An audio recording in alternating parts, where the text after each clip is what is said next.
The apocalypse and the presence of a mature beauty trapped in a community for 15 days is far from amusing. Indeed, Guji is on the brink of starvation. The mature beauty, Su Ningbing, is Guji's former neighbor, aged 36, and serves as a university lecturer. She possesses exceptional beauty and an admirable figure. Despite her being over a decade older than Guji, their relationship has always been amicable. In his youth, around the age of 7 or 8, Guji often trailed after Su Ningbing, enjoying her company.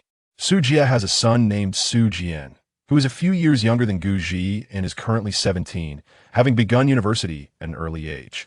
However, Guji and Su Jian's relationship has been rather strained, having engaged in several altercations where it was mostly Su Jian who ended up on the receiving end. As time passed and both entered university, their interactions diminished significantly. Approximately half a month ago, Guji returned from his hometown bearing a selection of local specialties and invited Su Ningbing to his home to collect some. On that particular day, his parents had gone to visit his grandmother, leaving Guji alone at home. Su Ningbing sat with him for a while, primarily admonishing him about the importance of focusing on his studies now that he was in university, urging him to prepare diligently for graduation and future employment. Guji felt as though he could endure no more of her lectures. Eventually, noticing the time, Su Ningbing suggested they venture out for a meal. Little did they anticipate that the apocalypse would strike so suddenly, without warning or foresight. The chaos began on the streets when a horde of zombies emerged abruptly, attacking anyone in sight. Those who were bitten would swiftly succumb to the infection, transforming into zombies themselves. Subsequently, the neighborhood and the building began to be infested with zombies. Guji and Su Ningbing had not yet stepped outside and found themselves trapped within their home. Fortunately, they had stocked a considerable amount of provisions: rice, flour, vegetables, and a variety of fruits. They could manage for a while. During the initial days of the zombie outbreak, essential resources such as water, electricity, and gas had not been disrupted. Mobile phone signals remained intact. Once he regained his composure, he hastily reached out to his parents.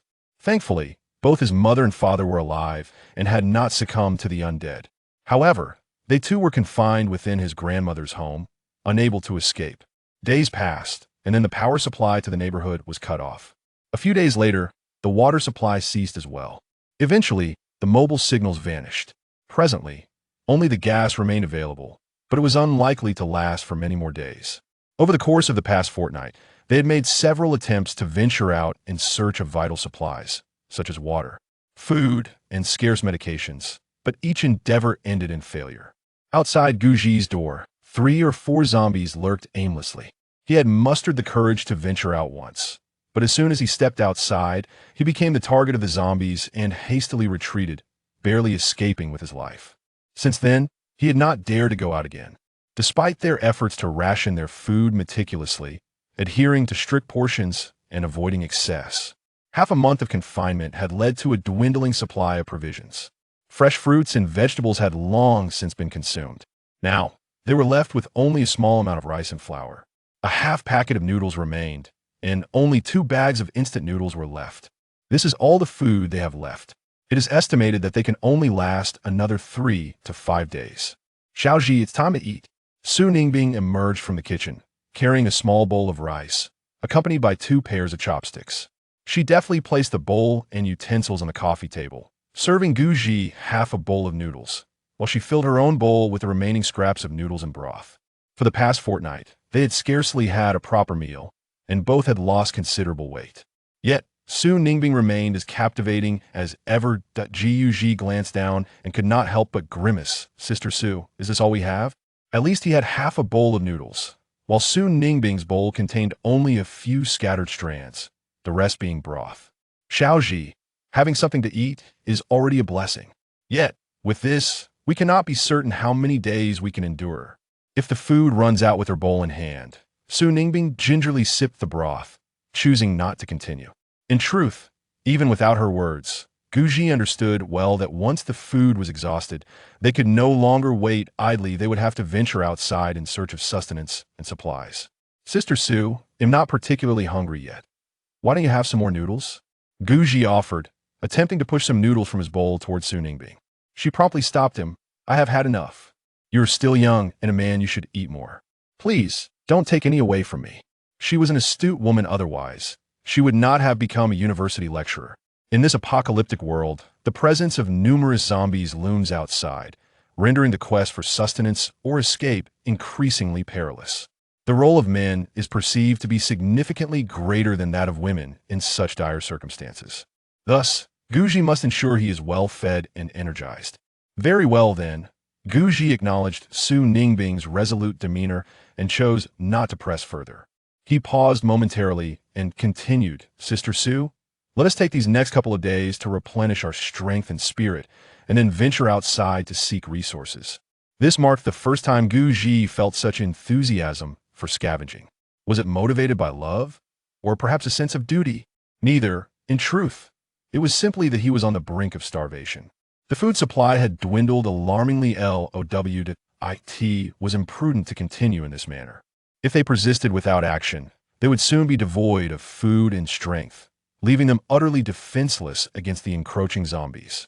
The building he resided in was a towering 32 stories high, with 4 households per floor, totaling over 100 residents. Among them, many apartments were likely vacant, or their inhabitants had ventured out, leaving their homes unoccupied. All he needed to do was locate these empty units and retrieve any supplies within. Of course, there would also be surviving souls among the ruins. Yet, in this desolate epoch, one must maintain a healthy degree of caution toward strangers. At times, the zombies are not the most terrifying adversaries. It is humanity that can be far more formidable. Ah, do you think we can manage this? Su Ningbing murmured, nervously biting her lip, her hesitation palpable. They had previously contemplated searching for resources outside. Indeed, they had ventured forth once before, only to be thwarted by a horde of zombies. In recent days, they have been pondering how to confront the undead, yet no viable solutions have emerged. Could they combat the zombies with weapons? If there were only one, the two of them might stand a chance in unison. However, outside lurked 3 or 4 of the creatures. How could they possibly manage? Not to mention zombies, even 3 or 4 ordinary humans would pose a significant challenge for them combined. It is essential to recognize that zombies are far more terrifying than the living. They possess greater strength, and a mere scratch could lead to infection. Sister Su, this isn't merely a question of capability. It must be done. If we fail, we might as well be finished. Guji shook his head. This was not a moment for hesitation. They had to find a way, regardless of the obstacles. Further deliberation would likely lead them to starvation before they could even encounter the zombies. Once they finished their meal, Su Ningbing retreated to her room, leaving Guji alone on the sofa, deep in thought while crafting a weapon. The so-called weapon was essentially a long pole, approximately 2 meters in length. The tip had been sharpened by Guji, who enveloped it in a layer of rough iron sheeting, forming a conical shape that he meticulously honed to a fine point. At that moment, he was using a piece of iron gauze to rub against the tip, striving to enhance its sharpness. In essence, this creation resembled a spear forged by a single individual. I wonder if this contraption will be effective, Guji murmured, grasping the spear. As the saying goes, an inch of length is an inch of strength. The longer the spear, the better its efficacy. Certainly, one must possess resilience. The harder the better. He had already devised a plan. As soon as he encountered a zombie, he would use this tool to pierce its eye. One shot, and the zombie's head would explode. Miss the mark? Then death would be his fate. Ding! The host is detected to be in dire straits. Activating the branching out system. A notification echoed in Guji's ears. He looked up and saw a dialog box materialize before him. System, a standard feature for crossing over? But I haven't crossed over. Guji tugged at the corner of his mouth. What on earth is this branching out system? Host, your understanding is flawed. What do you mean by standard feature for crossing over? There is no crossing over. As long as we encounter someone fated, the system will choose a host. As for what branching out means, is it not self-evident? Is my explanation not sufficiently clear, or is it your comprehension that is lacking? In this apocalyptic world, what is of utmost importance? Naturally, it is the population. To ensure the survival and continuation of humanity, this system has come into being. As long as the host bears a child in this apocalypse, branching out will reward with a random prize. The higher the talents of the child born from the host branching out, the more generous the random rewards from the system. In simpler terms, you merely need to father children with women during the apocalypse. The rest will be handled by the system. This system will take care of everything for you. Guji was left utterly astounded. Is there truly a system as absurd as this in existence? To bear children yields rewards. This must be the dream system of every man. Guji's spirits lifted system. The host is now quite famished and has exhausted all avenues for progeny. Enough of your ramblings. First provide me with sustenance to satiate my hunger. Apologies. The host must first engage in procreation, only then will this system bestow rewards. No negotiations. Please endeavor to procreate expeditiously. Guji retorted, did you not assert that childbearing was my responsibility while you would manage everything else? That is my fault. My imprecise wording has led to your misunderstanding and inflated expectations. I apologize. Guji pondered. Am I truly inflated? No, not at all. Is it not merely the depletion of life to propagate? All for the sake of survival, that he was indeed drained. Yet, on another note, procreation is something that a single man cannot accomplish alone. This endeavor requires the cooperation of a woman. In this apocalyptic world, where could he possibly locate a woman? Would a female zombie suffice? He might find a few. Finding a living woman, however, is exceedingly challenging. Oh wait, I do have a woman. Guji exclaimed, smacking his forehead. What was I thinking? But there's no escaping it. I refuse to perish from hunger. He practiced his tone, feigning modesty, and declared, Sister Sue, for the sake of survival, shall we not make a sacrifice? For the sake of existence, it is not shameful. No, we are doing this for the continuation of humanity. Not shameful. Not shameful. Chapter 2. Branching out, the notion of pursuing the neighborly elder sister prior to expressing affection is indeed rather inappropriate.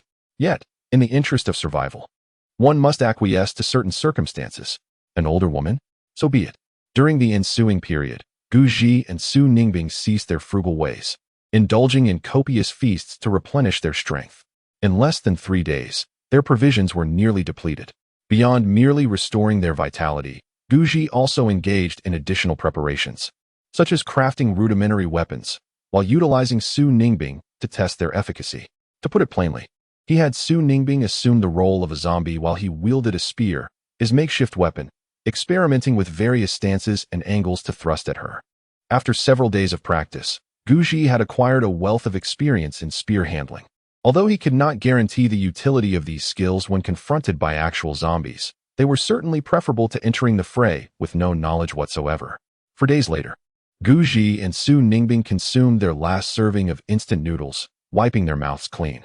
A frown adorned Su Ningbing's face as she prepared herself for the grim possibility of death. It is often said that individuals do not truly push themselves until they find themselves at the end of their rope, such is human nature. With food and water exhausted, they had reached a point of desperation. Thus, there was no room for hesitation or doubt. Whether they charged forward or not, they must ultimately proceed. Su Ningbing, with a serious demeanor and a kitchen knife in hand, proposed, Little Ji. My suggestion is that we utilize the advantages of the terrain to eliminate the nearby zombies at the entrance before anything else. The plan is not overly complicated. First, we will open the door to lure a zombie inside, then swiftly close it behind, eliminating that singular threat. The remaining zombies can be dealt with in a similar fashion. One by one, she has not been idle these past few days, meticulously devising strategies. Her proposal involves setting a trap to eliminate one zombie initially, allowing us to subsequently handle the others. Guji's eyes lit up with inspiration. Brilliant. He nodded in agreement, deciding to follow Sister Sue's suggestion. Truly, Sister Sue is an esteemed university lecturer. Her mind is agile and brimming with ideas. Very well. Su Ningbing inhaled deeply. Xiaoji, I will take on the role of luring the zombie inside. You will hide in the room. As soon as the zombie enters, promptly shut the door and launch an immediate attack, ideally delivering a fatal blow. Guji stood silently, contemplating. Su Ningbing paused. Xiaoji, why do you remain silent?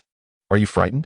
After a moment, she added, if it suits you better, I can lure the zombie while you handle the attack. Compared to the act of attacking a zombie, the task of luring one is far more perilous. A moment's carelessness could result in being overwhelmed and consumed. Furthermore, men typically possess greater strength, making them more suitable for confronting zombies. Guji. He gazed at Su Ningbing, still silent. Xiaoji, you must realize. We have exhausted our provisions completely these past 2 days. If we do not venture out soon, we shall truly face starvation. You, a grown man, how can you be even more timid than Sister Su? Su Ningbing, though timid by nature, found herself cornered with no options left. If you have any thoughts, it would be wise to share them with Sister Su, for speaking now may be the only opportunity left. She cannot guarantee that both will return safely. Thus, there's no need for secrecy. Expressing oneself is far better than remaining silent. Dear host, I have awaited your response for several days. Why the silence? Are you still capable? Will you bear fruit? Should you choose to refuse, this system will not impose its will. Should you perish, I shall simply seek another host. Alas, in light of our bond as master and servant, allow me to offer a friendly reminder. Your esteemed Sister Su possesses exceptional fortune. She is the mother of the protagonist. Should you be fortunate enough to have a child with her, the rewards from the system will be substantial.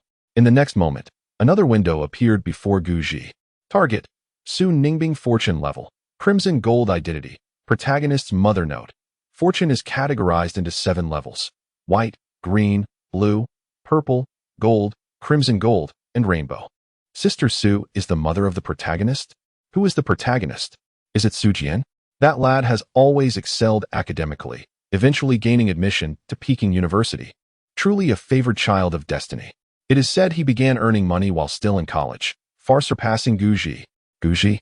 Noticing his silence, Su Ningbing began to call out his full name. This. Guji's train of thought was interrupted. He disregarded the system and turned his gaze towards Sister Su. Sister Su, I. Xiaoji, if you have any concerns, just speak directly to Sister Su. Su Ningbing shook her head. Sister Su, I have never been in a romantic relationship since childhood. Throughout university, I remained single, never having experienced the sweetness of love. I feel as though I have wasted my life. I. Su Ningbing's expression stiffened, as she vaguely sensed something. What do you want to say? Guji proclaimed loudly, Sister Su, I am still a virgin. I do not wish to live my life in uncertainty. Before I depart from this world, I long to experience love at least once and to be a true man. After uttering these words, he remained composed, his heart steady. During this period, aside from practicing his marksmanship, he had been pondering how to express his feelings to Su Ningbing. He couldn't just approach her and say, Sister Su, let's be together. Such directness would surely be met with rejection. What do you mean you want to date me? Su Ningbing suddenly flushed, realizing something with a start. She scolded, You must be joking? How could you entertain such thoughts? You are driving me to madness. Guji quickly replied, It is my fault. I should not have said those things. But I am on the brink of death right now. Su Jia, I do not wish to leave this world without having experienced love. Su Ningbing's expression turned icy. The audacious boy dared to jest at her expense. Without uttering another word, she kicked Guji in the rear and turned away, leaving him to his own devices. With a huff, she dashed back to her room, slamming the door behind her. Guji, he gently brushed off the shoe print from his clothes, his face betraying no shame, awkwardness, or guilt. Instead, he wore an air of nonchalance as he picked up his gun and retreated to his room. The two remained silent for an entire day, ignoring each other completely. Perhaps it was Su Ningbing who had discerned Guji's ulterior motives, leaving her deeply disappointed. The following day, Su Ningbing sought out Guji, addressing him directly, Xiaoji, your perspective is flawed. Guji retorted, What makes it flawed? It simply is. Su Ningbing insisted stubbornly. Very well, Guji sighed, rolling over and lapsing into silence. The room fell into a tranquil hush, broken only by the sound of their breathing. You truly have never experienced love? Su Ningbing suddenly inquired. Guji replied, No. If I had, would you not be aware? It seems you genuinely have not. Su Ningbing fell silent once more. She pondered for a moment.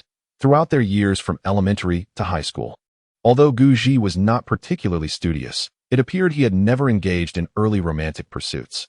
After university, there were no rumors of Guji engaging in romantic relationships. In contrast, Su Jian from her family was quite the opposite, frequently changing girlfriends. Why do you suddenly wish to pursue a relationship with me? Su Ningbing inquired after a brief pause. Do I really have a choice? Guji replied candidly. You rascal. Su Ningbing's cheeks flushed, and she playfully kicked Guji.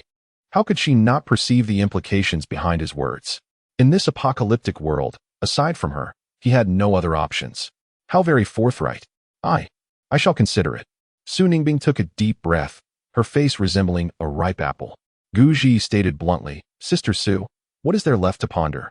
If you deliberate any longer, several days will have passed. Our food supply is dwindling. If we go hungry for a few more days, I might find myself utterly devoid of strength. Su Ningbing's expression grew serious as she retorted, I cannot fathom how you've become so brazen all of a sudden, and so unreasonable, but I shall permit this once. I will accompany you in this endeavor of love. However, you must refrain from causing further disturbances, and cease with the morbid talk of death. As long as you are not truly dead, you must strive to survive. She was a woman of maturity, both in age and in emotional wisdom. In this dire world, discussions of age differences and compatibility seemed trivial. A woman navigating this desolate reality without a man's support faced immense challenges. Perhaps Guji was indeed a viable option. Is that true? Guji was filled with excitement.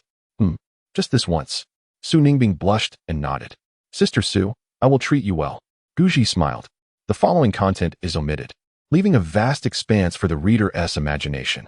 The next day, Guji felt utterly relaxed, experiencing an extraordinary sense of ease. Su Ningbing, however, had reverted to her usual aloof demeanor. Is everything all right now? Do you have any regrets? Compared to the previous day, she seemed like an entirely different person. Sister Su. Just wait a moment. Guji waved his hand, his mind beginning to shout.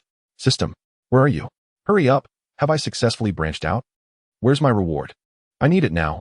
Expedite the process. No more chatter or delays. System, why the silence? Don't let me down. Chapter 3, Growth Type Ability, Space Cutting Technique. Su Ningbing's expression changed dramatically, and she said with indignation, What are you waiting for? I gave it to you last night. She pointed at Guji, her face filled with frustration. Now that you have me, are you having second thoughts? Guji, you are in your 20s, not a child anymore. Do you realize that we have run out of food? If we don't venture out to fight for our survival soon, in a couple of days, we might not even have the strength left to fight. Can you act a bit more mature? You aren't striving for me. You are striving for yourself. She had believed that Guji had matured into a responsible and accountable man, only to discover that he still retained the naivety of a child. In this apocalyptic era, one does not live for others, nor does one seek resources for anyone else. All who remain are driven by their own survival, searching for supplies solely for themselves. She once believed that Guji could be relied upon, but it has become evident that she has entrusted her faith to the wrong person. Sister Su, why are you suddenly angry? Guji inquired, his face a mask of confusion. He soon considered that she might be misunderstanding him, and with a dismissive wave of his hand, he reassured her. I understand what you mean, and I have no intention of backing out. Please, just wait a moment longer. I will be ready soon. Internally, he was in turmoil. System, do not jest with me. Come forth at once. Is it not time for my reward? Where is the promised reward? After a brief pause, the system finally responded. Host, do not be anxious. This system is on its way. Why are you so easily angered? Calm down. This system never stated that it would withhold your reward. A dialogue box appeared before Guji, revealing a series of small text lines. He retorted with annoyance. Then do provide it to me. Host, please remain patient. The previous instructions were quite clear. Only through successful branching can rewards be granted. May I inquire if you have successfully branched out? Guji was taken aback. Had he not succeeded last night? Upon reflection, it seemed that the odds of a flawless strike were indeed quite low. It was his first attempt. How could success come so easily? Had he known that branching out would prove so arduous, he would not have consumed all his provisions so hastily.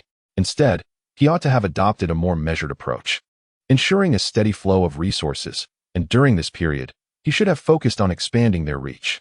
When would he be rewarded? When would they discuss the quest for supplies? His life is singular, and so is Su Ningbing's. Without at least a 90% certainty, he had no inclination to take risks. Contemplating this, Guji glanced at Su Ningbing, internally wrestling with whether he should suggest, perhaps we should reconsider and continue. Branching out. Were he to articulate such a thought, Guji could guarantee that Su Ningbing would erupt in anger.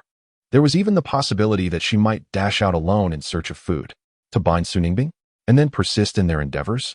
Certainly, he would undertake such actions solely to safeguard Su Ningbing's well-being. Sister Su, I feel that my experience from last night was insufficiently profound. Shall we review our lessons once more? Allow me to immerse myself again, Guji said unabashedly. Concern for his dignity? In this apocalyptic world, what value did it hold? Survival was paramount. You. Su Ningbing, thoroughly exasperated, felt her face flush with rage. Her trembling finger pointed accusingly at Guji as she exclaimed, "You are utterly hopeless. In times like these, is your mind consumed solely by that? Do we not agree? Just once. You need not entertain the thought again. Step aside. Or I might just perish from frustration." She was genuinely incensed. Was this really the time? They were on the verge of starvation. Yet Guji's thoughts remained fixated on such trivialities. Could he not demonstrate even a modicum of growth? Is such a man truly worthy of trust? Host, haha. I was just joking with you. Your vitality is remarkable, and you thrived last night. The system will now randomly bestow upon you a golden grade reward. Please be attentive to receive it. Guji, system, could you not be so convoluted? Speak plainly without all the circumlocution. Ding. Host has successfully branched out. Reward. SSS level growth ability. Spatial cutting technique. Note 1. The host successfully branches out by causing a woman to conceive. Note 2. During the woman's pregnancy, the host must ensure her safety for a smooth delivery. Otherwise, should she perish, the system will retract the rewards already granted. SSS level growth ability? This is truly extraordinary. No wonder she is the mother of the protagonist. Her fortune is undeniably formidable. The stipulations of Note 2 are quite reasonable. If a pregnant woman were to die, the prospect of successful branching out would be lost. It is only natural for the system to reclaim the rewards granted. Thus, in the time to come, he must exhaust every means to safeguard Sister Sue's well-being and ensure the safe delivery of the child within her. After all, it is his duty to protect his own offspring. Is he not human if he does not strive to do so? Growth ability, spatial cutting technique. Type, spatial system. Growth potential, SSS level. Level, capable of growth and evolution. Ability, the host can distort the space within 5 meters ahead through thought, forming a spatial blade 10 centimeters long, capable of instantaneous release. Limitation, with the host's current mental strength, it can only be activated 3 times daily. Excessive activation may pose life-threatening risks. Requirement for advancement to the next level. Devour 10 low-level zombie crystals. Is this truly a top-tier spatial cutting technique? Only at E level? Are you certain this is the reward bestowed upon the protagonist's mother? It seems rather disproportionate. Host, the rewards provided by the system are fair, just, and transparent. Please refrain from maliciously speculating about the system and do not defame it. We are currently in the early stages of the apocalypse. Just a few days in, not to mention the superhumans, even the zombies have yet to undergo mutation. Yet you now possess a supernatural ability. You claim, with your current capabilities, wouldn't you wreak havoc during the apocalypse? Of course, your limitations are evident. You can only activate it 3 times a day. If your mental strength were greater, you could potentially unleash it countless times. Moreover, abilities can level up. The ultimate growth ceiling is indeed SSS level. Is that incorrect? Guji, the system's assertions do hold merit. We are in the preliminary phase of the apocalypse. His spatial ability indeed seems to be an extraordinary advantage. While it may not allow for indiscriminate slaughter, it would undoubtedly enable him to swiftly eliminate typical zombies or even living foes. Very well, I accept, Guji replied, shaking his head. He raised his hand, contemplating the application of spatial slicing technique, yet soon lowered it again. Such a precious ability could only be activated thrice daily. To squander it seemed rather unwise. It must be noted that this skill could prove life-saving in critical moments. I have always persuaded others with reason. I implore the host to expand their horizons swiftly. The more branches you spread, the greater the rewards from the system. Host, for the sake of your descendants and the system's rewards, please strive diligently. Guji. He disregarded the system's presence and turned to Su Ningbing. At that moment, Su Ningbing seized the spear from Guji's grasp. Resolute in facing the zombies alone, she was a mature woman, fully aware of when to take action. In truth, if utilized correctly, the traps could be effective, and with swift and decisive movements, it was not impossible for her to eliminate the zombies by herself. Suddenly, Guji reached out and grasped Su Ningbing's arm. Xiaoji, what are you doing? Su Ningbing retorted, her face a mask of fury. What do you think? Guji smiled. You shameless scoundrel, you cannot be. Su Ningbing's anger intensified. Since the events of the previous night, her attitude toward Guji had shifted. Once, he had merely been a child in her care. Now, however, He was her man, and it was he who should be looking after her. Consequently, her expectations of him had risen considerably. The thought of Guji's mind being consumed by those unsavory thoughts enraged her. "Sister Su, why are you scolding me?" Guji snatched the spear from the other party's grasp, raising his head defiantly as he declared, "I was merely jesting. Surely, you didn't take me seriously. Honestly, Sujia, what on earth have you been contemplating all day?" He approached the security door, peering through the peephole to assess the situation outside. The building was a high-rise, a recently constructed residential edifice, completed only a few years prior. Each floor accommodated 4 households. Directly opposite Guji's home resided an elderly couple, while next door lived a reclusive man. The adjacent unit remained vacant, typically unoccupied. At present, 4 zombies lingered in the corridor. 2 of them appeared to be the elderly couple residing across the hall. The third was a portly figure, his visage contorted in a grotesque snarl, his complexion tinged with green, emanating an aura of terror. He was likely the resident from next door. The final zombie was a young woman, her origins uncertain, whether she hailed from the neighboring unit or another floor altogether. Guji pondered for a moment before turning to Sujia. "I observed the zombies outside, and it seems they are the residents from our floor. If we can eliminate these few, it is highly probable that our level will be free of any further undead. Additionally, the risk associated with our search for supplies would be significantly diminished." He paused briefly before continuing. "This floor comprises 4 households. Aside from ours, 2 others are frequently inhabited. It is certain that those households possess provisions. Your previous plan was quite sound. Let us proceed according to your strategy." However, Guji hesitated at this juncture. At this moment, Su Ningbing was momentarily stunned. She had initially thought that Guji, this brazen individual, was about to impose himself forcefully. However, she was taken aback when Guji suddenly exhibited a change of demeanor. She surmised that her previous remarks had made an impact. Upon reflection, Guji was not entirely beyond redemption. At the very least, he was receptive to counsel. With a bit more guidance from her, he could potentially be molded into a better version of himself. After all, it is her prerogative to shape her own partner. But what was the catch? Su Ningbing pondered. The catch was, your plan to entice the zombies is far too perilous. I have devised a superior strategy, Guji declared with a serious expression. Chapter 4. Mastering the Art of Shooting, a Single Bullet to the Heart. What could this better plan be? Su Ningbing, adorned in black stockings and a knee-length professional skirt, exuded an air of elegance, her straight legs swaying gracefully as she walked, her face radiating a healthy glow. Guji gestured towards the security door, then pointed outside, casually remarking, "Our security door is double-layered. The outer layer is an iron railing, and the inner door is forged from solid iron. In truth, we could easily unlock the inner iron security door and, through the gaps in the iron railing, use my long gun to pierce the zombies." He paused for a moment before continuing. "While the iron railing may not be exceptionally sturdy, it should suffice to hold off the zombies for a few minutes. Sister Su, you must have faith in my marksmanship. As for my gun, while I cannot guarantee a one-shot kill every time, it is certainly close. You experienced it firsthand last night."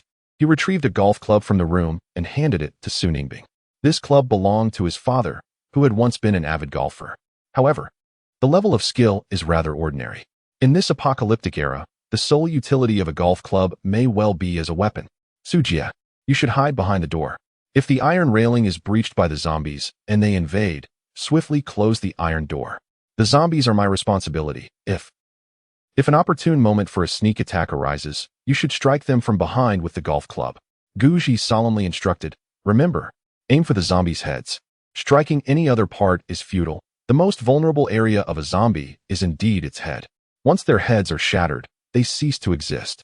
Su Ningbing's face flushed momentarily, and she retorted, "What do you mean I experienced it last night? Nonsense." Yet, she quickly adopted a serious demeanor, gripping the golf club as she countered, "Can you handle this alone?" Her initial plan had been to lure the zombies inside, enabling them to confront them together. 2 individuals united are undeniably stronger than one. However, Guji had altered the strategy, using the iron railing of the security door as cover for a surprise attack, while instructing her to hide and strike from behind. Although this approach significantly reduced her danger, Guji's peril escalated dramatically, as no one could guarantee the strength of the iron railing's endurance. In this apocalyptic world, Guji was her only reliance.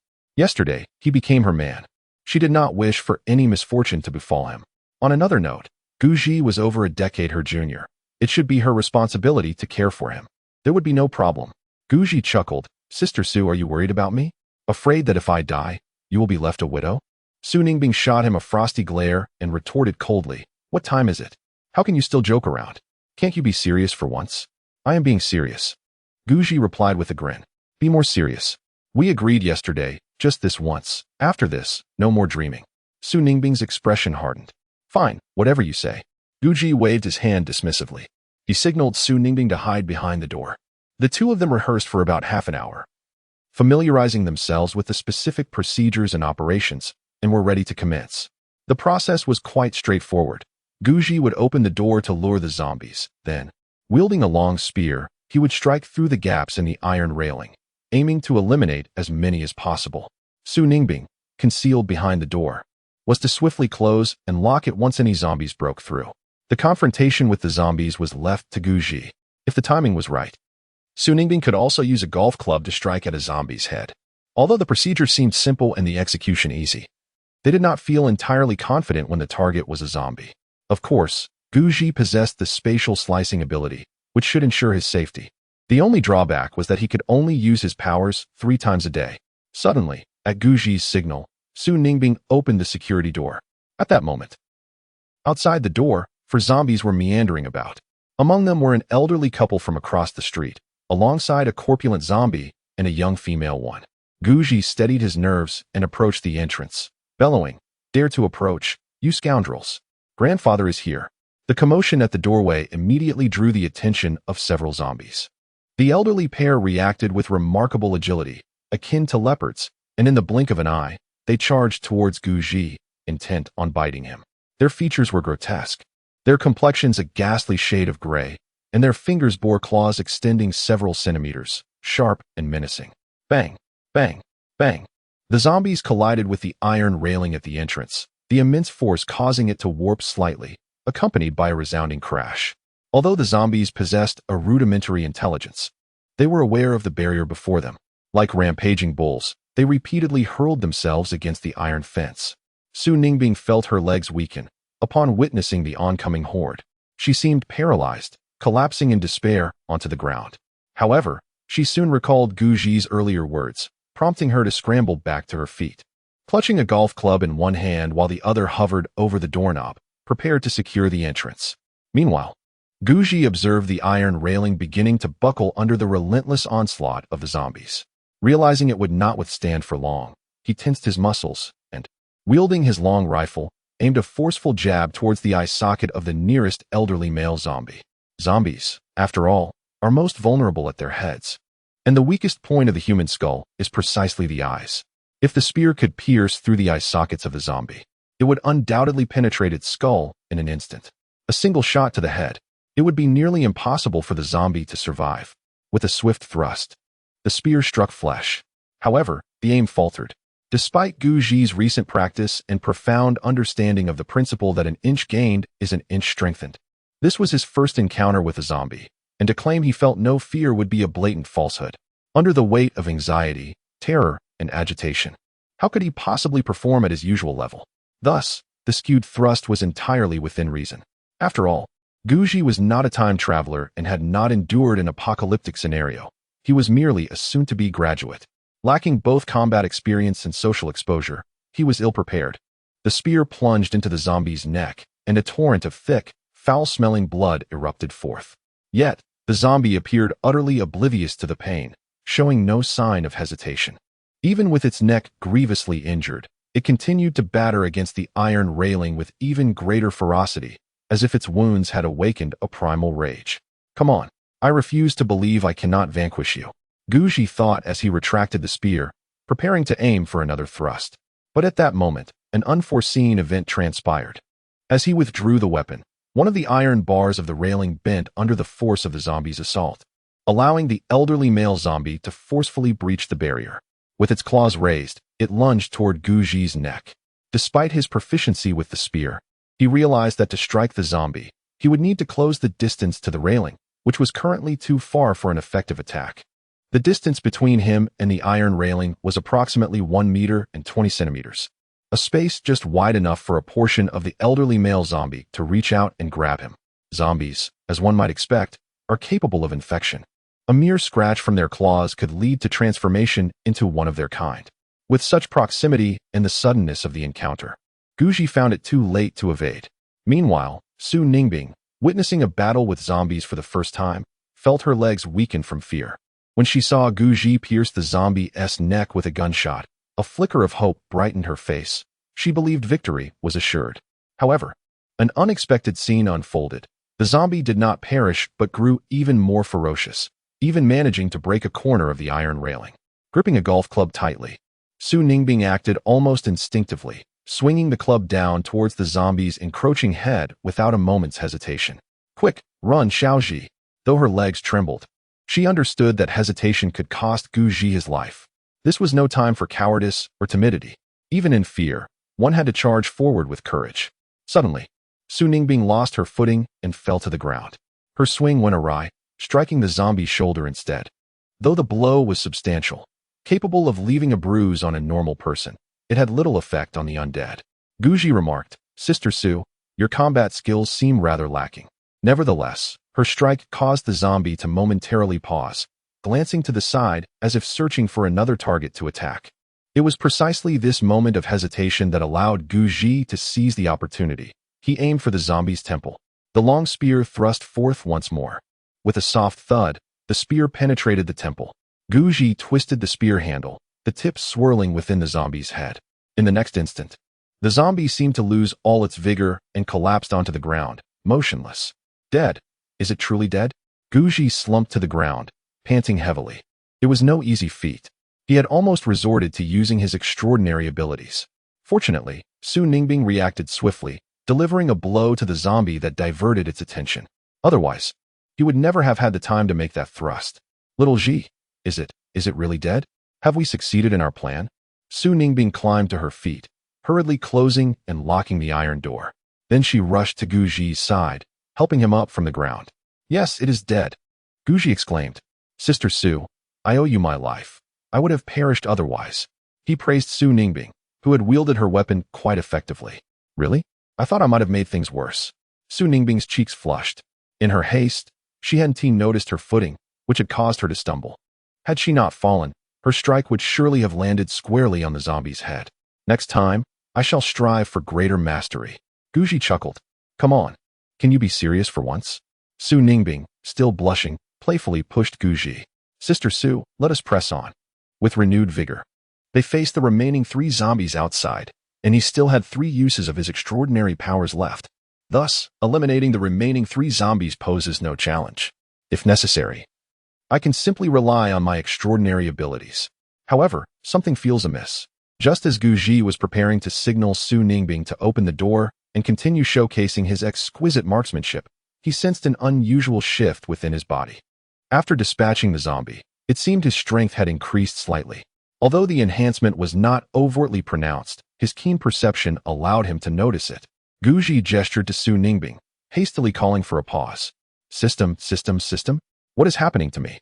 Why has my strength increased after slaying a zombie? My perception seems heightened as well. What exactly is going on? System?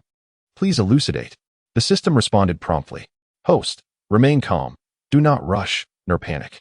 As previously mentioned, you caused the protagonist's mother to conceive, which grants you a reward of the Crimson Gold tier. Guji retorted straightforwardly. Speak plainly. Your spatial slicing ability, though currently classified as a level, can absorb the energy within the zombies. Each time you eliminate a zombie, you will absorb a fragment of its energy, transforming it into your vitality. Guji was taken aback. Did this imply that the more zombies he killed, the stronger he would become? If that were indeed the case, he retracted his earlier statements. Truly, SSS-level abilities are formidable. Chapter 5. With each zombie slain, my strength increases. Am I invincible in this chaotic slaughter? Host, as you surmise, the more zombies you eliminate, the stronger you become.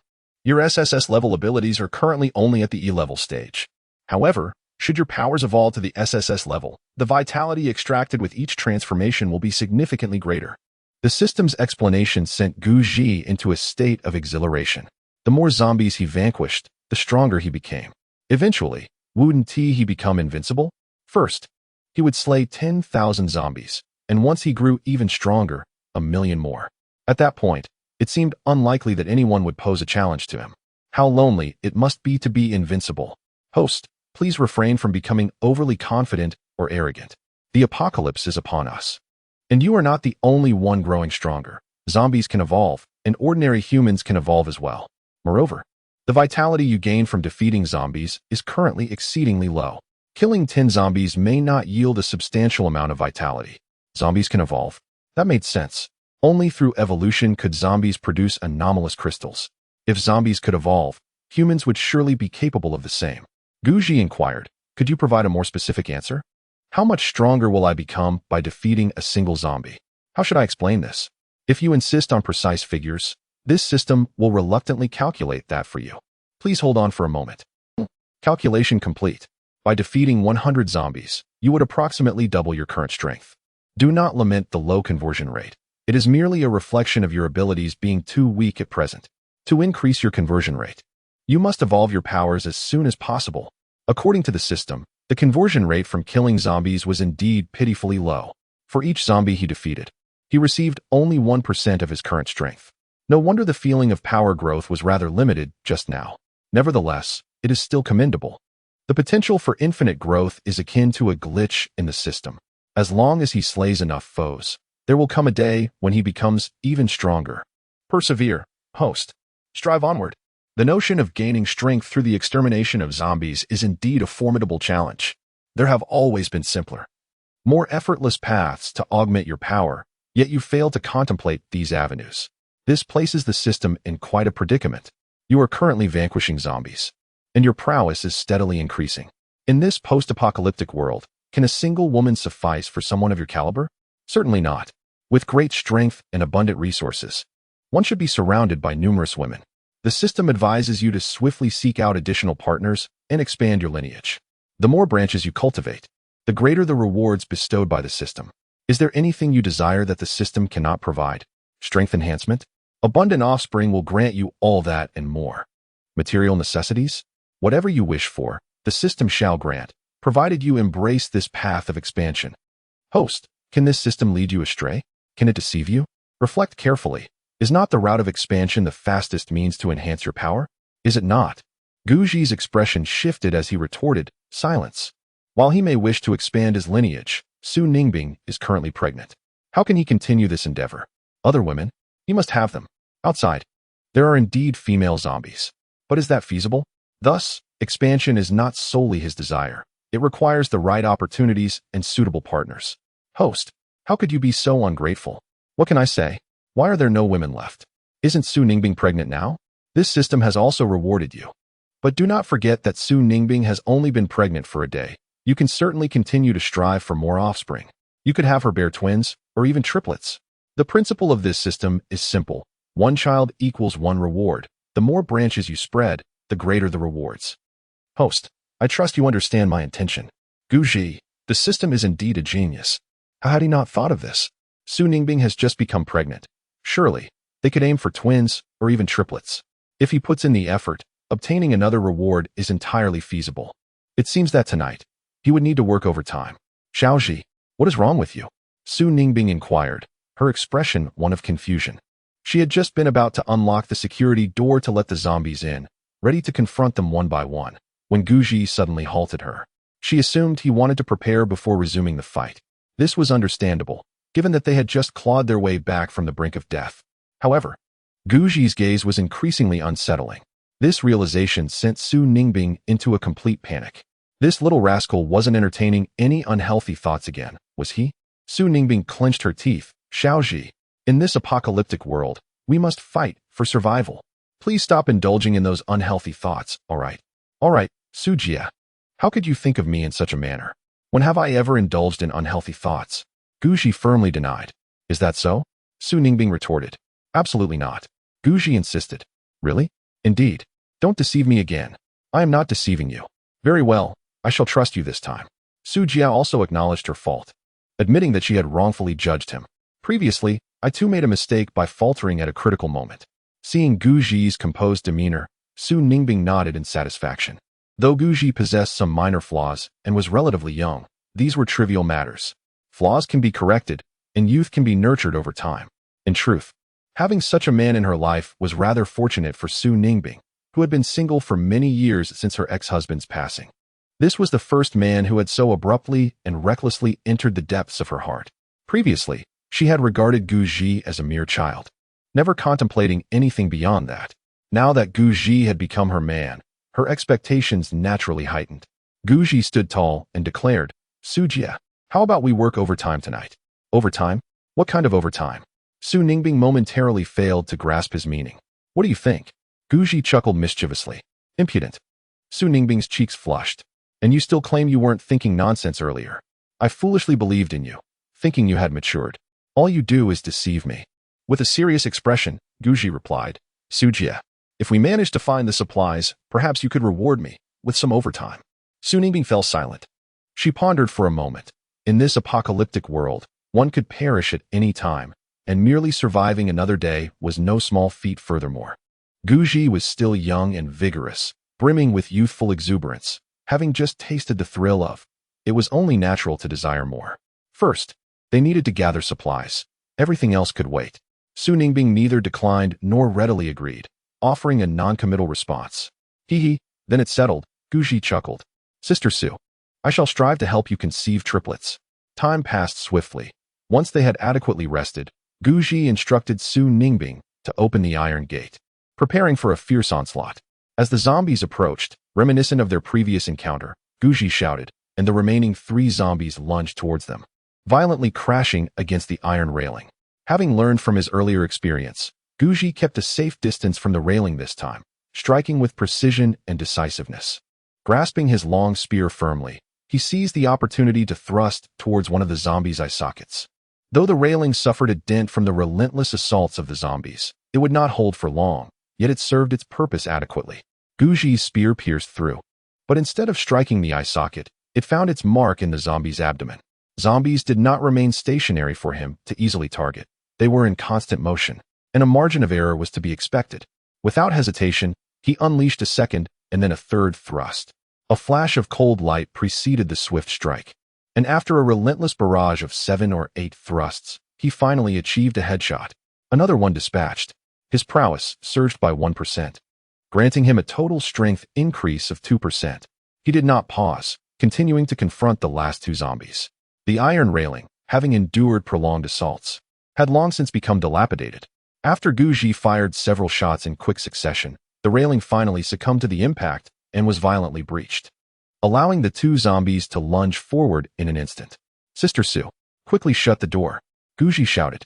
Su Ningbing's reaction was a beat too slow. By the time she attempted to close the door, the 2 zombies had already surged inside, rendering her efforts futile. The pair of zombies, one in front and the other behind, flanked Guji. Despite his enhanced abilities, strength, hearing, tactile perception, and mental acuity, his power was still limited, only a mere 2% increase. While he might have managed to ambush and eliminate a single zombie, facing 2 simultaneously left him feeling powerless. Su Ningbing, witnessing the 2 zombies burst in, was momentarily paralyzed by panic. Without a second thought, she brandished a golf club and charged forward recklessly. With a resounding thud, her golf club struck true, landing a blow upon the zombie's head. However, it did not deliver a fatal blow. Instead, it merely opened a gaping wound. The zombie staggered for a moment before turning its attention to Su Ningbing, lunging towards her with alarming speed. At that moment, Su Ningbing stood frozen, her mind blank, forgetting even to flee. Yet even if she had thought to escape, it was likely she would not have succeeded. Guji was still over 2 meters away from Su Ningbing, and even if he wished to intervene, it would be too late. Moreover, Guji himself was struggling to maintain his own safety. Where would he find the strength to save Su Ningbing? "Little Ji, I cannot stay with you any longer. In the aftermath of the apocalypse, you must endure alone, refrain from uttering words of death, and instead strive to live on, living for your sister." Su Ningbing resignedly closed her eyes, placing no blame on anyone but herself. It was her own miscalculation that had ensnared both her and Guji in this dire predicament. Suddenly, she opened her eyes, filled with unwavering determination, and grasped a golf club, engaging in a frenzied struggle against the zombies. She realized that death was inevitable. Thus, she resolved to take a zombie down with her. Perhaps, in doing so, She could afford Guji a glimmer of hope. One life lost is preferable to two. Sujia, have you lost your mind? Guji shouted, witnessing Su Ningbing recklessly battling the undead. This woman, when she goes all out, even I am terrified. This is too ruthless. He paused momentarily, his expression sharpening. Spatial cutting technique. Concentrating his thoughts, he distorted the space ahead, creating a rift approximately 10 centimeters long at the zombie's neck. With a swift motion, the head of the zombie was severed, crashing heavily to the ground. Another zombie met the same fate at Guji's hands. Xiaoji, how did the zombies suddenly perish? Are we still alive? I'm not dead. Su Ningbing halted abruptly, glancing at the ground where the zombies she had been prepared to face had lost their heads and lay lifeless. Guji, equally bewildered, pondered indeed. Why are they all dead? Sujia, you wouldn't happen to have superpowers you've kept from me, would you? Please recount how you vanquished the zombies. Chapter 6. The Search for Supplies. Breaking through the floor to seek refuge. Now that's a remarkable talent. Su Ningbing wore a puzzled expression, asking, wasn't it you who took action? Xiaoji. Guji waved his hand dismissively. It wasn't me. I thought you were the one who acted. Then, who was it that dispatched them? Su Ningbing asked, equally bewildered. Guji replied, could it be that a deity is aiding us? Indeed, it must be a deity. They must have seen our plight and couldn't bear to let us perish. What nonsense. There are no deities. Su Ningbing's eyes flickered as she leaned closer to Guji, wrapping her arms around him tightly, as if trying to fuse their beings into one. Xiaoji, it's a blessing we survived. I was terrified moments ago. I thought we were doomed. In that moment, I was truly frightened, deeply so. This is all my fault. I was careless. If I hadn't neglected to shut the door in time, the zombies wouldn't have gotten in. Her head rested on Guji's shoulder, soaking in the warmth of survival. Sujia, what are you saying? It's not solely your fault. It's not your doing. Anyone in that situation would have panicked. I, too, have made numerous mistakes in my earlier encounters. It's not your fault, so don't be too hard on yourself.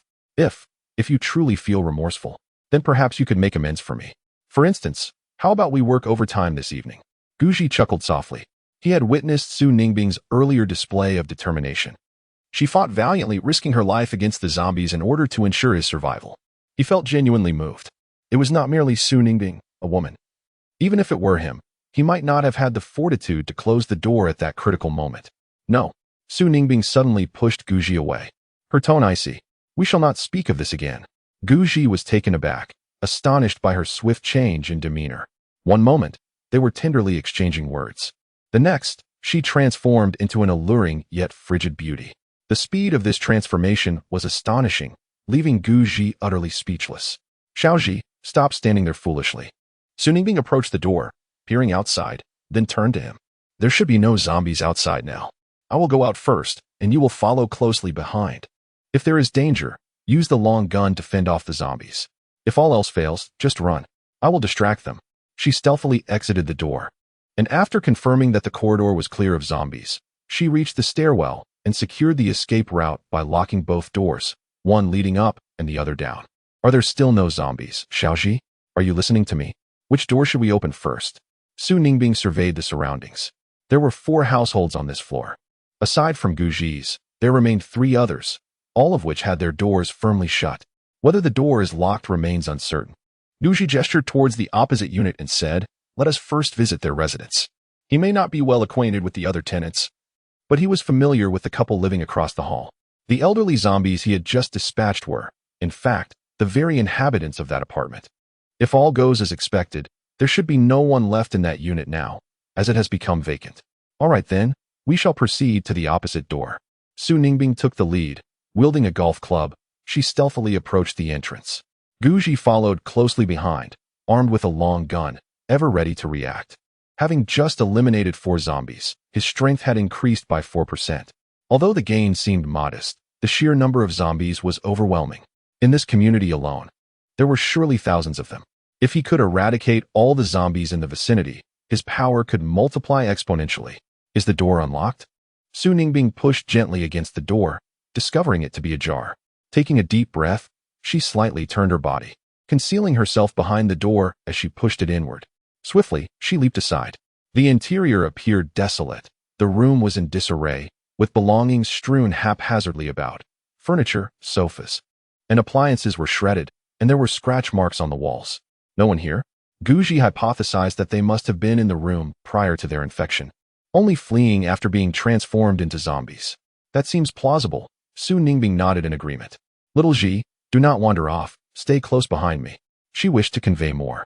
But Guji had already dashed inside. By the time she regained her composure, Guji had already scoured several bedrooms, the bathroom, and the kitchen. Sister Su, there are no zombies. Let us search for supplies. I will search the kitchen, you check the balcony, and look around the bedrooms for anything edible that isn't spoiled. Let us gather everything we can. Having endured previous battles, Guji still possessed one ability. Thus, emboldened by experience, he commenced the search for supplies and began hauling items. Su Ningbing thought to herself, Little Ji's courage is remarkable. Is he not afraid of encountering any zombies? Yet, having a man to rely on seems rather advantageous. Little Ji, there are 3 bags of flour, 2 bags of rice, and 4 barrels of purified water in their home. Additionally, there are 2 barrels of cooking oil and a considerable amount of other supplies. With all this, we could sustain ourselves for several months. Moreover, Little Ji, we no longer need to worry about food. The two of them combed through the rooms, uncovering a substantial amount of grains, cooking oil, eggs, refrigerated meat, and various essential supplies. They even found 4 barrels of purified water. It was understandable, as the elderly couple next door likely had children who feared their parents might struggle to procure sufficient grains and purified water, hence the ample reserves. This is quite remarkable. Now, everything is affordable for Guji and Su Ningbing. Aside from food and other essential supplies, Guji has also discovered a toy airplane and 2 sharp knives. Of course, these trinkets hold little utility for Guji, yet one can never tell when they might prove beneficial, so he gathered them as well.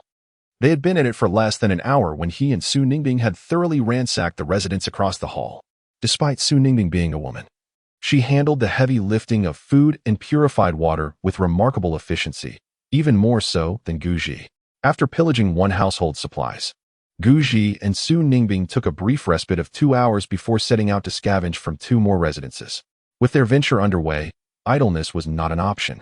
They established a modest goal, to scour 1 floor per day, and ideally, they would need to eliminate at least a dozen zombies daily to keep pace with their strength enhancement plan. Sujia, let us first partake of a meal. We can resume our endeavors afterward. We have been occupied all morning, and if we do not eat soon, I shall find myself near starvation. A man is but iron, and a meal is steel. A single missed meal leaves one ravenous. As Guji toiled, his stomach growled in protest. Very well, let us eat first. Su Ningbing, being quite adept, immediately set about washing rice and preparing a substantial piece of meat for stir-frying. Although water and electricity were currently unavailable, the gas supply remained intact for the moment, allowing them to boil water and cook without issue. Meanwhile, in the same building, the household above Guji was stirring. Head of the household, listen closely. There seems to be some commotion below, and someone is calling out. Is it possible that someone has been devoured by zombies? Spoke a woman in her late 30s, of average appearance yet possessing a commendable physique. She nudged the middle-aged man beside her. There are indeed people downstairs. Just a few days ago, I heard commotion from below, but I could not ascertain whether they were living beings or zombies. However, that recent cry was undoubtedly from a human. It seemed they were calling out for rice or flour. I couldn't hear clearly. The man shook his head. The woman was named Bai Li, and the man was Yu Zhongwei. They were residents of this building, and just before the apocalypse struck, their family had been at home. Due to their ample stockpiles of provisions, they had managed to survive until now, though their supplies were now running perilously low. Dad, those people downstairs must be scavenging for supplies, declared an 8 or 9-year-old boy with conviction. His name was Yu Ming, their son. Is that really possible? The outside is swarming with zombies. How could they venture out? Bailey glanced outside, hearing the unsettling sounds of zombies colliding with the walls, her heart racing with fear. They had attempted to venture outside before, but the streets were infested with the undead. The moment one exposed themselves, survival was nearly impossible. There must be a way to eliminate the zombies, Yu Zhongwei mused, his eyes sparkling with a glimmer of hope. Zombies can indeed be killed. As long as one can strike their heads or crush their skulls, they will perish. However, the risks are exceedingly high, unless one possesses firearms or sharp weaponry. It is immensely challenging to dispatch a zombie. Yu Ming's eyes lit up. Dad, then we should call those people downstairs to rescue us. In this apocalyptic world, we ought to unite for warmth. Their salvation is tantamount to our own. Strength lies in numbers. As the adage goes, many hands make light work. Together, we can find solace amidst the chaos. A multitude of voices can create a resounding chorus. His mind conjured a myriad of idioms and fables celebrating the power of unity. Indeed, as the heads of our households, we must take the initiative to teach and guide them. Banding together is certainly preferable to solitary struggles. With our numbers, we can face the undead with a modicum of confidence. Bai Li swallowed hard, and Yu Zhongwei nodded in agreement. The logic was sound. Yet, the fear lingered. What if they ignored us? Furthermore, how would we reach out to them? Outside, the streets teemed with zombies, and even the slightest noise would attract their attention. Suddenly, Bai Li had a brilliant idea. They were right beneath us, so why not break through the wall? No, wait, the floor. If we could break through the floor, we could descend. Yu Zhongwei was momentarily taken aback, but the reasoning was compelling. With the right technique and minimal noise, it was entirely feasible to breach the floor. Chapter 7. The Living Female Survivor, a 7% increase in strength. Time slipped by quietly, and 2 days passed in the blink of an eye. 2 days prior, Guji and Su Ningbing had cleared the zombies from their floor and thoroughly scavenged the supplies from the other 3 households. Aside from a few bags of grain and several barrels of purified water belonging to the elderly couple across the hall, they had amassed a significant stockpile of resources from the other 2 residences as well. They managed to scavenge 4 bags of flour, 3 bags of rice, along with vermicelli, instant noodles, pickled vegetables, and various other essential supplies from 2 additional households. Remarkably, they encountered no zombies during their foray, allowing them to collect everything smoothly. In total, their scavenging yielded 7 bags of flour and 5 bags of rice, albeit in smaller sacks, yet sufficient to sustain them for a month or 2. Additionally, they secured 3 barrels of cooking oil, several packets of instant noodles, pickled vegetables, and dried noodles, along with a number of eggs and ham. Quite a bountiful haul. This fortunate abundance was largely due to the fact that the remaining residents of their building had all transformed into zombies. Otherwise, such resources would not have been left behind. With ample supplies and water, they no longer needed to worry about food. Consequently, in recent days, Guji and Su Ningbing had refrained from venturing outside, choosing instead to remain in their home to recuperate. Although the concern for food was alleviated, the scarcity of water persisted. The 4 barrels they had might only last a few days. Over the past few days, Guji had been contemplating the issue of water. He aspired to secure a clean water source, ideally one that would also provide sufficient water for bathing. Yet, all of this remained but a distant dream. Beyond the essential water supply, he needed to devise a plan to obtain electricity. And even if electricity was unattainable, he must find alternative heating resources such as coal. It was uncertain whether this predicament was a consequence of the apocalypse or simply a result of the impending winter. As the weather outside grows increasingly frigid, the advent of winter looms closer. If no measures for heating are taken, not only might one succumb to the cold, but the winter will undoubtedly be unbearable. In recent days, Guji has been contemplating a plan. He aims to first eradicate the zombies within the community and subsequently devise a means to construct a substantial protective barrier around the neighborhood, thereby establishing a safeguard akin to a fortress. He envisions this community as a base from which he could gather women who struggle to survive in this apocalyptic world, naturally prioritizing the young and attractive, for youth brings vigor to labor. Once he has assembled a group, he intends to organize efforts to procure essential resources such as gasoline and coal, and even secure several generators, ultimately striving to establish a fully functional modern refuge amid the chaos. Moreover, he could leverage the rewards from the system to enhance this stronghold. However, this remains merely an aspiration. Guji understands that to realize such ambitions, the immediate task is to clear the community of its undead inhabitants. First, he must gather supplies to ensure survival, and only then consider recruiting young, attractive women for long-term labor. Guji approached Su Ningbing and candidly stated, "Sister Su, although we still have 3 barrels of water, I fear they may not last us much longer. We've rested enough these past few days. Shall we venture out once more?" During this time, he has not been idle, diligently researching spatial slicing abilities. He has also made full use of his power, dedicating it entirely to practice.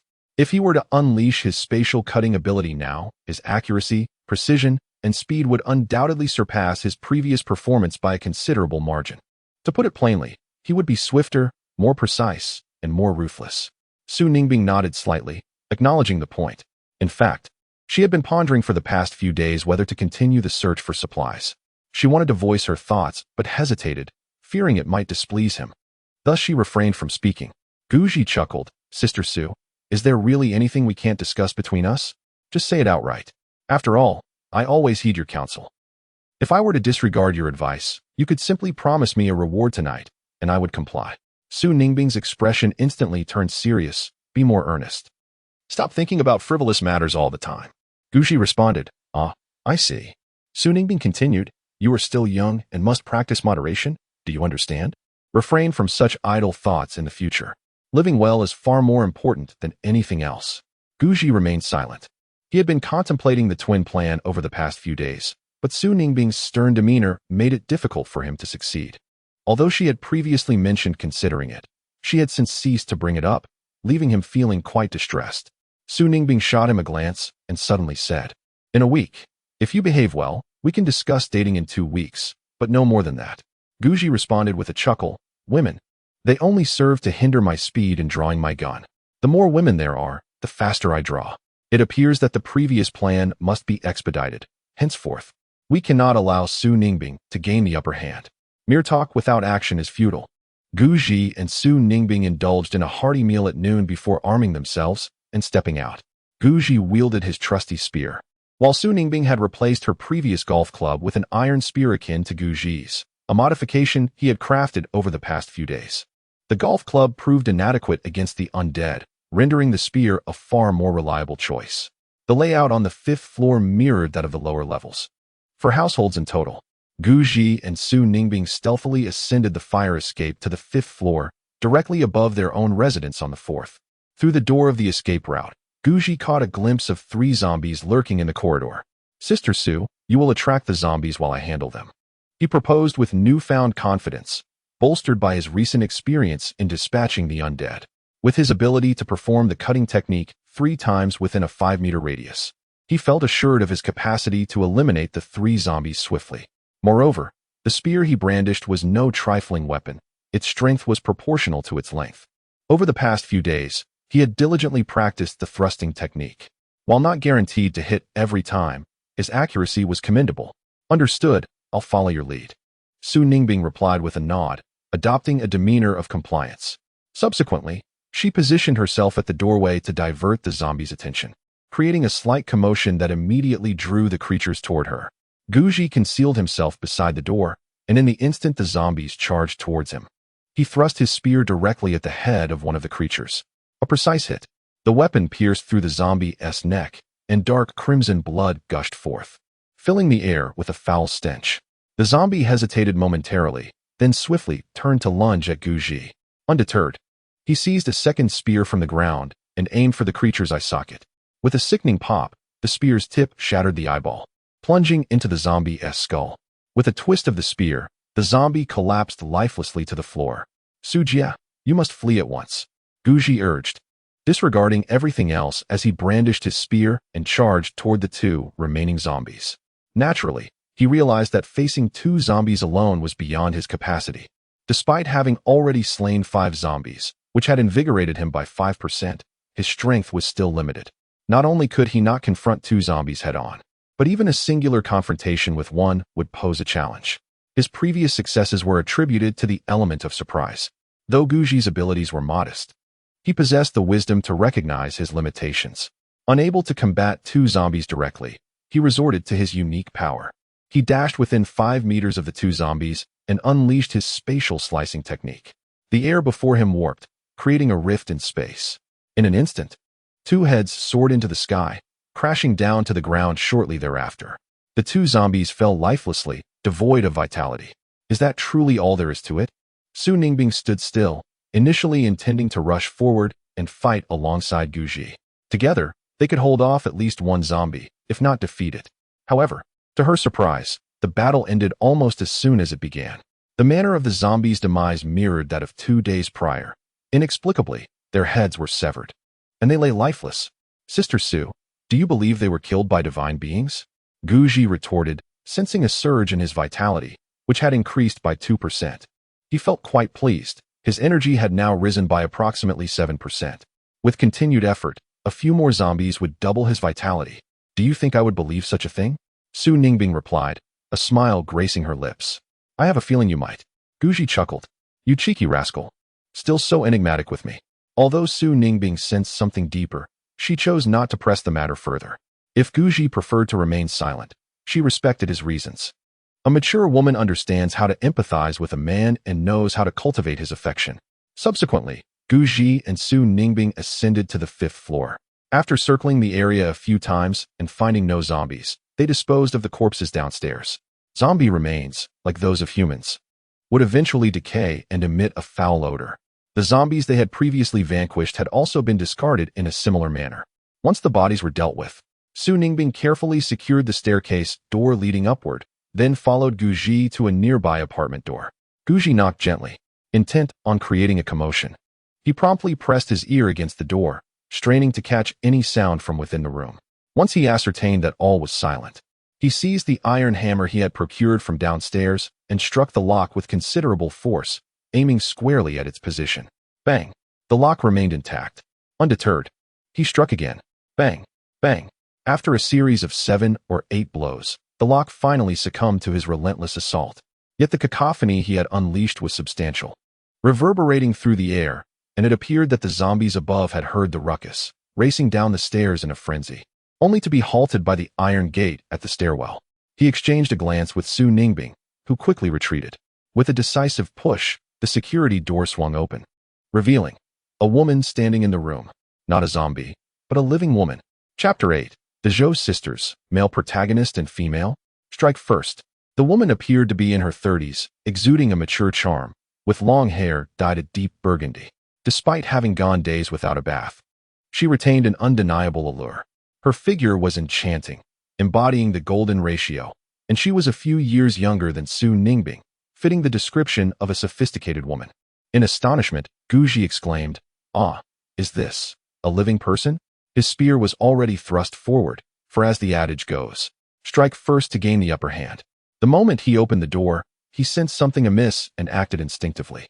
However, what he had not anticipated was the presence of a living individual within. Retracting his spear, he scratched his head and apologized. I misjudged you. I thought you were a zombie. Are you also a survivor? The composed woman pointed outside and retorted, Did you kill the zombies? Otherwise, Guji shook his long spear. Did you truly kill it? The mature woman was momentarily taken aback. Sister, why do you chatter so much? If it wasn't me who killed it, was it you? Guji waved his hand impatiently. Ah, no, that's not what I meant. I thought zombies couldn't be killed, the mature woman said apologetically, sticking out her tongue, before calling out urgently, Sister, come out. It was not a zombie that was banging on the door, but a living person, a survivor. After a brief silence, a youthful beauty, around 18 or 19 years old, emerged from the bedroom. She radiated vitality and energy, holding a long knife with a vigilant expression. Upon closer inspection, one could discern the similarities between the youthful beauty and the mature woman. They appeared to be sisters. I am Zhao Wanxiu, and this is my sister Zhao Wanqing. Zhao Wanxiu placed one hand on the door, seemingly prepared to close it at the first sign of trouble. After a pause, she inquired, Are you in search of supplies? Su Ningbing nodded, affirming, Yes, we are searching for supplies. Zhao Wanxiu's eyes brightened instantly. Could you take us sisters along? Their food supplies had dwindled to a critical level. Without new provisions, they would likely succumb to starvation within days. On the other side, Zhao Wanqing remained silent, yet she did not lower her knife. She seemed to harbor doubts about Guji and Su Ningbing. This was understandable, as in this apocalyptic world, all order and law had disintegrated. The current survival principle dictates that strength prevails, and those endowed with power shall ultimately revel in triumph. Abundant resources translate to a more prosperous existence. Women, particularly those of lesser strength, find themselves devoid of rights in this apocalyptic world. This is especially true for beautiful women who lack fortitude. Guji spoke bluntly. What do you think you're hoping for? He gestured towards Zhao Wanxiu and then to Zhao Wanqing, coldly stating, Aside from your attractive appearances, what additional value do you hold for me? Can you not awaken to reality? We are amidst an apocalypse. Do you truly believe that your looks compel me to assist you? Dream on. To have two burdens accompany me on a quest for resources is nothing short of a trap for myself. Engaging in combat with zombies is no trivial matter. Were it not for his extraordinary abilities, he and Su Ningbing would likely have been devoured by the undead long ago. The thought of dragging along two defenseless women into this desolate existence is absurd. They would only hinder his survival efficiency. Can beauty serve as sustenance? Beep. Host. This system must remind you that the fortune levels of these two women are relatively promising. You might want to consider expanding your horizons. Of course, should you choose to disregard this system's advice, I still suggest that during the early apocalypse, you should strive to diversify and reap rewards. Aren't you interested in acquiring a generator? This system can certainly grant that to you. Do you not seek resources for survival? This system can absolutely provide that for you. Whatever you desire, as long as you broaden your reach, the system is capable of rewarding you. Why not hasten to expand your horizons? Guji. How remarkable. Target, Zhao Wanxiu. Fortune level, purple, identity, supporting female, one of the future male protagonist's women. Note, the fortune levels are categorized into 7 tiers: white, green, blue, purple, gold, crimson gold, and rainbow. Target, Zhao Wanxiu. Fortune level, purple, identity, supporting female, one of the future male protagonist's women. Note, the fortune levels are categorized into 7 tiers: white, green, blue, purple, gold, crimson gold, and rainbow. After perusing the system's pop-up introduction, Guji fell into silence. Had he spoken too soon? Was it still possible to retract his words? He had initially perceived these two women as mere burdens, insignificant and unworthy. Although the system mandated expansion, he had his own criteria for such growth. Not just anyone would suffice. Little did he know, both women possessed a fortune level of purple. While this was 2 tiers below Su Ningbing, it was still formidable. Most importantly, they were destined to be the future male protagonist's companions. Winning their loyalty and devotion could prove quite advantageous. Meanwhile, Zhao Wanxiu and Zhao Wanqing, the two sisters, were left astonished by Guji's remarks. Could this man be so heartless? Prior to this, Zhao Wanxiu had been the president of a publicly listed company. Her family affluent. Though she had never been in love, she was not devoid of suitors. This was the first time a man had spoken to her in such a manner. She found it hard to believe, yet she had no choice but to accept it. Very well then. Zhao Wanxiu bit her lip and said, "Brother, could you lend us some food?" They still had plenty of water, but their food supplies were truly dwindling. "Brother?" He scoffed, "Am I that old?" Guji replied coldly, "You must be Zhao Wanxiu, correct? Can you not be so naive? In this apocalypse, you still wish to borrow food from me? What a jest. You think borrowing implies returning? I fear it would be more like a one-sided transaction. To be frank, it would be generous of me not to seize your supplies, and yet you expect me to bestow upon you some of my provisions? How audacious." He shifted his tone, adding, "If you wish for me to lend you something, it would be contingent upon your worth to me. And what value do you possess? None at all, I presume. 2 defenseless women. Of what use could you possibly be to me?" Having spoken, he disregarded the sisters entirely and turned to leave with Su Ningbing. Zhao Wanxiu and Zhao Wanqing were utterly stunned. Was there truly such a forthright man in the world? So direct, so heartless, leaving them utterly crushed. "You, sir, are indeed." Zhao Wanqing was infuriated, her gaze fixed fiercely on Guji, yet she felt powerless against him. She was but a woman. How could she possibly contend with him? After all, he had just slain several zombies. It was likely that even together, they would not stand a chance. "Wanqing, do not say another word." Zhao Wanxiu shook her head, her face awash with disappointment. Although she longed to unite with the others and acquire some supplies. What reason did they have to assist her? Simply because of her appealing appearance? What value did she possess? Beauty alone would not suffice to stave off hunger. Meanwhile, as Guji walked further away, Su Ningbing lowered her voice and inquired of him, "Shaoji, why did you decline their offer? In this apocalyptic world, strength lies in numbers, and they are quite attractive as well. Wouldn't it be splendid to bring one home as a wife?" Guji responded with a grave expression. "Sister Su, what are you thinking? Our own food supply barely sustains us. Why would I take on 2 more mouths to feed? That would be madness." He then earnestly declared, "I desire no other woman. Having you is more than enough for me." In truth, he harbored a different plan. It was only in the depths of despair, when one was on the brink of starvation, that they would truly value every morsel of food. He was confident that if these sisters found themselves in dire straits, they would inevitably seek him out. Only when they were most desperate would they appreciate his assistance, and their gratitude would be profound. Thus, he felt the time was not yet ripe. He could afford to wait. It would not be long before their supplies ran out. "Oh, Xiaoji, you are the best, Su Ningbing exclaimed, her face alight with excitement and joy. On the other side, after Guji and Su Ningbing departed, the sisters Zhou Wanxiu closed their door. However, Zhou Wanqing wore a furious expression, her small face puffed up adorably with indignation. Sister, we truly have run out of food. We can barely last 3 or 4 more days. Gripping a knife fiercely, Zhou Wanqing resolutely suggested, why don't we sneak over tonight and take them out? They seized their supplies. And you? Still killing people? Aren't you squeamish at the sight of blood? Zhou Wanxiu glanced at the knife.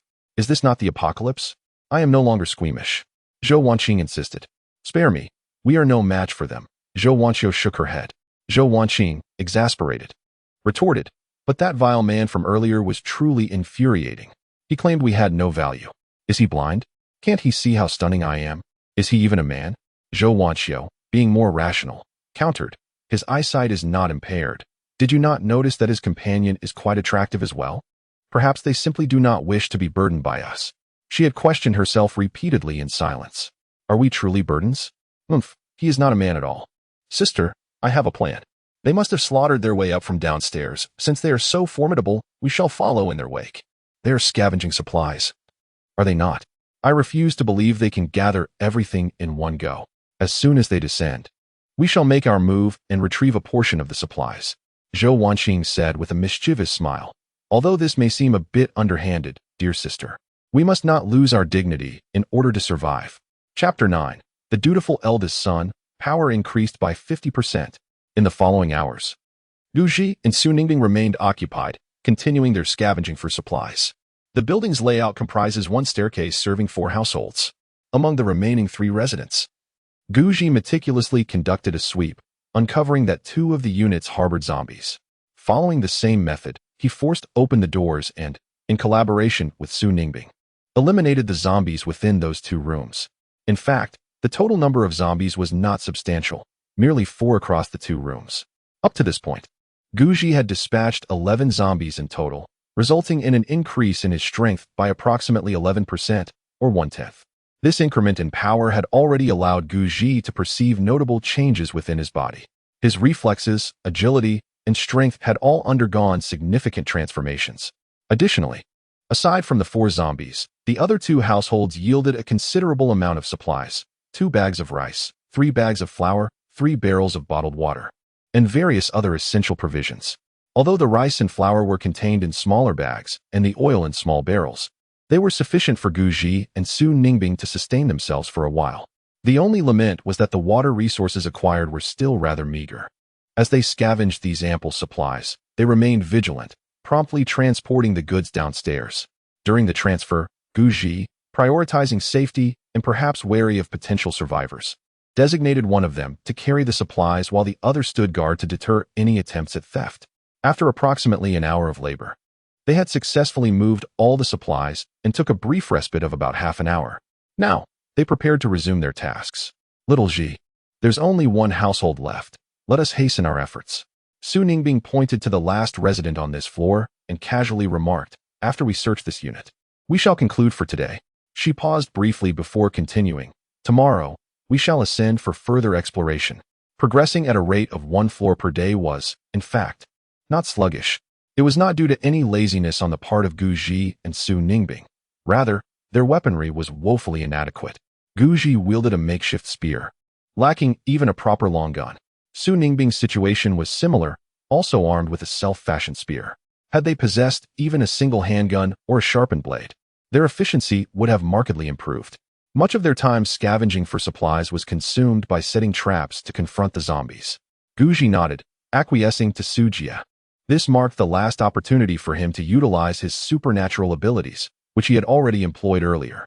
It was indeed imprudent to continue scavenging at present. It would be wiser to wait until tomorrow, when he could again harness his powers for the search. He hefted his heavy hammer and approached the final door. Raising the hammer, he brought it down forcefully upon the door. With a resounding thud, the door swung open from within. Guji paused for a moment, then readied his spear.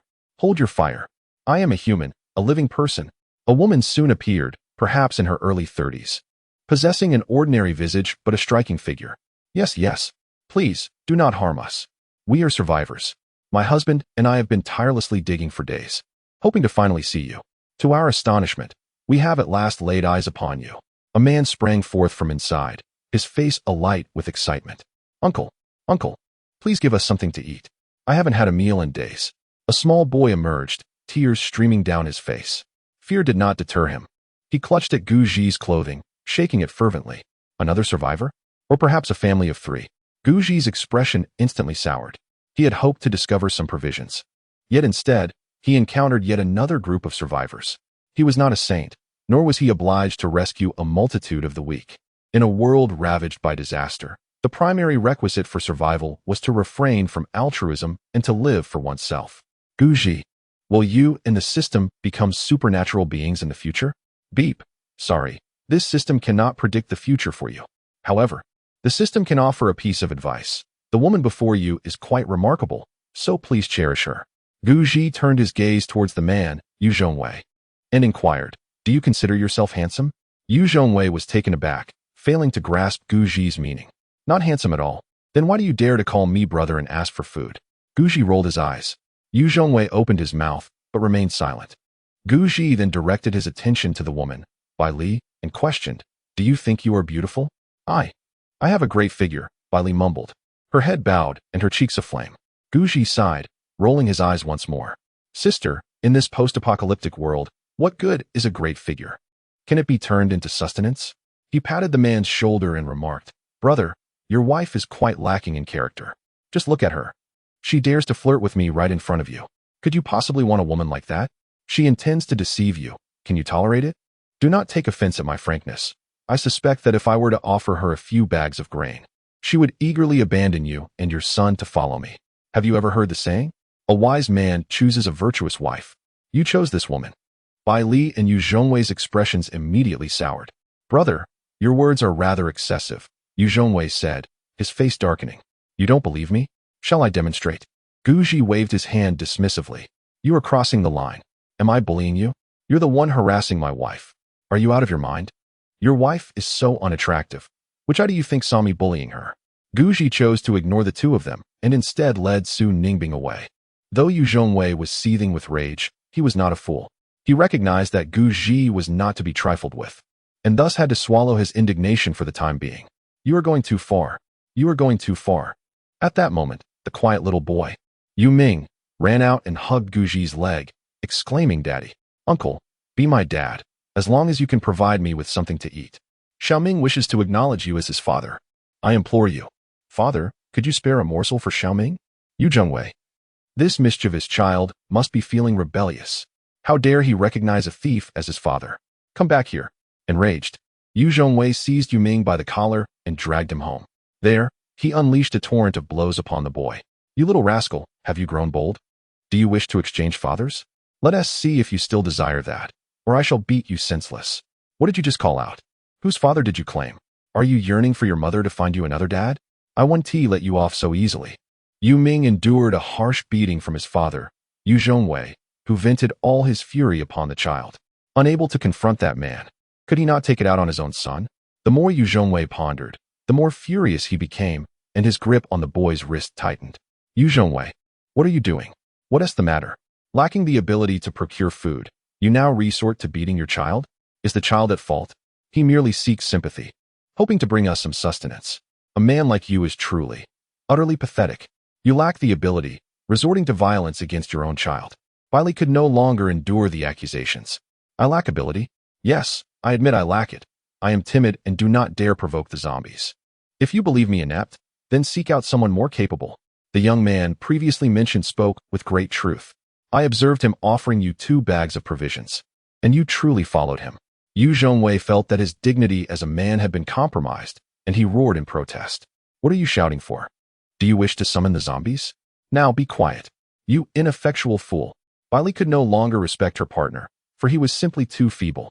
Prior to the apocalypse, he had held a mid-level managerial position in a company, earning a substantial monthly income of 70 to 80,000. It was precisely due to his high earnings that she had entrusted him with her life.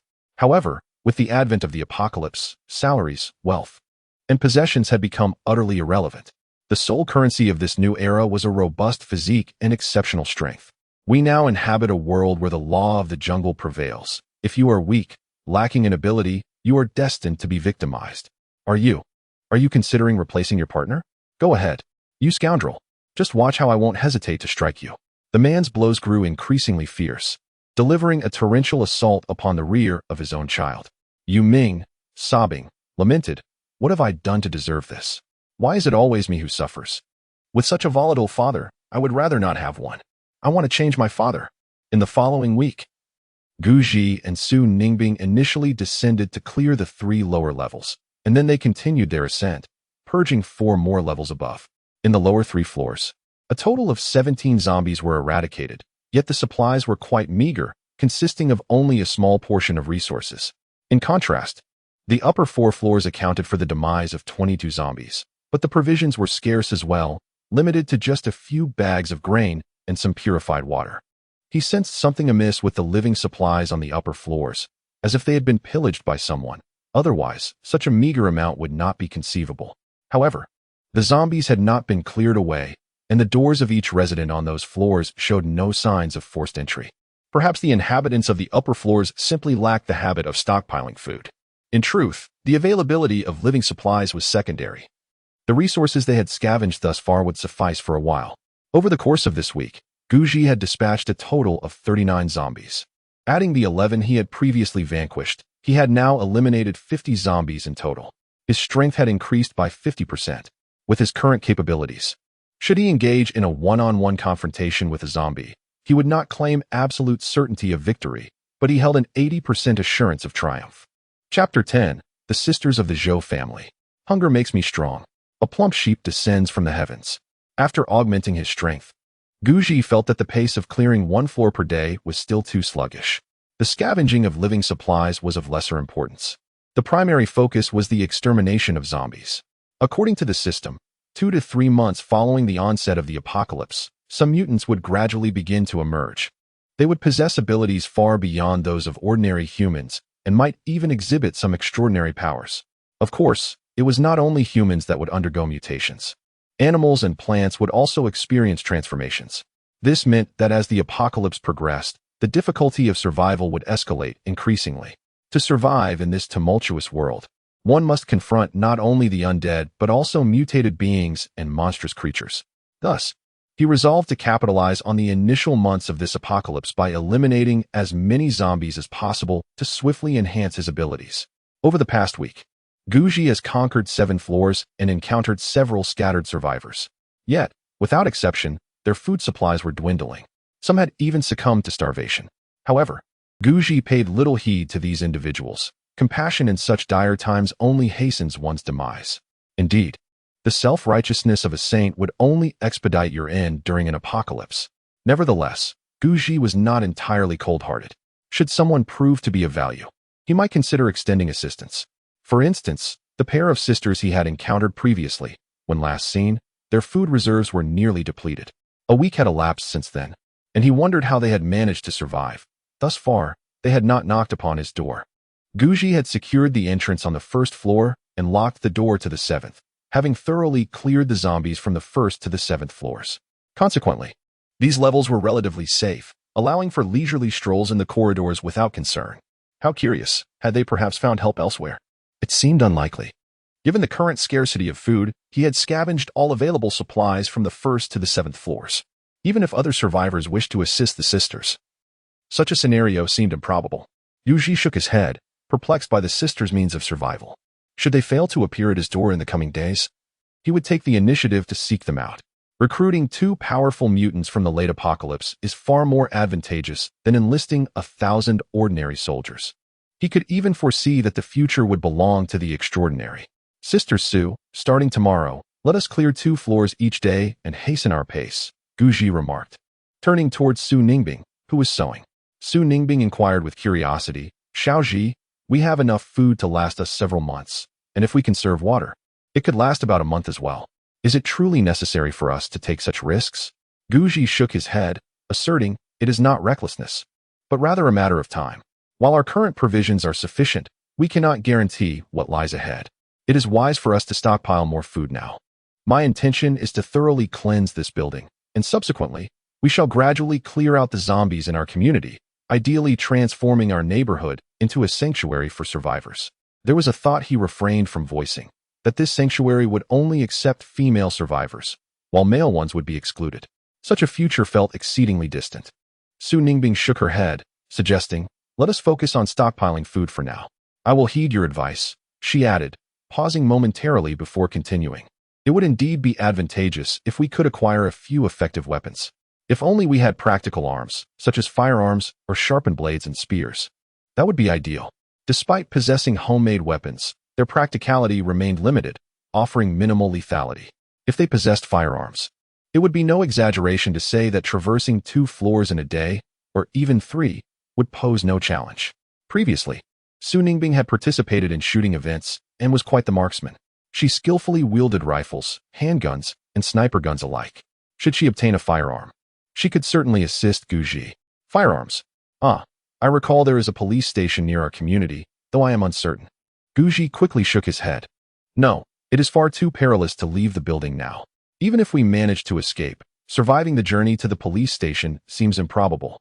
For now, we can only hope that some residents above possess suitable cold weapons. Cold weapons, it seems, have garnered quite a collection among many. Furthermore, some of the more valuable ones exhibit exceptional craftsmanship. While they may not be as sharp as a razor, they are certainly formidable. If he could acquire a long sword valued at several thousand, it would be quite advantageous. I shall prepare a meal." Su Ningbing also found this notion somewhat unrealistic. "After dinner, we will scour for supplies. I wonder how Jian and your mother are faring." She too yearned to return to her son. However, the outside world was overrun with zombies, and venturing out would be tantamount to seeking death. Jian. Guji shook his head. "He should be fine. As for my mother and the others." The system had explicitly stated that Su Jian is the protagonist. A person of such fortuitous fate as Su Jian could hardly meet an untimely demise. He sensed that Su Jian would likely evolve into a powerful ability user in the future. He now only wishes that his parents were still alive, hoping they can hold on until he can rescue them. His urgent desire to eliminate the zombies and grow stronger stems from his yearning to save his parents as soon as possible. On the other hand, sisters Zhou Wanxiu and Zhou Wanqing are also suffering, although they have recently discovered a way to wealth. By rushing to scavenge the remnants of supplies after Guji and Su Ningbing have finished their search, the food remains insufficient. The few scraps they have gathered consist merely of some leftover noodles or discarded snacks.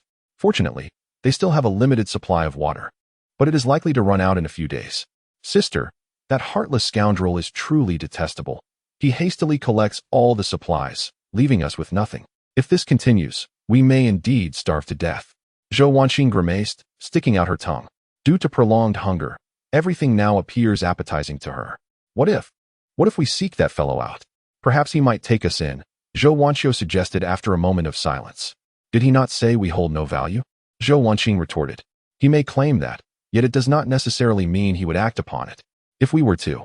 At this point, Zhou Wanxiu fell silent.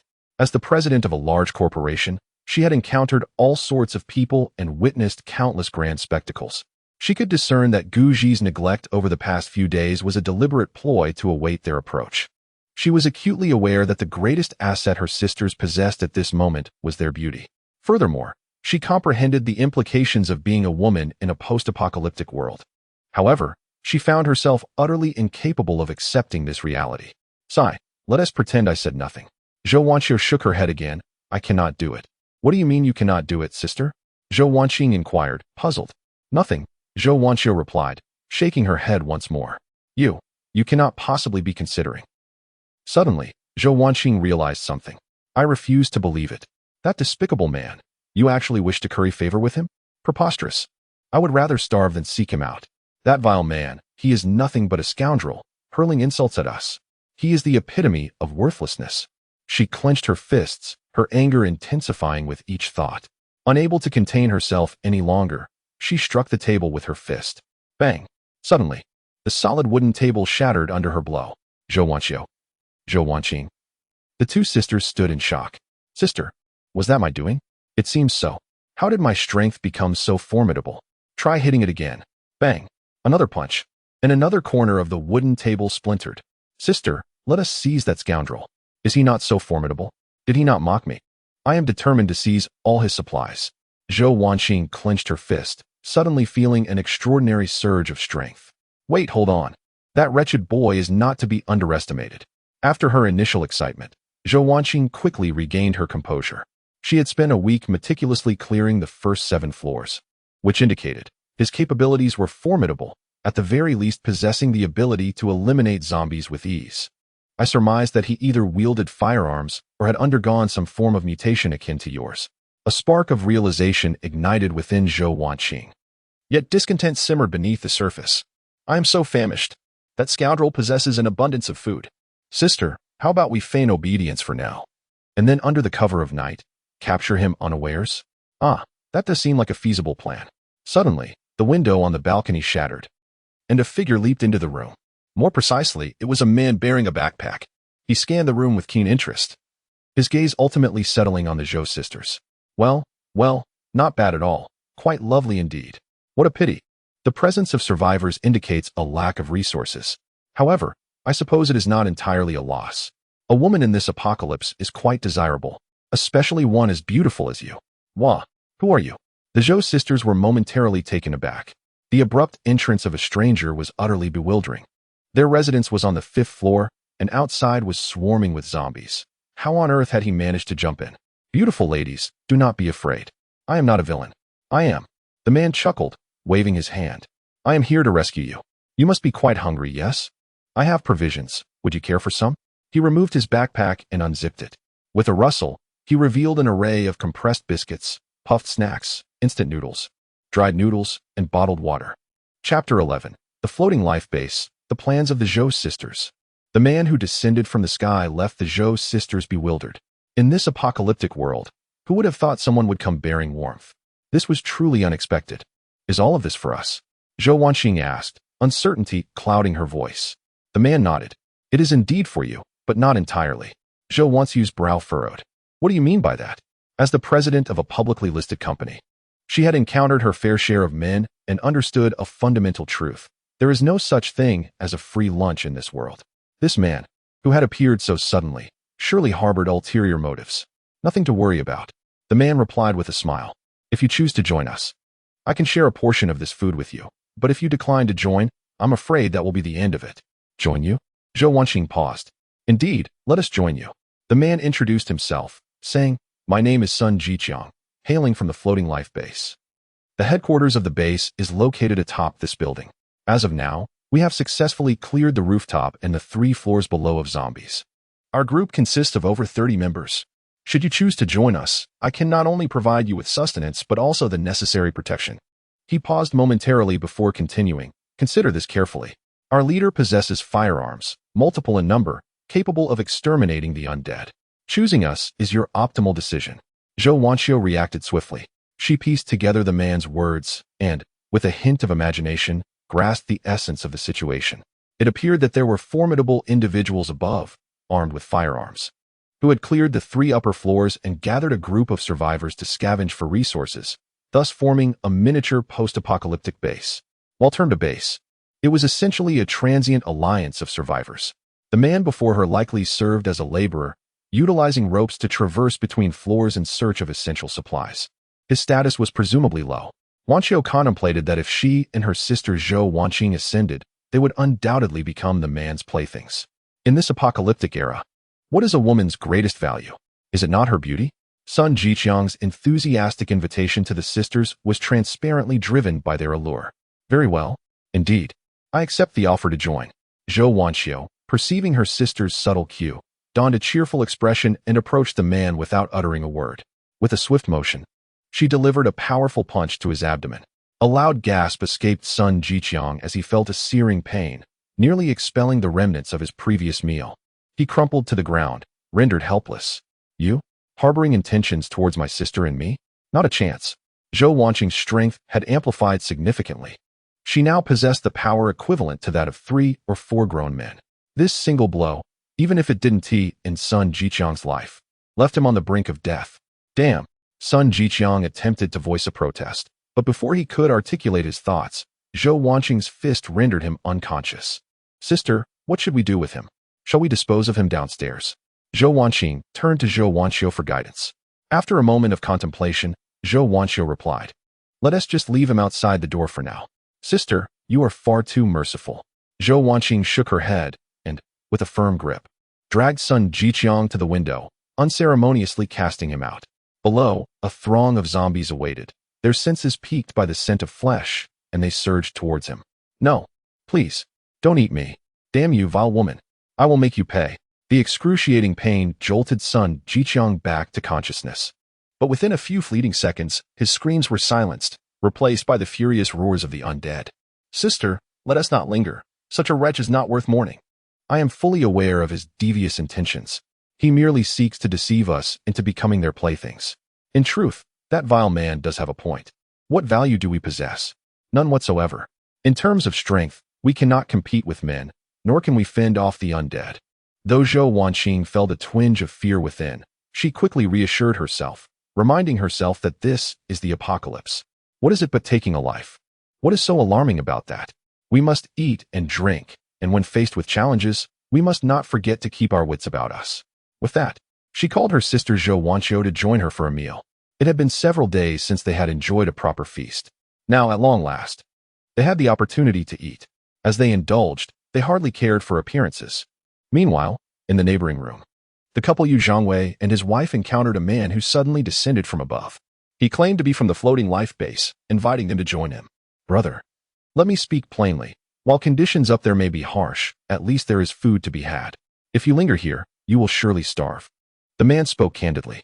It is indeed an option, but Yu Zhongwei hesitated, glancing back at Bai Li, his heart filled with turmoil. What are the rules of the apocalypse? The law of the jungle, survival of the fittest.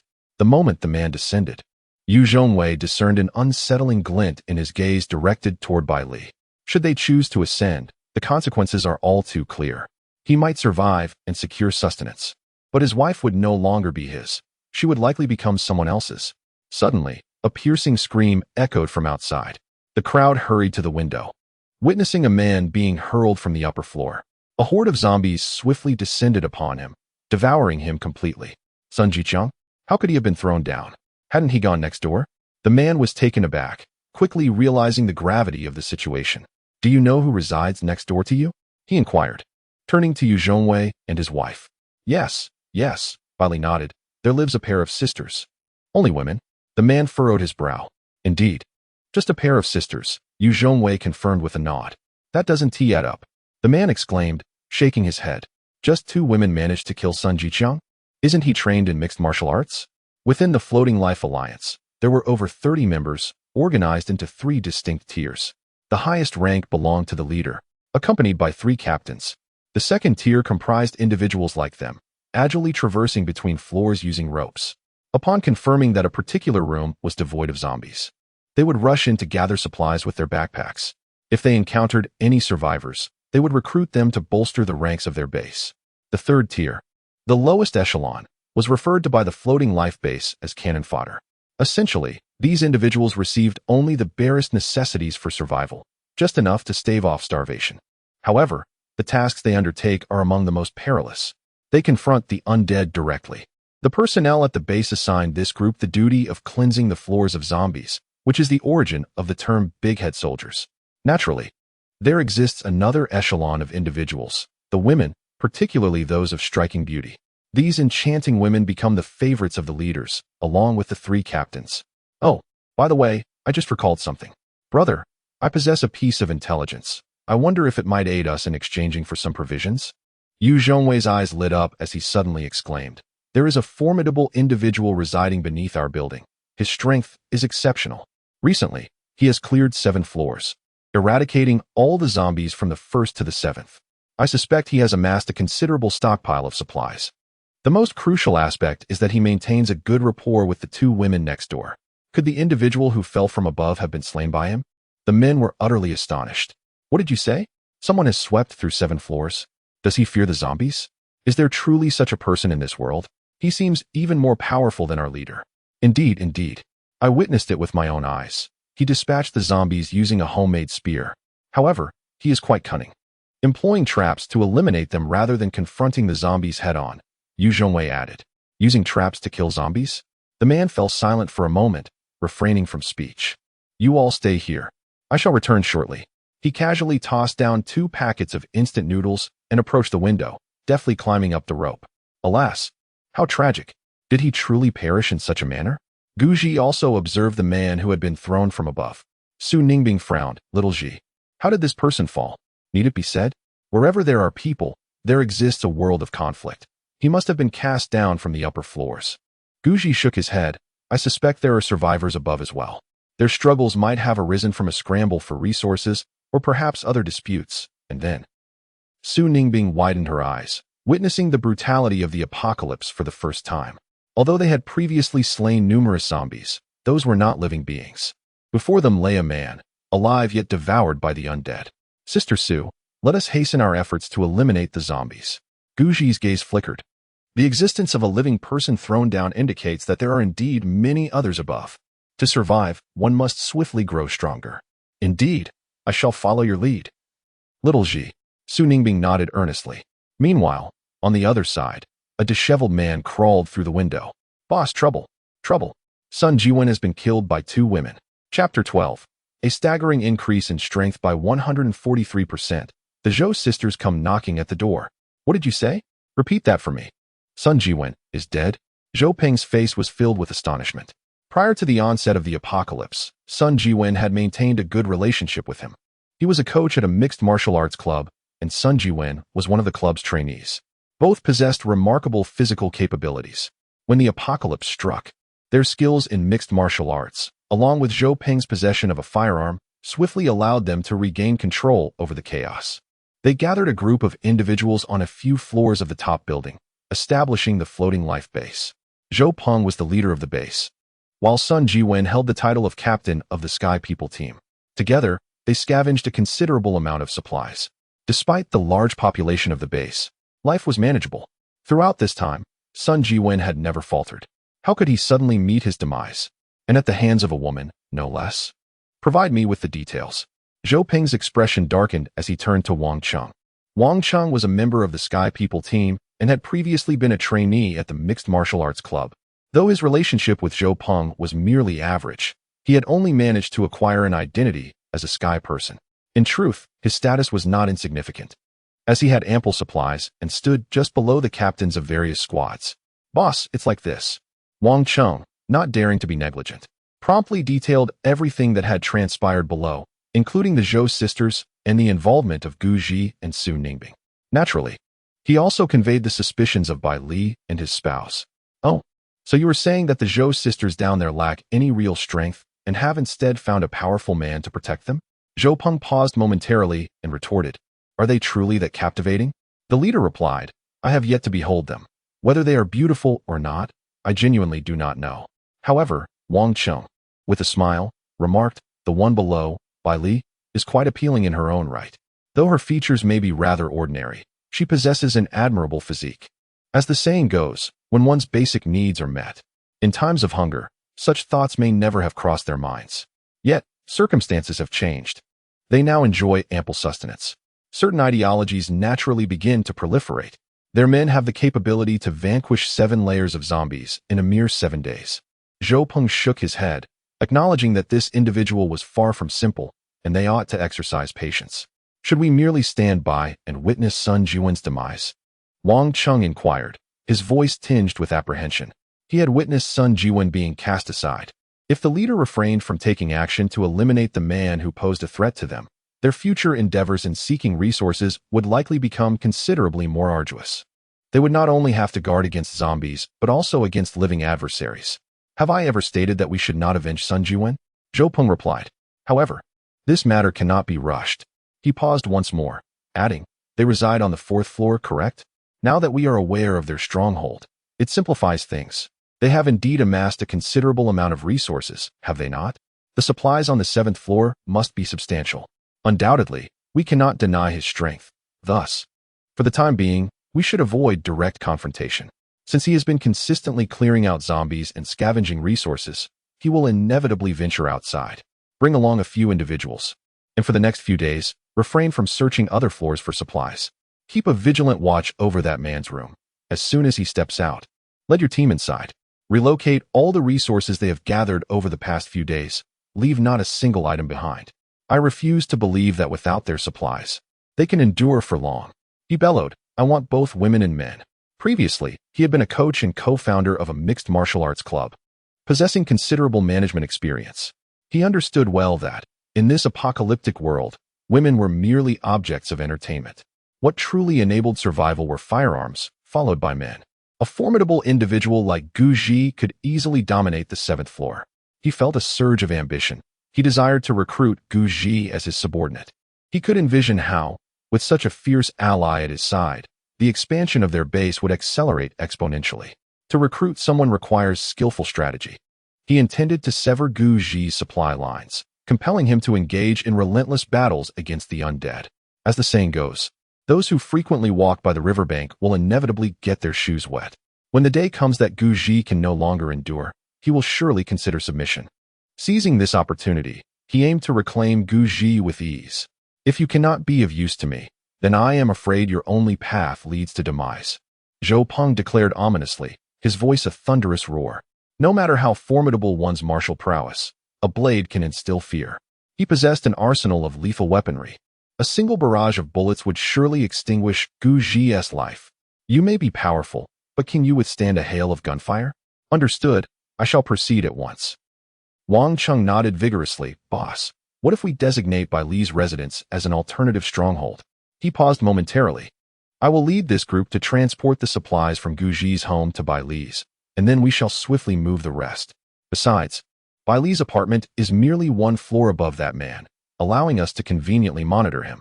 Very well, let us proceed with that plan, Zhao replied, nodding in agreement. With Sun Jiwen deceased, you shall temporarily assume the role of squad leader. If you perform admirably, a permanent position may be yours. Thank you, boss, Wang Chung exclaimed, his face alight with excitement. I assure you, I will not disappoint you.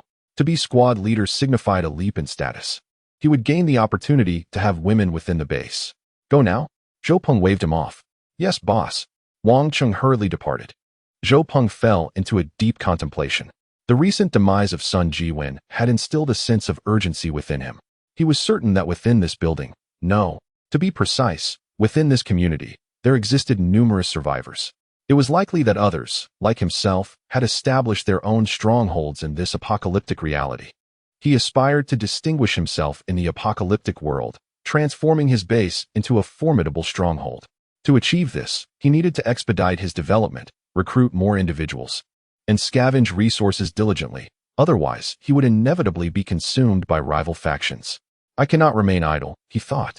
It's imperative that my subordinates quicken their pace of clearing the area.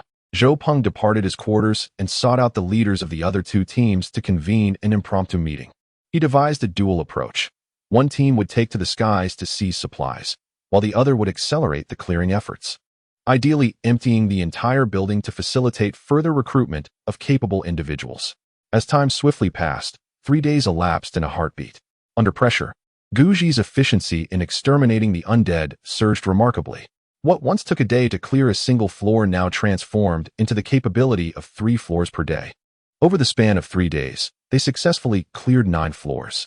Combined with the previous 7, their secure levels now totaled 16. During this period, they also amassed a considerable stockpile of provisions, including rice, flour, noodles, and instant meals, accumulating dozens of bags. Fortunately, their base was sufficiently spacious. Otherwise, storage would have been a challenge. The only disappointment was the limited supply of purified water. After scouring 9 floors, they managed to gather merely 20 barrels of purified water, several of which had already been opened, leaving only half-filled containers. The clearing of 9 floors also resulted in the demise of numerous zombies, totaling 93 in all. Now, Guji's strength had advanced significantly, with a remarkable increase of 143%. His current power was thus over 2.5 times what it had been previously. Most crucially, as Guji's strength has grown, so too has his spatial cutting ability. Previously, he could only perform this technique 3 times a day. Now, he can do so 4 times daily. As he continues to strengthen, the number of times he can wield this power will inevitably increase. However, the clearing of the 16th floor has presented a dilemma. There are numerous survivors. Guji estimated that there are over a dozen survivors on that floor, with 6 female and 9 male survivors among them.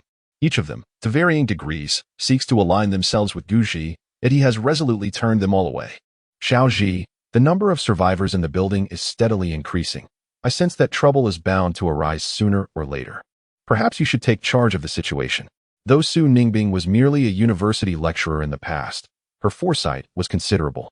She understood that with the advent of this apocalypse, the constraints of law have vanished, allowing human nature to be fully revealed.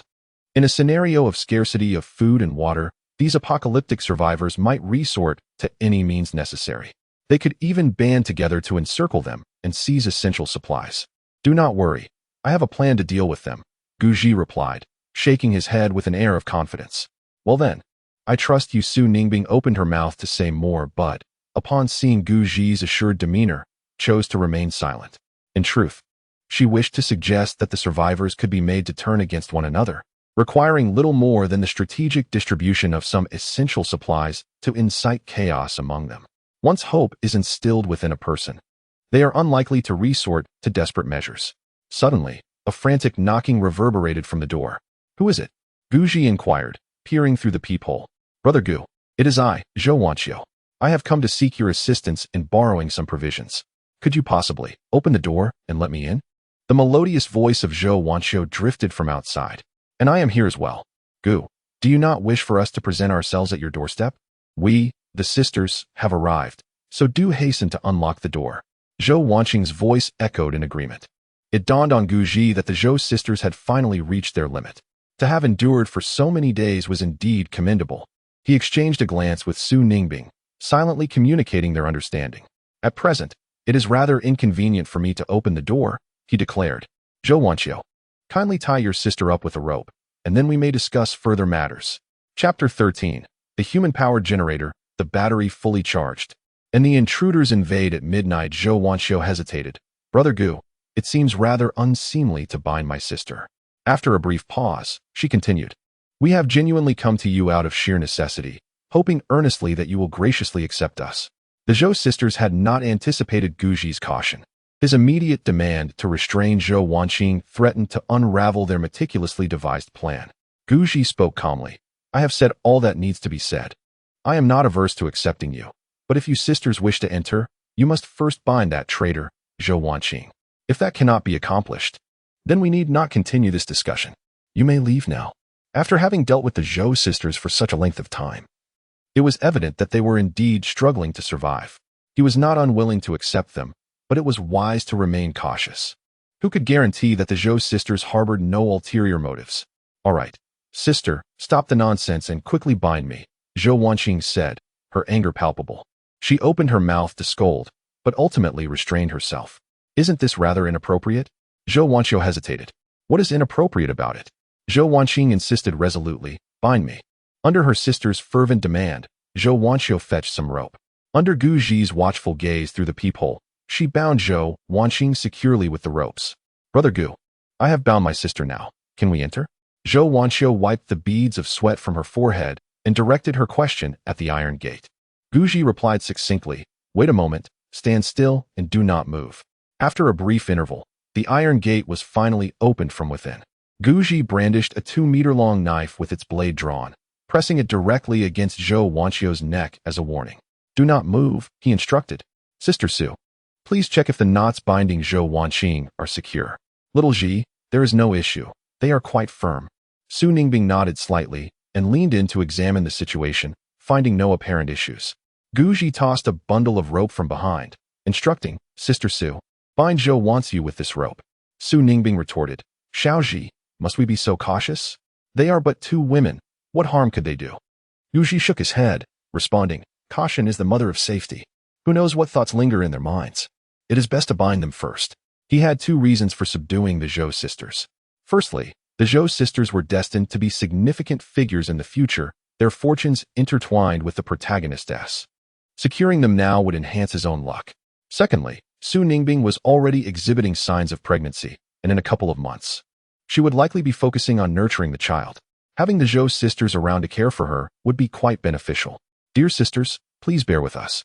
Xiaoji's nature is inherently suspicious and distrustful of strangers, Su Ningbing explained as she bound Zhao Wanqiu. However, rest assured, since you have chosen to seek refuge with us, we will not bring you harm. She paused, adding, yet, until we can fully trust you, we kindly ask for your patience.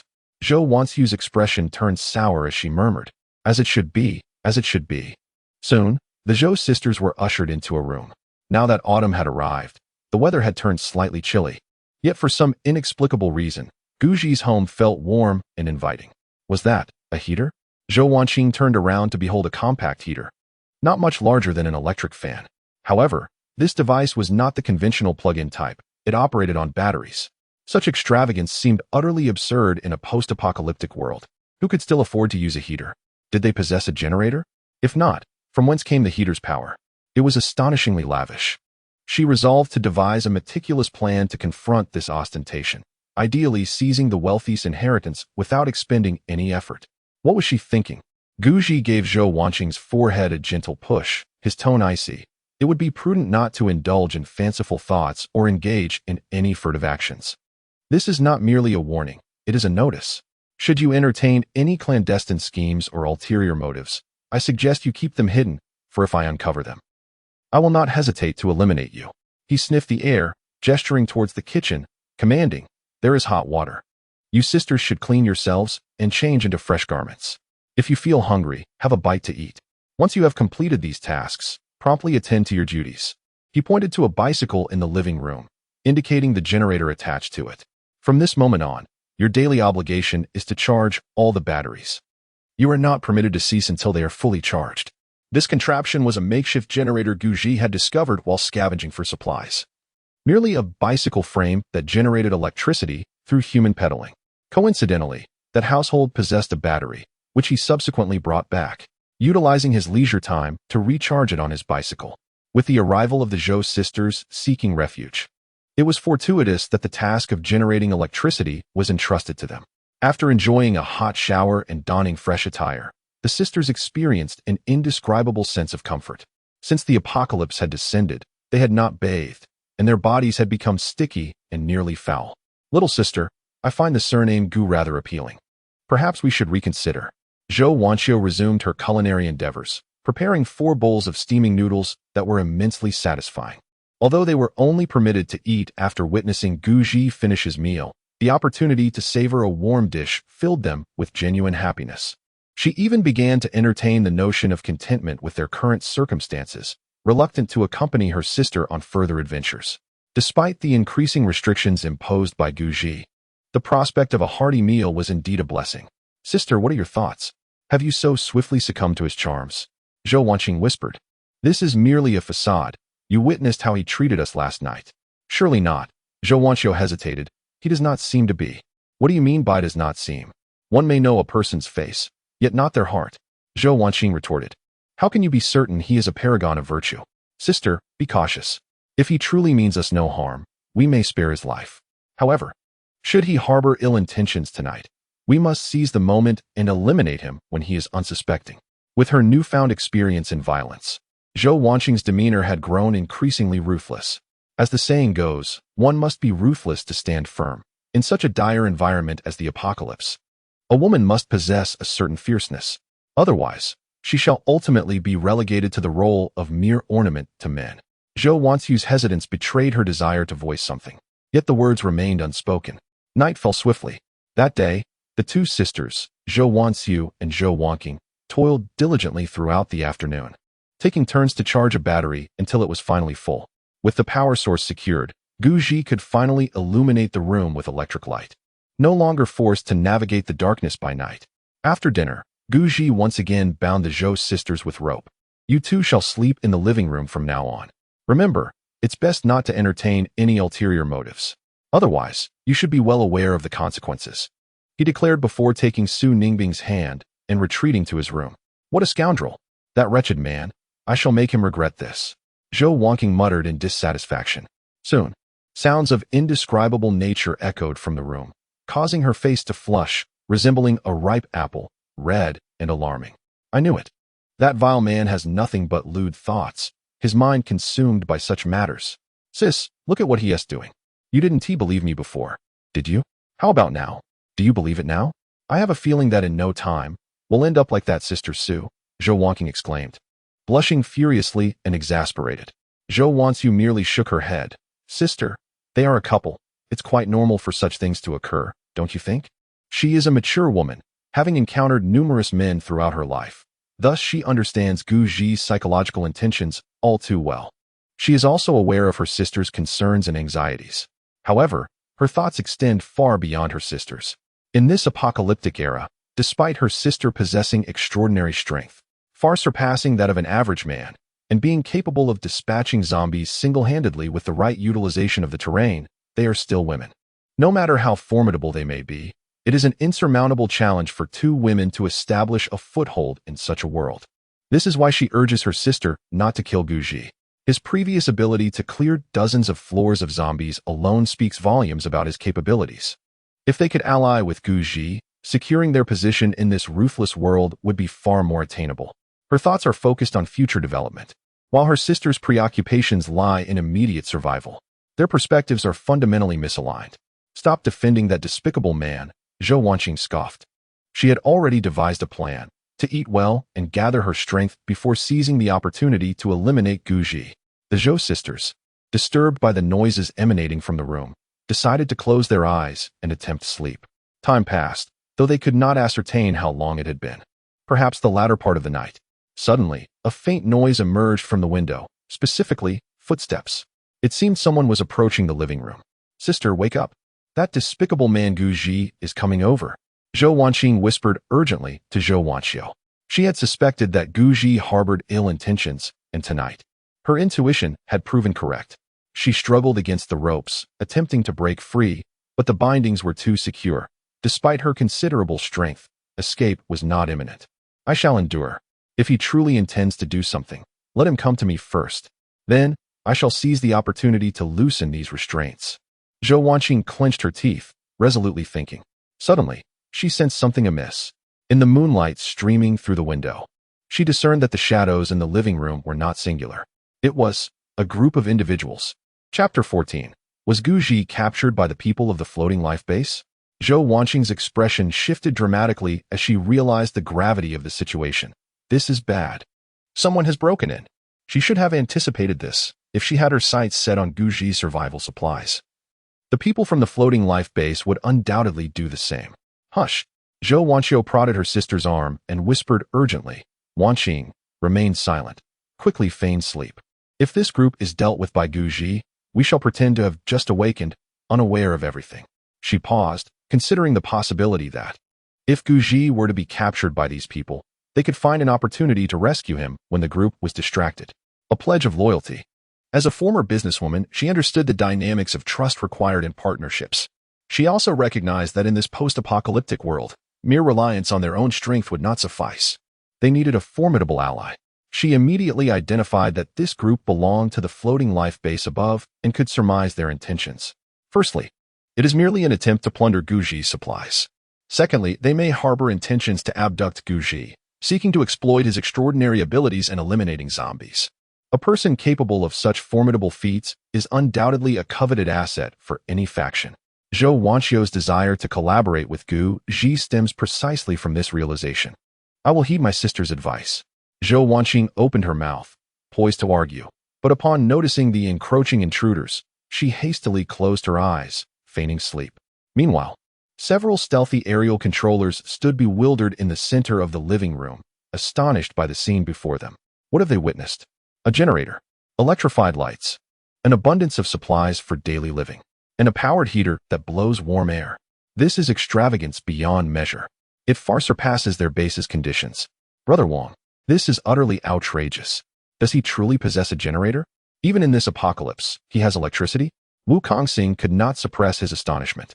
In their floating base, the aerial controllers held a prestigious position, enjoying generous benefits, ranking just below the leaders and captains. Yet, upon witnessing the opulence surrounding them, their sense of inequity surged. Not to mention them, even the leader Zhou Peng does not enjoy such privileges as Guji. "You talk too much." Wanqing rolled his eyes. "Brother, it is not my verbosity. It is simply that Guji's life is excessively indulgent. Look at the sofa. Goodness, he even has two stunning beauties bound there. He certainly knows how to indulge." Wu Kongxing turned his head again, catching sight of the Zhou sisters on the sofa, a pang of envy stirring within him. Upon his remark, Wang Qing's attention was drawn to the two exquisite beauties seated on the sofa. One exuded a mature elegance, in her 30s, clad in alluring black stockings, embodying temptation to the fullest. The other was youthful and vibrant, in her 20s, brimming with energy. These two women represented stark contrasts. Damn it. The Gu family certainly knows how to indulge in pleasure. Without further ado, let us restrain the one named Gu. The boss has instructed that she must be captured alive. Not dead, Wang Cheng lamented. Were it not for the imperative of capturing her alive, he would have acted long ago. In this apocalyptic world, eliminating a person is hardly a challenge. He possesses both manpower and weaponry. Killing Gujiru would be as effortless as slaying a chicken. However, the boss's demand was for her to be taken alive, which is why he had prepared for several days. In the preceding days, they had been observing Gujiru, noting that she executed her zombie hunting excursions with meticulous planning, returning approximately every half hour. They had considered depleting her supplies to render her unable to sustain herself. But half an hour was far too brief for such an undertaking. Moreover, should they alarm her, she would be on guard, complicating future attempts to deal with her. After much contemplation, they devised the current plan. Under the cover of night, while Gujiru slumbered, they would seize the opportunity to bind her. Of course, if this plan were to falter, a secondary strategy awaited. Hush, let us keep our voices down. Once we have tied up Gu, those two women will be ours. Will they not? Wang Cheng lowered his voice, addressing Xiao Wu. The next steps rest on your shoulders. He signaled to another subordinate beside him. Rest assured, my dear brother. Wu Kongxing proclaimed with confidence. With my lock-picking skills, the locks of their household pose no challenge whatsoever. After several days of meticulous investigation, they had ascertained that Guji typically resided in the left-hand bedroom. Of course, there were occasions when Su Ningbing would occupy another room, but Guji's quarters remained unchanged. Before the apocalypse, Wu Kongxing was a skilled pickpocket, renowned for his exceptional lock-picking abilities. He required no intricate keys. A mere wire sufficed to unlock any mechanical lock. Previously, when this group of sky marauders encountered doors they could not breach while scavenging for supplies, they would summon Wu Kongxing for assistance. With deft hands, he extracted a wire from his pocket and deftly maneuvered it within the lock of Guji's door. In a matter of moments, with a satisfying click, the lock yielded to his expertise. Xiaoli, Xiaozhong, you two follow my lead. Remember, aim directly for the bed. Subdue Guji first, Wang Cheng commanded, casting a knowing glance at his subordinates. Drawing a deep breath, he charged into the room, his speed remarkable as he lunged toward the large bed. Xiao Wu, quickly, bind him, Wang Cheng shouted, pinning one individual on the bed while his two subordinates restrained another. He understood Guji well. A man who could single-handedly conquer 17 floors was no ordinary adversary. Thus, to overpower Guji, they needed to strike swiftly and unexpectedly. Should they allow Guji time to react, it was likely that their combined strength would prove inadequate against him. A wise man recognizes his limitations, and he was acutely aware of the chasm that lay between himself and Guji. On the other side, Wu Kongxing received orders.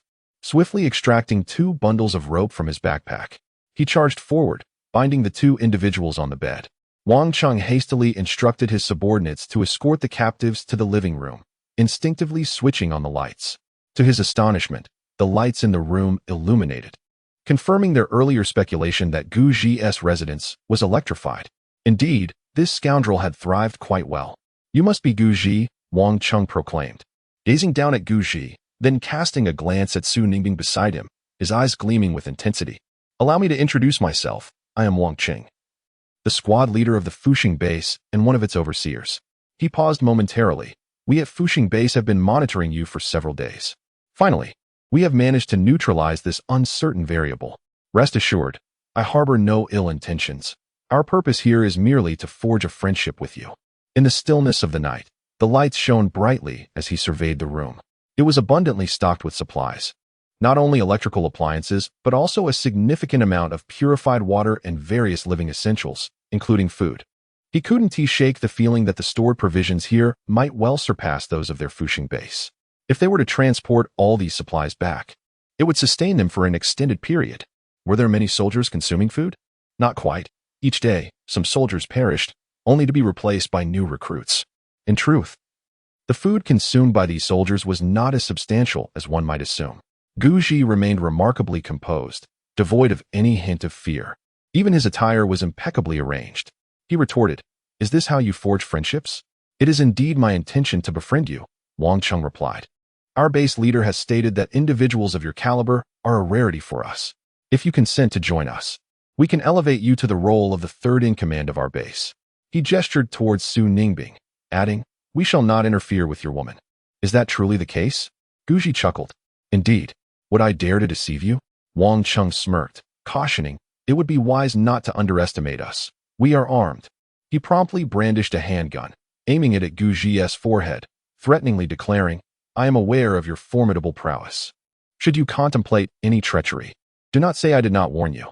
Though the Fuxing base possessed several firearms and ample ammunition, it was understood that firearms are ultimately consumable resources. Each bullet expended is one less in their arsenal.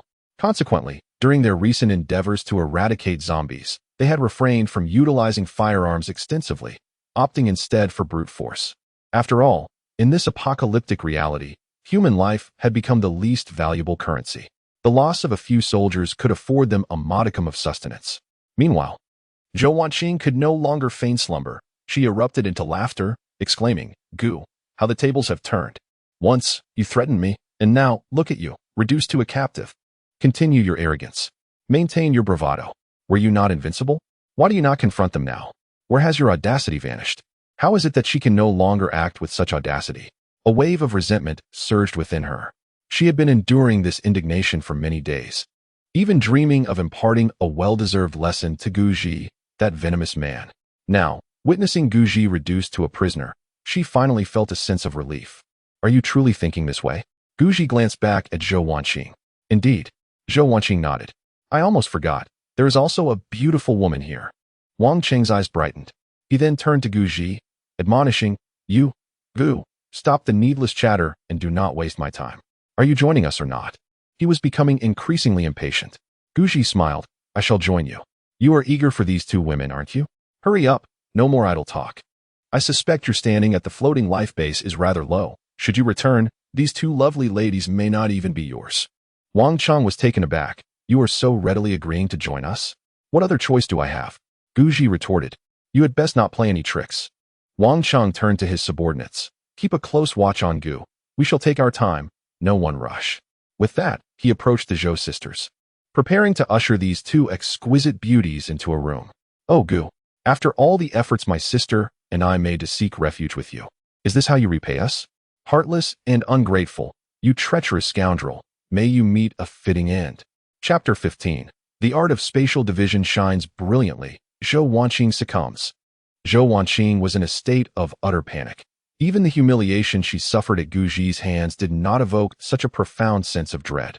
At this moment, she experienced an overwhelming feeling of helplessness. Although she had become an extraordinary being, her physical strength had significantly increased. She remained, at her core, merely a mortal. As the saying goes, no matter how skilled one is in martial arts, one still fears a kitchen knife. No matter how adept one is at agility, one still fears the bite of a dog. While her strength allowed her to take on 5 opponents, facing Wang Cheng, who wielded a pistol, rendered her efforts futile. Should a confrontation arise, a single barrage of bullets from Wang Cheng would spell her immediate demise. Despite her meticulous calculations, she had never anticipated that her adversary would possess a firearm. Weighing the pros and cons, Zhao Wanqing raised her chin and conceded, "Brother, could we negotiate? My sister and I wish to join the Fuxing base." It was merely a temporary act of submission. It was not a matter of great significance. After all, such humility would not sustain her. Surviving the immediate crisis was paramount. There would be ample opportunities to deal with this scoundrel later. Absolutely. Wang Cheng chuckled heartily. "Let us first discuss life, and then we shall explore the means of your joining the Fuxing base." Zhao Wanqing endeavored to maintain her composure. "Brother, could you refrain from touching my sister and me? You have no choice, do you?" Wang Cheng retorted coldly, still gripping her tightly. Zhao Wanqing replied, "Brother, it is not a matter of whether I have a choice. Rather, it is you who lacks the options. You must ponder carefully. We, the two sisters, are those women of the surname Gu." She paused for a moment, and thereafter, "The one surnamed Gu will be the third in command at your Fuxing base. What you do to us now may be inconsequential, but you ought to consider your future wisely. While I am unfamiliar with others, I know the person surnamed Gu all too well. He is a petty man who harbors grudges. If you take action against us now, You shall reap the consequences later. Thus, I advise you to think thoroughly before making a decision. Is she saying this out of love for Guji? Is it out of a sense of duty? Does she view Guji as her partner? No, none of these. She merely seeks to intimidate Wang Cheng and buy herself some time. She has come to understand that such unreliable men are of no worth. To survive, one must rely on oneself. Wang Cheng hesitated, acknowledging the validity of her words. Zhou Prong holds Guji in high regard, to the extent that the term valued could be aptly used.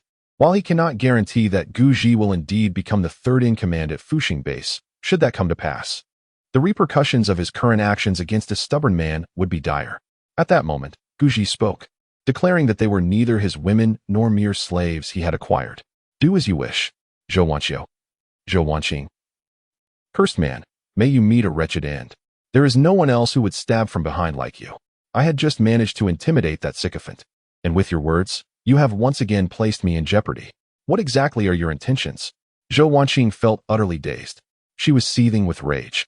Had her hands and feet not been bound, she would have charged at Guji without hesitation. Brother, could you do me a favor? Release me, and I shall persuade Guji to be utterly devoted to the floating life base. Zhou Wanqing clenched her fists. Wang Cheng completely disregarded her plea, gripping her collar as if she were a mere chick, yanking her off the ground and dragging her towards the bedroom. Brother, let us talk this over. Please don't do this. Guji, you scoundrel, are you even a man? You're less than human. Giving your woman to another man. You're nothing but a living eunuch. You wretched scoundrel, if you were a real man, you would save me. Despite her strength and martial prowess, she remained bound and helpless until Wang Cheng brought her to the threshold of the bedroom. Suddenly, she sprang from the ground, delivering a swift kick aimed at Wang Cheng's chest with lightning speed. Prior to seeking refuge with Guji, she had concealed a blade within her shoe as a precaution. Her earlier delay had been an attempt to cut through her bindings with the blade. Wang Cheng, having trained in mixed martial arts, reacted quickly, sensing danger. He rolled away to evade her kick. He drew his pistol, aiming it directly at Zhou Wanqing's head. Move again. I dare you. And I'll blow your head off in an instant. I was prepared for this. Previously, I harbored suspicions regarding the demise of Sun Jiwen, contemplating whether it was orchestrated by the two of you sisters. Eventually, I even entertained the notion that Guji was responsible for Sun Jiwen's death. But it appears my earlier conjecture was mistaken. Sun Jiwen was indeed a victim of your actions.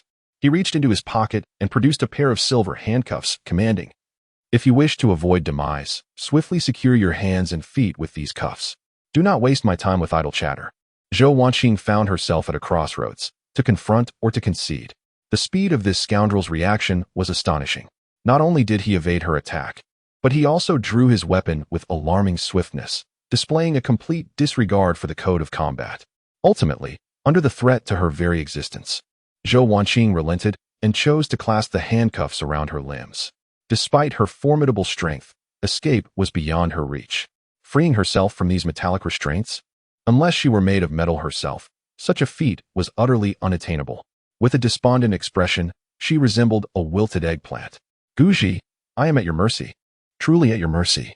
Please, save me, and I shall serve you faithfully. No, I would rather be your woman than be sullied by this wretched creature. A strong woman knows when to yield. What does a temporary capitulation signify? Given the opportunity in the future, I shall have ample means to settle the score with Guji. Truly at your mercy? Indeed. Are you certain? Absolutely. Very well then. You are to serve the esteemed Wang Cheng from now on. Guji, do you still consider yourself a man? I do. You are not a man. You are merely a grand eunuch, the foremost of all eunuchs in the world. Zhou Wanqing has succumbed to utter despair. She had once believed that Guji possessed some means to contend with the individuals from the floating life base. The previous act of submission was merely a tactic to delay. Now, it appears she was mistaken. Guji genuinely desires to join the floating life base, resigning himself to a state of utter defeat. It is understandable, considering the adversaries wield firearms. No matter how formidable Guji may be, he must yield. Alas, Zhou Wanqing could no longer contain her sorrow and broke into a heart-wrenching cry. May you be cursed. It would be better if you were to end my life, for otherwise, I shall eventually take yours. Sister, we should never have pledged our allegiance to Guji. Your misguided decision has led to my ruin. Zhou Wanqing, who typically appears boisterous and seemingly bold, is, in truth, quite timid. Despite having taken a life previously, She remains a mere child of not yet 20. Now, she finds herself utterly trapped in despair, weeping inconsolably. Bang! Wang Qing showed no leniency towards Zhou Wanqing. He unceremoniously cast the wailing Zhou Wanqing into the bedroom and slammed the door shut with force. Zhou Wanqing, do your words still hold weight? Suddenly, Guji called out from within the room. You scoundrel, begone. I wish to have no dealings with you. You spineless eunuch, you are no man. You have given your woman to another. With each cry, Zhou Wanqing unleashed a torrent of curses, her heart now steeped in hopelessness. She had even devised a plan. Once tainted by that scoundrel Wang Cheng, she would return and annihilate everyone at the floating life base before taking her own life. No, before succumbing to death, she would first eliminate that vile man, Guji. Guji, this woman truly possessed a fierce tongue. At such a dire moment, she still dared to speak out. One could only wonder how long her resolve would endure. Meanwhile, Wang Cheng was in a state of exhilaration. He had once been a mere lackey at the floating life base, or more accurately, someone of the second lowest rank. Although he had his basic needs met, he lacked the company of women. While there were indeed many women at the floating life base, only the leaders of various squads and the chief had the privilege to possess them.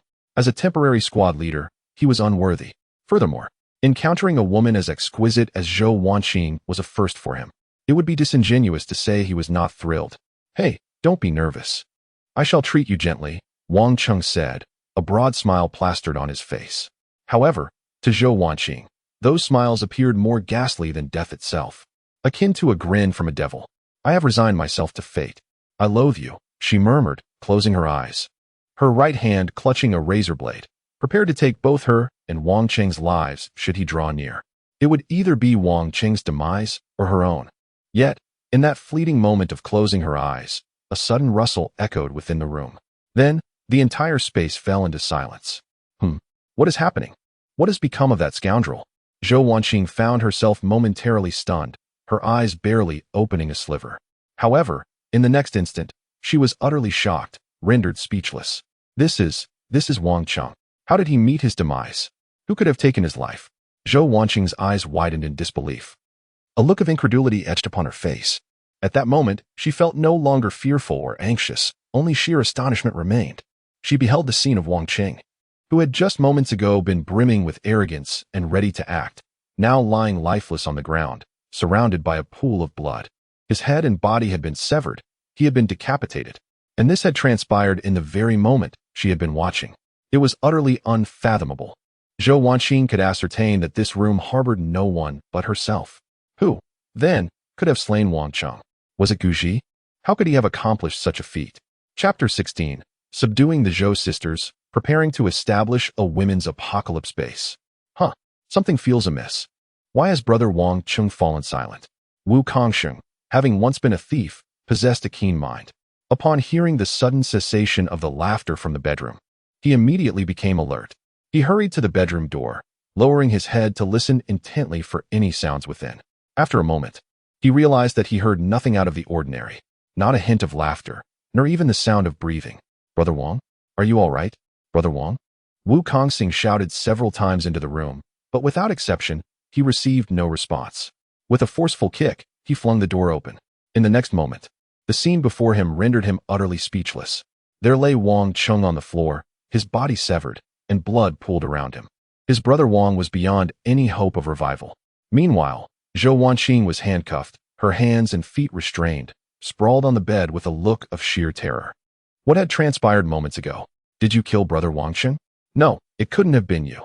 Tell me, who murdered brother Wang Cheng? Wu Kongxing's countenance shifted dramatically as countless thoughts flooded his mind. Zhou Wanqing's limbs were bound. It was impossible for her to have committed the act. Yet, was there anyone else in this room besides Zhou Wanqing? Who, then, had taken Wang Cheng's life? Zhou Wanqing spoke matter-of-factly. Indeed, I am the one who killed Wang Cheng. If you wish to avoid death, it would be wise to kneel and admit your fault now. Otherwise, I possess the means to make you suffer 1,000 deaths. She had always been bold. Since no one knew the identity of the executioner, she would seize the opportunity to wield her authority. Is it you?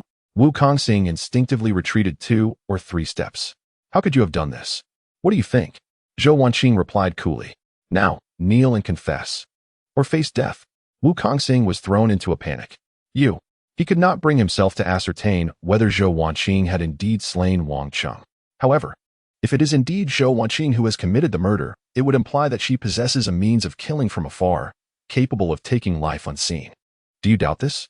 Zhou Wanqing lifted her head, displaying an air of arrogance, though internally she felt quite anxious. She had no such powers of remote killing. Her actions were merely intended to intimidate Wu Kongsung and his companions, leveraging the fear of her supposed prowess. Wu Kongsung remained silent, cautiously surveying the room, suspecting the presence of another individual who might have taken the opportunity to assassinate Wang Cheng. Suddenly, a sharp crack reverberated from behind Wang Cheng. He turned to behold a severed head soaring through the air, crashing heavily to the ground. Good heavens, it was Old Li. What sorcery do you possess? He exclaimed. Please spare me, my lady. I was blind to your might. I beg for your mercy. Yes, yes, my lady, spare us. We acknowledge our faults and implore you not to hold it against us. Is he dead? Old Li is truly gone. This cannot be. Wu Kongsung was utterly petrified, unable to fathom Zhou Wanqing's swift and decisive actions. In the blink of an eye, she had dispatched a flying man. It was, indeed, a murder accomplished without a trace. The other subordinate stood in stunned silence, having just exchanged jovial words with Old Li moments before witnessing his head fly away, succumbing to death before his very eyes. To claim he was unafraid would be a lie. He was utterly certain that no one had approached Old Li moments ago. Old Li had inexplicably lost his head, as if severed from a distance. Another death? Zhou Wanqing was left in a daze. She stared blankly at Old Li's head lying on the ground, lost in contemplation. Her earlier intention had merely been to frighten these individuals. How could there be such a thing as a head being cut off from afar? Yet, what had been a casual threat had indeed materialized into reality. Was someone assisting her? Who could that person be? Was it Guji? She abruptly glanced at Guji, but upon seeing the shock reflected in his eyes, she dismissed the thought. Have you finally learned fear? Zhou Wanqing remarked coldly. Yes, yes, we understand now. Please, spare us, divine being.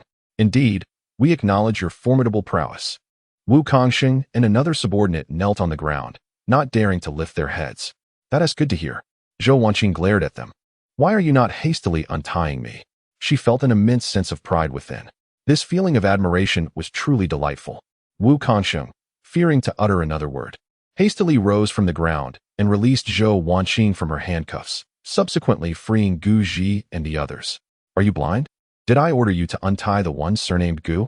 Zhou Wanqing stood up, flexing her wrists, and turned to find that Guji had already been freed. Her anger flared instantly. She was acutely aware of Guji's actions just moments prior. He was nothing more than a mere eunuch. Wasn't he that so? Are you certain you wish to bind me? Guji waved his hand, and in an instant, the head of one subordinate flew off. Another headless corpse collapsed onto the ground. Now, do you still insist on binding me? Guji surveyed the crowd with an icy demeanor. If you wish to avoid death, then kneel before me. Without my command, none shall rise. He realized that in this apocalyptic world, one could not afford to be lenient. As the saying goes, mercy does not govern soldiers, nor righteousness govern wealth. The more compassion he showed, the less authority he commanded. To subdue the Zhou sisters, he must employ resolute measures. Huh, it's you. Zhou Wanqing faltered and was the first to kneel. Her previous arrogance now resulted in her present humiliation. In truth, she had considered that Guji was the architect of all this chaos. However, his piercing gaze had misled her judgment. Otherwise, she would not have been so audacious. On the other side, Zhou Wanqiu instinctively knelt as well. Before the apocalypse, she was a revered businesswoman, a goddess in the eyes of many men. But now, in the face of overwhelming power, her worth was rendered null. When confronted with absolute strength, one must submit.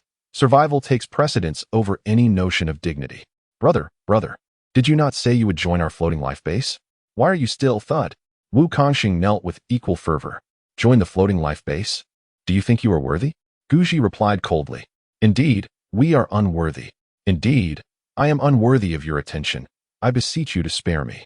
Before Wu Kongsung could utter his words, he was seized by Guji and unceremoniously cast out of the window.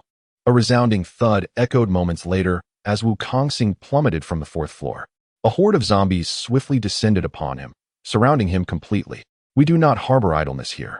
You two shall dispose of the body and tidy up the room. By morning, I do not wish to see a single trace of blood. Guji remarked, glancing at the Zhou sisters, who understood the gravity of the situation. Zhou Wanqing lowered her head, gritting her teeth. Clean the place thoroughly, and then you shall kneel on the ground. You are not to rise without my command. Guji added. The Zhou sisters. Gu, you are truly overstepping your bounds. Though they were filled with indignation, they dared not reveal a hint of their discontent. No matter how unreasonable Guji may be, they were compelled to greet him with smiles. For survival, they had no alternative but to comply. Meanwhile, on the other side, Yu Zhongwei and his wife stood in stunned silence, gazing out the window. Had brother Wang Chung and the others truly perished? Were they all gone? Had Guji been the one to slay them? He must be extraordinarily powerful. Yu Zhongwei swallowed hard. Old Yu, why do I feel that Guji is far more reliable than that floating life base? Perhaps we should seek refuge with Guji instead. By Li's long. Fair legs trembled uncontrollably. Wang Chung had gone armed, yet he still met his demise. Guji is indeed formidable. This is rather concerning. What is there to be worried about? Did he not refuse us last time? Let us try a few more times. He will eventually acquiesce. Yu Zhongwei felt a deep sense of humiliation. He was not a fool. He understood perfectly what Bai Li meant and was fully aware of her intentions. Wasn't Bai Li merely seeking another man? Essentially, she was looking for a capable father for her child. Now, Bai Li had set her sights on Guji, eager to throw herself at him. Previously, several men from Wang Chung had also shown interest in Bai Li, but in the interest of survival, he had endured. Isn't that what men do? They bear it, and it eventually passes. Yu Zhongwei clenched his fists. Then let us give it another attempt. However, one must not place all bets on a single tree. Bai Li smiled reassuringly. Do not worry, I am well aware. If the floating life base proves powerful, we shall seek refuge there. At that moment, Yu Ming suddenly interjected, Mom, are you trying to find me a new father? Bai Li. Yu Zhongwei, who told you that? Yu Ming, Dad Wang Qing said so. He mentioned that once our family moves to floating life base, he would become my new dad. Damn it. So you had already concocted this plan. You intend to abandon me. Bai Li responded, Darling, do not listen to our child's nonsense. Yu Zhongwei replied, Bai Li, I comprehend your thoughts, and there is no need for further explanation. However, I hope you understand. I am not a spineless coward. In order to survive, I can endure for now, but sooner or later, I shall rise to greatness. Such is the nature of humanity. To live, one must not shy away from sacrifices. Not even a son is beyond abandonment, let alone a woman. Though he loathes the deeds of Bai Li, his desire to survive eclipses all. Bai Li, I understand. Tomorrow night, I shall seek refuge with Guji for sustenance. The Zhou sisters venture to Guji in the dead of night. She perceives the reality keenly. As the saying goes, one learns by imitation. What sets her apart from the Zhou sisters? If she seeks shelter at night, Guji will surely accept her. Chapter 17. The female protagonist, Jiang Sini, intercepts the leading lady. Meanwhile, Zhou Peng remains vigilant, observing the commotion below. He fervently hopes Wang Chung can persuade Guji to serve his interests. However, what he receives instead is the sight of Wang Chung and several others' corpses being discarded. Their floating base possesses but a handful of aerial personnel. Each death diminishes their numbers. Of course, while aerial personnel are relatively easy to train, with so many foot soldiers, one or two can always be cultivated. Yet, the paramount concern lies in trust. Currently, nearly all aerial personnel are his confidants. If his trusted allies perish, how shall he maintain control over the floating base? Zhou Peng surveyed the crowd, his voice low and somber. Is everyone present? I shall now explain the reason for gathering you all here, as you may have surmised. A formidable individual has emerged on our fourth floor, ruthlessly eliminating Sun Jiwen, Wang Chung, and numerous aerial personnel. The Skyward team has been decimated under his ruthless actions, leaving it nearly devoid of members.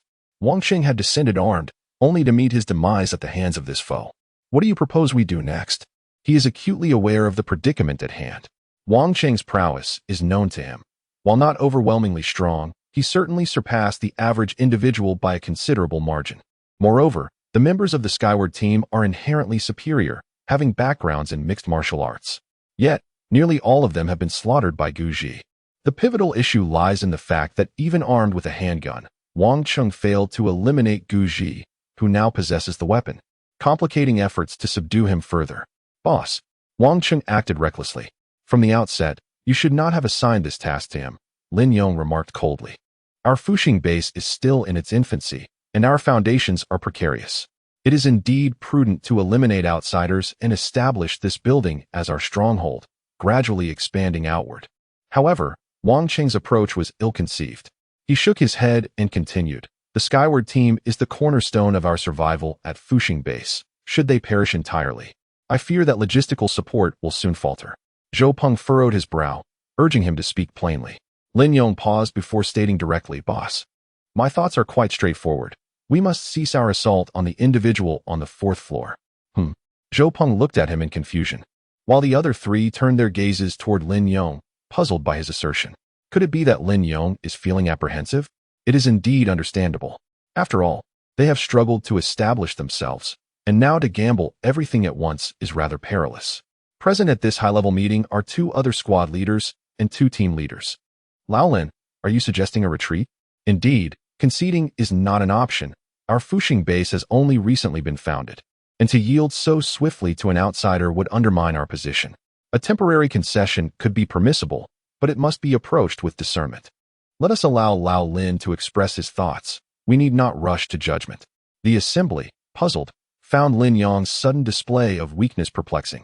Although Fuxing Base had only recently begun its journey, there were still over 30 individuals, well-armed and capable. While they may not boast overwhelming strength, dealing with a single adversary should pose no significant challenge. Lin Yong raised his hand to quiet the murmurs and continued. The cessation of our offensive is merely temporary. In truth, Wang Qing's initial strategy was misguided. The Sky People constitute our backbone and the very foundation of Fuxing Base. Utilizing them as mere foot soldiers is akin to using a hammer to crack an egg. He paused, surveying the assembly, and declared, I propose that we proceed with caution, methodically clearing the zombies floor by floor. Once we have secured every level, we can address that individual at a later time. As far as I know, he is currently engaged in clearing zombies and scavenging for resources as well. He is willing to scavenge for supplies, so let him do so. After all, the resources he collects will ultimately belong to us. With a sinister expression, he declared that as long as the floors are cleared, we shall let our elite soldiers take the lead, followed by our heavy weaponry as the final resort. I have little doubt about his strength. Even if he can take on 10, he cannot possibly face 100. We will advance floor by floor, and once we have cleared them all, our elite forces at the floating life base will also have nearly surpassed 100 in number. His words instantly illuminated the faces of those present. Zhou Peng, how astute. The others chimed in, indeed. Lin Yong was absolutely right. Why rush to deal with a single individual? Once the floating life base expands, eliminating one person will be a trivial matter. Zhou Peng promptly agreed to follow Lin Yong's plan. Moving forward, we shall proceed steadily and continue our advance. He had already considered that if Guji could be of use to him, he would keep utilizing Guji. Of course, one must remain vigilant. If Guji proves untrustworthy, then he must be eliminated to prevent future troubles. In the following 3 days, Guji single-handedly continued to fell the zombies. He no longer required the assistance of Su Ningbing, nor did he need the support of the Zhou sisters. With his enhanced strength, he could dispatch the zombies alone without significant difficulty. Naturally, should any unforeseen circumstances arise, he could always resort to spatial slicing techniques for emergencies. After several enhancements, Guji has now mastered the art of spatial slicing, allowing him to execute it 5 times a day, with his abilities steadily improving. Over the course of 3 days, he has successfully cleared 9 floors of a building, eliminating 82 zombies in the process, while also rescuing over 30 survivors and scavenging a considerable amount of supplies. However, Guji has relinquished the responsibility of transporting these supplies, as the task has now been entrusted to the Zhou sisters. Since Guji displayed his formidable prowess last time, Zhou Wanqiu has become exceedingly compliant to his commands, while Zhou Wanqing, though still somewhat resistant, dares not act out. The 4 of them now revolve around Guji as their central figure. The sole regret is that, as of yet, Guji is not engaged with the Zhou sisters on a more intimate level. It is not that he lacks desire. Rather, the sisters seem reluctant, and he does not wish to impose. Complicating matters further, the system has imposed a stipulation: any expansion of his lineage must be consensual, with the female party willingly agreeing to it. Otherwise, such attempts will be deemed ineffective. This condition alone has made Guji hesitant. After slaying 82 zombies in 3 days, Guji's strength has surged once more, now boasting an impressive increase of 225%, a remarkable 3-fold improvement from before. His daily usage of spatial slicing has also been elevated to approximately 6 times, with the potential for a forced 7th use, disregarding any adverse effects. Following rounds of fierce combat, Guji has grown increasingly formidable. On this particular day, he has ascended to the 28th floor. As is his custom, he first clears the corridor before methodically knocking on each door. First, inspect the room for any zombies. If any are found, address the situation promptly. Should there be any living individuals present, it is best to vacate the premises immediately. However, if a woman of notable caliber is encountered, he might contemplate inviting her to join the apocalyptic base. At this moment, one of the doors swung open, revealing a strikingly beautiful woman with a face reminiscent of internet celebrities and long, wine-red hair. Upon spotting Guji, she paused in astonishment. "Is that you? Zhao, what are you doing here?" The woman covered her mouth, gesturing towards the lifeless zombies in the corridor. "Did you kill the zombies here?" "No way." Her expression was one of shock and disbelief. "Jiang?" Guji was equally taken aback. He could forget anyone, but Jiang was an exception, as he had confessed his feelings for her on multiple occasions, starting from high school, only to be rejected every single time. Jiang had always been proud. Despite Guji's handsome appearance and affluent background, she had looked down upon him, often belittling him and labeling him as a poor wretch, even suggesting that he would never have a girlfriend in his lifetime. Eventually, it seemed she had started a relationship with a man younger than herself, and thereafter, they lost all contact. He never anticipated that he would reunite with Jiang in such a manner. Ding, host, branching out brings abundant rewards. Detected a woman of considerable fortune. Host, please cherish her well. Do not blame the system for its unsolicited remarks. You are acquainted with this woman, and there exists animosity. Should you choose to overlook past grievances and persuade her to willingly bear your offspring, the rewards bestowed upon you by the host will be significantly greater. Please, host, make your decision with utmost seriousness. Target, Jiang fortune level, golden identity, female protagonist. One of Su Jian's future partners. Note, the levels of fortune are categorized into 7 grades: white, green, blue, purple, gold, crimson gold, and rainbow. What is this? Su Jian's future partner? He has indeed heard that Jiang is involved with a younger boyfriend. Could it be that Jiang boyfriend is Su Jian? Surely not. There is genuine animosity between Guji and Jiang. Jiang once publicly disparaged and rejected Guji. This was not merely incidental. Approximately 3 years ago, shortly after Guji commenced university, he and Jiang became fellow alumni. During that time, in her pursuit of a scholarship, Jiang reported Guji's tumultuous personal life. Naturally, this was not a formal report to the institution, but rather a post on the school forum.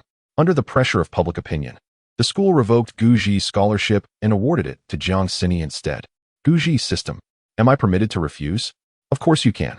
The system operates on the principle of voluntariness. You can certainly choose to decline. However, the system wishes to inform you that if you manage to gather all the female protagonists associated with the main character, there will be extraordinary additional rewards. Please, host, deliberate with great care. Chapter 18. Strength increased by 225%. I have come to seize resources. Guji indeed needed to expand his influence, yet he had no desire for those who had previously betrayed him.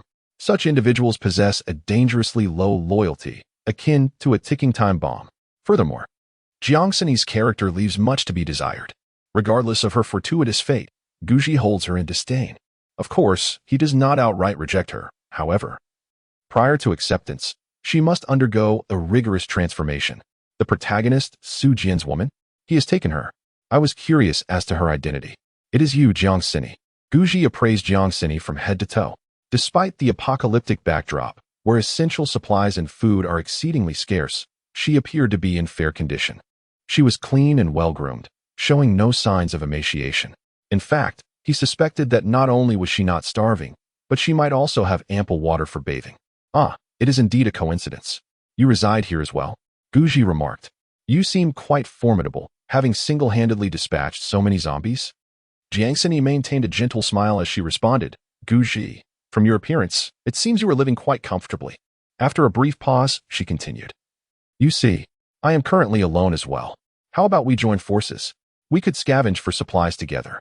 In this desolate world, everyone is left to fend for themselves. It would be wise to band together for warmth and support, don't you think?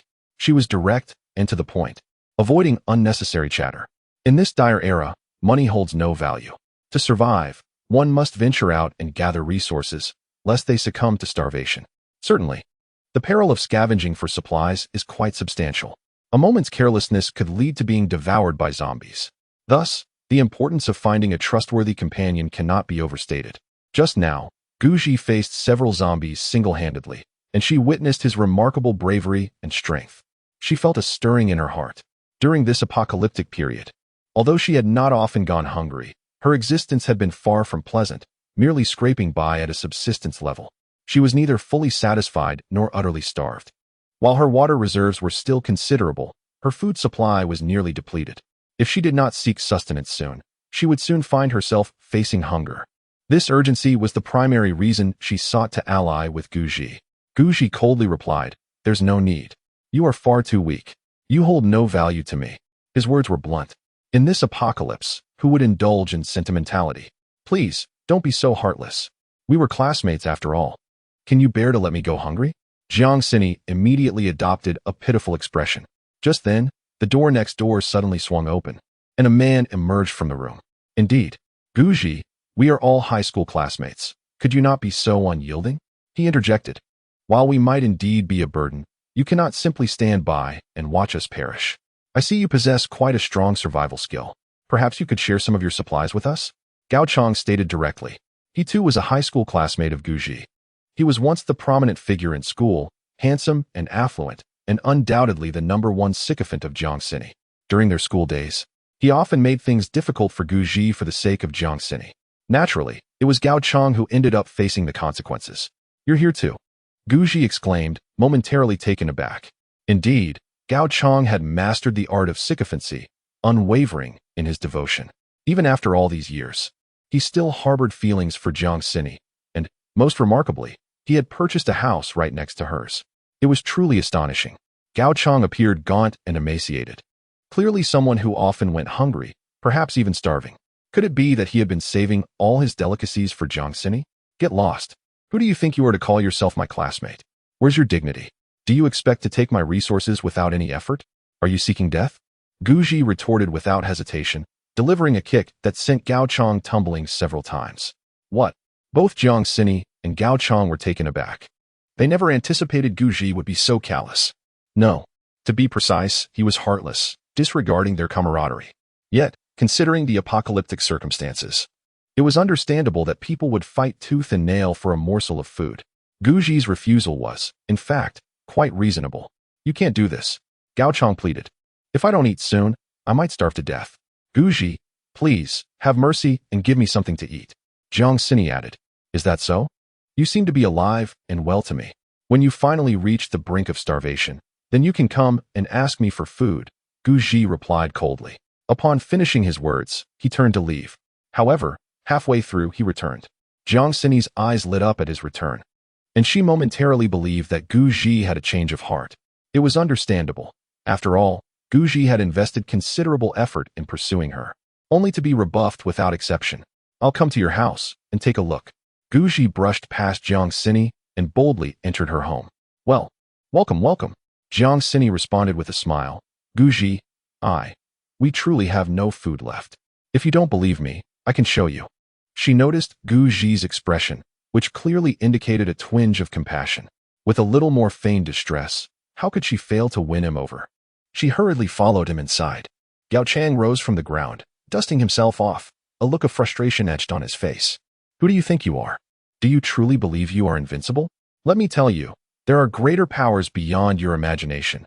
Do not be overly arrogant, for you will face consequences later." He had anticipated a warm reunion with an old classmate, hoping that the bond of their shared history would lead Guji to offer him some food for a hearty meal. However, to his dismay, things took an unexpected turn as Guji wasted no time in delivering a kick that sent him sprawling. The sentiment of camaraderie was worth little, no, merely the price of a swift kick. Zhao emerged from a room, shaking his head. "Gao Chang, you really don't have much pride left, do you? Just look at how Guji is thriving compared to you." Gao Chang retorted coldly, "To hell with you. Spare me your condescending remarks. Damn it. I once thought Guji was here to rescue us, but what a disappointment he turned out to be, such a wretched creature." He has completely disregarded our camaraderie. How infuriating. He shall reap the consequences of his actions in due time. Zhao chuckled. All right, enough of that. You only dare to speak ill of Guji behind his back. Why didn't you confront him directly just now? He, too, was a high school classmate of Guji, though they were not well acquainted. They had previously shared the same class. Gao Chong coldly interjected, spare us your chatter. Will you perish if you utter a few fewer words? Just now, Jiang Sini kept Guji behind. Shouldn't we seize this opportunity to deal with him? Let us move swiftly, no dawdling. Though that kick stung considerably, we must endure it. After all, he is simply more skilled than us. He and Zhou Hai entered Jiang Sini's home, one after the other. Jiang Sini's residence was modest, approximately 60 square meters, featuring a one-bedroom layout. It appeared quite decent. The floor was cluttered with an abundance of instant noodle packets, along with plastic wrappings from puffed snacks and various remnants of food packaging. Isn't your life rather pleasant? Guji countered. Jiang Sini shook her head. Pleasant? Not in the least. We're nearly out of food. With only half a box of instant noodles remaining and a half packet of dried noodles. She further explained, this is largely thanks to Gao Chong and Zhou Hai. They wanted to organize a class reunion, so they brought over quite a bit of food and drink. When I found myself short on provisions, they generously shared some with me. Her longevity is significantly attributed to the food and drink she had stored previously. To be precise, it is closely linked to the assistance provided by Gao Chong and Zhou Hai. Were it not for the benevolent support, this goddess would have perished from starvation long ago. Guji retorted, you have quite a bit to drink. Where is it? Let me see. In the kitchen. I've piled it all there. Jiang Sini hurriedly responded. If you're short on water, I can offer you some. However, as you can see, my meager rations are entirely insufficient for sustenance, and I kindly request you to exchange some food for us. After all, there's plenty of water. Giving Guji a little wouldn't trouble her. She believes that by befriending him, she can rely on him for future needs. She has already begun to regard Guji as her servant, eager to utilize him as she pleases. Guji made his way to the kitchen, and upon peering inside, he was pleasantly surprised to discover an ample supply of water. There were cases of bottled water and beverages, probably numbering over a dozen, along with several large barrels of purified water. Additionally, there were several big containers for holding water, nearly overflowing with the liquid. So much, Guji exclaimed, his eyes lighting up. He had been troubled about water resources, but unexpectedly, fortune had come knocking at his door. Thank you, old classmate. I am indeed in need of water. Since you have an abundance, I shall not be modest. Without hesitation, Guji began to carry out the bottled water, transporting 7 or 8 cases outside. By the time Jiang Sini regained her senses, their water supply was nearly depleted by Guji's efforts. Jiang Sini was taken aback. Guji, what are you doing? Guji replied candidly, what does it look like? I'm just moving water. Jiang Sini asked, why have you emptied my house? Guji chuckled, did I? Jiang Sini retorted, how could you not? Guji shrugged, all right then. I confess, I'm here to seize your supplies. What are you going to do about it? Jiang Sini exclaimed, what the hell? Where is your dignity? Are you a grown man robbing a woman of her resources? How shameless. At that moment, Jiang Sini realized that Guji was merely playing her for a fool. Bro, isn't this a bit excessive? Put the water down. Kneel and apologize to me right now. Chapter 19. The Floating Life Base Headquarters. Kill, kill, kill. Level up, level up. Zhou Hai brandished a kitchen knife, sneaking up behind Guji and pressing the blade against his neck. In his eyes, no matter how skilled one might be, everyone fears a knife. Guji was formidable, having single-handedly vanquished a horde of zombies. Yet, no matter how strong he was, with a knife at his throat, who wouldn't he feel apprehensive? Under such circumstances, Zhou Hai believed he had Guji under his control, feeling quite arrogant. Do you think you're invincible? Guji responded nonchalantly. And if I am? Zhou Hai coldly challenged. Do you dare to move? Guji fell silent, tossing the water he held to the ground, standing still without a hint of movement. Ha ha ha. Zhou Hai proudly lifted his head, addressing Jiang Sini and Gao Chong. Did you see that? Begging for sympathy is utterly futile. I ask you, does it serve any purpose? Not at all. Relying on others is far less dependable than relying on oneself. The bonds of friendship are unreliable. The most trustworthy ally remains oneself. Gao Chong, why are you still dawdling? Hurry and find some rope to bind Guji. Swiftly now. He has vanquished numerous zombies and likely scavenged a considerable amount of supplies. Allowing him to retain his life would serve a purpose. Gao Chong stood there, utterly stunned. He had not anticipated Zhou Hai's bravery. With a kitchen knife, Zhao pressed it firmly against Guji's throat. How ruthless. Yes, yes. Find the rope and bind him quickly. Jiang Xini couldn't help but smile. She had been furious moments ago, but witnessing Guji reduced to a captive filled her with joy. Without waiting for Gao Chang to react, she set off to find the rope. After 3 or 4 minutes, she returned with a length of twisted hemp rope and promptly secured Guji. At that moment, Zhao lowered his knife and inquired, Now? Tell us. Where is your home? Let us there. Brother, do not take offense. Truth be told, I do not wish to rob you. It is you who have sought your own demise. I sought provisions from you, but you refused, leaving me no choice but to resort to these measures. However, rest assured, I have no intention of causing you harm. Simply relinquish your supplies, and I can guarantee your life will be spared. Zhao tossed aside the kitchen knife, believing victory was assured. Guji chuckled, Is that so? With a gentle tug, the hemp rope was effortlessly severed. He lunged forward, delivering a powerful punch that landed squarely on Zhao forehead. At that moment, his strength exceeded that of an average person by more than threefold. With such force, even a sandbag would have been dented significantly. Zhao had no time to react before the blow struck him. With a resounding thud, he collapsed to the ground. Until his unconsciousness enveloped him, he remained oblivious to the identity of his assailant. Foolishness leads to demise, Guji thought. You dared to plot against me? Meet your end. He showed no mercy, for he was no soft-hearted saint. When others sought to take your life, sparing them was not an option. Without hesitation, he flung the unconscious Zhao from the building. Moments later, a muffled thud echoed below. It was likely that even if Zhao escaped the jaws of the undead, he would be reduced to a mere puddle of flesh. After all, they were on the 20th floor. It was not just a living being that would perish, but even a mass of meat would be obliterated. Guji, you killed someone? Guji has committed murder. Zhao. Gao Chang nearly lost control of his bladder in fear, scrambling away in a panicked rush. Truth be told, he could hardly fathom that Guji possessed such a ruthless streak. A living soul, and he was slain without a second thought. They were high school classmates, after all. Was it truly so simple to take a life? No compensation whatsoever? On the other side, at that moment, Jiang Xini was rendered speechless by the shocking turn of events. Just a second ago, she had been delightfully confident, believing she had Guji under her control and would undoubtedly gather a substantial amount of supplies, perhaps for a considerable period. They would no longer have to worry about food. However, in the blink of an eye, the situation took a drastic turn. Guji inexplicably broke free from the ropes. He then proceeded to kill Zhao. The impact was overwhelming. She found herself unable to cope with it. Guji, I didn't mean to earlier. Truly I didn't. You wouldn't be angry, would you? I have no food left, just this little water. Could you at least spare me some?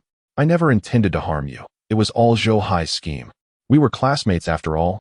I truly lack the courage for such actions. It was only at this point that Jiang Xini realized that the Guji before her was no longer the same person. The current Guji was ruthless and unyielding, capable of taking a life without a second thought. He was nothing short of a heartless demon. If she continued to be reckless, she might very well be the next victim. Guji coldly stated, Is that so? Now, kneel before me. Jiang Xini froze. Guji, you are going too far. Guji reiterated, Kneel, or do you refuse? With a sudden weakness in her legs, Jiang Xini fell to her knees. Fear consumed her. She was merely a woman. Despite her beauty and numerous admirers, she remained just a woman after all. In the face of overwhelming power, one must yield. It is not born of fear, but rather a desire to survive. Only by clinging to life can one hope for a future and seek vengeance. At this moment, she felt an unprecedented humiliation. If fate allows, she would ensure that Guji kneels before her in repentance. Guji, however, paid her no mind, swiftly removing all the water, leaving not a single drop behind. All that Jiang Xini could do was watch helplessly. Xini, are you all right? After Guji's departure, Gao Chang returned from next door, hastily shutting the door behind him. Unable to contain her frustration, Jiang Xini exclaimed, I'm just fine. You coward. You ran away faster than anyone. Now we are left without supplies. It was true. Guji had thoroughly scavenged their resources. Aside from the leftover noodles, every essential item had been stripped away. They would struggle to last even 2 days, let alone 3 or 5. Gao Chang clenched his teeth. Xini, if it comes to that, I will seek refuge with the Fuxing base. I've heard they are recruiting. I refuse to believe that Guji alone can dominate everything. It is said that the Fuxing base now boasts around 70 or 80 individuals. Not only has our building been compromised, but a significant portion of the neighboring unit has also fallen under their control. They are now formidable and powerful. Seeking refuge with them could at least provide sustenance. In truth, they have long been aware of the existence of the floating life base. In fact, individuals from the floating life base have visited twice. However, they have concealed their food and water remarkably well, preventing discovery by those from the base. Now, with all supplies depleted, they find themselves compelled to temporarily align with the floating life base. Of course, aligning with the floating life base implies entrusting one's very existence to the whims of others. Yet, this is a course of action born out of sheer necessity. Jiang Xini hesitated. Could it truly work? Was the floating life base trustworthy? Perhaps she should implore Guji once more? She also understood that, as a woman of striking beauty, should she ally herself with the floating life base, she would become a mere plaything, subject to the whims of others. That was a fate she wished to avoid. Whether it was the bond of camaraderie or some other sentiment, she still harbored a flicker of hope regarding Guji. Oh, Xini, you must exercise caution. That monster Guji, I dare not approach him. He has just slain Zhou Hai, and you expect me to beg him? Is that not akin to courting death? Gao Chang's resolve crumbled. What can you possibly do? Jiang Xini, enraged, unleashed a torrent of curses. Yet, upon reflection, even if Gao Chang were to approach, it was likely that Guji would not extend any mercy towards them, unless she were to go herself. However, the mere thought of Guji's swift and ruthless manner of killing left her trembling. Suddenly, a loud crash erupted from outside as someone slammed against the door. It is uncertain whether they are zombies or living beings. This is dire. Guji has returned. He intends to slay us. Gao Chang's legs momentarily weakened. It is not Guji, but rather other survivors who have come to plunder our resources. Do not open the door. Fetch the kitchen knife. Jiang Xini peered through the peephole and discovered that it was not Guji who had returned, but a group of disheveled men. They were assaulting the door with weapons, seemingly prepared to ransack the remnants left by Guji. Meanwhile, Guji was transporting supplies back, instructing Su Ningbing and Zhou Wanqiu to guard them. He pulled Zhou Wanqing along and continued to ascend the building in search of more resources. Upon reaching the 27th floor, he was abruptly confronted by a locked door. It appeared that there were signs of other survivors above. Had they already breached this level? Could it be so soon? Guji was taken aback. He was well aware that the headquarters of the floating life base was located on the top floor. This group had been utilizing aerial scouts to gather supplies, amassing quite a bounty. Moreover, their numbers were significant, at least several dozen individuals. Their scavenging efforts extended beyond this single floor.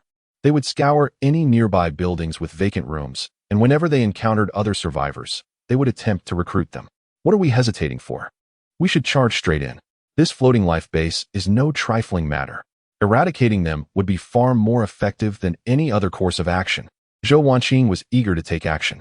Guji, call me master. Zhou Wanqing. Chapter 20. Is Zhou Wanqing pregnant? The evolution of spatial abilities. Guji, will you call me? If not, there will be no dinner tonight. Zhou Wanqing's expression instantly changed. How could you be so cruel? Guji, address me as master. I shall state this for the last time. Zhou Wanqing, master. At this moment, her lowered head. Was it out of willingness? Was it born of love? Or responsibility? None of these. She simply longed for a full meal, to stave off hunger, and to avoid being killed by Guji. The formidable methods Guji previously displayed had thoroughly intimidated her. She feared that offending him would lead to her demise. If one were to think of losing their head, anyone would tremble in fear. This is more like it. Guji said coolly, remember, in future conversations with me, you must address me as master. Zhou Wanqing, understood. Guji, Zhou Wanqing, understood, master. Guji gave a slight nod. Very well, let us retreat. Zhou Wanqing. Her face was a canvas of confusion. Is this still Guji? The lair of their enemy lay before them, rather than charging in to destroy it. He was contemplating retreat. As the saying goes, one can run from the monk, but not from the temple. If they fled now, would they ever escape again? Strike first to gain the advantage, or suffer the consequences of delay. It would be wiser to launch a surprise attack. Are you daft? Guji could not help but scold. The floating life base has at least 100 people, armed with guns, and it is just the two of us. Are you certain you wish to charge in? I find myself unperturbed. Even amidst a multitude, I can deftly defuse crises. It is you, however. Who must ponder? Can you withstand the charge of over 100 individuals? Can you endure the onslaught of modern weaponry? The predicament at the floating life base undeniably requires resolution. For two tigers cannot coexist on the same mountain. Yet, this is not the opportune moment. Currently, they number only a handful. To rashly charge forth would be a futile sacrifice. Even if he possesses extraordinary abilities, they are not without limitations.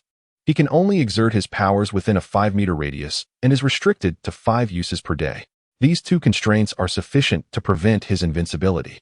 While Zhou Wanqing may have lost her composure, his mind remains remarkably clear. Zhou Wanqing was rendered speechless by the barrage of insults. Though her strength is considerable, she is ultimately still mortal. She might be able to take on 5 or 6 opponents, but if surrounded by dozens, even her formidable prowess would falter. Furthermore, there is the threat of firearms. As a mere human, a single shot could spell her doom. With this thought, she fell silent. Keep your noise to a minimum. Do not alert the enemy. Return with me now, Guji urged in a hushed tone. He then departed, with Zhou Wanqing hastily following in his wake.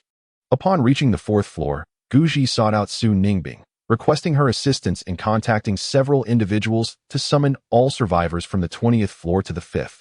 To be precise, a meeting was to be convened. Su Ningbing, known for her kindness, had connections with several of the female survivors. With a simple call, they would gather. In a brief moment, the survivors from over 20 floors had congregated on the 5th floor. With insufficient space on the 5th floor, some resorted to standing in the stairwell. Fortunately, the zombies had been thoroughly eliminated, alleviating any fears of attack. Guji surveyed the room and declared, "Is everyone here? Since we are all gathered, I have a few words to share with you." As soon as he spoke, an immediate silence enveloped the room, and all eyes turned towards him.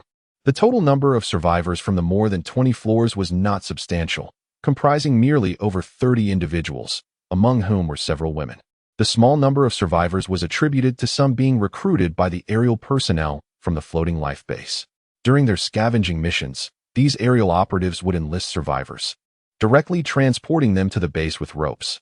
Otherwise, the count of survivors would certainly be far greater. "Brother Gu, please speak your mind," called out one voice. "Yes, indeed. We owe our lives to your protection. Whatever it is, just let us know, and we shall assist you without hesitation." "Is there something troubling you, Brother Gu?" Another chimed in. "Weren't you previously focused on eliminating the zombies? Why the sudden assembly now?" The crowd's gaze was unwaveringly fixed on Guji, their eyes reflecting a blend of eagerness and, in some cases, an unsettling intensity. A few men even looked at him with a covetous glimmer, and had it not been for the handgun in Guji's possession, they might have surged forward. Such is human nature. The notions of benefactors and noble deeds often dissolve into mere hollow platitudes. What they truly desire is merely the food in Guji's possession. Although this group of survivors can scavenge a few melons, the supply of food is ultimately finite. Many have already begun to suffer from hunger, and if they do not eat soon, they will face starvation. When desperation strikes, individuals may resort to consuming even their saviors, let alone their fellow beings. To survive, human nature knows no bounds. I shall speak plainly. We have a base atop the building known as Floating Life. They regard people as mere commodities, forcing a group of apocalyptic survivors to confront zombies directly, resulting in numerous casualties. I intend to eradicate the Floating Life base and liberate those tormented survivors. If anyone wishes to join me, I cannot guarantee much, but for every survivor we rescue from the Floating Life base, I shall reward a packet of noodles. Should we succeed in eliminating a member of the Floating Life base, I will offer 2 packets of noodles and a barrel of water. The supplies are here, and it is up to you to decide." Guji cracked the door open slightly, revealing the essential supplies and various grains he had temporarily moved here.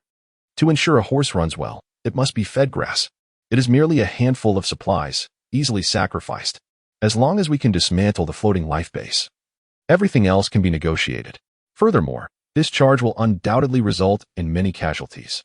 Those who perish will not require rewards, serving as a means of thinning the ranks of survivors. After all, an excess of survivors can lead to numerous complications." His thoughts were quite straightforward. The plan was to charge forward with these 30 or so individuals, engaging directly with the inhabitants of the Floating Life base. Casualties were of no concern. The primary objective was to instigate chaos among the enemy ranks. In the midst of their turmoil, a decisive strike could be executed. Of course, There was also the option of luring the floating life base personnel down with the promise of supplies. Although the floating life base appeared formidable, boasting a larger number of troops, ample resources, and firearms, the reputation of Guji was even more imposing, arguably eclipsing that of the floating life base. In this current scenario, no one was foolish. The strength of the floating life base stemmed primarily from their possession of firearms, which were merely consumables that would eventually deplete. In stark contrast, Guji was a singular force, having single-handedly conquered over 20 floors of adversaries. With such a powerful figure at the helm, concerns regarding future encounters with zombies seemed unwarranted, as Guji had the capability to sweep through vast territories effortlessly. Moreover, it had become common knowledge among this group of survivors that Guji possessed an almost supernatural ability to eliminate foes from a distance. Adding to his enigmatic and formidable aura, there existed an unspoken reverence for Guji among the crowd. The thought of taking a life, it felt morally ambiguous. To engage in a deadly confrontation with the floating life base? It was a daunting prospect, particularly for someone unaccustomed to killing. Yet the allure of abundant resources was enticing. The floating life base disregarded human life. Thus, a confrontation seemed inevitable. The desire for supplies was overwhelming. I knew several individuals within the floating life base, and perhaps I could rally some to my cause. As the multitude beheld the abundance of provisions, a palpable envy surged among them. Voices rose in a cacophony, and a few individuals even edged closer to a stubborn stance, seemingly swept up in impulsive fervor. Indeed, their thoughts turned to violence. Guji resolutely declared, "Certainly. If any of you are acquainted with the denizens of the floating life base and can persuade their enemies to join us, I shall reward you with provisions. However, do not expect rewards for those who merely come to our fold." He emphasized, "You must understand that all our endeavors are aimed at safeguarding our homeland. While I cannot promise much, I can at least ensure that everyone has sustenance." His impassioned rhetoric ignited a fervor amongst the crowd. What is the essence of life? Is it not merely to secure a meal? As long as they can fill their bellies, they are willing to do anything. Follow me, let us fight together against him. With such a bounty of food, can we, a group of over 30, truly fear him? Charge forth. Let us vanquish Guji and seize the provisions. At that moment, a young man emerged from the throng, his gaze icy as he fixated on Guji, charging at him with intent to tackle. Before the apocalypse, this yellow-haired individual was nothing more than a petty thug. Now, in this new world, he remained unchanged, believing that sheer strength would suffice to secure his survival. With their numbers exceeding 30, even if Guji was formidable, his fists could not contend with their combined might. Would they truly fret over acquiring food when they could overwhelm a single adversary? Such audacity! Guji merely smiled. Under the instigation of the yellow-haired youth, several young men were eager to charge forward. However, Guji merely waved his hand casually. In an instant, the space ahead tore apart, as if a blade of spatial essence had cleaved through. The yellow-haired man's head was severed in midair, blood gushing up to 3 meters high, splattering onto the faces of those nearby. As the head thudded heavily to the ground, a smile graced Guji's face as he surveyed the crowd. Now, who among you dares to seize the provisions? For those undaunted by death, feel free to attempt it again. I assure you, before you even approach me, your head will be lost. If you wish to live, behave yourselves. I shall not harm you. As long as you heed my words, there will be sustenance. Defy me, and you'll be thrown out of this building. Here, I am the one who calls the shots. Chapter 21. Is Zhao pregnant? A new power erupts. The crowd fell silent, enveloped in an eerie stillness. No one dared utter a word. All heads were bowed, avoiding direct eye contact with Guji. Previously, they had only heard whispers of his ability to kill from a distance, to eliminate the undead without a trace. Some may have doubted, while others remained skeptical. But now, they had witnessed the truth. No one dared to question it any longer. Guji truly possessed the capacity to decapitate an enemy from 100 meters away. It was not a fabrication. It was real. They had seen it with their own eyes. Another youth, who had been ready to follow the yellow-haired man's lead and confront Guji, stood frozen in place, paralyzed by fear. Did he wish for death? Certainly not. Rushing forth to seize sustenance is merely a desperate bid for survival. To charge into danger now would be tantamount to courting death. Would he still dare to advance? It is evident that he would not. Anyone with a desire to live would refrain from treading the path to annihilation. Long live Guji. I am willing to heed Lord Guji's call. I shall fight alongside the floating life base for our sustenance. The young man paused momentarily before fervently shouting the rallying cry. He is not foolish. Rather, he is astute. Even if Guji did not witness his earlier actions, others certainly did. He feared that Guji might make an example of him, eliminating him as a warning to others. Thus, he decided to embrace the call to arms. Perhaps, by joining forces against the floating life base, he may glimpse a sliver of hope. If they cannot prevail, they could always flee. Of course, the outside world is teeming with zombies, and escape would be severely limited. Nonetheless, it is preferable to facing Guji head-on. His rallying cry instantly galvanized many others. Although some were not entirely sincere, the gravity of the moment left them no choice but to join in. They feared that any hesitation in their shouts might result in a swift execution by Guji. Count me in. Bring me along. I beseech Lord Guji for provisions.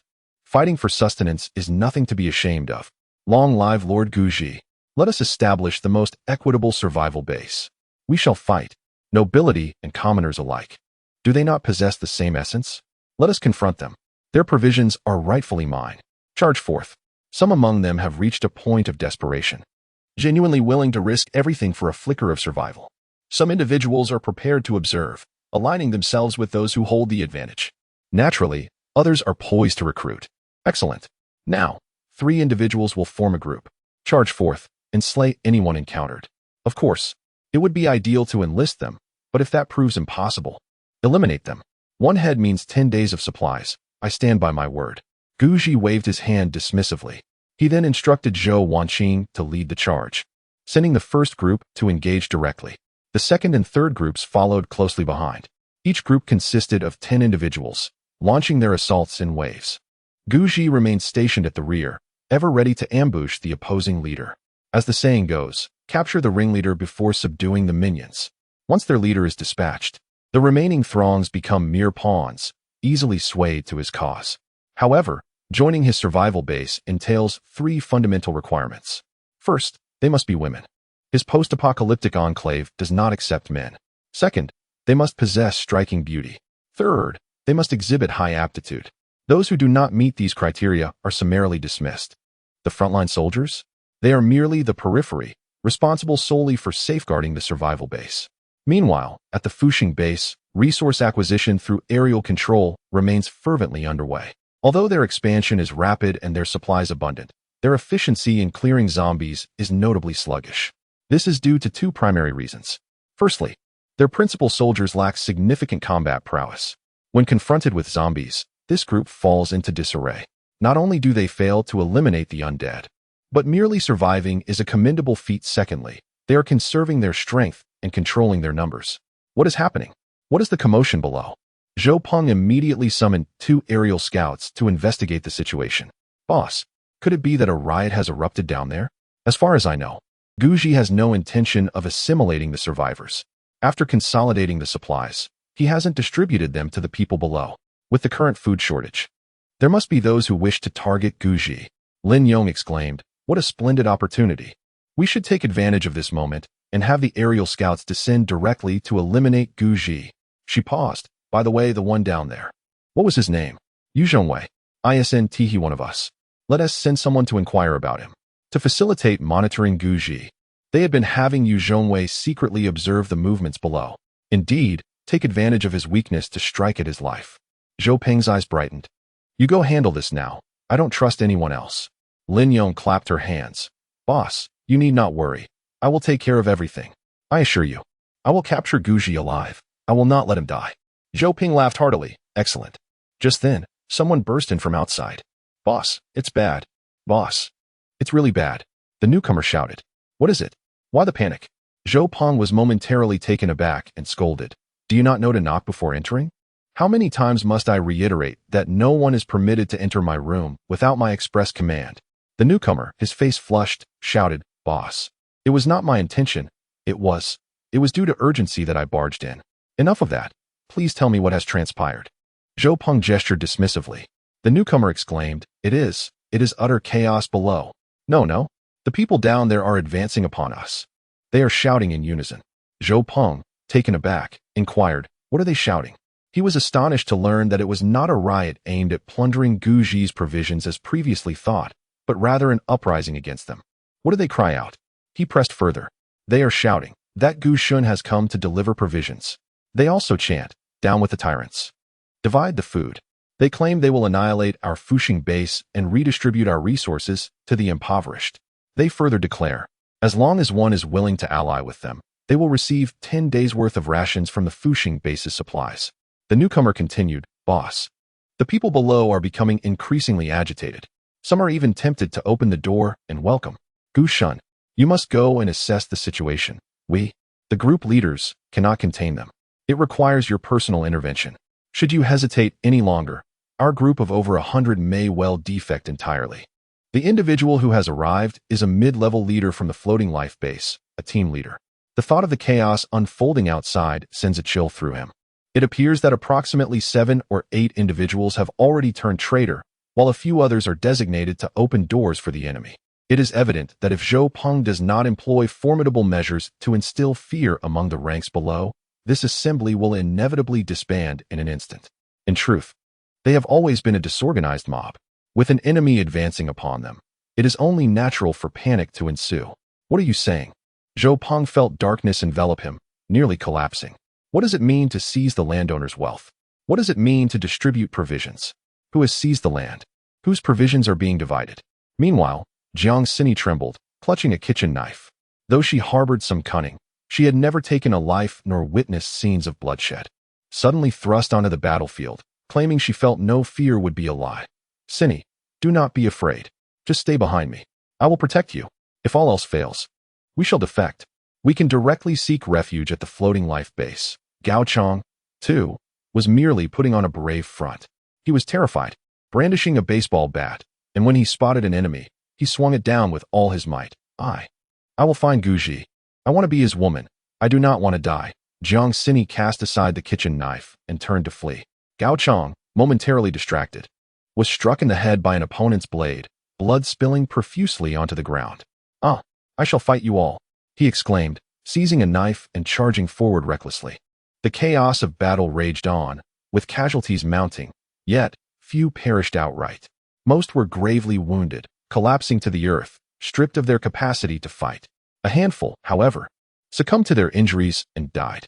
As the skirmish continued, the ground was littered with the fallen. In stark contrast to Guji's forces, the losses on the side of the floating life base were far more severe. Some even defected mid-battle. Perhaps it was Guji's formidable reputation or the relentless oppression from the floating life base that compelled them. Within mere minutes of combat, over 20 individuals had sought refuge with Guji, some even dragging their team leader along. Allies, brothers, we are your allies. Lord Gu, Master Gu.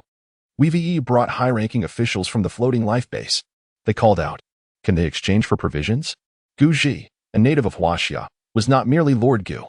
Meanwhile, Zhou Peng descended from the upper floors, and upon witnessing the tumultuous battle, he was consumed with rage. Cease immediately. Everyone stop.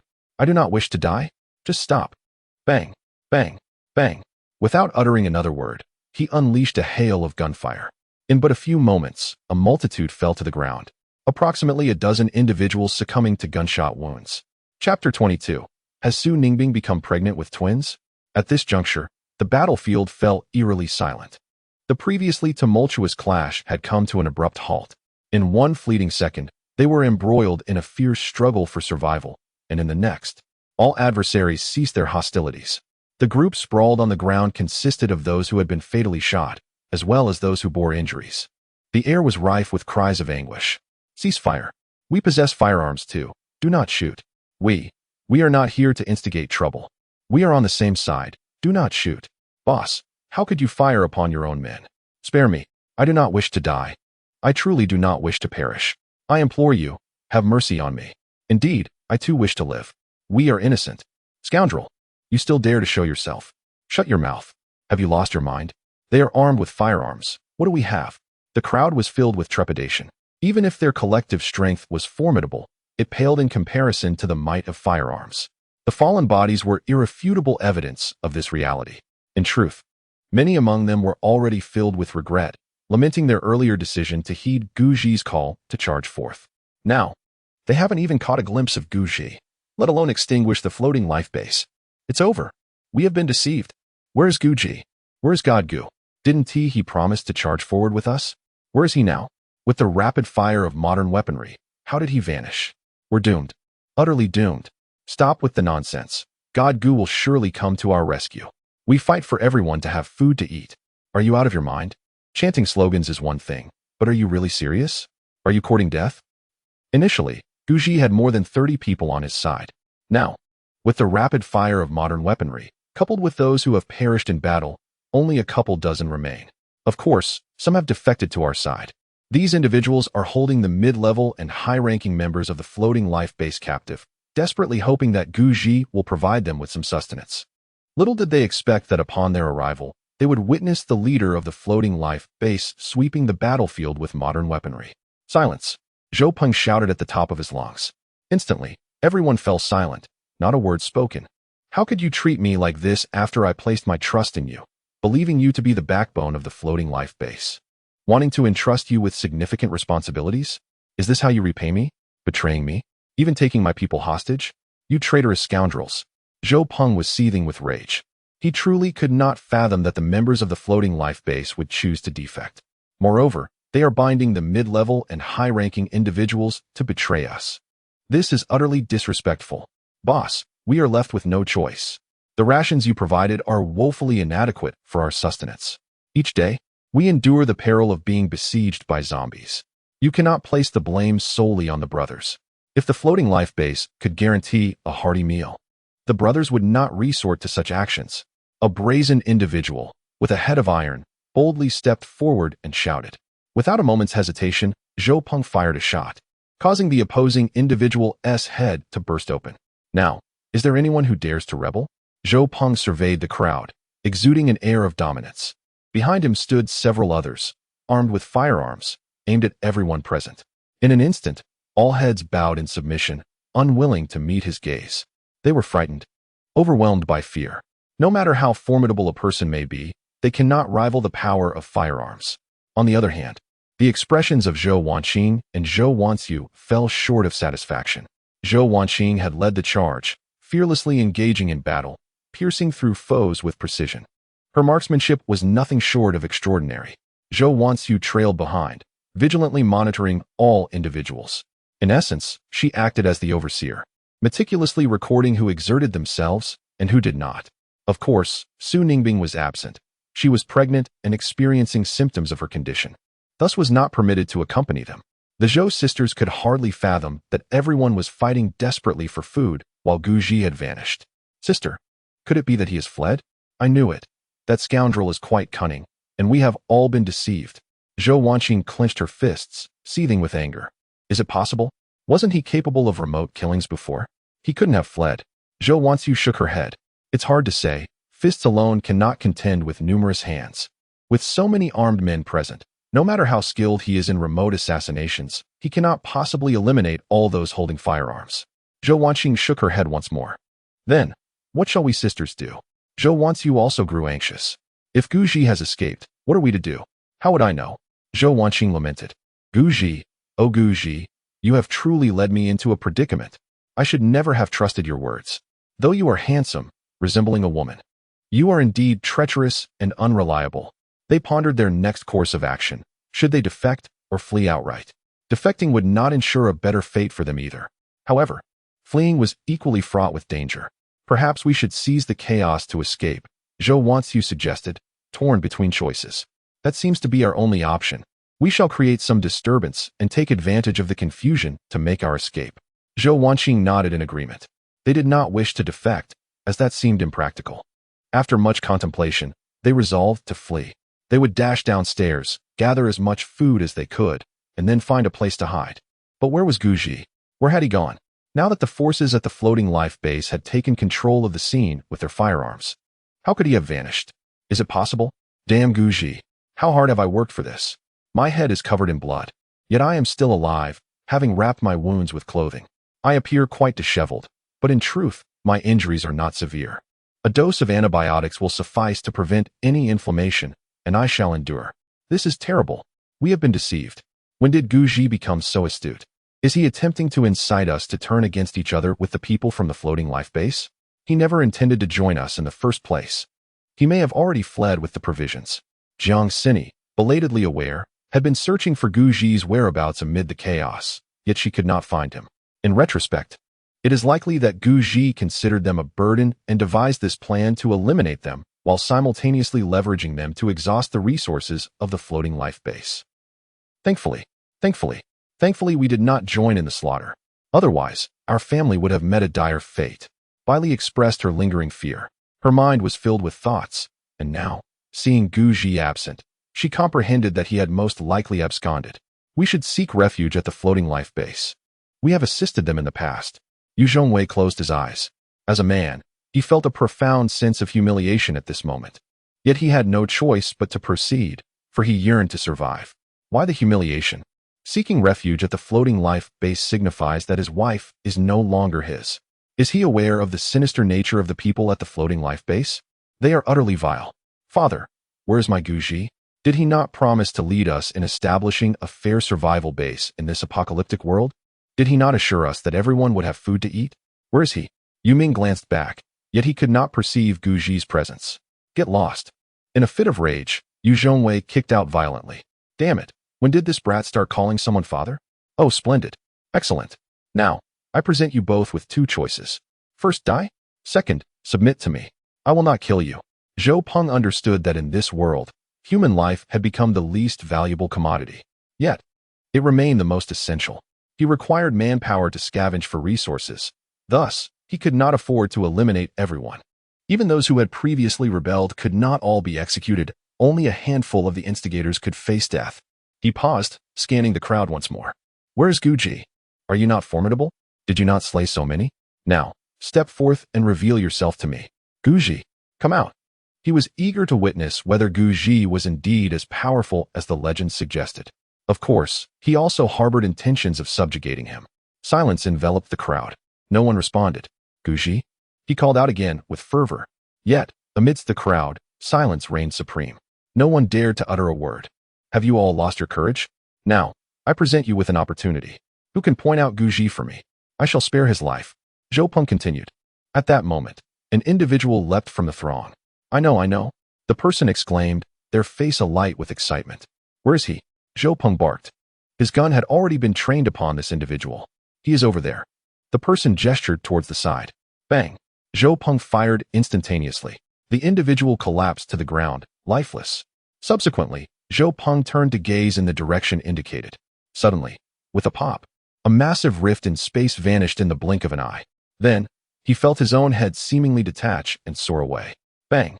His head fell to the ground. Only then did he perceive the pain, but consciousness began to slip away. Boss? P.S. Dead? Zhou Peng is dead? Who was it that killed Zhou Peng? Chapter 23. A Sister's Desire for Glory.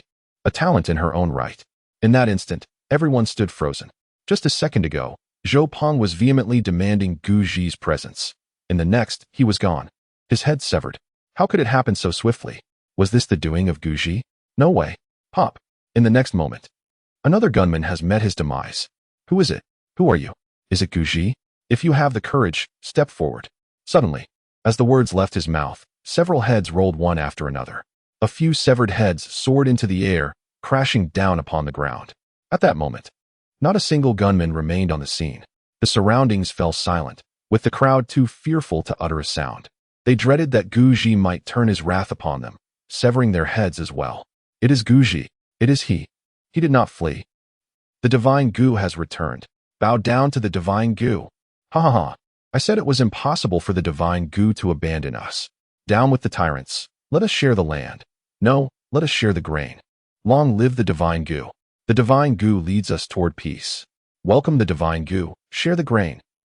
The group that had followed Guji in their assault was slow to realize, only now comprehending that everything that had just transpired was orchestrated by Guji. Only he possesses the power to kill from afar, to strike invisibly. This is Guji's method. Guji has returned. He did not escape. Now, the upper echelons of the floating life base have been largely decimated. Although some mid-level figures remain, they are not trusted by Zhou Peng. They have been thoroughly intimidated by Guji's formidable tactics. Currently, they dare not act recklessly or speak out of turn. All stand frozen in place. Their eyes fixated on the corpses on the ground, each one gasping in shock. I have heard that someone just attempted to slander me. Seeking refuge at the floating life base, are you? Now do you still wish to seek asylum? At this moment, Guji stepped forward from the crowd and spoke calmly. Upon hearing his words, the faces of the crowd suddenly changed. In truth, a considerable number of them had indeed contemplated defecting, yearning for a glimmer of survival. Some had even prepared to pledge their loyalty. However, they did not anticipate that in the blink of an eye, Zhao Peng had perished. The entire floating life base had thus effortlessly disintegrated. It was all so exceedingly swift that the crowd could scarcely comprehend the situation. No, we truly did not. Yes, we absolutely harbor no intentions of betrayal. We implore you, Gushun, to discern the truth. Gushin, you have misunderstood us. We are merely caught in the midst of conflicting loyalties.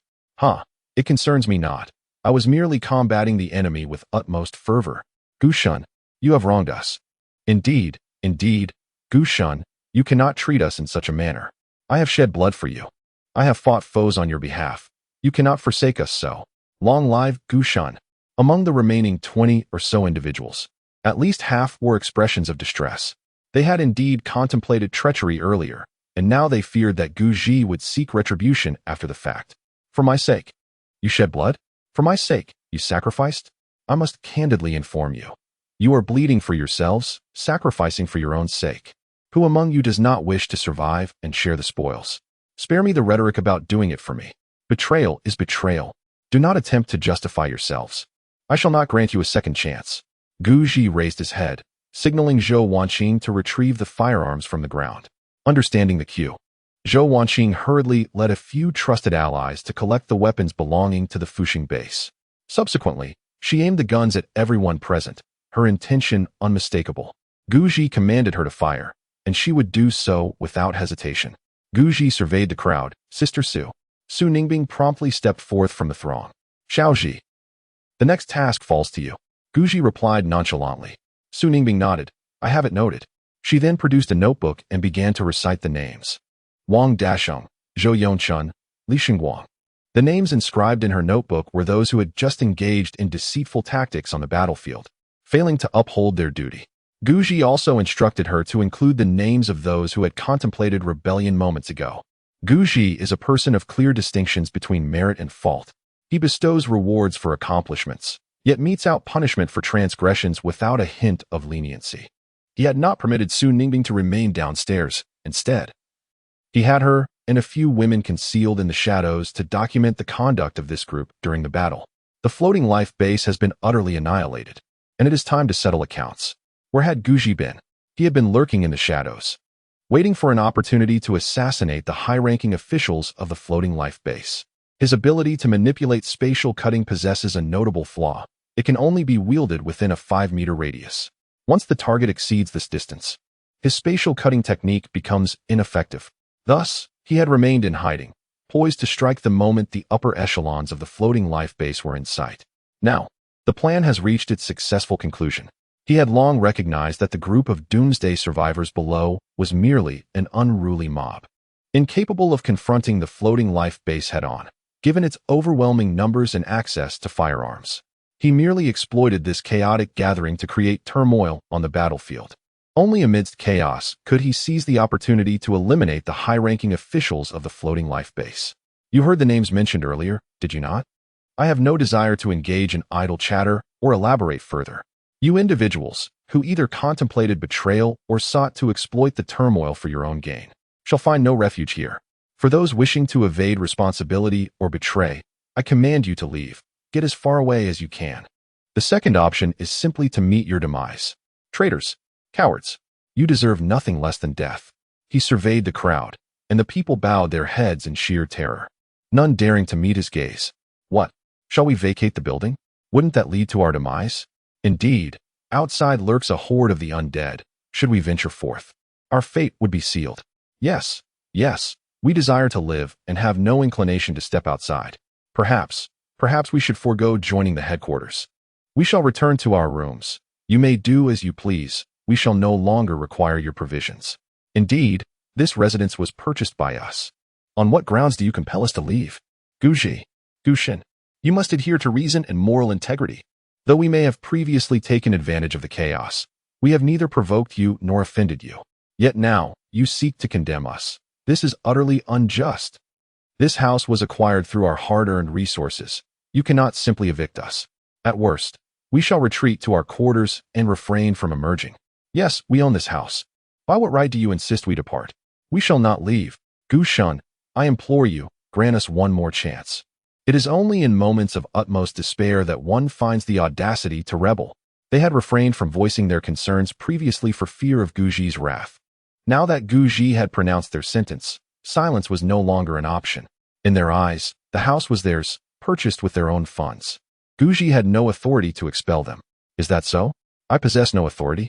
In this apocalyptic world, who still indulges your whims? Guji retorted coldly. If you refuse to leave, then embrace death. And as for the house you purchased, it shall be returned to you. Now, you may proceed to sue me. Go ahead. Not only do I intend to drive you away, but I also wish to eliminate you. He gestured dismissively. In an instant, Zhou Wanqing comprehended his intent. Without further ado, she drew her weapon and fired. Bang, bang, bang. After a series of shots, the leaders of the disturbance collapsed to the ground, lifeless. Now, who among you still dares to defy me? Guji continued. The crowd fell silent. Since no one spoke, begone. Now, at once, vanish from this building. Guji stated coldly. The crowd stood momentarily stunned. You choose not to leave, do you? Zhao. Guji gestured once more. Zhou Wanqing immediately opened fire again. Rat-a-tat-tat. Several more fell to the ground. In truth, there were not many rebels, merely around 10. With those previously shot, only 2 or 3 remained.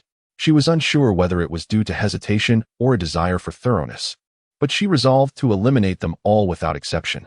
Once the insurrectionists were dealt with, approximately 100 individuals remained on the scene. Of course, not all were unscathed. Some were wounded, and others had succumbed to unconsciousness. Now it is your turn. Guji addressed the members of the floating life base, presenting you with 2 choices. The first choice, join us. The second choice, leave this place or face death. Upon hearing this, the crowd enthusiastically responded, we are willing to join. I have already brought 2 mid-level members from the floating life base with me. Lord Gu, I too wish to join. I do not wish to perish. I desire to be part of this. Lord Gu, I shall heed your words. Lord Gu. The crowd expressed their willingness, with some even arriving with sincerity, directly binding the high-ranking officials of the floating life base to pledge their allegiance. Those who had not committed murder were spared, while the lower ranks were retained. All others were to be executed without exception. Guji acted decisively, without a hint of hesitation. It was easier to control the lower ranks, thus they could remain. Those who had not taken lives bore no enmity, and could likewise stay. As for the previous mid-level officials of the floating life base, none were to be spared. All must perish. Oh, this, too. No, my Lord Gu, though I am merely a mid-level official of the floating life base. I have long been oppressed by its people. I implore you, spare my life. I have a sister, exceptionally beautiful, whom I could offer to you. Chapter 24, The Shameless Bai Li, A Second Chance at Redemption? Suddenly, a man stepped forward, head bowed, incessantly pleading for mercy. He was a mid-level official of the floating life base. Oh, your sister? Guji looked at him with curiosity. Yes, my Lord Gu indeed. I have an older sister, 3 years my senior, of remarkable beauty. If you do not disdain her, I am willing to offer her to you, merely beseeching for my life to be spared. Zhou Dong nodded earnestly. Guji, concealing his face, remarked coldly, do I appear to be a man of lust? Zhou Dong hastily replied, that is not the case. You are certainly not a lecherous man. However, I sincerely wish to offer my sister to you. Guji retorted, and where is your sister? Zhou Dong rubbed his hands together. My sister is not here. She is in the adjacent building. But please rest assured, as long as we push through, I can guarantee that my sister will certainly be yours. Furthermore, I assure you, she is truly exceptionally beautiful. Please believe me, Guji. Guji replied, your sister's beauty has no bearing on me.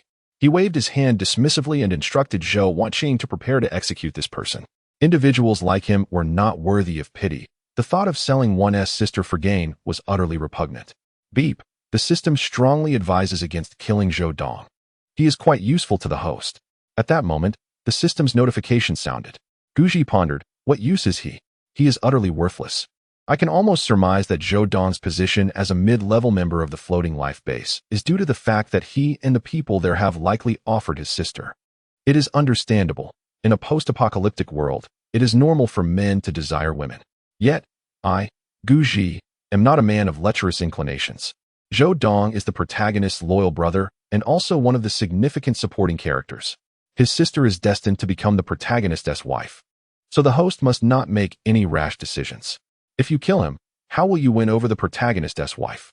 How can one continue to harvest the affections of the male protagonist, Su Jian?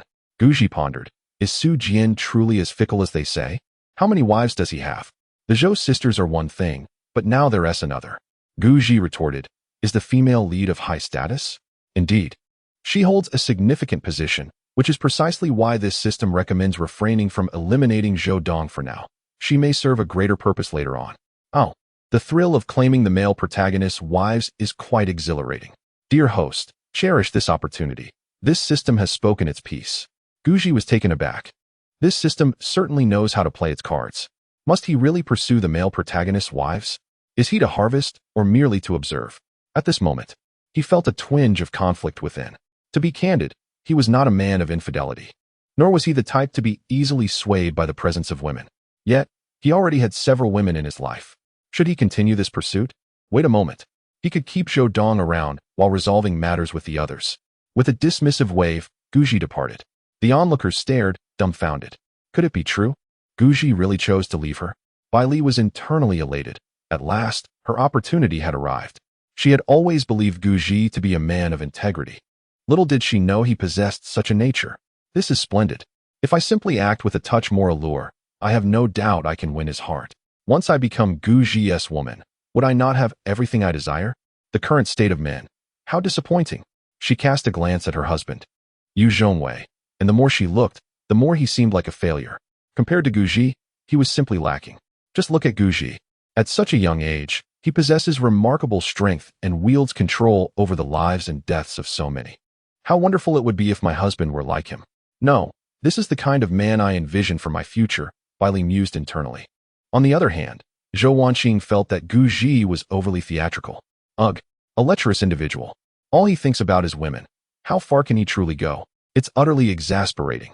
Zhou Wanqing couldn't quite understand why, but the moment she heard that Guji intended to spare Zhao Dong's life, an unsettling feeling washed over her. It was as if a thorn had pierced her heart.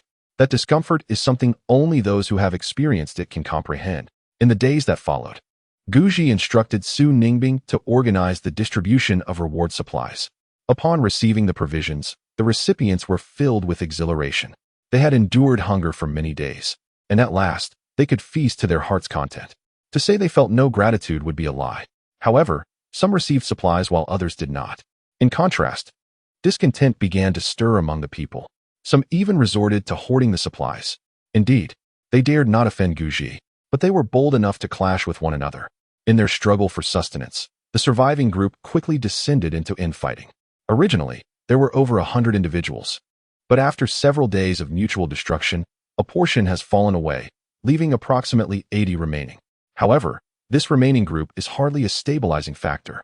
Guji is contemplating ways to eliminate this crowd, as he seeks high-quality women, not a collection of chaotic elements. One night, in the dead of night, a knock resounded at his door once more. Given Guji's current standing, few would dare to approach his door so casually. In fact, no one would risk offending him. This marked the second instance of someone knocking at his residence. The last was the Zhao sisters, who subsequently became his personal maids. Curiosity lingered regarding who this latest visitor might be. After a brief moment, Guji approached and opened the door, only to find a woman dressed provocatively, standing shyly at the threshold. What brings you here? Guji inquired, momentarily taken aback. With a slight smile, Bai Li replied, Why can't I come? Indeed. The visitor was none other than the scheming Bai Li, who had long set her sights on Guji but had yet to find an opportune moment. The recent elevation of the Zhao sisters inspired her with hope, prompting her to take the initiative this time. At worst, she thought, she could become Guji's servant.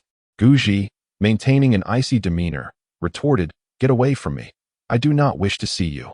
He was not interested in just any woman, and Bai Li's qualities were far from impressive. Such a woman held no value in his eyes. What purpose would her presence serve?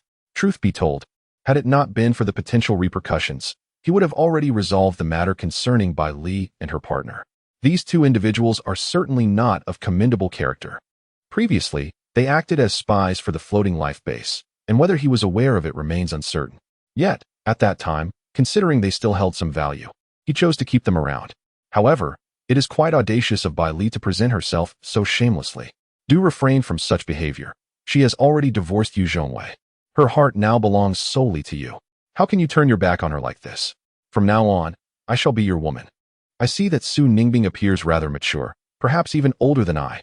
Is she not also your woman? In this apocalyptic era, it is quite natural for a capable man to have multiple women, is it not? Bai Li is utterly unashamed, speaking so bluntly, truly taking shamelessness to an extreme. However, Guji pays her no heed, and with a swift motion, he attempts to slam the door shut. Guji, if you wish to ascertain the fate of your parents, it is best not to cast me aside at this moment. Bai Li's sudden remark jolted Guji into clarity. She possesses information about his parents? Before the onset of the apocalypse, they had gone to their grandmother's house, and then calamity struck without warning. He had previously contemplated rescuing them, but his current strength was still insufficient. The desire to save them was thwarted by his limitations. Of course, he had also tried to reach out to them, but now, the mobile signals had vanished entirely, rendering communication impossible. Do you possess news of my parents? Guji inquired, regaining his composure. Indeed, I do know. Bai Li exuded an air of confidence, yet she posed a question. Are you truly asking me to speak here? To deny me entry? Guji fell silent for a moment before responding. You may come in. He opened the door slightly, permitting her entrance. Su Ningbing had already settled down to rest. The Zhou sisters resided next door, and the living room was presently devoid of occupants. Guji guided her into the living area, then closed the door behind them, questioning. Now, tell me, how are my parents faring? Where did you acquire this information? If your news holds any merit, I might reward you with a few days' provisions. Bai Li smiled faintly. I am unaware of your parents' situation. In truth, I merely wish to gain entry. As she spoke, she leaned closer to Guji. What did you say? Guji's expression shifted dramatically. He wore a stern visage, contemplating an immediate strike to eliminate Bai Li. However, at that moment, she emitted a pungent fragrance, intoxicating and overwhelming. After inhaling it, he felt his head spin, as if something were crawling over him. He instantly sensed something was amiss. What tricks have you played? Guji tightened his grip around Bai Li's neck. Cough, cough. Be gentle. I have not done anything sinister. I simply wish to be near you. Bai Li coiled around Guji like a serpent. Then, as he relinquished his grip, his gaze clouded. He perceived Bai Li guiding him into the room. That night was destined to be anything but ordinary. It was destined to be a restless night. The following morning, Guji felt a throbbing pain in his head, reminiscent of a hangover after a night of revelry. As he reached out beside him, his hand brushed against another person. Bai Li? How utterly shameless of you. Chapter 25. Bai Li. I'm pregnant. What do you propose we do? At this moment, Guji's mind was in a haze. He recalled the events of the previous night. It was Bai Li who had tampered with the perfume. Shameless? Guji, the one devoid of shame is you, I assent it. You've taken advantage of me, and now, you wish to cast me aside? Do not presume you can indulge and then deny responsibility. Bai Li maintained a stern expression, her tone grave. Her actions were driven by desperation. The floating life base had been destroyed, and they had lost their means of survival. To stay alive, they needed to find a new support system. Guji possessed the ability and ample provisions. She had long set her sights on him, but until now, the opportunity had eluded her. Last night had presented a rare chance. How could she possibly let it slip away? You, right now, instantly leave. Otherwise, do not blame me for being impolite. Guji's face was cold, his demeanor foreboding. Bai Li's eyes widened in disbelief. She had never anticipated Guji to be so callous. Just last night, their affection had flourished, and now he had turned his back so swiftly? The change was astonishingly rapid. She felt the urge to unleash a torrent of curses, yet the words caught in her throat.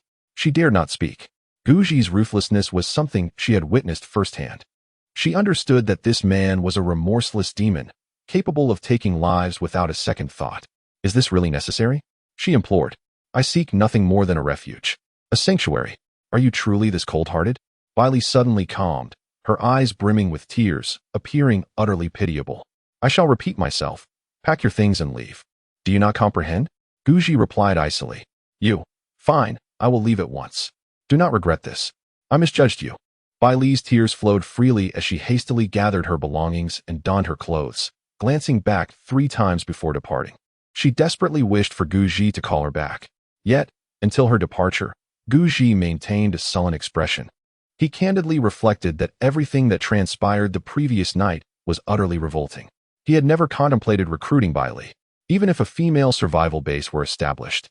He had no intention of including her, for she was far too self-serving. A person of her ilk would betray anything to survive. In plain terms, she was akin to a wolf raised at one's own expense, impossible to nurture. Even if she were recruited, she would ultimately become a menace. However, he could never have anticipated the extent of Bailey's cunning. Seizing an opportunity, she had secretly drugged him with perfume. Thus, he found himself ensnared. Although the previous night had been pleasurable, he felt a profound discomfort within. Ding. Host, do not harbor discontent. This system can unequivocally inform you that you have struck a significant bargain. Guji. I have struck a bargain? Do not jest, for I have suffered greatly. It is that old woman, Bailey, who has profited immensely. Indeed, it is you who has reaped the rewards. This system does not make unfounded claims.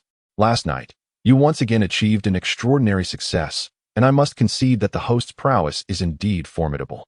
Each occasion culminates in triumph, and this time, the result has led to Bailey's pregnancy. Consequently, this system is poised to bestow the corresponding reward. Now tell me, who has truly gained the most, you or Bailey? Guji. He was utterly speechless. Is it truly this powerful? Achieving success each time, and now a pregnancy?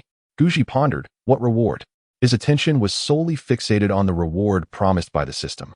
Previously, the system granted him the ability of spatial manipulation. He wondered if this time would also yield an extraordinary power. Ding.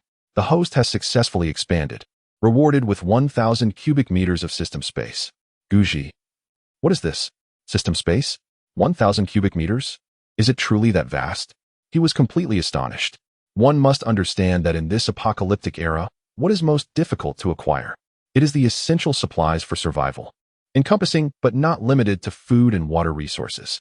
Even with these supplies, challenges persist, particularly regarding their storage and transportation. Now, with the system space, all his dilemmas are resolved. No matter how much he scavenges in the future, he can store it all within the system space.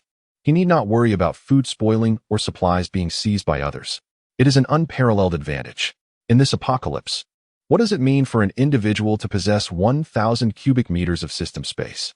It is indeed a mobile granary, a tremendous fortune. He has truly struck gold this time. Bailey has not been in vain. Space. With a mere thought, Guji made the food piled within the room vanish in an instant, all transported to the system space. After studying it for a while, he grasped the fundamental functions of this system space. The operation is quite simple. With just a thought, one can store items within. However, it is crucial to note that living beings cannot be stored in the system space. All items placed within this realm will be preserved in a state of temporal stasis, meaning food will not spoil. What is sealed within remains unchanged upon retrieval. It is akin to a warehouse combined with a refrigerator. For the next few hours, Guji directly stored all the survival supplies from several rooms into the system space, leaving the premises utterly barren. Throughout this period, he had been contemplating a pressing question. Should he seek a new location? In this apocalyptic scenario, surrounded by zombies, while the building might be capable of fending off the average undead, a zombie horde could easily overwhelm it. Given the building's inadequate defenses, it would not withstand the onslaught for long. It wouldn't be long before the structure crumbled, leading to the demise of all survivors. He yearned for a stronghold reminiscent of a bomb shelter, with doors constructed from steel plates at least 30 to 40 centimeters thick. Only such fortified survival bases could withstand a horde of zombies and serve as a foundation for establishing a secure refuge. Xiaoji, did Bailey sleep in your room last night? Su Ningbing's expression was grim. She likely had a restless night, feeling disheartened. Coughing softly, Sister Su. This is merely an unfortunate incident. I was drugged by Bailey. Guji scratched his head. Drugged? Su Ningbing was taken aback, then coldly remarked, Should we kill her? That would be excessive. Guji waved his hand dismissively. Sister Su, let us not speak of Bailey in the coming days. Gather some people to scour the nearby buildings for supplies. Leave the zombies to me and Zhao Wanqing. He already harbored a plan, a scheme based on the resources within the system space. The strategy was to thoroughly gather supplies from the nearby buildings, or even the entire community, and then make a swift exit.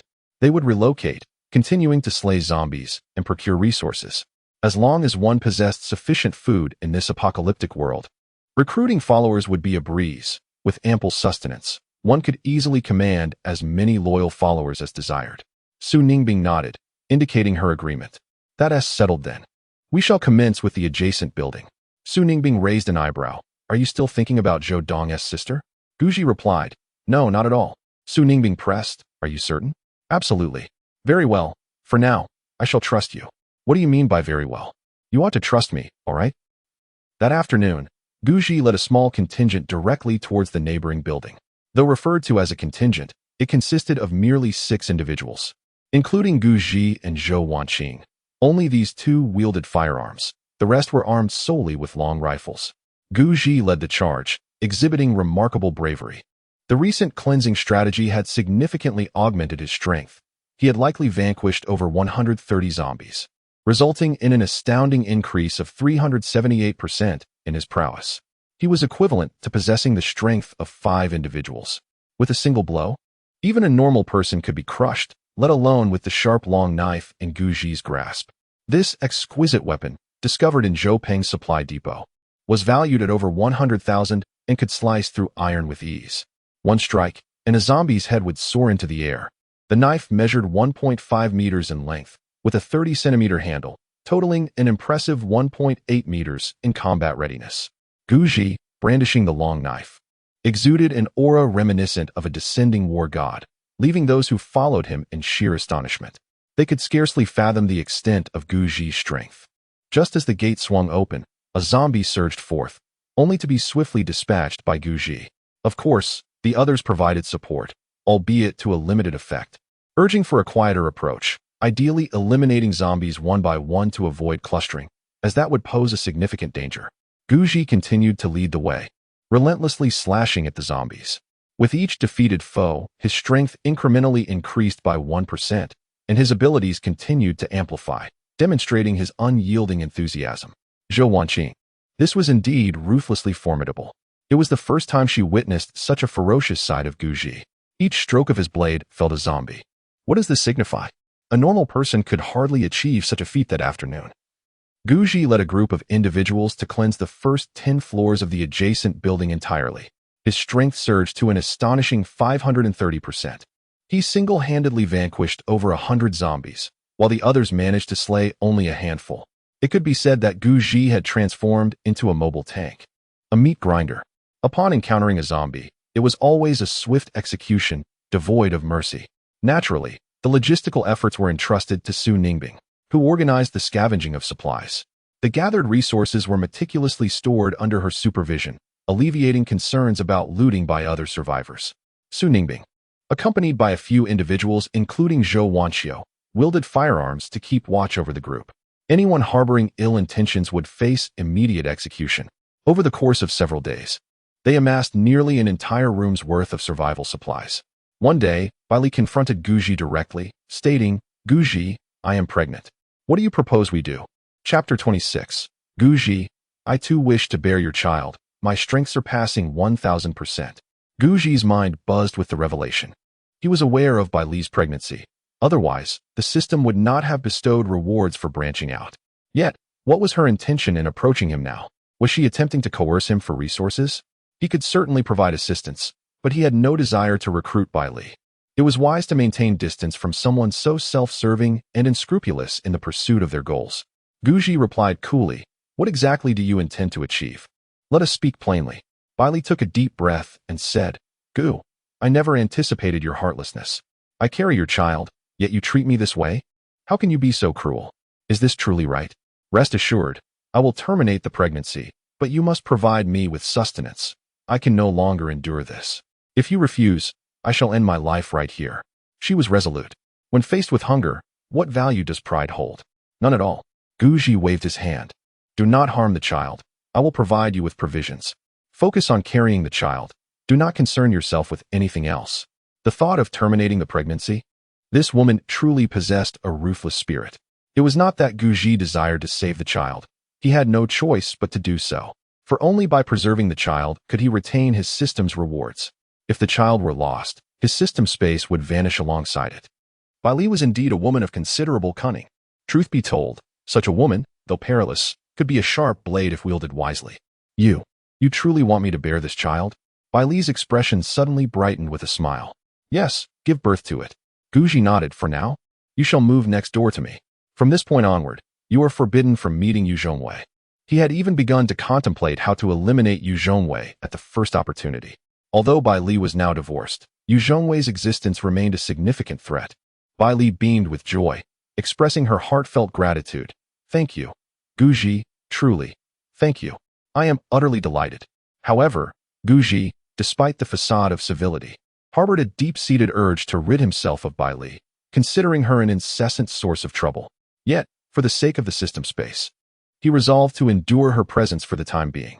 As night approached, he contemplated inflicting a few more cuts on Bai Li, hoping she would grasp the concept of relative strength. Meanwhile, Jiang Xini was engulfed in gloom, having just learned that Bai Li had moved next door to Guji and was rumored to be carrying his child. Bai Li's status had evidently surged, and this knowledge gnawed at Jiang Xini's insides. Though she harbored a profound disdain for Guji, her current predicament left her reliant on him for sustenance. In truth, she yearned to be Guji's woman and had subtly hinted at this desire on numerous occasions, yet all her advances had been met with indifference. To Guji, she seemed but a dispensable entity. I cannot remain passive any longer, she resolved, realizing that with each passing day and the increasing number of women vying for Guji's attention, her chances of winning his favor would dwindle. Clenching her fists, a fresh wave of ideas and plans surged within her. At that moment, Gao Chong burst through the door, exclaiming, Xini, I accompanied Guji on another expedition to gather supplies.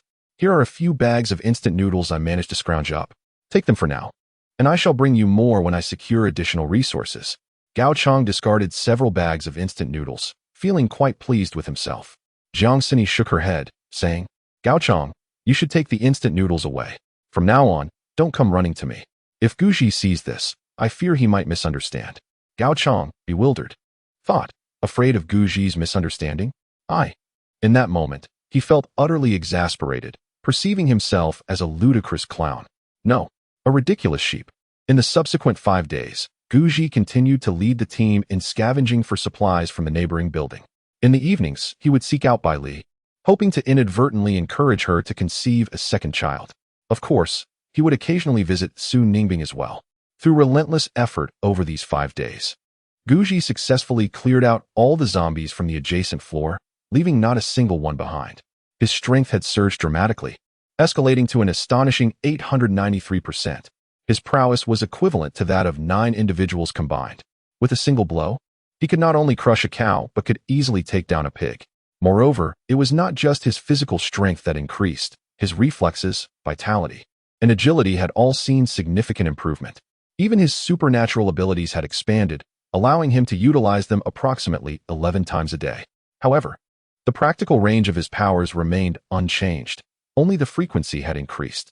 Nevertheless, this was a commendable advancement. In addition to his enhanced abilities, this large-scale sweep yielded a considerable amount of resources and a new batch of survivors, numbering around 160 individuals. The number of individuals is neither too few nor too many. Currently, Guji commands over 200 people, with a significant portion being women. After a brief respite of 2 days, Guji set forth towards the 3rd building. His immediate objective was to scavenge as many resources as possible. Whatever could be obtained would suffice. Should he find that further scavenging proved futile, he would abandon this community and seek refuge elsewhere, preferably in a location of relative safety, such as a bomb shelter or a government-constructed underground bunker. As he advanced, he continued to dispatch the undead with precision, leaving a trail of headless corpses in his wake. Their lifeless forms sprawled upon the ground. This time, he refrained from bringing Zhou Wanqing and the others along. He intended to scout the building first before allowing them to follow. However, upon arriving at the next structure, he discovered that the entrance had been secured with iron chains. Was this the work of someone? The door, made of tempered glass, offered a glimpse inside, but he could discern no signs of zombies. Had someone arrived before him? Or perhaps the inhabitants here had established a survival base amidst the apocalypse. Guji hesitated momentarily, yet ultimately severed the chains binding the door with his blade. With a decisive strike, the door splintered, and the chains lay broken. It must be acknowledged that a blade of such quality is remarkably effective, cutting through iron as if it were mere clay. Just as he prepared to advance further, 5 or 6 individuals emerged from within the building, weapons in hand, regarding Guji with wary eyes. Who are you? Where do you come from? What brings you here? The leader, a young thug with bleached hair, held a cigarette between his lips. Me? I am your father. Guji replied coldly, wielding a knife. You brat, are you seeking death? The blonde thug's fury ignited instantly. Guji chuckled, seeking death? It seems you have yet to understand your position. He inquired, do you possess firearms? Artillery? Women? Provisions? The blonde, infuriated, retorted, I have your mother. In the next instant, Guji moved with astonishing speed, swifter than an Olympic champion. He lunged forward, and with a swift stroke of his knife, the thug's head soared into the air before crashing heavily to the ground. What the run? The remaining thugs stood frozen in shock. What are you waiting for? Brothers, run now. A monster. Quickly, summon the boss. This is too fierce. The few remaining men, utterly dumbfounded, regained their senses and fled without a second thought. 1 kill. Who is this ruthless individual? He is even more terrifying than a zombie. Stop. Don't you dare run. Guji's voice rang out coldly. Try running again and see whether you or my knife is swifter. In that moment, the previously fleeing men found themselves rooted to the spot, trembling in fear. Brother, we meant no harm. We were only inquiring about your origins. Why resort to murder over a mere question? Another young man, with a sorrowful expression, lamented, I am quite displeased.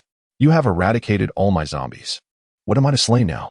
Guji replied nonchalantly, it appears that you have been living quite comfortably here, having even established a survival base. Here's the deal. Go back and inform your leader that in 3 days, I expect a shipment of supplies and 20 women. Otherwise, I shall obliterate your survival base. If you do not believe me, you may wait and see for yourself in 3 days. With that, he departed, leaving a group of stunned individuals in his wake. Is this a robbery? Have they dared to rob us? One exclaimed, incredulous. What should we do, old Zhao? Another queried. What can we do? We must inform the eldest sister. This individual is no ordinary person. He is clearly an ability user. We cannot afford to offend him. The young man uttered one last remark before turning on his heel and fleeing. Meanwhile, the adjacent building was temporarily out of reach for scavenging. However, Guji remained active, continuing to navigate the community with great caution. He did not dare to make his movements too conspicuous. Whenever he spotted a solitary zombie, he swiftly dispatched it with a single blow. After wandering for the better part of the morning, he had eliminated over 100 zombies. His efficiency was impressive, and his strength had surged to a remarkable 1,033%, equivalent to the power of 11 ordinary individuals. Imagine the terrifying power and reflexes of a singular individual, concentrated to an extraordinary degree. Such a person would indeed be formidable. Presently, Guji vanquishes zombies with the ease of slicing through vegetables effortlessly. A day later, Zhao sought out Guji, her cheeks flushed with embarrassment, her head bowed. Guji, I too wish to bear your child. Chapter 27. Su Ningbing, the steadfast confidant, finds conceiving not a formidable challenge. The supplies gathered over the past few days have all been secured within Guji's system space. With this newfound storage, life has become considerably more manageable. There is no longer the fear of resources being seized or pilfered. The existence of the system space resolves all concerns. Guji is contemplating the establishment of a survival base amidst the apocalypse, albeit exclusively for women. Given his branching system, he intends to maximize its potential. Nevertheless, he weighs the advantages and disadvantages. While the creation of a survival base is undoubtedly beneficial, his current circumstances do not afford him the necessary means. Firstly, the supplies he has amassed are insufficient. Although they may sustain him for a while, the resources required for establishing a formidable force are immense. His current stockpile is merely a drop in the ocean. Secondly, he has yet to identify a secure location to construct a survival base. It is imperative to find a safe haven with minimal threats, a stronghold capable of withstanding zombie assaults and breaches. Relying on a mere residential community for such a base is far too feeble. Should a minor wave of zombies emerge, he might muster a group to fend them off. However, if faced with a substantial horde, the situation would become dire. The defenses of the community are alarmingly weak, seemingly poised to collapse at any moment. Thus, Guji has been grappling with the decision of whether to construct a doomsday survival base. He has now come to a conclusion. It must be built, albeit in a few days' time. Take, for instance, the present company of Zhao wants you. He is not entirely averse to the idea of accepting her, but he needs to wait a few more days. Are your feelings for me genuine? Guji inquired, his tone laced with skepticism. Zhao wants you stammered, I am sincere. Guji found her response rather hasty, leaving him momentarily speechless. Was it truly so direct? No prelude whatsoever? To plunge straight into such a relationship, was that truly advisable? The notion of marrying before love seemed rather inappropriate. Is this too fast for you? Zhao wants you retorted with a mocking tone.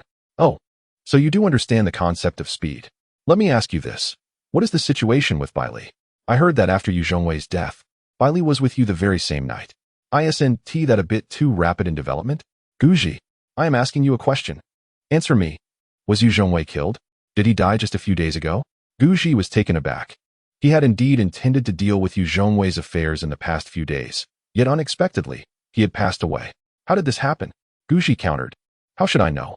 Zhao wants you replied coldly. Perhaps Bai Li was the one who killed him. Now, please answer my question. Guji felt an unsettling suspicion regarding the circumstances of Yu Zhongwei's death. It seemed too timely, leading him to wonder if Bai Li could truly be implicated in such a tragedy. If this is indeed the case, then Bai Li is a woman of exceptional means. From now on, he must remain vigilant against her. If possible, it would be best to eliminate Bai Li directly. Having such a woman nearby is far too perilous. Guji fell silent for a moment before coldly declaring, Zhou Wanqing, I implore you to recognize your position. You are currently my servant. What right do you have to raise your voice against me? Now, kneel and address me as your master. Zhou Wanqiu, shocked, could hardly comprehend the demand. Guji reiterated, Did you not hear my words? I do not wish to engage in further discussion. Kneel.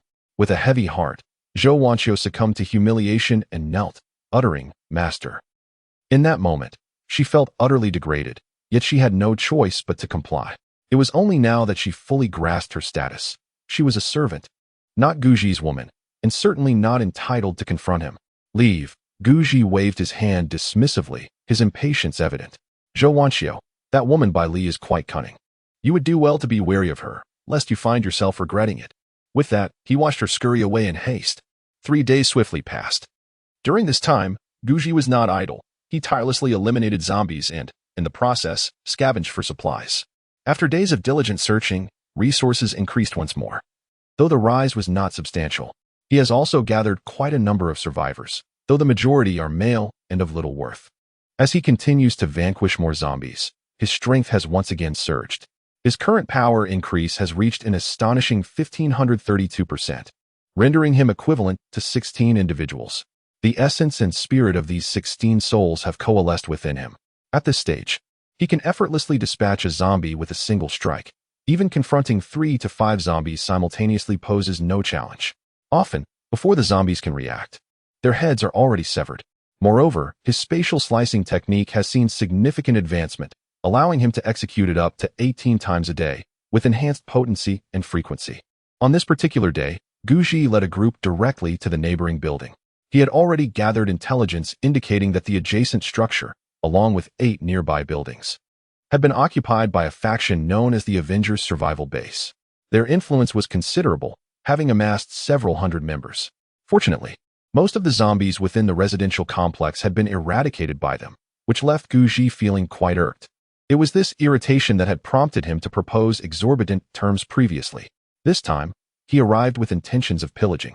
Should the Avengers base refuse to surrender individuals or provisions, he was prepared to resort to forceful seizure. Meanwhile, on the top floor of the neighboring building, a woman stood before a floor-to-ceiling window, gazing downwards. She observed a multitude of post-apocalyptic survivors below, as well as swathes of zombies outside the community. In comparison to the entire neighborhood, their small complex appeared diminutive, even trivial. Her ambitions were vast. What she desires transcends merely annexing this small community. Her ambition is to engulf the entire neighborhood, gradually extending her influence to dominate the discourse of several nearby streets. Who asserts that survival is impossible in the apocalypse?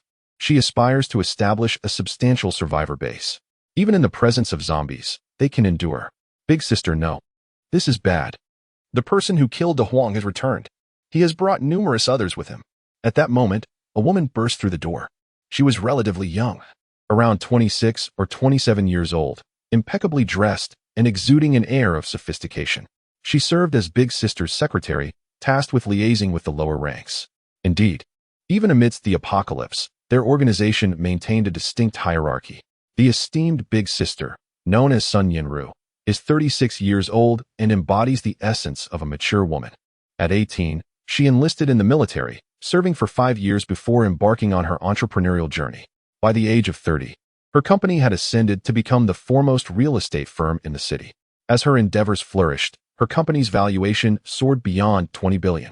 While her accomplishments may pale in comparison to those of some true business magnates, her stature remains significant within the city. It is precisely due to her affluence that she employs a cadre of bodyguards, enabling her to swiftly seize control when the apocalypse struck. In just a month, she occupied several buildings and amassed considerable resources. Their formidable combat prowess can largely be attributed to their access to firearms. Without such weaponry, they would not have been able to establish dominance so swiftly. In truth, Sun Yinru does not reside here. This community is merely a development project initiated by her. However, she happened to be here for an inspection, as the property management is also under her company's purview. During her visit, she encountered the onset of calamity, ultimately becoming trapped in this place. As for the group of lowly individuals with yellow hair, they were merely recruits she later enlisted as expendable pawns. Their demise holds little significance. Did I not mention? They are of no consequence. Sun Yinru remarked coldly. He is nothing more than a creature driven by base instincts. He harbors no substantial ambitions. Does he truly believe I would entrust my safety to a woman? He overestimates his worth. After a brief pause, she continued. You may inform him that while provisions can be offered, there is one condition. He and his associates must join our Avengers base. Otherwise, all negotiations are null and void. Her intentions were unmistakable. She sought manpower. In order to expand her territory, she required capable individuals. Guji possessed the audacity and the ability to vanquish zombies, precisely the type of person she needed. Sister, I shall attend to this matter immediately. Rest assured, I will handle it appropriately. The young female secretary withdrew. Wait. Sun Yinru paused, considering, if they prove obstinate, eliminate them. Sometimes, the threat of internal strife far surpasses that of zombies. The young secretary felt a shiver run down her spine. Understood, sister. She was aware that this group of individuals was in grave danger. They had provoked the eldest sister, and there would be no favorable outcome for them. Meanwhile, Guji led his team directly into the headquarters building, encountering minimal resistance as they barreled upwards. At that moment, his system unexpectedly delivered a notification. Ding. Host.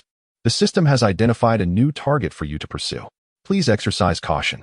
You will soon encounter Su Ningbing's close friend, specifically, her companion from high school, who also happens to be Su Ningbing's rival. Although they share a close friendship, they have never seen eye to eye and have not been in contact for many years. Please secure Su Ningbing's friend, and you shall receive additional rewards from the system. Keep going. The system believes in you. You can do it. I have faith in you. Host. Capturing Su Ningbing's friend will yield unexpected rewards. Guji pondered. Su Jie's friend? Where could she be? Why haven't I spotted her yet? Is the system's notification premature? Just then, a young and graceful woman descended the stairs above, her every gesture radiating nobility. Was this indeed Su Ningbing's friend? She appeared remarkably youthful. Youthfulness is an asset. What good is an older woman? Chapter 28. The female CEO? Su Ningbing's friend? Perhaps I could capture her and make her my consort. Even in this apocalyptic world, women still donned high heels, black stockings, and short skirts, exuding an alluring vitality. Her waist was slender, her figure voluptuous, and her hips were curvaceous. The sight of her evoked an indescribable sensation in men. Guji could not help but steal a few more glances. He had to admit that a well-groomed woman was undeniably pleasing to behold, even in a post-apocalyptic world. Men were still drawn to such women. Guji found himself pondering the source of her water supply that allowed her to bathe so frequently. Are you Guji? The one who killed Huang Laosan? The woman exuded an aura of confidence, her hips swaying elegantly as she approached Guji, gazing down at him with an air of superiority. Her pride was palpable, and her eyes reflected a deep disdain when they met his. Guji chuckled, observing that this group had yet to grasp the reality of their situation. Very well, he nodded. I previously instructed you to gather food and women. Are you prepared? He wasted no time in beating around the bush.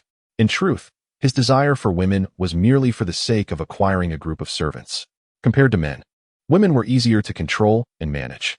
However, they did have one significant drawback. In encounters with zombies, men possessed greater combat prowess. Suddenly, the woman burst into laughter, as if she had heard an amusing joke. She laughed heartily for a while before finally regaining her composure. Are you out of your mind? Asking us for food and women? Are you certain of your request? Don't say I haven't given you a chance. Now, I offer you one final opportunity. You must apologize to me and submit to my authority. Perhaps then I might consider incorporating you into my ranks and providing you with food. As for women, do not entertain such thoughts. In my presence, men and women stand as equals. You foul men would do well to suppress your sordid thoughts. Otherwise, do not blame me for my rudeness. She cast a disdainful glance at the crowd and then clapped her hands. In an instant, a contingent of armed individuals surged into the corridor. There were no fewer than 40 or 50 of them, each fully equipped, some clad in bulletproof vests. A few wore helmets and wielded riot shields, their ominous gazes fixed upon Guji and his companions. The moment the woman made the slightest move, these armed men would unleash a barrage, eliminating Guji without hesitation. The group accompanying Guji was thrown into disarray upon sighting the armed forces, panic spreading among them, with some contemplating a hasty retreat. Although they possessed some weaponry, only a small fraction were armed. Moreover, there exists a significant disparity between apocalyptic survivors and regular troops, both in physical prowess and adherence to commands. Chaos erupted as voices rose in heated debate. Regular troops? How on earth did we encounter the regular army? This isn't right. They don't resemble regular soldiers. They appear to be a private militia. Indeed, this is a private force, one that was established long before the apocalypse, not in its aftermath. Brother, we should flee. If you wish to meet your demise, we certainly do not. Indeed, this group is armed to the teeth. We stand no chance against them. I had thought them to be easy prey, akin to the floating life base, but to my astonishment, they are as formidable as a rock. We must flee at once. The crowd, bereft of any plan, turned their gazes towards Guji. They had followed him, placing their faith in his prowess to vanquish the adversary. Yet, reality diverged starkly from their expectations. No matter how formidable Guji may be, could he possibly contend with those who are heavily armed? The opposing force numbers in the dozens, fully equipped. In truth, they were merely a disorganized rabble. Some timid souls among them even contemplated defecting to the enemy. If one cannot triumph, one should join the victors. Given the strength of the opposition, it wouldn't be too difficult to follow them for a meager meal. Zhou Wanqing was equally taken aback and quickly suggested, Guji, perhaps we should surrender. No, master, let us capitulate. They truly are quite powerful. Even our combined strength may not suffice against them. Guji replied coldly, do not panic. The outcome is still uncertain. He turned to the young woman and inquired, do you know Suningbing? Suningbing? The young woman shook her head. Who are you referring to? Do not waste time attempting to establish connections with me. If you wish to survive, I shall present you with two options. First, submit to me and I shall provide you with sustenance. Second, face death. Her name is Wu Min, the secretary of Sun Yinru. At 26 years of age, she is in the prime of her life, embodying the essence of a mature woman. Unfamiliar? It can't be. Guji expressed his confusion. Are you the person in charge here? Wu Min raised her chin, icy demeanor evident as she replied. Our elder sister is in charge here. However, you do not yet have the privilege to meet her. I grant you merely 3 minutes. If you fail to reach a decision within that time, you need not ponder further. She gestured towards the group behind her, stating, I will have them open fire. Her haughty attitude was not without merit. Since the apocalypse began, they had established a base known as the Avengers survival base and had expanded significantly. At present, they were the largest survivor base in the entire community, boasting a vast number of members and abundant supplies. They had successfully seized several supermarkets and discount food storage facilities within the neighborhood, even locating a water source. They lacked neither food nor water and lived quite comfortably. Consequently, many sought to join their ranks. However, the conditions for joining were exceedingly stringent. Men had to possess good physical health, while women needed to have value or specific skills. Otherwise, they would also be rejected. Call your elder sister. Guji stated calmly. I wish to speak with her. Just you? You think you can converse with our elder sister? Do you consider yourself worthy? Wu Min scoffed. In a heartbeat, Guji appeared beside Wu Min, extending a hand to firmly grasp her neck. It is worth noting that there had been a considerable distance of 5 to 6 meters between them moments before. As Wu Min had intentionally kept her distance, wary of potential unforeseen events, preferring to maintain a safer space. However, to everyone's astonishment, Guji's speed surpassed human imagination. In the blink of an eye, he traversed the 5 or 6 meters and, before anyone could react, seized Wu Min by the throat. With just a slight exertion, he could effortlessly extinguish her life. Guji surveyed the crowd coldly and stated, "Now, I believe I am qualified to have a conversation with you. Let me go? Otherwise, they will not spare you." Wu Min attempted to struggle, but the sheer force of her captor rendered her efforts futile. "Is that so?" Guji's voice turned frigid. "Immediately summon your eldest sister, or else I shall take her life." His movements were swift and decisive as he procured a rope and bound Wu Min securely. Although those around her harbored intentions of rushing to her aid, they hesitated, aware that Guji's grip on Wu Min's throat was unyielding. "Open fire. Shoot." Wu Min gritted her teeth and issued the command. Indeed, she was an ardent admirer of Sun Yinru. She idolized her and aspired to emulate her in every way. The thought of her own predicament endangering Sun Yinru was intolerable. Thus, she issued the lethal order without hesitation. The armed personnel were momentarily taken aback, unprepared for such a command from Wu Min. Yet their response was swift. Upon receiving the order, they opened fire. The sound of gunfire erupted. Bang, bang, bang. However, the first to pull the trigger met a swift demise as his head was violently severed from his body. Soaring into the sky, blood cascaded to the ground. Subsequently, he collapsed, lifeless. With a sudden pop, another head soared upwards. The second shooter met the same fate, his head severed, collapsing to the ground in a lifeless heap. At this moment, all present were rendered speechless, their eyes wide with disbelief as they beheld the two corpses sprawled before them. How could a life be extinguished so abruptly?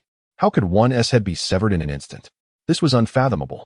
Who among them dared to fire again? If anyone wished to continue, they were welcome to do so. I would not mind seeing your heads severed as well. Guji scanned his surroundings, his demeanor icy. He possessed the capability to unleash his extraordinary powers multiple times. What was there to fear? Why panic? Anyone who dared oppose him would be swiftly dealt with. Just wait. I shall notify our elder sister. The leader of the armed personnel, Old Wang, immediately lost his composure. He recognized that despite their formidable weaponry, they were no match for Guji.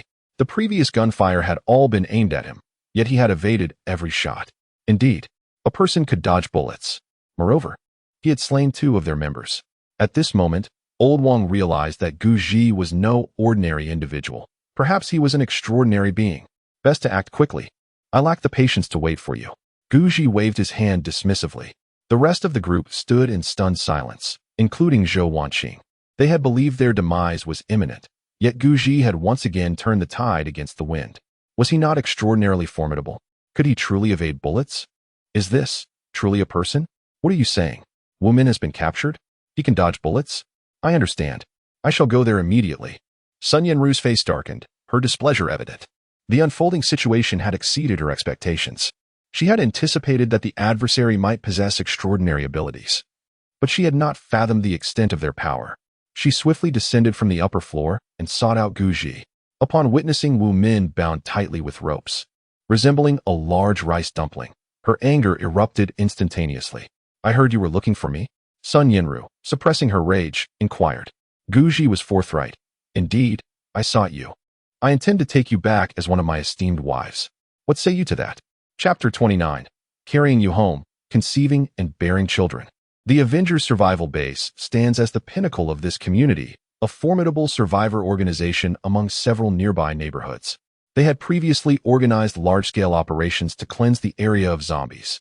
Although they faced setbacks, they still managed to eliminate a significant number of zombies and liberate several floors from their siege. Despite the stringent conditions for joining, they boasted a considerable number of powerful individuals. It was the first time in her life that Sun Yinru had encountered someone bold enough to address her in such a manner, to be taken back as a wife. And one among many? Did this fellow have a death wish? In her past, Sun Yinru held the position of company president, a figure revered by all, and no one dared to speak to her so audaciously.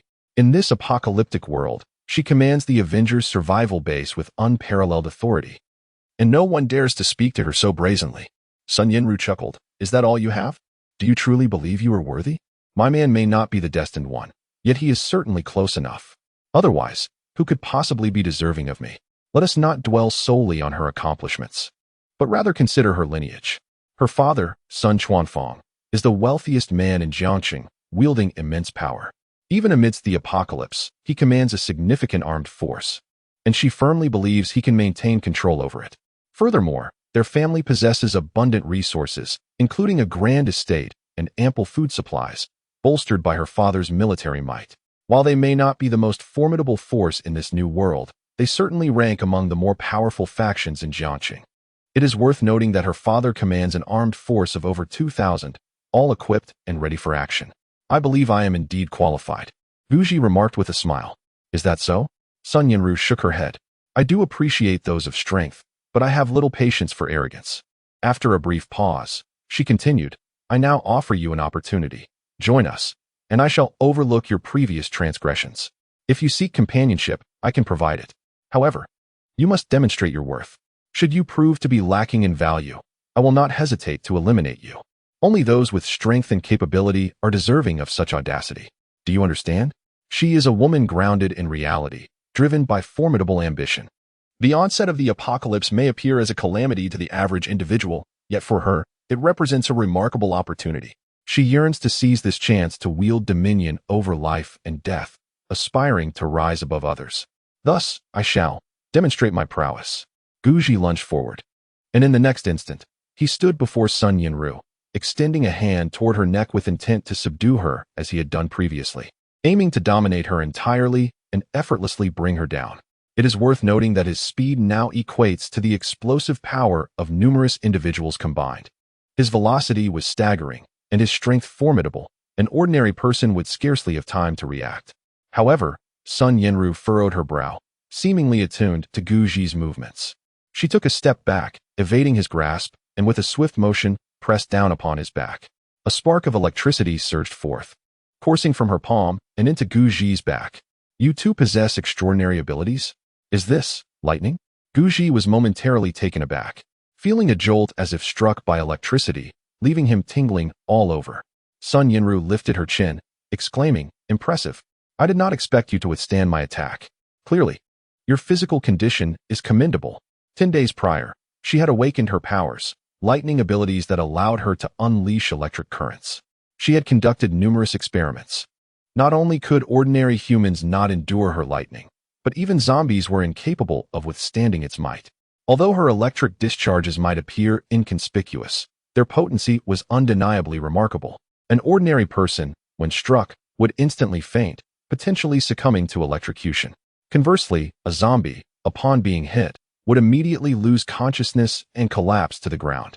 The fact that she can exert complete control over the Avengers survival base is significantly attributed to her extraordinary abilities. Sun Yanru clenched her fists, her speed remarkably swift.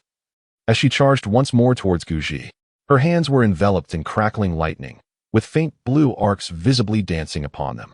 In an instant, the electrical currents emitted a sizzling sound as they surged forward. Again, Guji raised an eyebrow, swiftly retrieving an insulated rope and advancing towards Sun Yanru. His movements were decisive and efficient. Employing spatial slicing technique, he severed the concrete beneath them.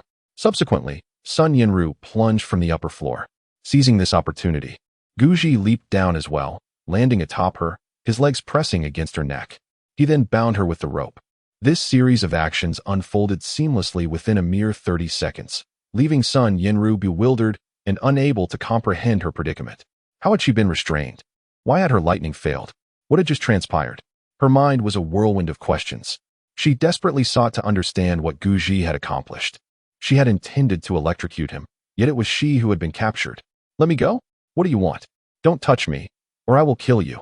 Sun Yanru exerted considerable strength in an attempt to break free from the restraints. However, no matter how powerful she was, she could not surpass Guji's strength. Upon witnessing her struggle to break free from the ropes, he swiftly delivered a sharp slap. The blow landed squarely on her ample backside. Cease your movements. If you continue to resist, I assure you, I will not hesitate to end your life. Be compliant. Do you understand? You are now my trophy. Have you lost your senses? Do you still fail to comprehend your predicament? You are my captive. I intend to take you back as my prize wife. Do you grasp that?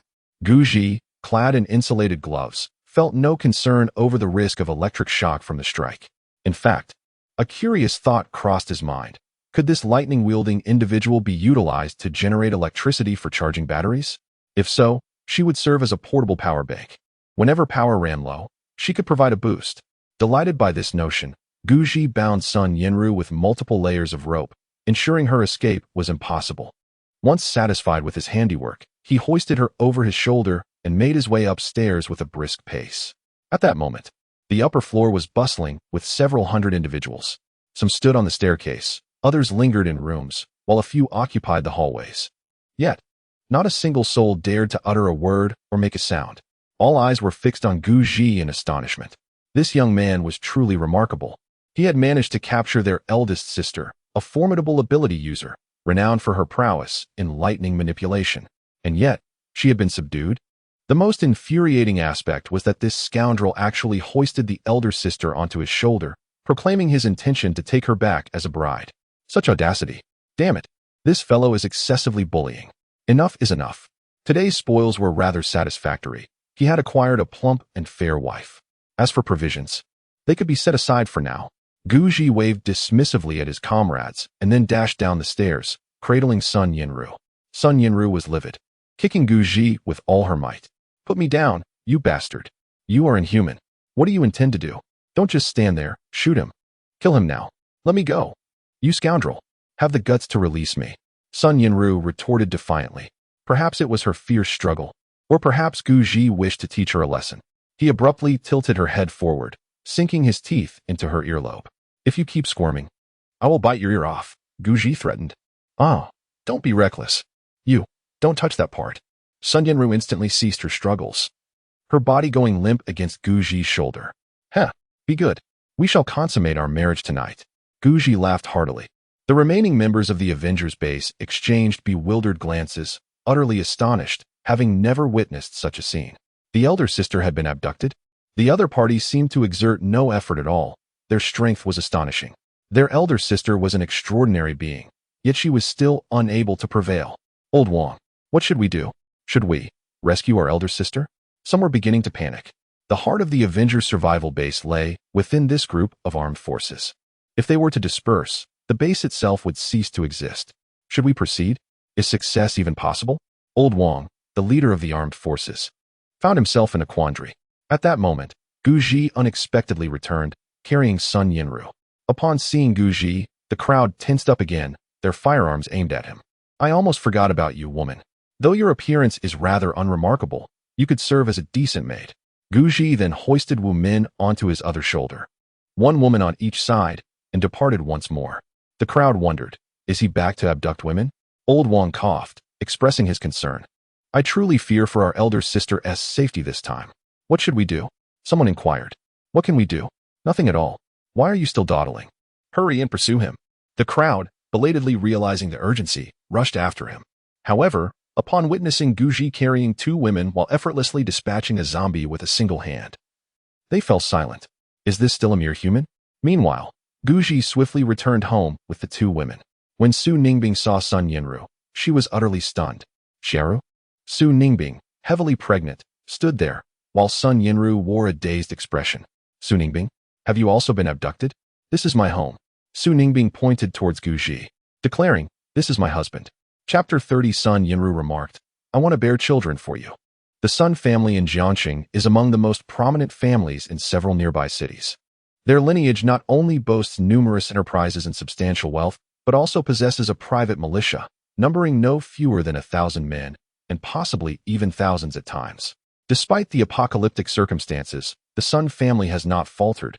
They have maintained their stronghold through abundant supplies and armed forces, establishing a secure territory amidst chaos. Even before the onset of the apocalypse, the Sun family was formidable. Sun Yinru, the esteemed young lady of the family, has always been the center of attention since childhood. She and Su Ningbing were classmates in high school. Although Su Ningbing was also exceptionally talented, she could hardly overshadow Sun Yinru's brilliance. From that time onward, their relationship was a blend of camaraderie and rivalry. After all, two tigers cannot coexist on the same mountain. Both were extraordinarily beautiful women, and comparisons were inevitable. Upon graduating from high school, they both entered university, and whether by chance or Sun Yinru's design, they found themselves at the same institution, Fushan University. the most prestigious university in the South. In college, they continue to be the campus beauties of their cohort. Where there are people, there exists competition. Although they had entered university, the comparisons between them did not diminish. In fact, they intensified. On the surface, they appeared to be close friends, yet beneath it all, they often found themselves in competition. Eventually, Sun Yinru departed from university to enlist in the military, while Su Ningbing continued her studies, graduated, and remained at the university as a lecturer. Since Sun Yinru's enlistment, their communication dwindled significantly. Initially, there was some correspondence, but as time passed, it gradually faded away. In recent years, they had not been in touch at all. Su Ningbing was unaware that Sun Yinru had left the military, and Sun Yinru had no knowledge of Su Ningbing's position as a teacher. Their encounter this time marked their first meeting since their university days. Although over a decade had passed, both women had undergone changes in temperament, appearance, and figure, yet they instantly recognized one another. Human nature is intricate and ever-changing. One may forget former classmates, once cherished friends, and even those with whom they shared trials and tribulations, yet one can never forget their adversaries or rivals. Such was the case with Sun Yinru and Su Ningbing. Despite years apart, they had always held each other in their thoughts, each remembering the other as an equally remarkable woman. Sun Yinru, in a state of disbelief, questioned, "Your child? Is he also his?" She found it difficult to accept that such an exceptional woman had married and borne children, especially to a man she deemed so unworthy and distasteful. Was Guji not repugnant? He had approached her with intentions to take her away, seeking to make her his consort. Such a man was utterly revolting. If given the chance, she would have relished the opportunity to eliminate Guji herself. Su Ningbing nodded slightly and remarked, "Indeed." She found herself somewhat perplexed by the situation. It appeared that Guji had ventured out to seize provisions. But how could he have returned with a woman, and one bound at that? The crux of the matter lay in the fact that this woman was an old acquaintance, a former classmate, and a close friend, yet also her adversary and rival. Sun Yinru, visibly agitated, wore a stern expression and exclaimed, "Su Ningbing, are you blind? What sort of man have you found? Do you have any inkling as to why he brought me back? He is utterly deranged. Our Avengers base was operating smoothly, yet he insisted on launching a robbery. He even demanded I surrender provisions and women. Tell me, what sort of person does that make him? He is nothing but a scoundrel, a ruffian. When I refused to comply, I intended to teach him a lesson. Can you guess how he responded? He is a complete jerk. He simply bound me, and, upon seeing my appearance, declared he wanted to bring me back as his captive wife. Su Ningbing, oh Su Ningbing, is this the man you sought? What nonsense is this?" The more she contemplated, the angrier she became, as if a fervent blaze raged within her. She could not fathom the notion of falling in love with the same man as her former rival. Certainly, she would never develop feelings for Guji. However, she could not accept the idea of Guji binding her and reducing her to a prisoner at Su Ningbing's behest.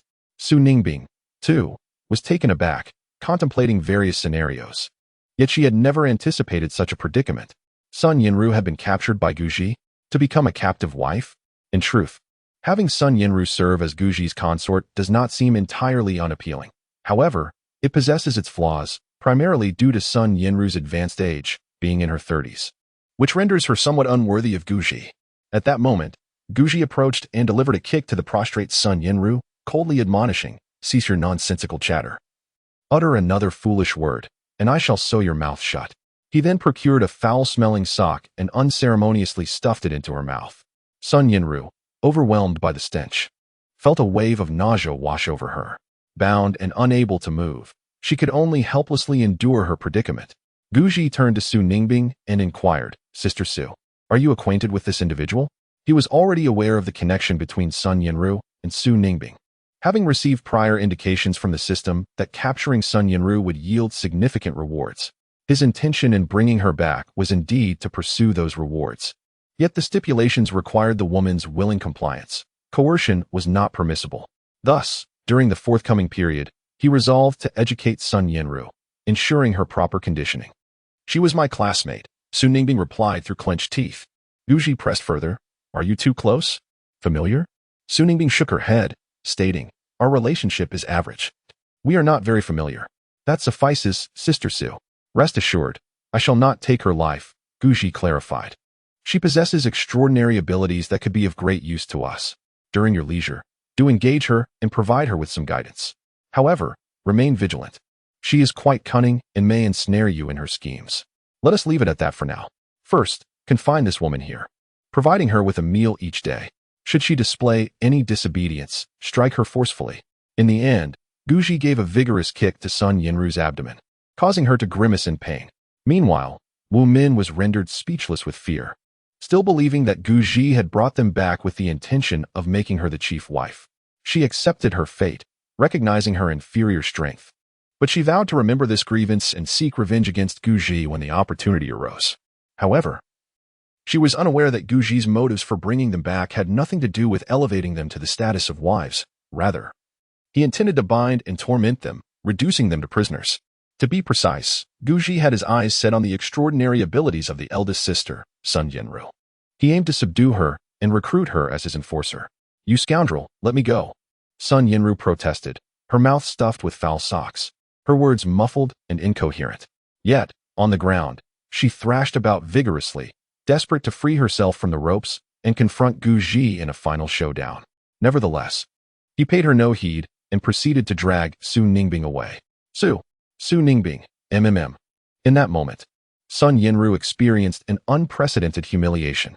She had become a prisoner to her former adversary, Su Ningbing. Now, Su Ningbing, with a swollen belly, towered over her. Looking down upon her, she found this utterly intolerable. Most importantly, she had been captured by Su Ningbing's man, who showed her no mercy. "Su Ningbing, I despise you. This is not over between us. Once I attain my freedom in the future, I shall undoubtedly seek vengeance upon you. And you, Guji, you insufferable scoundrel, I shall not let you off lightly." At that moment, Guji returned, delivering a swift kick to Sun Yinru's face, tauntingly declaring, "Are you unwell? What are you mumbling about? Is that an insult directed at me? I dare you to repeat it. For every insult you hurl at me, I shall retaliate with a blow, and we shall see if you can withstand the pain. If you are unafraid, then by all means, continue." Sun Yinru, stifled in her protest, was met with another punishing kick from Guji. After enduring 7 or 8 blows, she finally succumbed to silence. Despite her abilities as a lightning manipulator, she was no match for such relentless assault. After all, she was flesh and blood and knew the sting of pain. Ultimately, she chose to seal her lips, remaining utterly mute. Yet, Guji delivered yet another kick. Sun Yinru, bewildered, thought to herself, "I am no longer cursing. So why do you continue to kick me?" She was utterly stunned, having not anticipated further violence. "What, are you still defiant? I find you displeasing, so why not? From now on, behave yourself. By the way, ensure that your people deliver the provisions, for I am keen to ascertain whether they value you or the food more." With that, Guji turned and departed. Sun Yinru, fuming, muttered to herself, "You wretched scoundrel, just wait. You kick me, and I shall ensure you are rendered useless." In the subsequent 2 days, Guji found himself with nothing to occupy his time, so he decided to impart some lessons to Sun Yinru. After several rounds of instruction, Sun Yinru became subdued. Now, when Guji appeared, she lay prostrate on the ground, not daring to move a muscle. Guji was quite satisfied with this outcome. When dealing with adversaries, one must not show leniency. To conquer another, one must instill a sense of fear and make them truly understand the meaning of dread. On that day, Guji had vanquished dozens of zombies and was preparing to bypass the neighborhood, intending to expand outward. After all, the external environment was teeming with zombies and abundant resources. However, Su Ningbing sought out Guji and decisively stated, "Little Ji, cease your hostilities toward Yinru. She has expressed her submission and is willing to become your consort. She is ready to embrace this fate." Chapter 31. Are you trying to electrocute me on my wedding night? Such malevolence. Women can be both simple and intricate. One can never truly fathom what occupies their minds. Guji was utterly perplexed, as he had never intended for Sun Yinru to yield, nor did he wish for her to bear his children. Procreation should be a matter of choice, not coercion. Furthermore, it is an act that requires emotional connection to flourish. Yet suddenly, Sun Yinru declared her willingness to submit and expressed her desire to bear his child. Women are indeed immensely complex. Guji found himself at a loss, unable to comprehend her transformation. How had she come to this acceptance? Had she not previously been arrogant and self-assured? Was she not prideful and aloof? How could such a haughty individual lower her head, admit fault, and soften her stance? Nevertheless, this is not without its advantages. as it spares one considerable trouble and can be deemed as fulfilling the system's tasks. In truth, Guji has long been preoccupied with the system's grand prize, eager to discover the nature of the bountiful rewards the system has in store. Ding. Please refrain from unnecessary thoughts, as Sun Yinru does not yet possess genuine feelings. She is not wholeheartedly willing to bear your children and expand your lineage. Hence, should you compel Sun Yinru to conceive, the system will not acknowledge it. Any offspring born would be in vain. It would be prudent for you to cultivate a deeper emotional bond with Sun Yinru, allowing her to feel warmth, which may encourage her to remain by your side. Your previous actions have been misguided. Resorting to violence and harsh words is inappropriate. Do you not realize that Sun Yinru is merely seeking an excuse to marry you, hoping to strike when you are most vulnerable on your wedding night, potentially using lightning to end your life? Of all the individuals you could have offended, why must it be a woman? And to treat her so brutally? Consider this. Even if she relinquishes her innocence, she would still seek your demise. Such enmity and hatred must be profound. Reflect upon this. Do not assume that you are impervious. Even if you wear insulated gloves, Sun Yinru could still harm you under the guise of your wedding night. Can you truly be vigilant in such an intimate moment? Unless you intend to forego the wedding night altogether, you remain at risk. It is solely due to the system's benevolence that you receive this warning. Otherwise, you might have already met your end at the hands of Su Yinru. Alas, what am I to say about you? Your demeanor as a straightforward man is quite rare. Women require nurturing, not the treatment you have bestowed upon them.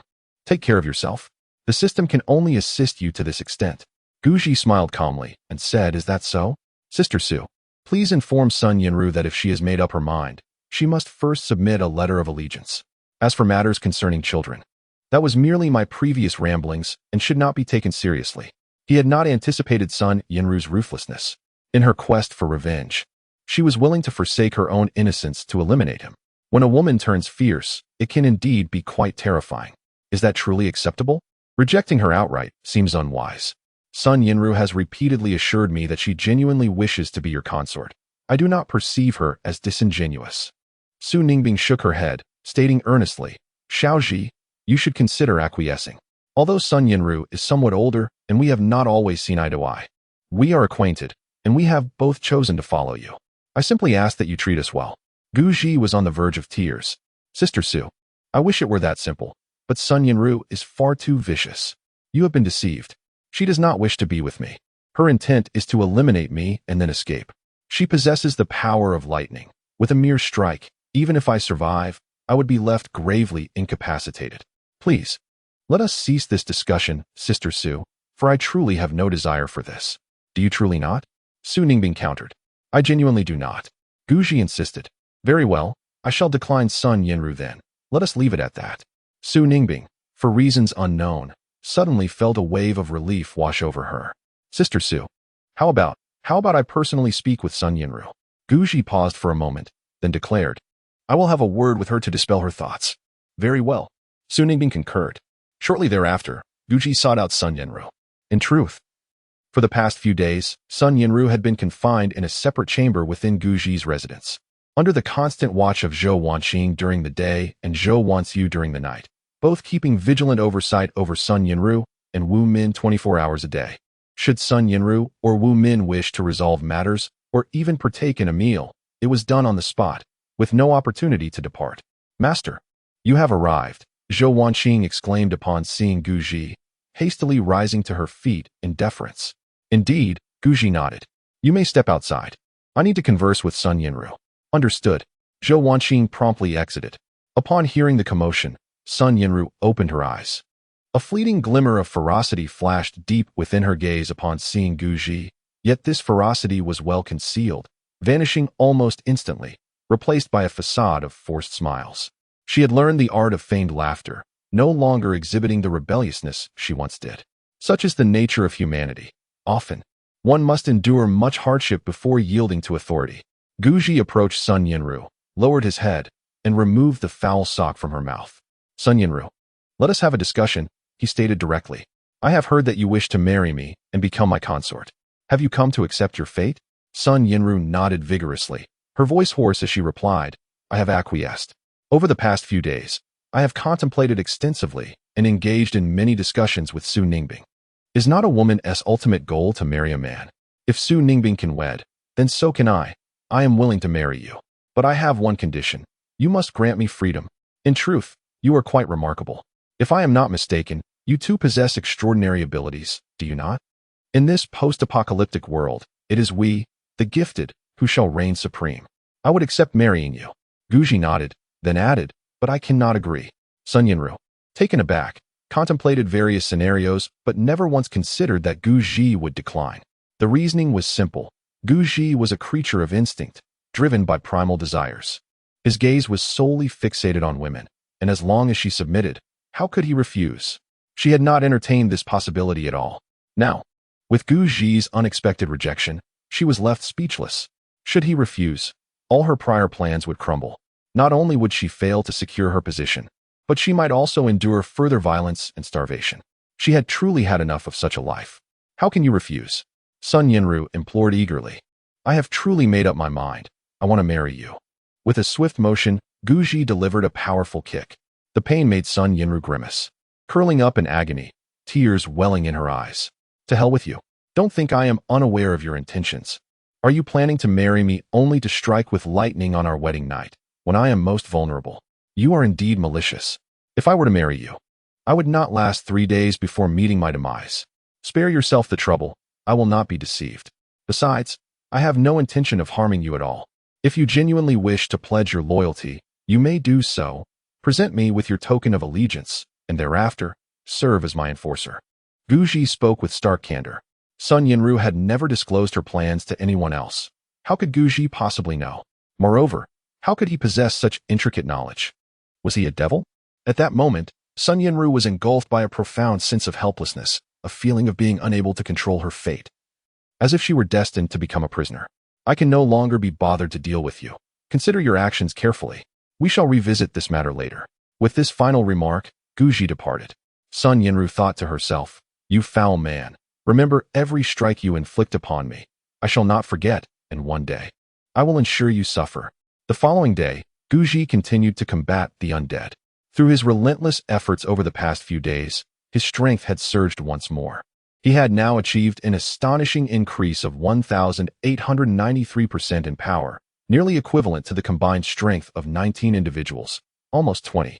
The zombies within the community had dwindled significantly. Thus, Guji decided to take Zhou Wanqing and leave the confines of the neighborhood for the outside world. Though the streets were not devoid of zombies, they were less boisterous and comparatively safer. Meanwhile, the survivors within the community were not idle. They were utilizing the terrain and available tools to fortify their stronghold. For instance, they were reinforcing the iron gates with welding to ensure greater security, while also scavenging for essential supplies. The residential community of Guji is an upscale enclave, surrounded by numerous convenience stores and large supermarkets, as well as a gas station. Guji's objectives are straightforward, consisting of 3 essential locations: the pharmacy, the gas station, and the large supermarket. The necessity for a pharmacy is self-evident. Despite being an extraordinary individual, he occasionally requires medicinal resources. The gasoline from the gas station is equally vital, as it constitutes a strategic resource. Do not underestimate its significance. There are times when the absence of fuel can be quite detrimental. The rationale for the large supermarket is even clearer. Guji requires a substantial supply of daily necessities. Securing the supermarket would be far more advantageous than any alternative.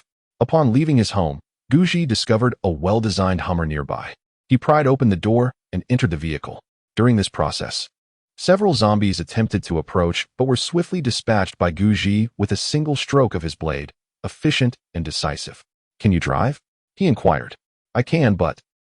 Do we really need to drive? Zhou Wanqing replied with concern, closely following Guji, armed with a long gun and other firearms. Drive without hesitation. Guji reassured her with a smile.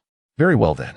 Zhou Wanqing skillfully started the car without keys and pressed the accelerator, causing the vehicle to surge forward towards the nearby gas station.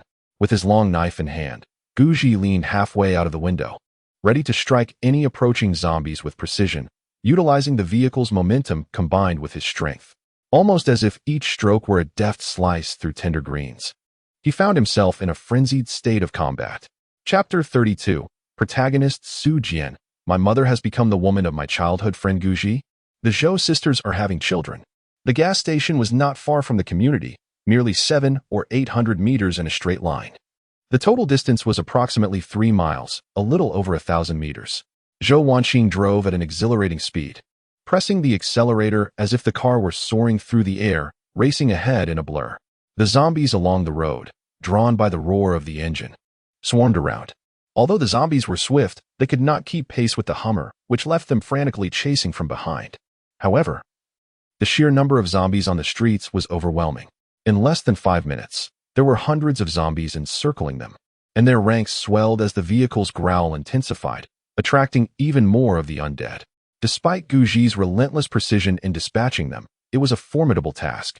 Fortunately, his strikes were rapid. Within mere moments, he had felled dozens of zombies. Exhilarating. It was truly exhilarating. Zhao, fear not. I am here to safeguard you. No surprises, he thought, hoping she could attract more zombies his way, allowing him to unleash a full onslaught. Guji, caught in a bloodlust, had already dispatched 50 or 60 zombies in this brief span, and with each swing of his blade, the number of fallen increased. It is worth noting that with each zombie he defeated, his power surged by 1%. He required no more. Just half an hour of this relentless slaughter would propel him to new heights. In half an hour, he could easily eliminate hundreds, if not 1,000. If he played his cards right. He has already witnessed an astounding surge of over 1,900%. If it were to increase by another 1,000, would he not simply explode? It is not merely a transformation into a divine being, but it is nearly equivalent. To speak of other matters, if he possesses the prowess of 30 or 40 individuals combined, vanquishing Sun Yinru, or even more formidable supernatural entities, would pose no challenge. Again, let the speed escalate. And let there be an abundance of zombies. Guji exclaimed, thrusting his head through the window to slay one with a swift stroke. The exhilaration was overwhelming. However, on the other side, Zhao Wanqing trembled uncontrollably, her foot pressing weakly on the accelerator. She had already pushed the vehicle to its maximum velocity, amplifying the engine's roar to its peak. Yet, the sheer number of zombies ahead was overwhelming. They were now relying on the car's body to collide with the undead. Each frontal impact resulted in a significant toll. Although such collisions were thrilling, the vehicle's capacity was finite. After several violent crashes, the front of the car had sustained considerable damage. It was likely that a few more impacts would not merely dismantle the vehicle, but would bring them perilously close to destruction. Zhao Wanqing could envision the moment the car would disintegrate, marking the end for both her and Guji. Was Guji powerful? Indeed, he could dispatch a zombie with a single strike. Yet, no matter how formidable he might be, 2 fists cannot contend with 4 hands. Presently, at least 3,000 to 4,000 zombies had encircled them, a dense mass swarming the street. She now regretted embarking on this journey with Guji. It was not a quest for supplies, but rather a march toward demise. Brother Gu. No, Master. Master, we are now surrounded by thousands of zombies. Do you still wish to attract even more of them? Do you wish to abandon your life? Master, I wish to survive. How about you provide me cover while I retreat? I am feeling rather frightened. It would be a lie to say I am not scared, with so many zombies. If the vehicle breaks down, we are doomed. Zhao Wanqing's hands trembled, the steering wheel swerving back and forth. Do not panic. What is there to fear? Keep driving forward. We shall reach the gas station in approximately 200 meters. Remember my words. Charge straight into the gas station, and once we arrive, leap from the vehicle and run inside. Guji was composed and assured. Despite being pursued by so many zombies, he felt no fear, as if he had been well prepared. His hands were not idle either, deftly wielding his weapon. After about 3 to 4 minutes, they finally reached the vicinity of the gas station.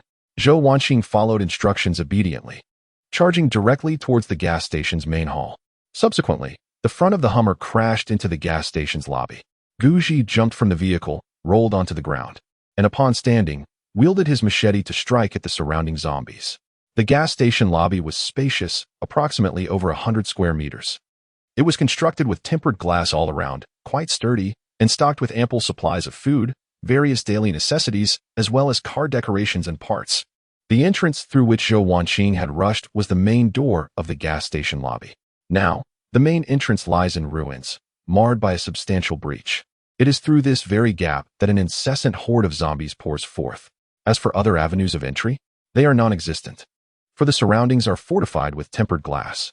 Even if the undead attempted to force their way in, they would find the glass impervious for the time being. Guji leans against the wall, steadfast.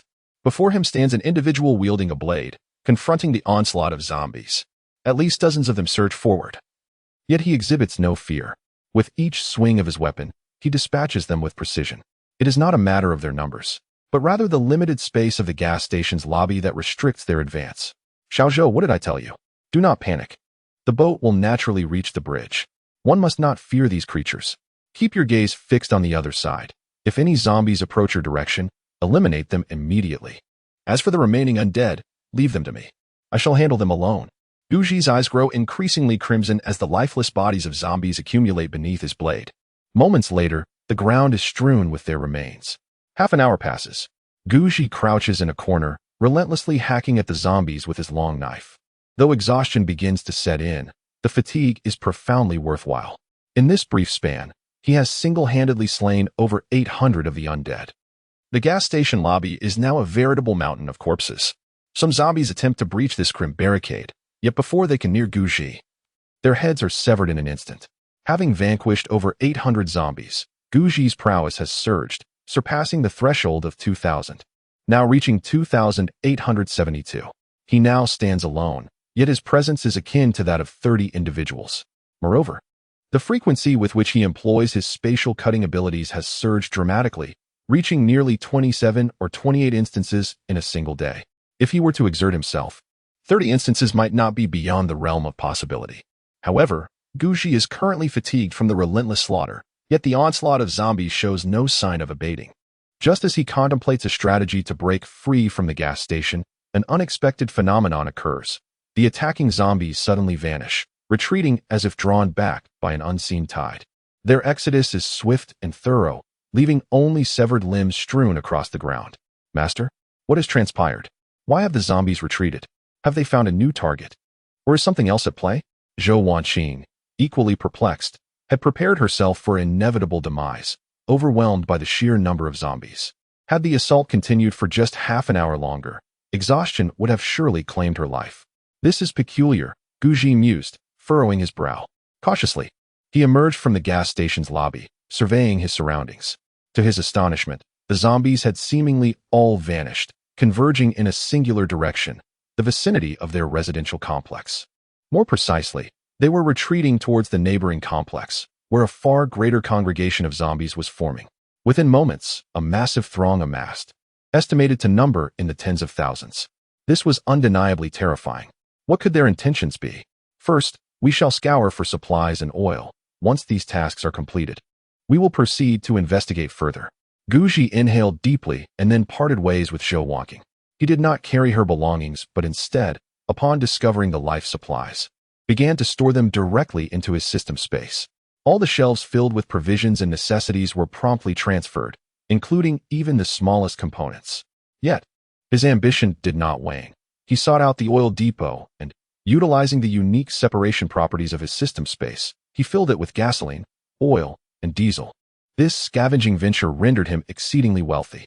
Meanwhile, Zhao stood in a state of astonishment, utterly unable to fathom how Guji could make the life supplies vanish into thin air.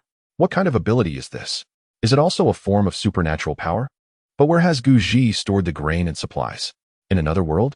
Or perhaps within a separate dimension? At that moment, Zhao felt as if she were discovering Guji for the first time. Master, where have you stored these life supplies? She could no longer contain her curiosity and voiced her thoughts. Guji responded directly. I possess a space of supernatural abilities, and I have stored all the supplies there. It was only then that Zhao truly grasped the extent of Guji's power and recognized his true worth. All right, now that we have gathered enough, let us go take a look. Guji indicated towards the area where the zombies had congregated. Although Zhao was quite resistant, she found it difficult to articulate her objections. Under Guji's guidance, they reluctantly procured another vehicle and sped towards the gathering of zombies. Half an hour later, they arrived at a nearby large supermarket. This establishment was in close proximity to the horde of zombies, merely a stone's throw away. Through the windows of the fourth floor, they could clearly see the encroaching mass of undead assailing a residential complex. Indeed, this horde exhibited an unprecedented unity, surging forward in waves towards the community.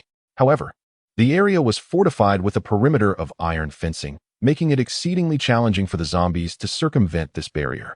Moreover, within the compound, a group of individuals was valiantly defending several sections of the fence, engaging in a strenuous struggle against the zombies. Suddenly, Guji's gaze was drawn to a particularly distinct zombie within the throng.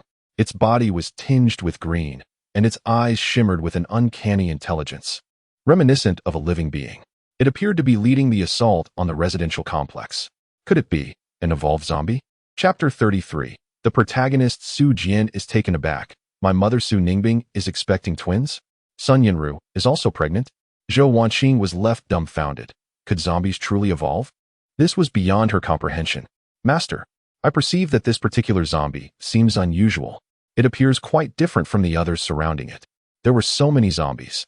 Perhaps not quite 10,000, but certainly 7 or 8,000. It was her first encounter with such a multitude of the undead, and the green zombie was particularly captivating. It is almost impossible not to notice. It appears to be an evolved form of the undead. Guji shook his head and stated plainly, I cannot say for certain. However, this place is no longer safe. Once we return, we must swiftly devise a plan to relocate to a secure area. 1,000 zombies besieging a community, what does that signify? As long as the horde is sufficiently large, even if the residents possess firearms or are endowed with special abilities, it is unlikely they could withstand for long. The community's breach is but a matter of time. Guji lived in a community not far from this one, merely adjacent. Should this community fall, the impending disaster would inevitably befall theirs. At present, Guji's strength is formidable. He stands as a solitary bulwark against an overwhelming tide. Yet, even the mightiest individual is limited. No matter how powerful he becomes, he cannot contend with tens of thousands of zombies. To hold their ground would be tantamount to a certain death, fraught with peril. Master, shall we not hasten our return? Zhou Wanqing expressed her fear. She was not foolish.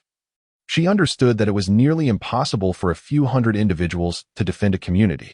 It was unrealistic unless they had access to heavy weaponry, machine guns, cannons, grenades, and the like.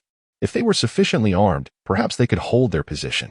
Yet, they lacked such resources. Relying solely on human strength is nearly inconceivable. Fleeing is their only viable option at this moment. Patience. Guji glanced back at the superstore and spoke directly. Since we are here, let us first clear out the supplies. The store housed a few scattered zombies, but not in great numbers. He had already dispatched a portion of them upon entering. Now, it was merely a matter of transporting the goods. I shall heed my master's command. Zhou Wanqing did not decline. Subsequently, Guji led Zhou Wanqing into the supermarket, where they busied themselves. Shelves, household essentials, snacks, drinking water, a variety of beverages. Guji paid no heed to any of these items, instead directly utilizing the advantages of the system space to store them away. When it comes to the abundance of material goods, nothing compares to a large supermarket. Typically, small grocery stores only stock snacks and basic living supplies, but large supermarkets are different. They not only offer an array of everyday necessities, but also fresh produce, as well as various refrigerated meats, fish, and chilled seafood. Of course, many of the vegetables had already spoiled and were no longer usable, but the refrigerated meats and chilled seafood remained in excellent condition, thanks to the supermarket's backup power system. Even now, in the event of a power outage, the refrigeration system continued to function. Upon seeing the chilled seafood and various meats, Guji finally smiled. It had been a long time since he had enjoyed seafood. This time, he planned to fill up completely. Even if he didn't eat it all himself, it would be sufficient to satisfy hundreds of people for quite a while. He wasted no words and began placing seafood, meats, and refrigerated foods into the system space, leaving Zhou Wanqing astonished. It turned out that possessing such a space was so delightful. Wasn't this akin to a mobile granary? With such a resource at hand, how could one ever worry about food shortages? It was inconceivable. She increasingly felt that her decision to follow Guji was indeed the right one. To put it plainly, a capable man is undeniably endearing. Xiaozhou, I believe the supermarket must have more seafood than this. They should possess a large refrigerated storage facility. Let's go seek it out now. Since we are here, let us clear out their cold storage. Guji wandered around, sensing that most of the items in the supermarket had already been removed. I am aware that cold storage is typically constructed underground. Allow me to guide you there. Zhou Wanqing suddenly recalled something, and subsequently led Guji to the basement. There is no need to be overly concerned about the zombies surrounding the city. They should not breach our defenses anytime soon. Thus, we have ample time for our retreat. First, we shall address the issue of food. And then we will tackle the matter of shelter, which is indeed a sensible approach. After enduring so much, Zhao Wanqing's trust in Guji has only deepened. They managed to locate the entrance to the basement in less than 10 minutes. As they descended, the elevator was out of service, leaving them to navigate the stairs. Fortunately, there were not many zombies below. A few scattered zombies encountered along the way were swiftly dealt with by Guji. After approximately 7 or 8 minutes, they finally arrived underground. At that moment, the overhead lights were still illuminated, revealing a spacious area filled with various shelves stocked with boxes of essential supplies. Additionally, there was a large iron door, electrified, which presumably led to a vast cold storage facility. Inside, numerous types of refrigerated meats and chilled seafood were piled high. Generally, large supermarkets established substantial warehouses to ensure a steady supply of goods. Although there were zombies underground, their numbers were few. Clad in work uniforms, they were likely employees of the supermarket in their former lives, inadvertently infected by the zombie virus in the post-apocalyptic world. Without further ado, Guji brandished his knife and cut his way through. Upon encountering the zombies, he swiftly dispatched them with a decisive strike. In regard to the items on the shelves, he promptly stored them within his system space, expending little time in the process. As he proceeded, he reached the exterior of the cold storage warehouse. On the other side, there were several small compartments, serving as the office space of the supermarket's warehouse. At that moment, 2 men and a woman were intently gazing out the window. When they witnessed Guji single-handedly wielding a machete to vanquish the zombies, they were rendered speechless. Was this still a human being? How could he accomplish such feats? Wait, why had the food on the shelves suddenly vanished? Wang Tietjiang exclaimed in astonishment. He had been the warehouse manager prior to the apocalypse. Since the world had descended into chaos, he had relied on the resources within the warehouse to survive. Naturally, he had always exercised caution, avoiding direct encounters with the undead. Whenever faced with zombies, he sought ways to evade them. He had thought he would be confined to this place for the rest of his life, never anticipating that someone would descend from above, almost like a savior. Perhaps that man possessed some extraordinary power. Wang Yan furrowed her brow. She too was one of the warehouse managers. This is a problem. If he truly possesses some supernatural abilities, once he has dealt with these zombies, I fear he will empty the entire warehouse. We must take action, otherwise, when the food runs out, we will meet our demise. Lin Shuang's eyes glinted with a murderous intent. He served as the leader of a small group within the underground warehouse, a sanctuary deemed relatively safe due to its distance from the surface. The survivors, initially numbering over 20, found solace in this refuge. However, where there are people, there lies conflict. Lin Shuang leveraged his prior status from the world before the apocalypse to rally a group against the zombies. Unfortunately, the inadequacy of that group led to their demise, as they fell victim to the relentless undead. After accounting for the deceased, only 7 or 8 remained. Yet Lin Shuang was far from complacent. He devised schemes to eliminate the remaining survivors. Now, only 3 individuals occupied the underground warehouse: Wang Yan, his woman, and Wang Tietjiang, his enforcer. Interestingly, Wang Tietjiang also held another role, that of Wang Yan's subordinate. Had it not been for Wang Yan, Lin Shuang would have disposed of Tietjiang long ago. Such is the nature of the apocalypse. Entertainment has vanished, yet they lack neither food nor drink. Consequently, women have become indispensable. For the sake of a woman, he could bide his time, tolerating the presence of another man, especially when provisions remained abundant. Indeed, one cannot simply wait for fate to unfold. Wang Yan, with a grim expression, declared, "Old Lin, I shall engage with him shortly." Lin Shuang nodded. Yes, it is best to act decisively. His mind seemed to be meticulously crafting a plan. Meanwhile, on the other side, Guji had spent the better part of the day slaying hordes of zombies, having dispatched dozens of them. Then, the entire underground was cleared. He assigned Zhao Wanqing to keep watch. Subsequently, he commenced a grand collection of supplies. Anything that constituted resources, anything edible or usable, was swiftly transported into the system's storage. Just as Guji was fervently engaged in his task, a woman suddenly appeared. "Big brother, you are truly formidable. Did you single-handedly eliminate all those zombies just now? Let's get acquainted. My name is Wang Yan, the administrator here. Could you possibly take me with you when you leave? I have been trapped here for several days." Wang Yan, with a flirtatious demeanor, seemed to be well maintained, perhaps due to an abundance of food and water. She was not unattractive and exuded a certain allure of a mature woman. Guji was taken aback. He merely sought to gather some supplies and depart. Why was there a woman here? Target: Wang Yin. Fortune level: purple. Identity: supermarket administrator. Note: fortune levels are categorized into 7 tiers: white, green, blue, purple, gold, crimson gold, and rainbow. A purple-clad woman? Her level appeared to be quite respectable. Guji remained silent for a moment. Brother, you possess remarkable skills. Let us join forces. Lin Shuang also stepped forward, casting a meaningful glance at Wang Qiqiang. The two of them, shoulder to shoulder, sought to establish rapport with Guji. They had previously witnessed Guji's prowess and believed that with their numbers, they could win him over. It is almost impossible to achieve. Therefore, Lin Shuang intends to employ her wits. First, she plans to use her femininity to disarm Guji and then devise a way to resolve the situation. Guji nodded, stating, I have no interest in men. He gestured towards Wang Yan, saying, she can remain. Allow me to take her with me. As for you two, seek your fortunes elsewhere. Chapter 34. Zhou Wanqing also yearns for motherhood. A grand melodrama unfolds. Guji is not a lecherous man. Rather, his intentions are not driven by mere lust. His sole purpose in abducting Wang Yan is to cultivate feelings over time. When people are together for an extended period, affection inevitably blossoms. First, he must accept Wang Yan, and then consider the future. Although the system imposes restrictions requiring the woman's willing consent, Guji is confident that, given time, Wang Yan will willingly comply. In this post-apocalyptic world, a woman without support must rely on a man to survive. Guji is willing to be that man. Of course, Guji's attraction is also related to Wang Yan's high fortune level. He pays no attention to those of lower fortune levels, regardless of their physical appearance. In this desolate world, beauty holds little value.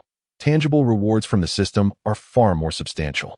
Wang Qiqiang's expression immediately soured as he lowered his voice, saying, Brother, what do you mean by this? Are you interested in my sister? I am not unreasonable.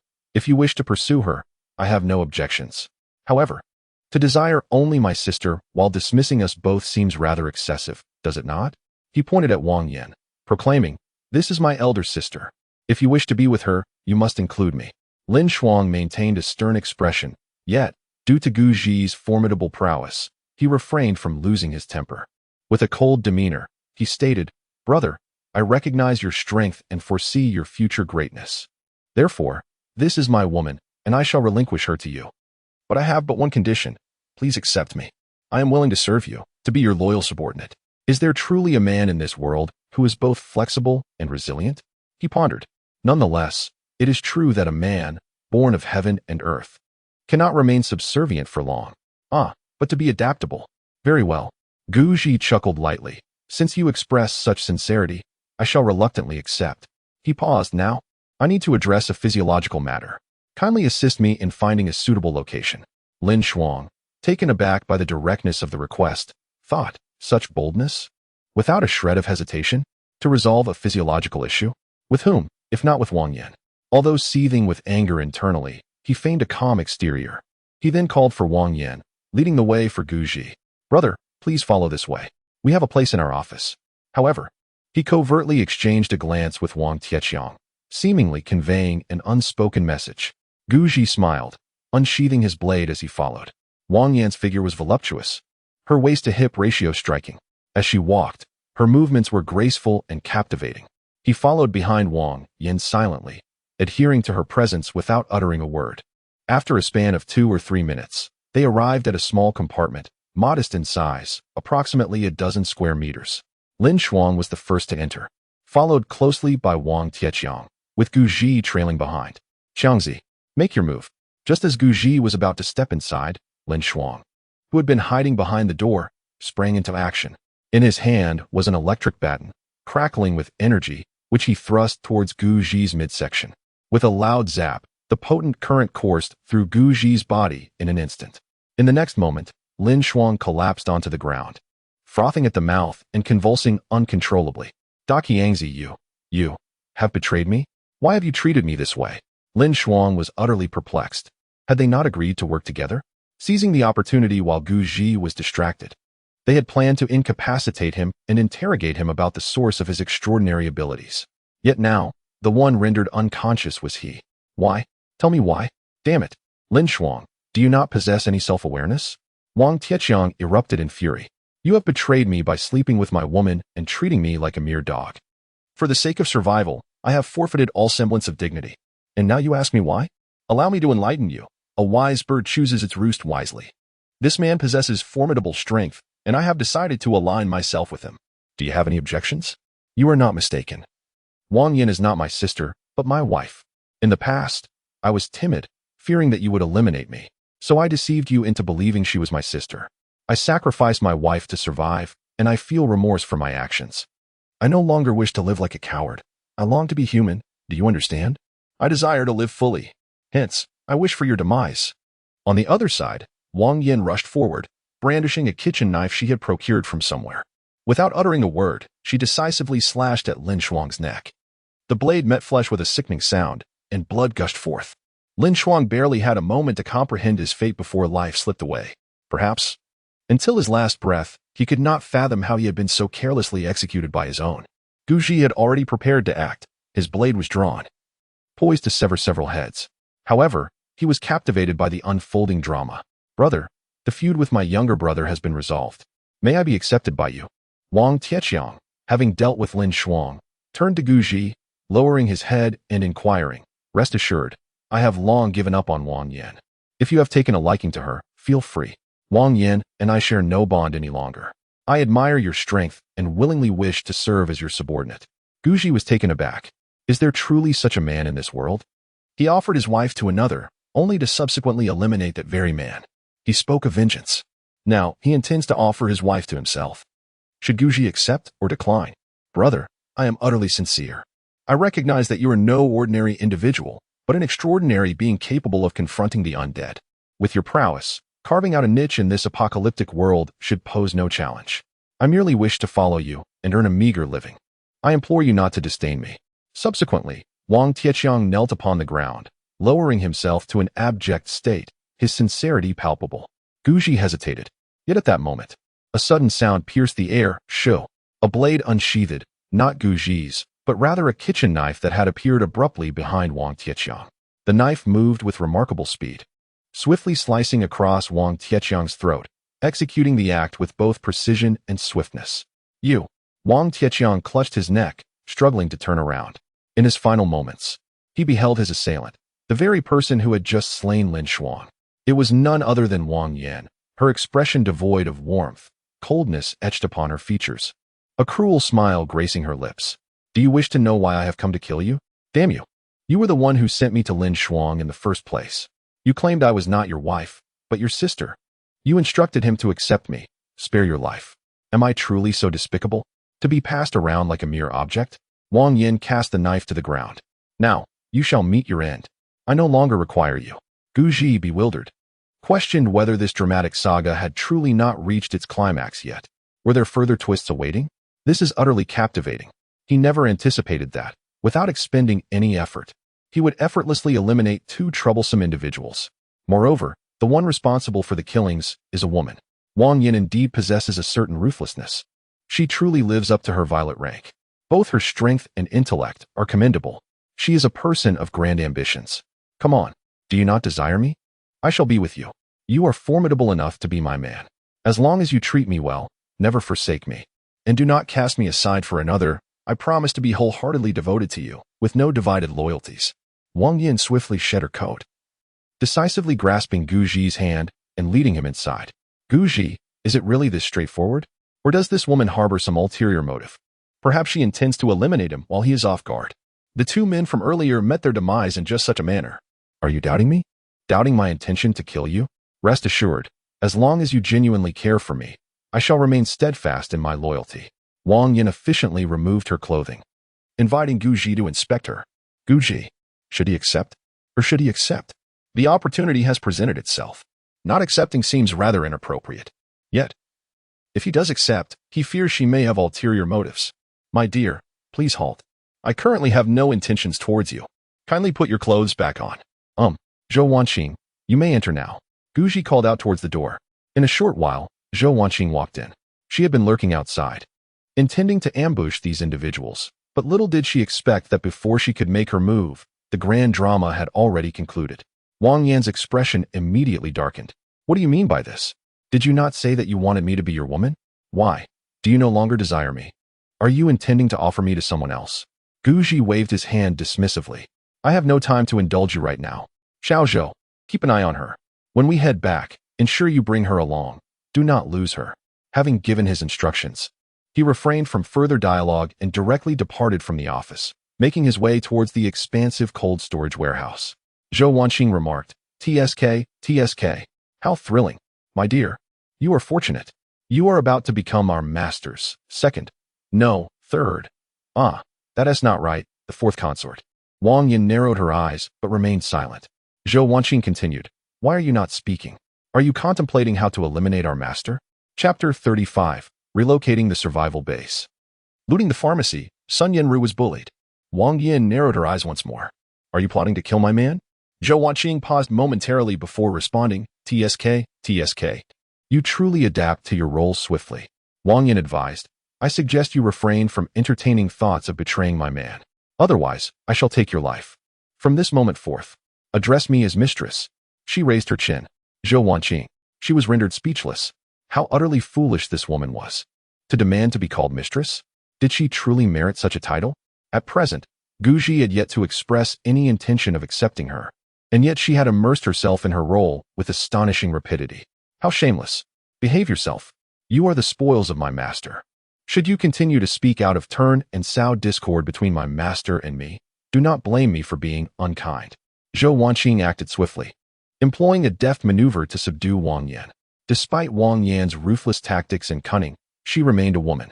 Faced with the formidable Zhou Wanqing, she had no chance to retaliate and could only be firmly restrained. Meanwhile, Guji made his way directly to the cold storage room. Upon opening the door, a gust of frigid air rushed forth. Indeed, the cold storage was still operational. The seafood and meats within may not yet have spoiled. He opened several large containers. Excellent. Chilled prawns. There are lobsters here. And such an abundance of fish. The variety of provisions is impressive. Guji swiftly opened multiple boxes, discovering a wealth of delectable items and essential supplies.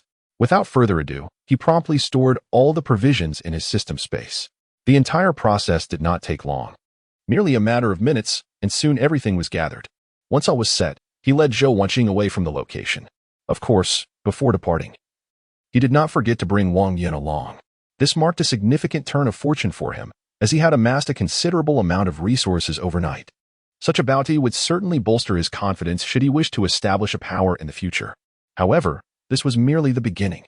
He intended to continue gathering supplies and slaying zombies, for only through these endeavors could he grow ever stronger.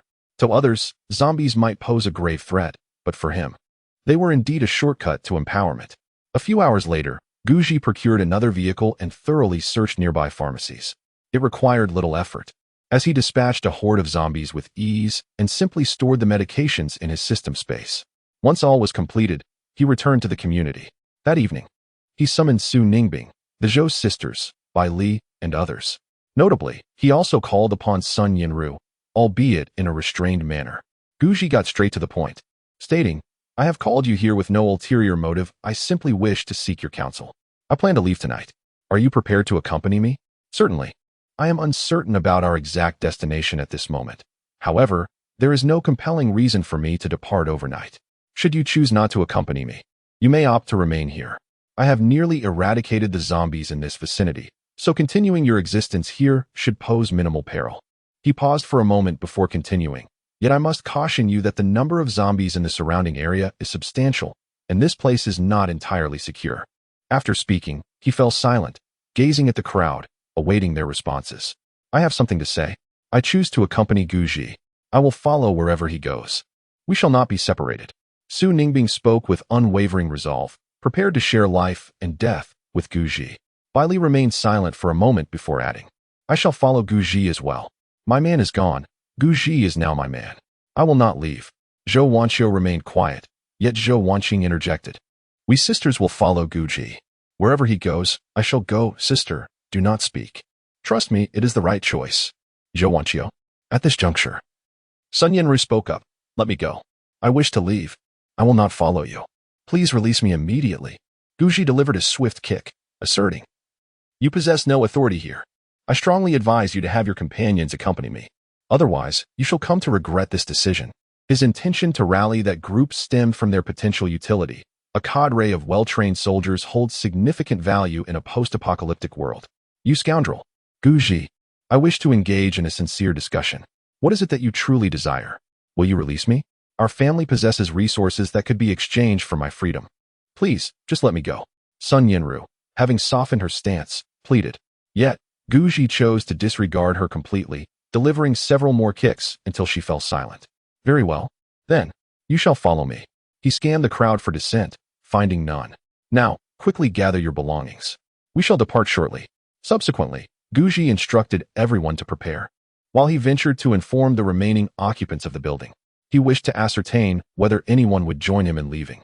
He convened a total of approximately 200 individuals, including some survivors previously recruited by Sun Yinru. He spoke plainly about his intentions to relocate. Over the past few days, under Su Ningbing's leadership, this group of survivors had made considerable progress in fortifying their community. They had strengthened defenses significantly and installed numerous iron railings, rendering it nearly impossible for the zombies outside to breach their sanctuary. Aside from a relative scarcity of supplies, this place remained quite secure. Su Ningbing adeptly manages this group. In addition to allowing them to scavenge for supplies, they also construct residential areas and reward them with a portion of essential goods. Consequently, this group has maintained order under the leadership of Guji and Su Ningbing. Although Guji has not formally declared the establishment of a survival base in this apocalyptic era, it has, in fact, long been in place. Oh, is it appropriate to leave now? No, it is not that I do not wish to depart, but could we perhaps delay for a few more days? Leaving at this moment feels premature. The place has been developed so well, it would be best to remain here. Soon, voices of dissent emerged from the crowd. Chapter 36, Father's Secret Lover, Guji's half-brother. Guji's expression darkened immediately. He was aware that there were nefarious individuals among them. However, this situation has its merits. Only genuine danger can truly reveal one's nature. Everyone is free to voice their thoughts. Those unwilling to leave may stay, and I do not impose any obligations. Guji paused, stating candidly, I must be clear, this place is not entirely secure. There are dangers outside. Hence, I have chosen to depart. Those who wish to accompany me should gather their belongings now. For those who prefer to remain, you may do so, but I cannot guarantee your safety. Upon hearing Guji's words, the crowd sighed in relief. Since they could speak their minds and Guji would soon leave, there was no need for further reservations. They felt free to express their thoughts without fear of retribution from Guji. Could Guji truly eliminate all these individuals? Certainly not. Allow me to express a few thoughts. Brother Gu, although I may be your senior in age, your formidable strength and commendable character warrant my calling you brother. I yearn to depart. Yet we find ourselves at an impasse. After all, if you wish to leave, you are free to do so. Your prowess ensures your survival wherever you may go. However, my circumstances differ significantly. I am rather sentimental and, as an ordinary person devoid of exceptional strength, the prospect of suddenly leaving this place instills a sense of dread within me. There is a genuine risk that many, including myself, could fall victim to the hordes of zombies lurking outside. Given the sheer number of the undead, absolute safety is an illusion, is it not? Thus, I choose to remain. I refuse to abandon this place. For countless days, we have dedicated ourselves to constructing this community. In truth, we have long regarded it as our home. We strive to protect it. Moreover, we have excavated a reservoir, and it will not be long before we can access our water supply. No matter how secure the outside world may appear, it can never be our true home. Should death come, I would rather meet it here. Anyone who wishes to stay is more than welcome to join me. The speaker is a middle-aged man of considerable stature, robust and imposing, appearing to be in his 40s. His name is Li Da. He has previously trained in boxing, handled firearms, and served as a soldier, specifically a special forces operative. Endowed with exceptional combat abilities and strong leadership skills during Su Ningbing's tenure in commanding this group, he subtly gathered a group of individuals under his influence, numbering perhaps a mere dozen. This cohort regarded him as their leader. Although he had never openly opposed Guji, it was evident that he harbored intentions of venturing out on his own. Now that Guji contemplated departing, his thoughts began to flourish. With Guji's potential exit, could he claim this place as his own? It should be noted that during this period, Guji had invested considerable effort into developing the community, welding iron railings and excavating reservoirs. While the threat of zombies breaching their sanctuary was not impossible, the likelihood remained quite low. Even if a few zombies did infiltrate, they could be dispatched with ease. Thus, compared to the prospect of leaving, he was more inclined to remain here. "I am willing to follow Brotherly," came the chorus of voices.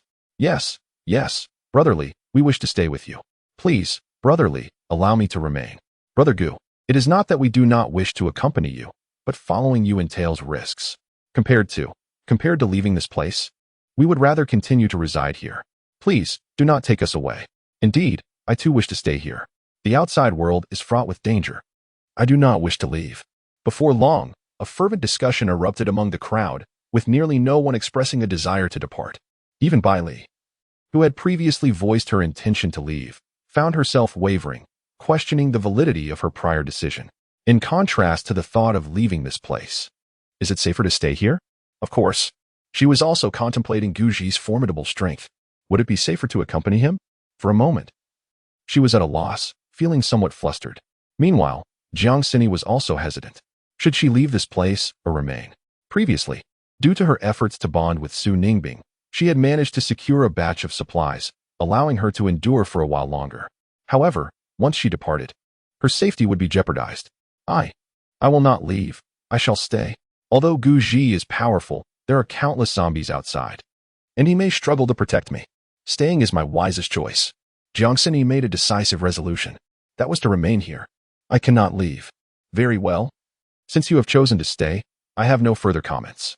Those who wish to accompany me, please step to the left and walk alongside me. Those who do not wish to follow me, remain where you are, Guji stated plainly. In the next moment, the crowd erupted into a cacophony of confusion. There were approximately 200 individuals present, yet only a handful, merely a dozen, chose to stand by Guji's side. The rest remained motionless, their actions a testament to their decision to stay resolutely. Even Jiang Xini, who had previously fawned over him, opted to remain. "All right, you few, come along with me. Gather your belongings," Guji said no more and dismissed the crowd. Bai Li, why have you positioned yourself on the right? What do you mean? Suddenly, Guji spotted Bai Li. I want to stay," Bai Li stammered. "Zhou Wanqing, find her for me," Guji commanded with a stern expression. If Bai Li were not pregnant, he would have ignored her entirely. However, if Bai Li were to perish, his own system space would vanish as well. Thus, he had to ensure Bai Li was secured. "Yes, master," Zhou Wanqing responded decisively, without allowing for further discussion, swiftly binding Bai Li with practiced efficiency. That very night, Guji organized a team, procured several vehicles, and departed the community. As for those left behind, a significant reshuffling of power was imminent. With Guji's departure, the thoughts of some began to stir, for as the saying goes, two tigers cannot coexist on the same mountain. A conflict among them was inevitable. Meanwhile, near Nanhu Street, the situation was equally dire, besieged by hordes of zombies, with the streets teeming with the undead. Despite the overwhelming number of zombies, several nearby communities had formed alliances, even banding together with the intent to clear the streets of zombies and scavenge for supplies. "Sigh, I am utterly exhausted. Can we rest tonight, my dear?" Gu Xianxing expressed with a weary visage. Chapter 37. The Stepmother's Greed for My Kidneys. Fan Shanyue's expression turned icy. "Gu Xianxing, do not tell me that you still harbor feelings for that woman. If so, leave at once." "No, you need not leave, but I will end your life directly." She paused momentarily before continuing. "Gu Xianxing, I hope you comprehend that your survival is entirely due to my influence. If I desire you to live, you shall live. If I wish for your demise, then you must die." Her demeanor was commanding, her tone exceptionally assertive. Although Gu Xianxing was a man, he found himself rendered speechless under Fan Shanyue's scrutiny, his head bowed in submission. My heart only holds you now, Ayu. Do you not understand my feelings for you? I have long since forgotten that yellow-faced woman. When we were together, I fell in love with you. Truly, I could swear it." Gu Xianxing bore a silent anguish within. Before the apocalypse, he had strayed. The object of his infidelity was none other than Fan Shanyue herself. At that time, she was youthful and exquisitely beautiful, far surpassing the woman he had at home. He entertained improper thoughts and took her under his wing. Subsequently, they had a son together, who is now nearly 12 years old, no longer a child. However, the world descended into chaos, and Fan Shangyue awakened her extraordinary powers. With her formidable abilities, she seized control of the streets and established a survival base amidst the apocalypse, effectively clearing the area of zombies. Undoubtedly, even in the face of such devastation, Fan Shanwei continued to harbor affection for Gu Xiansheng, claiming him for herself, while his original wife was cast aside. Yet, a part of Gu Xiansheng's heart still lingered for his former spouse. He once had a son, but in order to survive, he yielded, bowing his head to become the sole man in Fan Shangyue's life. That seems acceptable. I warn you. Should you continue to think of that woman or attempt to rescue your ex-wife's son, do not blame me for being unkind. Fan Shanwei spoke coldly. You understand my grip. Gu Xiansheng dared not retort, lowering his head. I understand. Rest assured, from now on, I shall have but one wife and one son. You are my wife, and our son is Gu Xiao. The others, I shall not acknowledge. His eyes brimmed with resolve. Such is human nature. Sometimes, in the pursuit of survival, kinship, love, and friendship may be cast aside. Gu Xiansheng embodies this truth. For the sake of existence, he relinquished his dignity, forsook his beloved, and abandoned his previous son. Before the apocalypse, he was an engineer in a prominent enterprise, affluent and esteemed, thus capable of maintaining a mistress. But now, in this desolate world, what use are his riches and status? None. They have become utterly worthless. Merely surviving has become a challenge. His continued existence hinges entirely upon Fan Shanwei. Without her, he would likely have perished from starvation long ago. It is crucial to possess self-awareness. And he recognizes his own limitations, thus relying on this woman. I recall your son's name. What was it again? Guji was it?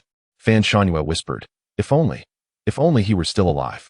She clenched her fists, filled with a sense of discontent. Her biological son, Gu Xiao, had been diagnosed with renal failure 2 years prior. Over the years, due to the absence of a suitable kidney donor, her son had been surviving solely through dialysis. Fortunately, their family's wealth allowed them to purchase a dialysis machine, which became their lifeline as the apocalypse descended upon them. They relied on a generator for power. She had contemplated having Gu Xiansheng donate a kidney to her son. However, their tissues were incompatible. Ironically, it was Guji's kidneys that matched her son's. Yet, Gu Xiansheng vehemently opposed the idea, and Guji would certainly refuse as well. Thus, the matter lingered unresolved. Now, in this dire new world, she had become an ability wielder. If Guji were still alive, she would undoubtedly coerce him into donating a kidney. As for the medical resources and medications, those could be easily acquired by seizing a hospital. Wouldn't that resolve everything? Recently, she had learned that Ruijin Hospital seemed to have established a survivor base amidst the apocalypse. There must surely be skilled surgeons there. Our son's kidney will be restored, Gu Xiansheng reassured, holding Fan Shanwei's hand gently. After all, both sons were equally his, and he felt deep sorrow for his younger son. The lack of a suitable kidney source was indeed a troubling dilemma. Let us hope. He added, hope that we can find a suitable kidney source soon, Fan Shanwei replied, shaking her head. She then took Gu Xiansheng's hand and led him back to their room. Moments later, the room was filled with the sound of muffled exclamations. What has happened to you? This is not entirely my fault. Recently, I have not had sufficient rest. Perhaps it is due to my exhaustion. A circumstance I did not anticipate. Useless, you are utterly worthless. What purpose do you serve? Truly, you are a waste. What do you mean by I? I do not wish to see you now. Just leave me be. Could you allow me a moment to speak? Depart at once. You imbecile. Gu Xiansheng lowered his head, his face smeared with dirt, and hurried out of the room. Meanwhile, Guji and his companions, though lacking a specific destination, were generally headed towards Nanhu Street. Guji's grandmother resided near Nanhu Street, and prior to the apocalypse, it was also the location his parents frequented. Thus, he yearned to visit Nanhu Street, hoping against hope to find his parents alive. If they were deceased, he would finally be able to let go. Furthermore, Su Ningbing's son, Su Jian, was also on Nanhu Street, and Guji intended to check on him as well. After visiting Nanhu Street, he had another destination in mind, the air raid shelter in the city center, a facility constructed by the government. Typically, it was devoid of visitors, save for a few staff members on duty. The most crucial aspect is that the air raid shelter is exceedingly secure, a structure capable of withstanding a nuclear explosion. With steel doors at least 4 to 5 meters thick, it can be said that this location is the safest place in the entire city. Should Guji seize this opportunity and establish a base there, it would undoubtedly be the best course of action. However, Guji likely recognizes that such a prime and secure geographical position would attract the attention of others, and not just a few. Thus, as they make their way there, a fierce battle is destined to ensue. Chapter 38. The stepmother sets her sights on Guji's kidneys. The protagonist Su Jian becomes a superhuman. The distance between Nanhu Street and Guji's residence in Yanshan Street is merely 3 to 4 kilometers, a drive of just over 10 minutes. However, in this apocalyptic world, surrounded by zombies, traversing from Yanshan Street to Nanhu Street is no simple task. First, one must navigate through the city center. It is important to note that the city center is typically bustling with people, especially during the day, with a significant foot traffic. Although Guji is now formidable enough to push through hordes of zombies, his strength is ultimately limited, especially with a group of over 10 individuals in tow. Leading them safely through the city center proves to be an unrealistic endeavor. Therefore, he has resolved to adopt a strategy of steady progression, advancing cautiously each day without taking unnecessary risks, seeking routes with fewer zombies to break through. At night, they would find a relatively safe place to establish camp. Fortunately, they need not worry about supplies. After approximately 2 days, they finally arrived near Nanhu Street. However, upon arriving here, it became evident that the number of surrounding zombies had significantly diminished, in stark contrast to the city center. It was akin to being in the heavens versus the depths of the earth. Of course, during the past 2 days, Guji had not been idle, having eliminated hundreds of zombies. As a result, his strength surged, reaching an astonishing level of 3,600. He now possessed the capabilities of 36 individuals. Imagine the terror of having the vigor and spirit of 36 people concentrated within a single being. His reaction speed, strength, and overall prowess had transcended the limits of humanity. Even among the supernatural, he belonged to a formidable class. Sister Su, let us first observe the situation on Nanhu Street before making any rash decisions. We should refrain from rushing in, Guji stated calmly, fully aware of the implications behind the reduced number of zombies on Nanhu Street. There were essentially 2 possibilities. The first being that the infection rate on Nanhu Street was low, with a higher number of survivors who had banded together to purge the nearby zombies. However, this likelihood was rather slim.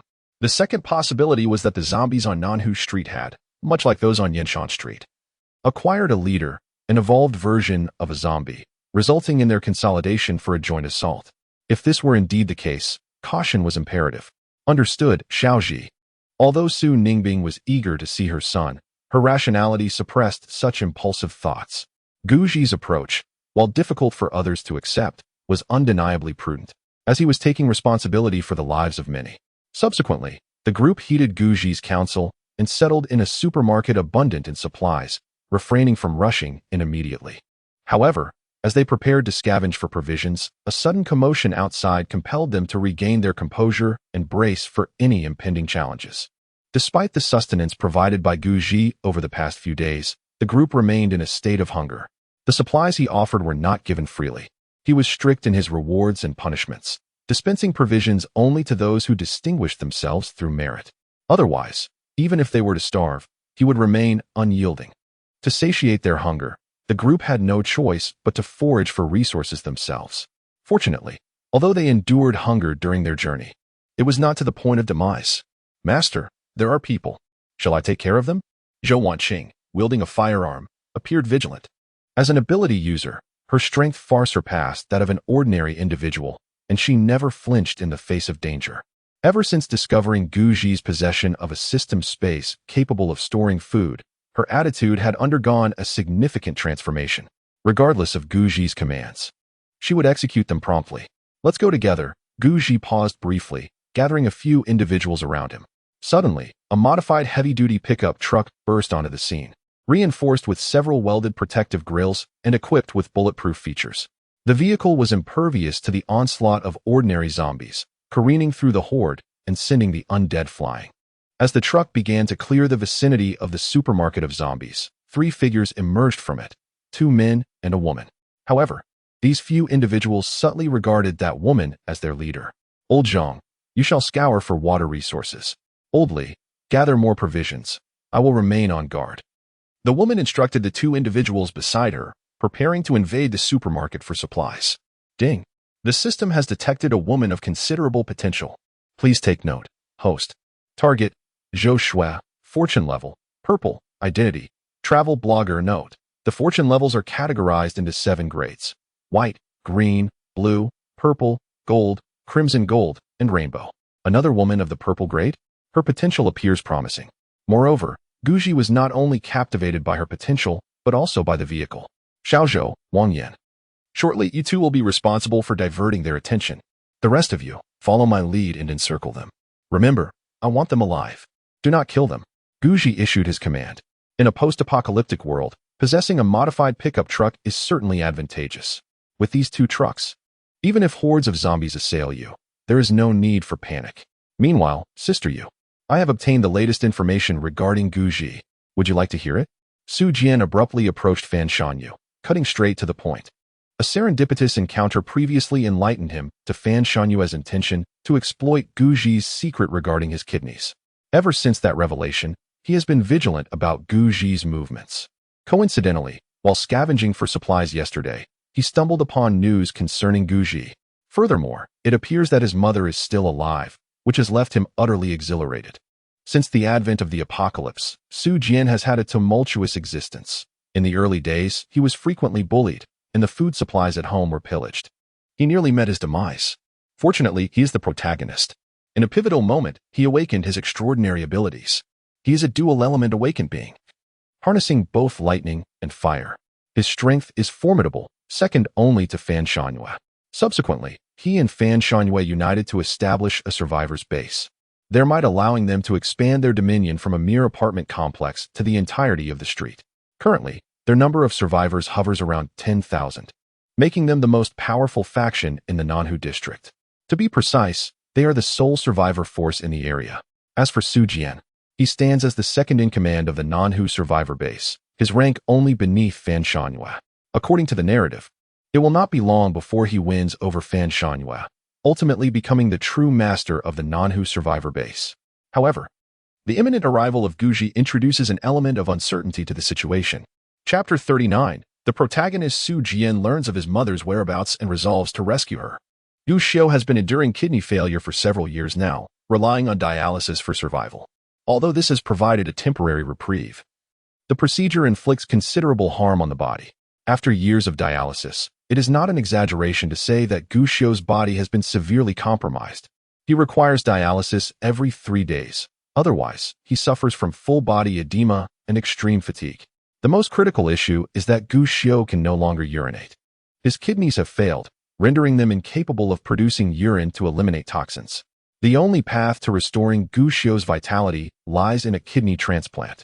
Even before the apocalypse, Fan Shanyu had set her sights on Guji, even going so far as to conduct a kidney compatibility test for him. Guji's kidneys are indeed a match for Gu Xiu. However, at that time, she lacked the power and influence to pursue her intentions, and with Gu Xinqing's disapproval, her plans were indefinitely postponed. Now, amid the chaos of the end times, she has become an ability user and commands a following of thousands, establishing herself as a formidable leader. With her current strength, who would dare oppose her if she were to forcibly extract Guji's kidneys? Upon suddenly hearing news of Guji, her excitement was palpable. Are you certain? Where is he now? Fan Shanyu instinctively rose to her feet and inquired. Su Jian waved his hand and smiled. Sister Yu, please do not be overly excited. My information is reliable. He paused before continuing. I am acquainted with Guji. While we are not close, we have met on several occasions, and I would not mistake him. To be straightforward, I recently dispatched individuals to scour for survivors of the apocalypse and gather intelligence. By chance, one of those interested in joining us happens to reside in the same community as Guji. In truth, my quest for information is laced with personal motives. Before the apocalypse descended, my mother visited the neighborhood of Guji, and I seek to uncover whether she still breathes. According to his account, Guji has now unified their community, seemingly endowed with a peculiar power that allows him to sever heads from afar. Previously, several survivor bases thrived within that neighborhood. Yet all have been obliterated by Guji, leaving the inhabitants to revere him as their sovereign. However, their population appears limited, numbering merely over 1,000. His gaze hardened, brimming with lethal intent, as he continued, if we rally the people from our community and launch an assault, although the losses may be substantial, capturing Guji should not pose an insurmountable challenge. Yet, this endeavor carries considerable risk. Despite the proximity of the two neighborhoods, a bustling city center lies in between. rendering the journey perilous. Many may perish along the way. Nevertheless, he remains resolute in his determination to proceed, for he must rescue his mother. From the lips of that individual, he learned that his mother still lives, albeit in dire circumstances, seemingly coerced by Guji. To be precise, she has become one of Guji's consorts under duress. This is an affront that Jian cannot accept, igniting within him a profound fury. Prior to the cataclysm, while he and Guji were at odds, it was merely a matter of rivalry, not warranting a treacherous journey to confront him. Yet now, it appears that Guji has usurped his mother. He declared that he would spare no effort in dealing with Guji, even if it cost him his life. Indeed, Zhao, you have performed admirably, far surpassing the worthless Gu Xianxing. Fan Shangyue nodded, her delicate brows unfurling, as a smile gradually graced her face. The recollection of Gu Xianxing's disgraceful actions from the previous night filled her with discontent.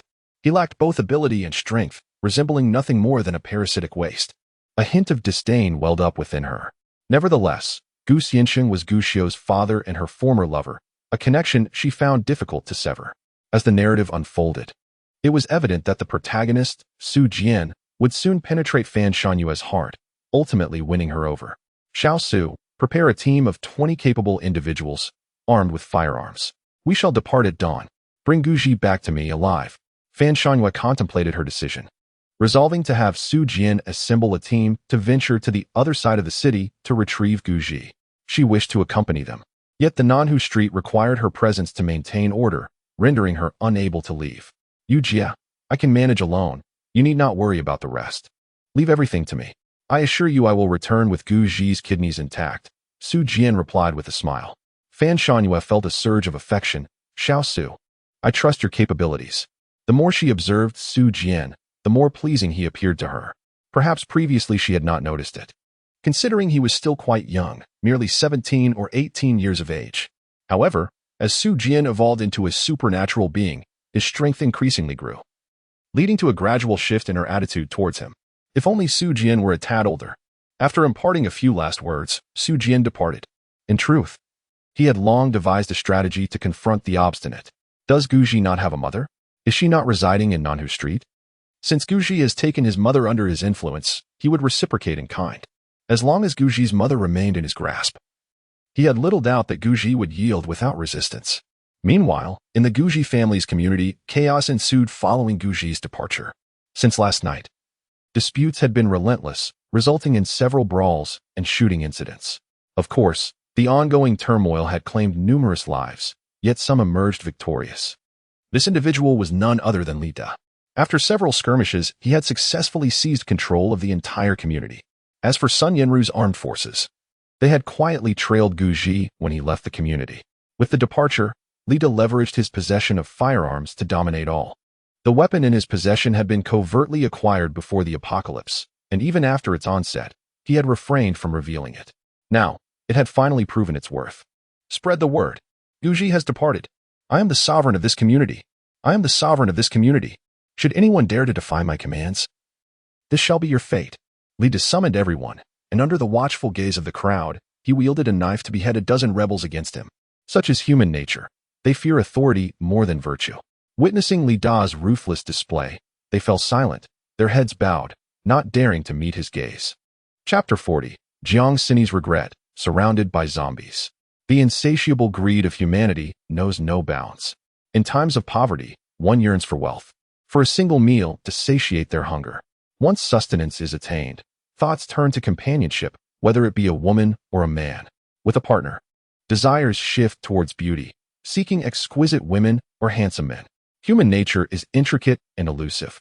Before the apocalypse, Li Da may not have been wealthy, but he managed to secure a decent meal, had a woman by his side, and children to care for. Though life wasn't perfect, it was bearable. Fundamentally, however, he remained an ordinary citizen, belonging to the lowest strata of society, hardly qualifying as a middle-class individual. Yet, with the onset of the apocalypse, everything transformed. The adage that knowledge and culture alter one's fate became obsolete. In this new world, only strength could dictate destiny. Li Da, armed with formidable power, modern weaponry, and a sharp intellect paired with a ruthless disposition, ascended to become the leader of a survival base commanding hundreds. Once power is attained, Indulgence and pleasure ensues. And Li Da is no exception. He had taken a liking to a woman, specifically, to one who had once offered her affections to Guji, only to be spurned. Jiang Sini, I am not here to negotiate with you, nor am I seeking your consent. I am formally notifying you. At 8 o'clock tonight, you are to accompany our leader for dinner. A red-haired man stood at Jiang Sini's doorstep, shouting, If you refuse, do not blame us for using force. He was Zhang Nan, a trusted subordinate of Li Da. During the day, Li Da had chastised the inhabitants of the survival base and executed several rebels. Zhang Nan, with his keen eye, noticed that Li Da seemed to have taken an interest in Jiang Sini. At that moment, Li Da's gaze lingered on her for no less than 7 or 8 seconds. This fleeting instant, however brief, was captured by Zhang Nan. Thus, by nightfall, he had resolved to make a grand show. He intended to abduct Jiang Sini and make her Li Da's woman. After all, loyalty to one's sovereign is a duty born from the fruits of their favor. Although Li Da could not yet be considered a king, he was undoubtedly a local tyrant. It is not uncommon for a mountain bandit to have several women. As long as Li Da was satisfied, Zhang Nan believed that his own future would be filled with women and power. Get out of my way. If you do not leave, do not blame me for my lack of courtesy. Jiang Sini slumped against the door, her heart filled with indescribable regret. Just last night, Guji had wished to take her away. Yet, she had declined. She had thought that remaining was the safest choice. After all, with the multitude of zombies lurking outside, venturing out recklessly would be tantamount to courting death. No matter how formidable Guji may be, even the mightiest fist cannot contend against overwhelming numbers. In the face of such a horde, it is likely that he would be overwhelmed, and then she would perish. Thus, after much contemplation, she resolved to remain. There is safety in numbers. As long as there are many, even the most formidable zombies would be met with resistance. However, while ideals may be grand, reality often proves harsh. Presently, before the zombies have even arrived, she finds herself under the scrutiny of the new leader. At times, humanity can be far more terrifying than the undead. TSK, I am quite curious to see how you will treat me with such disdain. Since you are so oblivious to the situation, I shall not wait for you any longer. Someone, break down the door and take her away. The red-haired leader waved a hand, and several young individuals rushed forward, wielding heavy hammers to strike the door. Although the door is crafted from solid wood and quite sturdy, it cannot withstand the force of many. If this continues, the wooden barrier will surely succumb soon enough. Stop. I'll agree to your terms. Jiang Sini clenched her fists, listening to the commotion outside, and sat in silence for an extended moment. Ultimately, she acquiesced. In this post-apocalyptic world, can a woman truly survive relying solely on her own strength? There exists a slim chance, but it is fraught with difficulty, unless one possesses extraordinary abilities, akin to Zhou Wanqing. Yet, even the likes of Zhou Wanqing and Sun Yinru, formidable as they are, now find themselves as Guji's women. Sister Sini, this is indeed the way to go. As long as you serve our leader well, will you ever need to worry about provisions again? Hong Mao chuckled, grinning broadly as he gestured for his subordinates to refrain from causing chaos. After a while, the solid wooden door creaked open from within. Jiang Sini stood motionless at the threshold, her eyes reddened and streaked with remnants of tears. Guji, will you return? Will you? I implore you to come back. Even if I, Jiang Sini, must seek another man, I still wish for that man to be you, and not another. This was the unguarded sentiment of Jiang Sini. She closed her eyes, yearning for the moment she could reopen them to behold Guji, as if a divine being had descended to rescue her.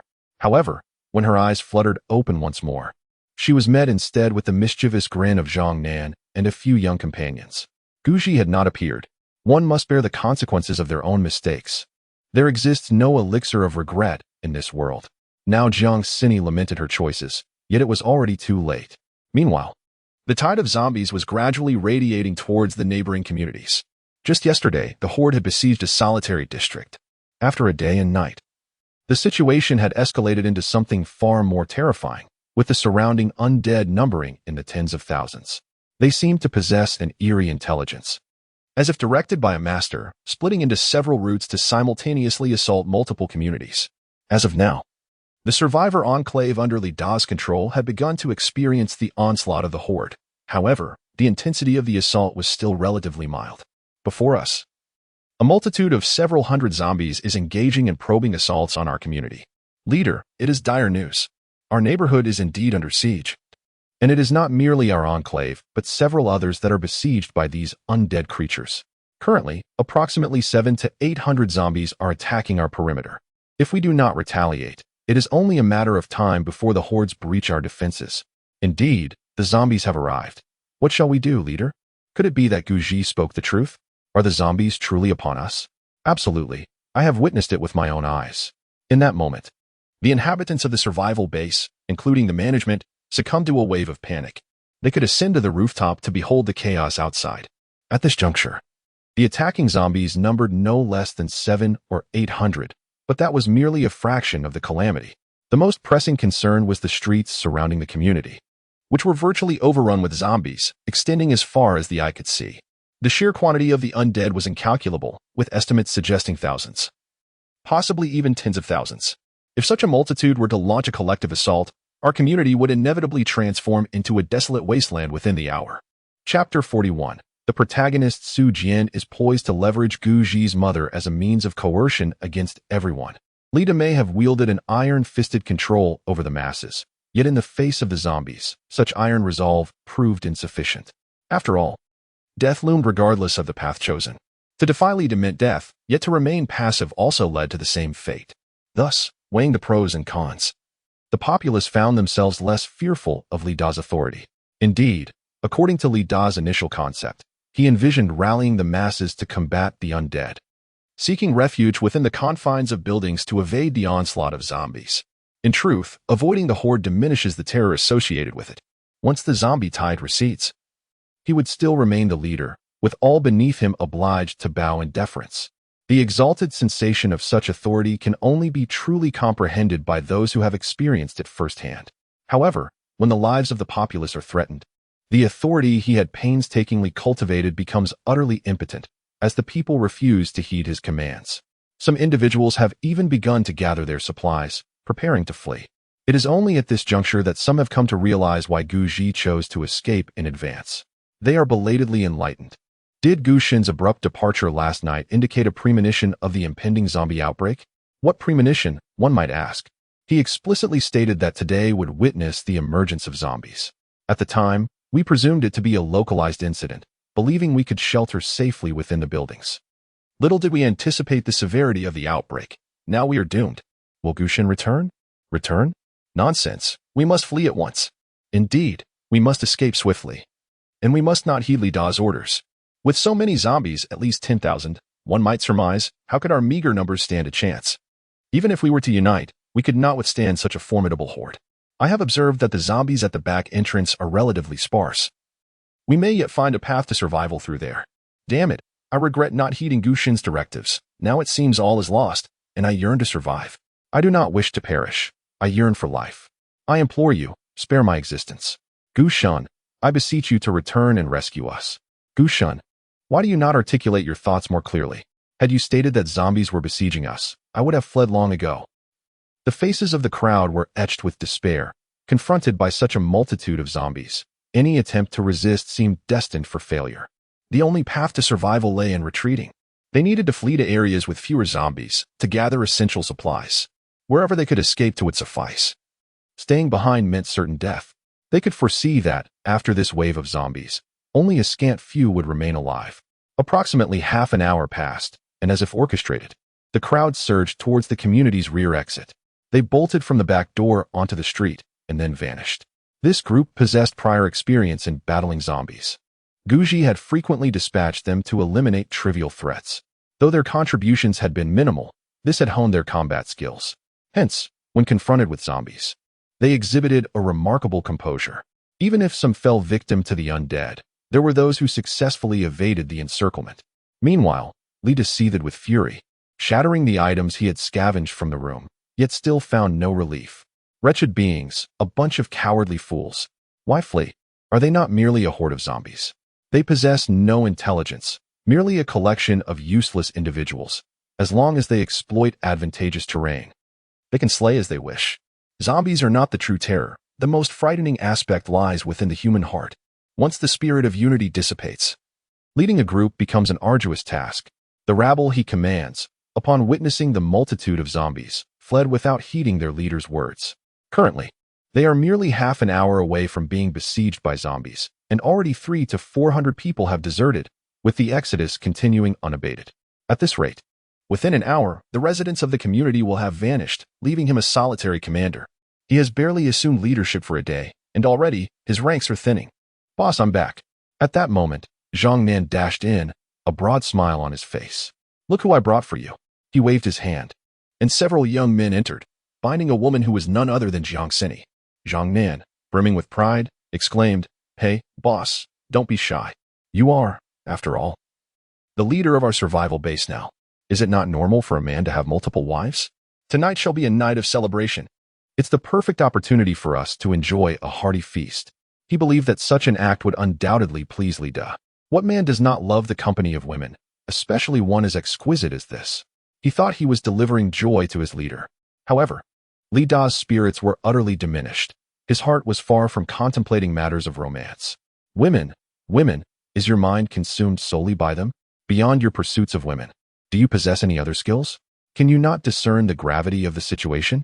The city is besieged by zombies. Do you not realize the urgency to flee? You worthless fool, relay the order immediately. Gather people and supplies and escape. Li Da was utterly enraged, kicking Zhang Nan aside. Zhang Nan, bewildered, questioned, Zombies have besieged the city? Is that true? The survival base is on the brink of collapse? Has my dream of power, standing above all, been shattered? What about her? To hell with her. Let her go wherever she pleases, Li Da retorted, delivering another kick. In the face of danger, you still carry a woman with you? Do you not find her a burden? Fool. How did I end up with such subordinates? Ultimately, he could no longer endure the situation and made the decision to flee, gathering supplies and resolving to escape as far as possible. The immediate priority was to break free from the encirclement of the zombies. Meanwhile, Jian was unaware that Guji had already arrived at the Nanhu community. After departing from Fan Shanyue, he promptly assembled a group of formidable individuals, including an ability user and several retired Special Forces soldiers, preparing to head towards Guji's location.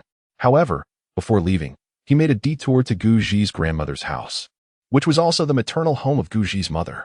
In the aftermath of the apocalypse, Guji's father, Gu Xianmin, sought refuge with Fan Shanyue, ensuring a life free from want.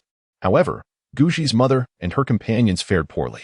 While they were not at the brink of starvation, they often found themselves lacking essential supplies.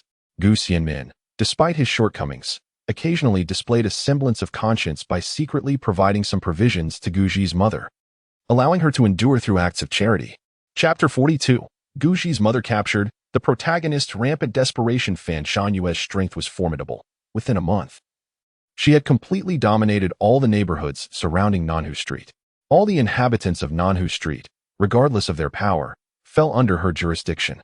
Furthermore, she ensured that everyone had access to a sufficient meal. Although there were times when they experienced hunger, they were not driven to starvation. Guji's grandmother resided in the Nanhu community, which was the very heart of the area Fan Shanyue had seized since her control began. This location was also the stronghold of Fan Shanyue. Aunt Zhao, are you home? I have come to see you, Jian politely announced as he arrived at Guji's grandmother's doorstep, carrying 2 bags of grain. After a few moments, the security door opened from within. Although Nanhu Street was under Fan Shanyue's meticulous control, the chaos of the apocalypse rendered even the most orderly circumstances precarious. In these dire times, individuals would take risks for a mere morsel of food. Consequently, the people of Nanhu Street remained vigilant, typically refraining from engaging with strangers. Even when community tasks were announced, they preferred to venture out only with familiar companions. Ah, it's you, Xiaosu. Soon, a woman in her early 40s emerged from the door. Strikingly beautiful and still possessing an alluring charm, her long hair dyed a deep burgundy. Even amidst the apocalypse, she maintained a pristine appearance. This woman was none other than Zhou Yuxiang, the mother of Guji. Upon seeing the man outside, she exhibited a hint of surprise. Jian. She recognized him as the son of her former neighbor, Su Ningbing. Although they were not closely acquainted, they had crossed paths a few times, especially since her son Guji shared a good rapport with Su Ningbing. Since the onset of the apocalypse, she had encountered Su Jian several times. Yet he had never acknowledged her. Why then was he visiting now? With a broad smile, Su Jian addressed her, and Shou, it's me. I brought you something. Your family has been out of food for several days, hasn't it? As soon as I learned of your situation, I hurried to deliver some provisions. Zhou Yuxiang retorted, "Was it Gu Xianxing who sent you?" Her expression darkened immediately. After the apocalypse began, she discovered that her once considerate and refined husband had, shockingly, been unfaithful. Moreover, his infidelity was with someone at least a decade younger than herself. What infuriated her the most was that Gu Xianxing, in his desperate bid for survival, had abandoned her and their child to seek refuge with his former lover, Fan Shanhua. In the months following Gu Xianxing's abandonment, she experienced a profound, heart-wrenching pain. Unable to fathom that her husband of nearly 20 years would choose another woman over her, shamelessly opting for survival. However, as time passed, she gradually began to heal. After all, what was a man, really? Abandonment is merely abandonment. As long as her son remains alive, she possesses the motivation to persevere. During this period, she has even contemplated whether to venture to the outskirts of the city in search of her son. Of course, Gu Xianxing, perhaps driven by guilt or some other sentiment, has been secretly delivering provisions to their household without Fan Shanhua's knowledge. Yet, without exception, these offerings have been discarded by Zhou Yuxiang. However, shortly after her discarding, her mother, Guji's grandmother, would invariably retrieve them. In her words, it is sustenance, the kind that ensures survival. Your husband may be detestable, but food is not. Ah no, Aunt Zhou, this is personally delivered by me. It has nothing to do with anyone else. Su Jian smiled and got straight to the point. The matter is this. I have located my mother's whereabouts. I wish to seek her out. According to the information I have gathered, my mother is currently with your son, Guji. Do you not long to see your son? Thus, I have come to inquire if you would accompany me. He was exceedingly polite, exuding an air of courtesy. Little Ji is still alive? He truly lives? Zhou Yuxiang became overwhelmed with excitement, grasping Su Jian's arm fervently. Since the onset of the apocalypse, she had attempted to reach out to Guji. However, as power outages ensued and mobile signals vanished, her communication with him ceased. Now, nearly a month had passed without any contact, leaving her in uncertainty about her son's fate. Su Jian was momentarily stunned. Indeed, Guji was still alive. Zhou Yuxiang, yes, Shaoxi was with Ning Bing, and she would undoubtedly take good care of him. They were both alive, which was truly wonderful. Su Jian thought to himself, what does it mean that she will take care of Guji? What sort of statement is that? Does she not realize that my mother has already been coerced into becoming his woman? My mother must be under duress. The more Su Jian contemplated, the angrier he became. However, considering that Guji had become a supernatural being, he temporarily swallowed his rage, maintaining a facade of cordiality. At that moment, Zhou Yuxiang was both excited and conflicted, her expression shifting rapidly. Xiaosu, I was looking for Shaoxi, but my mother is gravely ill, and I cannot leave her side. Andy, I implore you, can you help bring Shaoxi back? With that, Zhou Yuxiang suddenly knelt before Su Jian. She felt utterly helpless, unsure of how to beseech anyone for assistance. In this apocalyptic world, she was just an ordinary person. Despite her acquaintance with Su Jian, what reason did he have to help her rescue her son?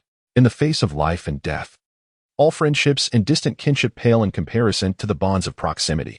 Su Jian's expression darkened instantly. Aunt Zhou, I advise you to come with me. Otherwise, do not blame me for being impolite. His intention in coming here was to employ diplomacy before force. If he could avoid violence, he would. First, he would deceive Zhou Yuxiang into accompanying him. Then he would leverage her presence to coerce Guji into compliance. As a protagonist endowed with intellect, he was acutely aware that Guji was an extraordinary individual gifted with supernatural abilities. Although he possessed the confidence to subdue Guji, his greatest trepidation lay in the possibility of Guji threatening him with the life of his mother. Thus, he resolved to employ a similar tactic, using Guji's mother as leverage to compel compliance. Who fears whom? If one possesses the audacity, let them inflict mutual harm. Zhou Yuxiang momentarily stood in astonishment, her expression one of perplexity. Xiaosu, what are you doing? Su Jian shook his head and replied coldly, Aunt Zhou, I initially intended to treat you with courtesy and invite you over, but you refused. I apologize, but I must utilize you to capture your son. Therefore, I must insist that you accompany me. He extended his hand and firmly grasped Zhou Yuxiang's shoulder, his movements swift and decisive, leaving her no room for resistance. Xiaosu, what is the meaning of this? Zhou Yuxiang's countenance shifted dramatically. What do you mean? I have made myself quite clear. I intend to use you to threaten your son. You wretched creature. Come with me. Su Jian had transformed utterly from his previous demeanor. Chapter 43. Capturing the Ironclad Barbie Woman. The defensive female superhuman, Sun Yinru's astonishment. Zhou Shui was a superhuman with considerable prowess, even surpassing Zhou Wanqing in strength. To be precise, she was a defender and a powerhouse. Her physical strength was formidable. And her physique, her corporeal form was exceptionally robust, resembling an ironclad Barbie, replete with sinewy muscles. Due to her formidable defensive capabilities, even Zhou Wanqing could only manage a stalemate against her, rendering it impossible to subdue her at that moment. Although Zhou Shui possesses formidable defensive capabilities, she is not impervious to bullets, nor can she withstand the sharp edge of a blade. However, she exhibits remarkable resilience against blunt force, such as punches. Often, Zhou Wanqing lands several blows on Zhou Shui, yet Zhou Shui remains unscathed. Conversely, when Zhou Shui strikes Zhou Wanqing, the latter struggles to endure the impact. If this continues, it is likely that Zhou Wanqing will soon be subdued by her opponent. In stark contrast to Zhao Wanqing's faltering state, the performance of the other individuals present is commendable. The two companions who accompanied Zhou Shui were swiftly subdued without resistance. Originally, Su Ningbing contemplated resorting to gunfire, no matter how skilled one may be. A knife poses a significant threat. Regardless of Zhou Shui's exceptional defensive prowess, a single shot could prove fatal. However, Guji dismissed the idea of firing a weapon. Considering that they were situated on the outskirts of the city center, surrounded by a considerable number of zombies, the sound of a gunshot would undoubtedly attract nearby undead. Drawn by both noise and the scent of the living, Guji was somewhat indifferent. Should the zombies arrive, they could confront them head-on, as slaying zombies would bolster their strength. Yet, if the horde proved too overwhelming, he feared that the others might falter. Gushin, perhaps. We should release Sun Yinru. She is quite powerful. Isn't she a lightning-based ability user? With her strength, capturing that Barbie should not pose a challenge, suggested Zhou Dong. Previously, when the survival base of floating life was annihilated, he had resorted to selling out his sister to survive. Claiming that he had a beautiful sister and wished to offer her to Guji, seeking nothing more than mercy for his own life. Later, for various reasons, Guji spared his life. At that time, he claimed that his sister resided on the adjacent floor. However, after Guji had eradicated all the zombies in the community, he found no sign of his sister. Subsequently, he stated that his sister had gone to Nanhu community. Before departing, Guji did not abandon him. Instead, he took him along as Guji was headed to Nanhu community. He intended to ascertain whether Zhou Dong's sister truly resided there. If she was still absent, Guji, who despised deceit above all else, would not hesitate to administer a swift punishment. Yes, do release Sun Yinru. Xiaogu, with Sun Yinru's capabilities, it should not pose a challenge to deal with her. Su Ningbing hastily interjected. Sun Yinru was her dear friend, and throughout this period, whether on the road or within the community, she had been persuading both Sun Yinru and Guji. She yearned for a peaceful coexistence between the two, for they were among her few remaining friends. Despite their previous disagreements, in this apocalyptic world, was it truly necessary to continue their feud? Certainly. Her forgiveness of Sun Yinru was contingent upon one condition. Sun Yinru must humble herself.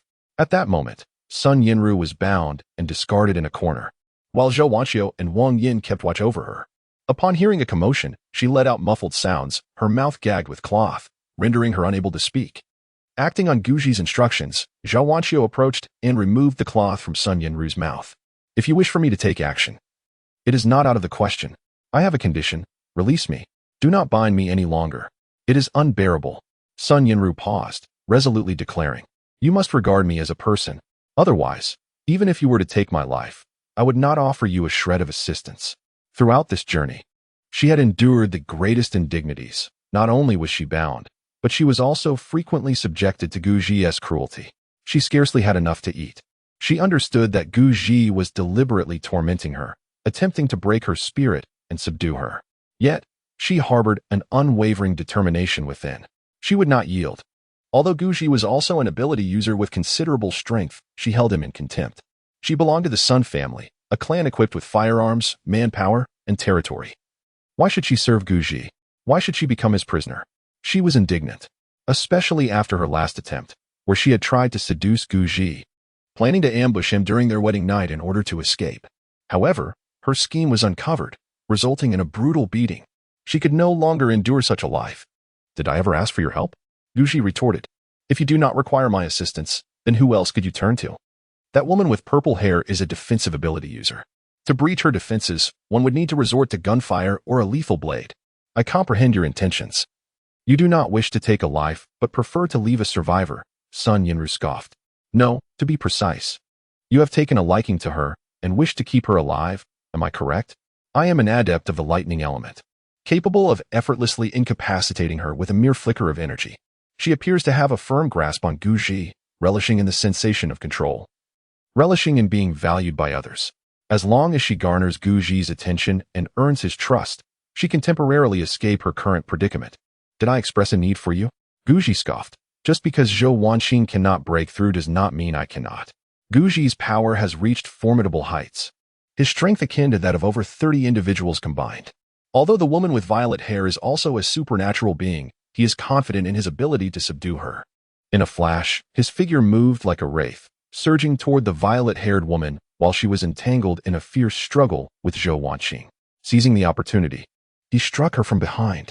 The impact echoed as the violet-haired woman was sent sprawling, yet she did not succumb to the ground. Instead, she swiftly regained her footing. However, before she could fully rise, Guji charged at her once more. A barrage of blows rained down upon her like a tempest of falling petals.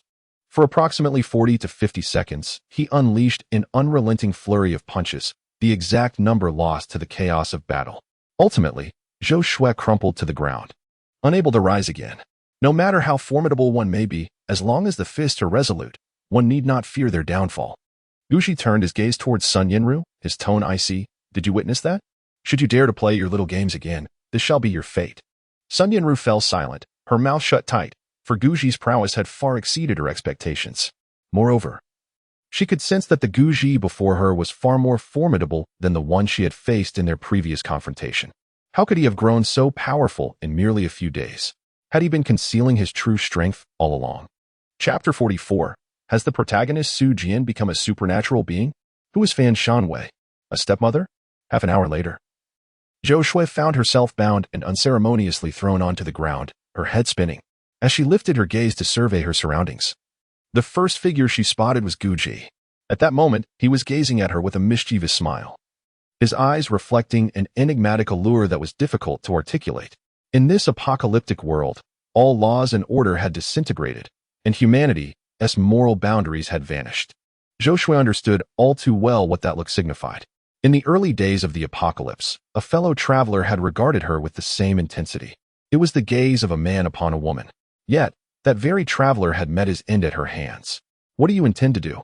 Zhou Shui struggled against her bindings, attempting to free herself. However, the ropes were securely tied, and despite her considerable strength and resilience, she found them impossible to unravel.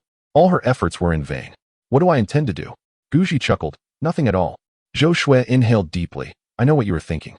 I concede my defeat and accept it. But please, do not humiliate me. If you have intentions, I implore you, let everyone else leave. She realized that she was likely in an office, small in size, no more than 20 square meters. However, apart from her, there were several other women.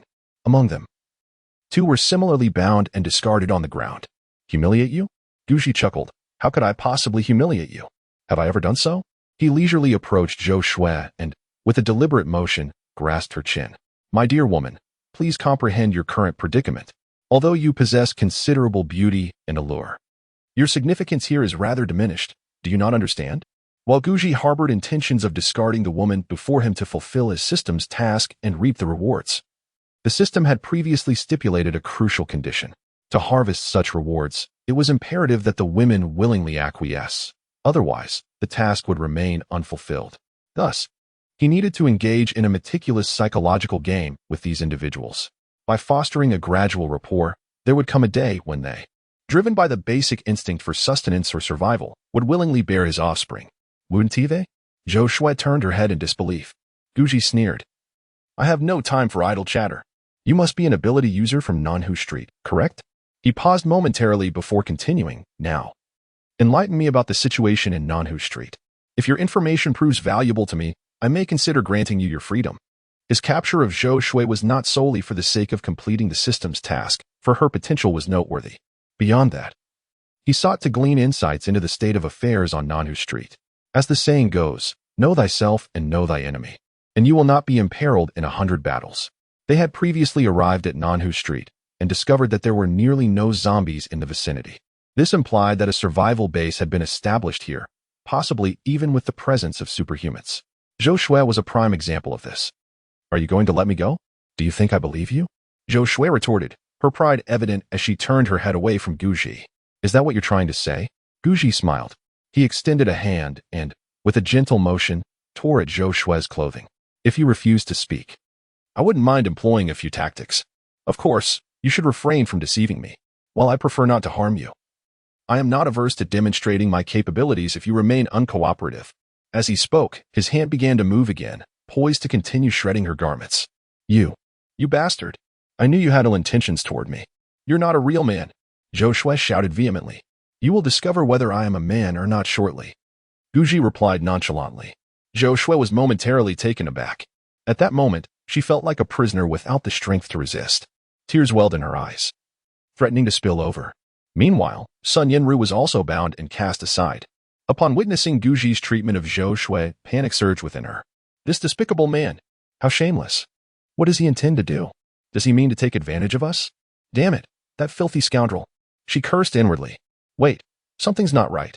If Guji intends to bully me, must he untie my ropes? No, even without untying me, there will undoubtedly be physical contact. The moment he touches me, I shall deliver him a fatal shock. How dare he, in my presence, torment another woman? Should he attempt to harm me, I will ensure he pays dearly for it. Sun Yanru has already devised a flawless plan in her mind. Wu Min has also been bound and cast aside. She is merely a junior secretary, an ordinary individual. When she witnesses Guji about to commit his vile act, panic seizes her, and chaos ensues within her heart, filled with dread. She is terrified of Guji's reckless behavior. She certainly does not wish to give herself to him. Will you speak? Guji squints and inquires again. I shall speak. Zhao Shui ultimately capitulates. Although she harbors great resentment towards Guji and yearns to resist, when under his roof, one must bow their head. If she remains silent, Guji will indeed act recklessly. In the end, surrender is the only option. Nanhu Street has been entirely seized by Fan Shanhua. They have established a survival base for the apocalypse. Anyone from Nanhu Street must join their stronghold. Those who refuse will be purged from the street. Fan Shanhua is an exceptional ability user, possessing formidable strength. It is precisely because I wish to avoid joining them that I am driving aimlessly. Zhao Shui shuts her eyes and speaks truthfully. Fan Shanhua? Such an unfamiliar name. What is the strength of their survival base? Guji inquires again. Impressive. I find myself unable to best Fan Shanhua, and I sense that you too would struggle against her. Furthermore, she is not the sole ability user at their survival base. There are 5 in total, with her being the most formidable, followed closely by Su Jian. Together, they serve as the leaders of the Nanhu survival base. Zhao Shui added. You intend to scavenge for supplies in Nanhu Street, don't you? I advise you to depart promptly. If Fan Shanhua were to discover your presence, I fear she would not permit your escape. She is currently rallying ability users and seems to be formulating a plan. I recall now. She aims to organize a large group to seize the air raid shelter. Su Jian? He has become an ability user? And a subordinate of Fan Shanhua? What a twist of fate. Guji tightened his grip, threateningly inquiring, is that all? Chapter 45. Guji was in turmoil. My father betrayed my mother? The revelation that Su Jian had become an ability user was unexpected for Guji. Although the system had previously indicated that Su Jian was the protagonist destined to become a powerful ability user, Guji had not anticipated that he would attain such strength so early in the apocalypse. The Nanhu survivor base possesses considerable power. Su Jian's position as second-in-command indicates that his potential far exceeds Guji's expectations. Truly, he deserves the title of protagonist. Nevertheless, the system also mentioned that seizing Su Jian's woman would yield additional rewards. He and Su Jian are destined to be adversaries. No, more accurately, he is Su Jian's elder. Naturally, unless absolutely necessary, Guji would not confront Su Jian openly. Instead, he remained concealed by Su Jian's side, subtly appropriating resources and women that rightfully belonged to Su Jian. Is this not rather enticing? When conflicts of interest arise, it would not be too late to sever ties. The crux of the matter is that Guji possesses a trump card to deal with Su Jian, Su Ningbing. It is believed that Sister Su would prefer to avoid any discord between him and Su Jian. There is, but it is of little significance. Zhao Shui may have capitulated entirely, or perhaps it is a manifestation of fear. Compared to before, She has become notably more compliant, expressing everything she knows. After a brief pause, she continued. Recently, Fan Shanwei took a man, and for him, she has gone to great lengths. They were lovers long before, and they have a son who is still quite young. However, their son appears to have been afflicted with a chronic illness since childhood. A kidney disease that is incurable, necessitating a transplant.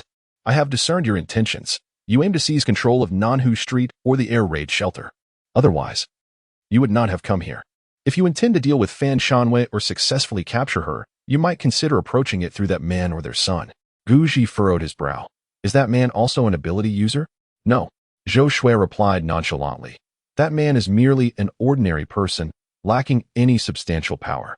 Their son seems to possess abilities, but he is far too young, lacking strength, and is tormented by his illness. Ah, I recall now, the man is named Gu Xiansheng. She divulged everything she needed to share, including the general distribution of power within Nanhu Street. Gu Xiansheng? Guji was momentarily rendered speechless. Is Gu Xiansheng not his father? Could it be that Fan Shanwei's partner is indeed his father? That cannot be. His parents have always shared a deep affection for one another. Prior to the apocalypse, their relationship exhibited no signs of trouble. This must be a case of sharing the same name. Do you know Gu Xiansheng? Zhou Shui inquired, surprised. Is Gu Xiansheng married? Guji asked again. Yes, he is married. Zhou Shui nodded, but added that Gu Xiansheng, in order to survive, abandoned his wife and children, forsaking his previous spouse.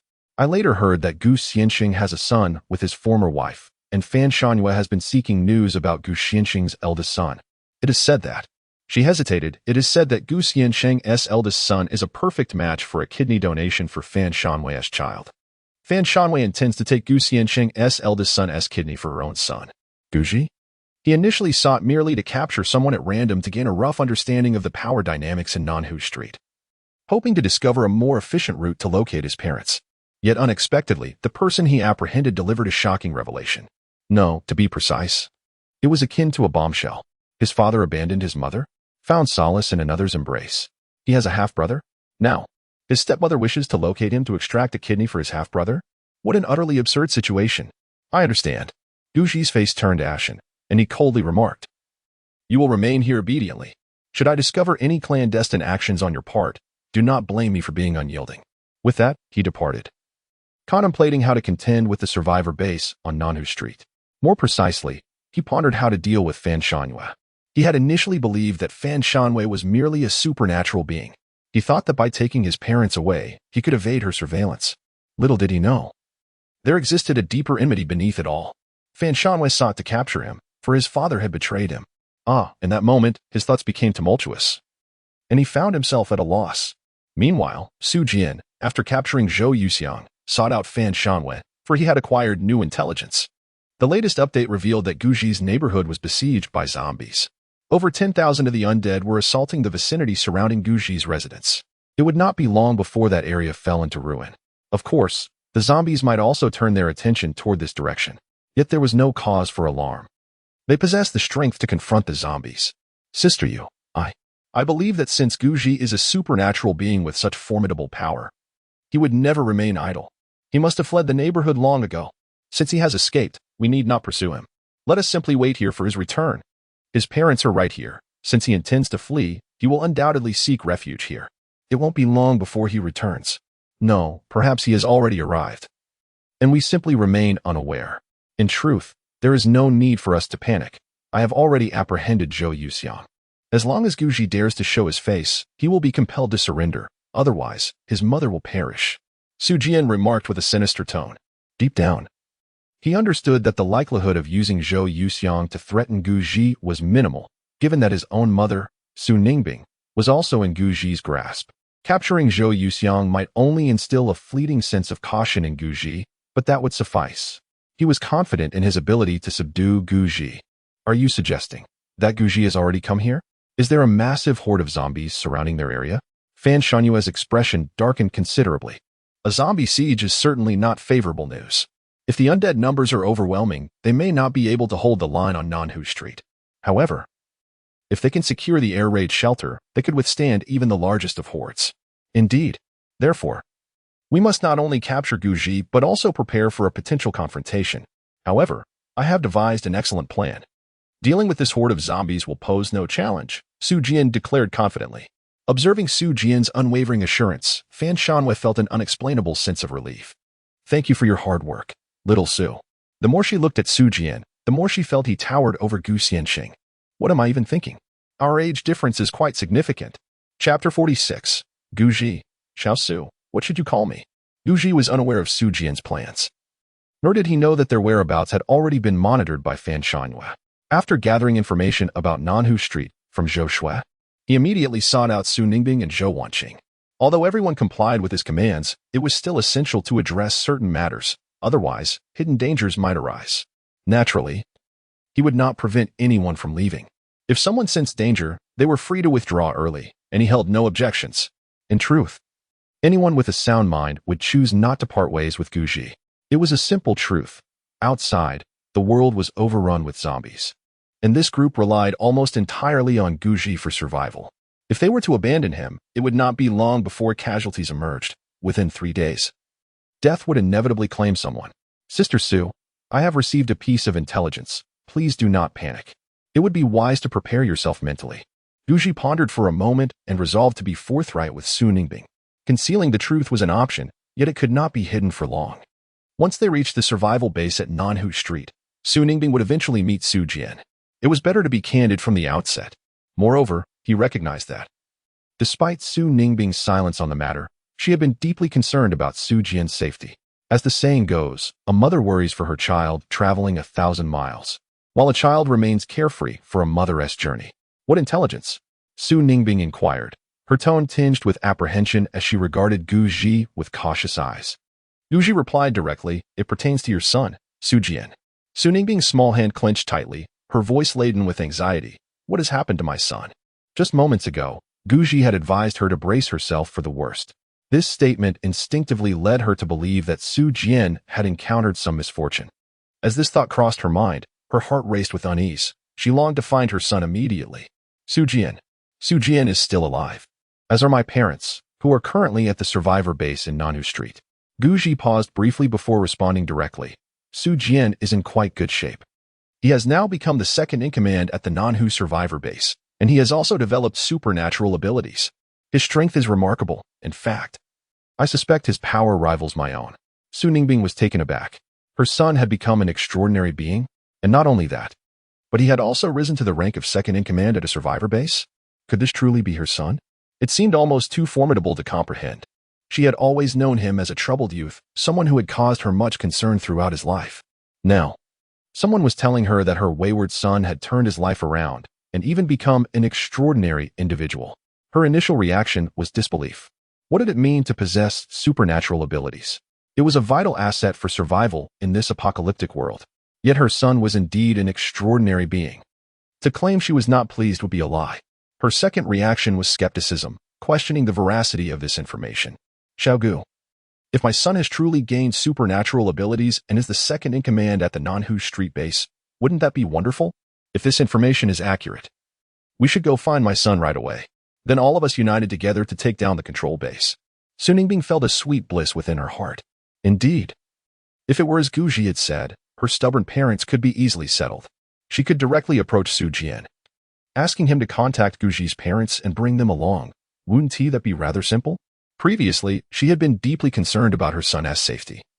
But now that she learned he had become an ability user, her worries dissipated as she realized he was well protected. All her anxieties vanished into thin air. Now, she considered herself blissfully content. She had a loving partner, and her son was by her side. Although it was the apocalypse, they could still live well, couldn't they? She even began to envision a harmonious future with Guji and Su Jian as a family of 3. Alas, Sister Su, I fear that Su Jian may not accept me, Guji expressed with a worried countenance. Upon hearing this, Su Ningbing's expression turned serious as she replied, Little Su, rest assured, I am yours now, and I shall remain so as long as you do not abandon me. She paused before continuing, as for my son, you need not worry. Once I see him, I will speak to him. I will handle the matter of his thoughts. I cannot guarantee anything else. But if he does not agree, I will not recognize him as my son. After all, he has grown up and become an ability user, even without my protection. He will manage to survive well. She continued, in truth, my son Su Jian is quite understanding. If he were to learn of my relationship with you, I believe he would bless our union. In truth, Su Ningbing's former husband has been deceased for many years. Throughout all this time, Su Ningbing has remained single, never seeking companionship or even engaging in romantic relationships. She has devoted herself entirely to caring for Su Jian. This dedication is, of course, also reflective of Su Ningbing's character. Guji is the second man in her life and currently her only one.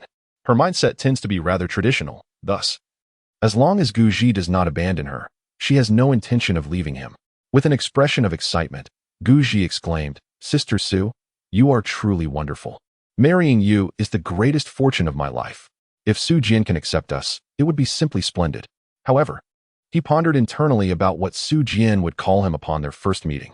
Having Su Jian by his side would also facilitate his pursuit of women who might be interested in Su Jian. This notion seemed quite advantageous. Having the protagonist nearby to bask in the glow of his aura, Su Ningbing smiled, and, having gathered the general context, Zhao Wanqing directly suggested, "Sister Su, since you have such a close relationship with the second-in-command of the Nanhu survivor base, shall we not go directly to find Su Jian?" Su Ningbing nodded in agreement. "Yes, let's go now. I will speak to my son." She held a great deal of confidence in her son. After all, she had raised him herself. Would he dare to disregard her? If he did, then she would discipline him. If she were unable to do so, she would have his stepfather handle it. However, there was one more circumstance I have not mentioned. Guji hesitated. "What circumstance?" Su Ningbing inquired, her brow furrowed in confusion. "Indeed, the leader of the survivor base in Nanhu Street, who is the actual power holder, has a somewhat contentious relationship with me. However, this relationship is far from amicable." Guji paused momentarily. "What kind of relationship?" Su Ningbing inquired in return. "She is my father's mistress, and she harbors a deep-seated hatred for my mother. I sense that she has already placed my mother under some form of house arrest. Therefore, I fear that once I locate Xiao Su, he will find himself in a precarious position. My father is unreliable. He has now abandoned my mother to be with the leader of the Nanhu survivor base." Guji stated bluntly. The others were left in utter astonishment. Chapter 47. Su Ningbing. I shall persuade the protagonist to surrender. The group was taken aback, their minds racing with thoughts, yet they could not fathom the enmity between Guji and the leader of Nanhu Street. Su Ningbing had not anticipated that Gu Xianmin would betray Zhou Yuxiang. Their relationship had seemed so harmonious. While not the epitome of a model couple, they were certainly close. Su Ningbing had once envied their bond, yearning for a companion for life. Yet, in such a short span, Gu Xianmin had forsaken Zhou Yuxiang, seeking solace in another woman's embrace. The most shocking revelation was that Gu Xianmin and the leader of Nanhu Street had been lovers long before. Moreover, Guji mentioned that they had an illegitimate child together. This revelation left Su Ningbing utterly bewildered. "Little Gu, do not dwell on this too much. I suspect your father is merely seeking to survive, which is why he has allied himself with that woman," Su Ningbing consoled. "He cannot truly abandon your mother. Perhaps he is secretly providing provisions for your mother? Certainly, his prior infidelity was a grave mistake. Yet I sense your father would not permit you to engage in conflict with your stepmother. Thus, if we were to visit now, I doubt any discord would arise. If it truly proves untenable between you, you could simply take your mother away, avoiding unnecessary strife. At that point, I would also call my son, and together we could establish a separate sanctuary." She envisions a bright future, dreaming of a life alongside Guji, with her son by their side, and eventually bearing him numerous children, a blissful family coexisting in harmony. In truth, her affection for Guji blossomed quite some time ago. Otherwise, she would not have consented when he expressed his desire to be with her. While their attraction was initially fueled by the dire circumstances of the apocalypse, it would be impossible for their subsequent relationship to develop without that initial fondness. Naturally, it was merely a budding affection back then, insufficient to constitute genuine love. However, the situation has evolved. As their time together increases, their bond deepens. Now, Su Ningbing regards Guji as the sole man in her life indeed, as her anchor for the latter part of her existence. She aspires to spend her remaining days with him. As for her son, he has matured and should forge his own path. Should he object, she would not part ways with Guji. Instead, she would encourage her son to pursue his own adventures, especially since he possesses extraordinary abilities and considerable strength. Indeed, however, Guji hesitated briefly, still uncertain. "Xiao Gu, do not overthink it. Rest well, and tomorrow morning we shall go and take a look," Su Ningbing advised. "But I heard that Fan Shanyue's illegitimate child seems to have kidney disease. My kidney matches theirs perfectly, and now Fan Shangyue is searching the world for me, wanting to take my kidney for her son, Guji responded. The others were left speechless. Su Ningbing was utterly stunned. Initially, she had hoped this matter could be resolved amicably, as no one desired any unpleasantness. However, the unfolding events had taken her completely by surprise. Fan Shangyue had set her sights on Guji's kidney? She wanted to take it away? This was unacceptable. Absolutely unacceptable. Guji's kidney was vital for her future happiness. There was no way she would allow Su Ningbing to take it. No, we cannot go and negotiate with them. If what Xiao Gu said is true, Fan Shangyue would undoubtedly go to great lengths to obtain Guji's kidneys. This matter requires careful deliberation. Su Ningbing was the first to refuse. Indeed. There was no way they could go. How could they allow that vile woman to take the master's kidney? Wouldn't my sister be left in a state of perpetual mourning? Zhao Wanqing declared decisively. Zhao Wanqiu, confused, was taken aback. What did her sister mean by that? Had she already considered herself Guji's woman? She wasn't, after all. Let us proceed with this plan. Tomorrow, Xiao Gu shall remain concealed while I engage with them. There exists no conflict of interest between us, and my son holds the position of the second in command. Upon my arrival, I shall instruct my son to discreetly escort Sister Yuxiang out, allowing all of us to depart from this place without delay. What are your thoughts on this proposal? Su Ningbing interjected. Xiao Gu, did you not assert that the air raid shelter is quite safe? How about we vacate this location and head straight to the shelter? We could establish our base there henceforth. One must acknowledge the brilliance and feasibility of her plan. However, it harbors a critical flaw, one that rests upon the protagonist. Su Jian. Should Su Jian disregard Su Ningbing's counsel, all efforts would be rendered futile.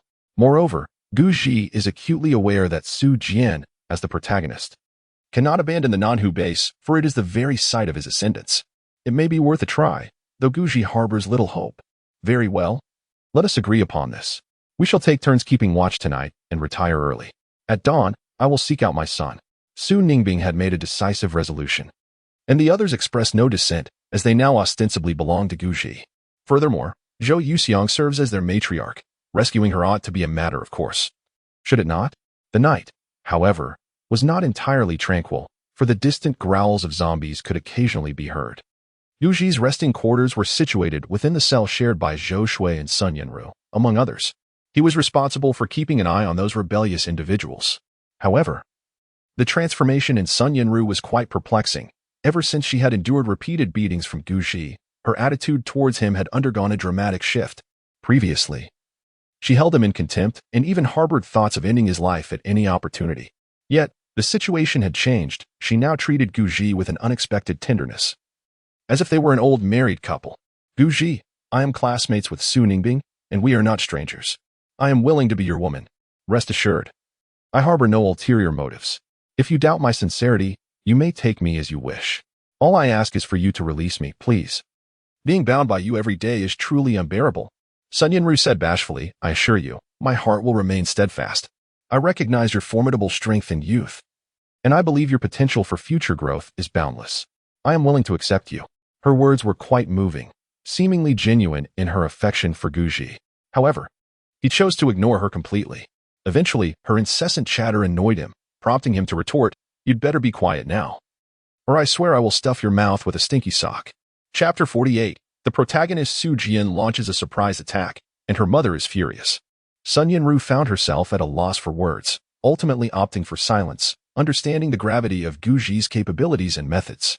She recalled the ruthless tactics he had employed against her in the past, and even the mere recollection sent a shiver down her spine. A few minutes later, Sun Yanru spoke again. Guji, I can assist you. I am an individual endowed with extraordinary abilities, and I can become your ally. Should you have any reservations about me, I am willing to divulge my weaknesses. Guji, filled with doubt, inquired, Do you genuinely wish to be my aide? Are you certain? Sun Yanru responded candidly, Absolutely. I am aware of your methods. If I do not become your woman, you will never set me free. She possessed a keen self-awareness, recognizing Guji's inherently suspicious nature.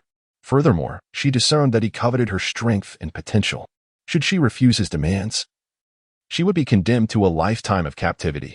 That may be feasible, Guji nodded, but you must pledge your allegiance to me. This was quite simple. Assist me in eliminating 2 individuals, and I shall grant you your freedom. Sun Yanru furrowed her brow and retorted, Who? Guji replied nonchalantly, Su Jian, the son of Su Ningbing. After a moment of contemplation, Sun Yenru stated, no problem, I agree. Guji nodded, tomorrow, I shall release you. However, do not disappoint me. You will have only this one opportunity. Should you let it slip away, I will not show you mercy. Sun Yenru lowered her head, acknowledging, I understand. Guji then asked, what are your weaknesses? Sun Yenru, still looking down, confessed, my abilities cannot be maintained continuously. There are intervals required. Guji nodded in understanding but chose not to elaborate further. His interest in Sun Yenru was not purely driven by lust.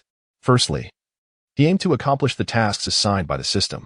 Secondly, he sought to win over several formidable ability users. How could one ensure that these ability users are utterly devoted? Naturally, by ensuring they bear your child. Thus, Guji intended to seek out a few female ability users. Moreover, he had already devised a plan for the following day. He did not expect Sun Yenru to defeat Su Jian or Fan Shanwei. He merely needed her to hold off one of them. Guji remained confident that he could subdue at least one of them in a short span. Once he secured one, the other would be easier to handle. As for the other ability users at the Nanhu survivor base, that would be even simpler. He had little faith that this group of ability users was entirely united. If he offered them sufficient incentives, they would not assist Fan Shanwei. The streets of Nanhu lay eerily quiet, with only the rare presence of zombies. However, individuals frequently roamed near the vicinity, and upon encountering a zombie, they would go to great lengths to eliminate it. This was, in fact, Fan Shanwei's belief, to eradicate all zombies within her jurisdiction. She aspired to establish a sanctuary for survivors, free from the undead, where peace could coexist. Fortunately, her long-held wish was largely realized. There were hardly any zombies left on Nanhu Street. Even when a few managed to intrude, they would swiftly be dispatched by hunting groups composed of ability users and ordinary citizens alike. A solitary zombie roamed the street, letting out a chilling howl. At that moment, a figure suddenly darted forth from the distance. With a swift stroke, he severed the zombie's head, which flew off with a sickening sound. The lifeless body of the creature gradually collapsed to the ground. Boss, ahead lies the dwelling of that fellow surnamed Gu, which my informants have long been monitoring. I truly did not foresee their arrival at our South Lake Street. If it weren't for your foresight in disseminating the portrait of that young man surnamed Gu, we would still be oblivious to his whereabouts. However, that Gu lad seems to pose a challenge. Do you recall that Zhao Shui? She is the woman whom Sister Fan Shanwei has been eager to recruit. It appears that Guji has already defeated her and even imprisoned her. If we are to confront him shortly, we must exercise extreme caution. A young man with dyed red hair whispered to Su Jian. Long before Su Jian suspected that Guji had arrived at South Lake Street, he had dispatched several portraits of Guji for his subordinates to distribute, urging them to remain vigilant. To his surprise, this unintentional endeavor bore fruit, leading them to uncover Guji's hiding place. Now, they had stealthily approached, and it was nearly confirmed that Guji was concealed within the supermarket ahead. However, they remained uncertain about the full extent of his capabilities. It was rumored that Zhao Shui had fallen into Guji's grasp. Su Jian had a moderate understanding of Zhao Shui's prowess. She was indeed formidable. Yet in comparison to Guji, she seemed rather inadequate. He could almost subdue Zhao Shui within a minute. Of course, it was not that Zhao Shui was lacking in strength. Rather, he was simply stronger. Soon, he instructed his subordinates to quietly approach, ideally taking advantage of their momentary respite to overpower them all at once. Su Jian lowered his head and said, Yes, boss. Hong Mao nodded affirmatively. Remember, do not alarm the snake in the grass. Su Jian continued, By the way, aside from Guji, have you noticed a woman in her 30s accompanying him? Hong Mao paused momentarily. Boss, there are several women in their 30s following Guji. Which one are you referring to? Several women in their 30s? Damn it. How many women has Guji involved himself with, apart from his mother? That scoundrel. Upon hearing this, Su Jian felt a surge of rage. Deep down, he disapproved of his mother being with Guji. He had even contemplated handing Guji over to Fan Shanyu, leaving Guji's fate in her hands. However, upon hearing this revelation, he abruptly changed his mind. He resolved to eliminate Guji. If Fan Shanyu did not take action against Guji, he would ensure Guji's demise himself. Guji had vaguely described Su Ningbing's appearance and characteristics. Yes, there is indeed such a person. She is indeed with Guji. However, it seems they share quite a close relationship. Boss, are you planning to capture her alive? Rest assured, I will definitely, before Hong Mao could finish his sentence. Su Jian struck him across the face. How dare you? That is my mother. You ought to show some respect. Su Jian coldly retorted. Red-haired. The boss's mother is the enemy's woman? This relationship is quite intricate. Chapter 49. Su Jian. Is my mother pregnant? Su Jian commanded a group of around 20 individuals, 2 of whom possessed extraordinary abilities, demonstrating considerable strength, while the others were armed with firearms and ammunition. This assembly represented one of the most formidable forces in Nanhu Street. Undoubtedly, they were all Su Jian's loyal confidants, meticulously nurtured by him. Even Fan Shanwei would find it challenging to sway them. Only Su Jian's commands would elicit their obedience. Indeed, Su Jian was quite astute. As the protagonist, he possessed an exceptional talent for winning hearts. Often, it took merely a few trivial matters to garner the allegiance of a large number of individuals. Following Su Jian's directives, they stealthily advanced towards the supermarket. The sentinel was Zhao Dong, while the others remained in slumber. Zhao Dong, an ordinary person, posed little challenge to Su Jian, who swiftly subdued him. Subsequently, the rest of the group hastened towards the supermarket, their speed remarkable. In almost no time, they had overpowered everyone present. Some attempted to resist fiercely, yet when confronted with firearms aimed at their heads, they ultimately yielded. What do you intend to do? Don't say I didn't warn you. My master is formidable. You would do well to release us, for my master will not show mercy otherwise. Zhou Wanqing, despite the gun pressed against her forehead, softened her stance, though her words remained defiant. She was acutely aware of Guji's prowess, should Guji make an appearance.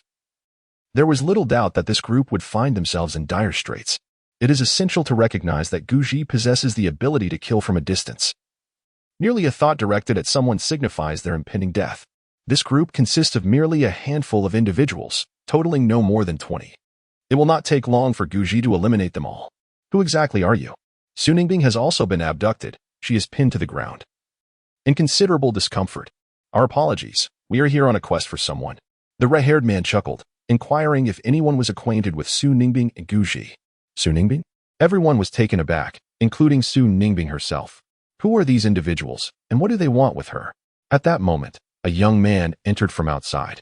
He was not particularly tall, but exuded an air of elegance. He appeared to be the leader of this group. Upon noticing the captives, he nodded in satisfaction. However, when his gaze fell upon Su Ningbing being held down, his expression darkened instantly. He swiftly kicked the red-haired man, sending him flying across the room. Damn it! How many times must I tell you to show these people some respect? Did you treat my words as mere whispers? This is my mother. You dare to pin her down? Are you courting death? Su Jian bellowed in fury. The red-haired man, stunned, realized, this beautiful woman is the boss's mother? Oh my, boss. I had no idea. I'm so sorry, Mayam. I truly did not know you were our boss's mother. My sincerest apologies. The red-haired man attempted to rise and apologize, but was once again sent flying by Su Jian. Su Ningbing observed the unfolding chaos, utterly astonished. Is this truly her son? She gazed at Su Jian for a long while, and at last, she was certain. This was her son, Su Jian. Although he appeared somewhat thinner, his overall appearance had not changed significantly. He still bore that familiar visage. A sense of bewilderment enveloped her. What was her son intending to do? How did he know they were here? Moreover, if he had come to find her, why had he apprehended her companions? Most importantly, he had arrived armed. What was his purpose? Xiao Jian, what are you planning? Su Ningbing felt a surge of joy within her. Throughout this period, she had been deeply concerned for her son's safety, and now, seeing him standing before her, unharmed, it would be disingenuous to claim she was not elated. At the very least, it confirmed that her son was indeed safe and, seemingly, had become an extraordinary individual. Mother, you have suffered. I have been searching for you all this time, but to no avail. Please, come with me. I will handle the rest. He looked at his mother, filled with happiness, having initially feared she might have endured some form of mistreatment.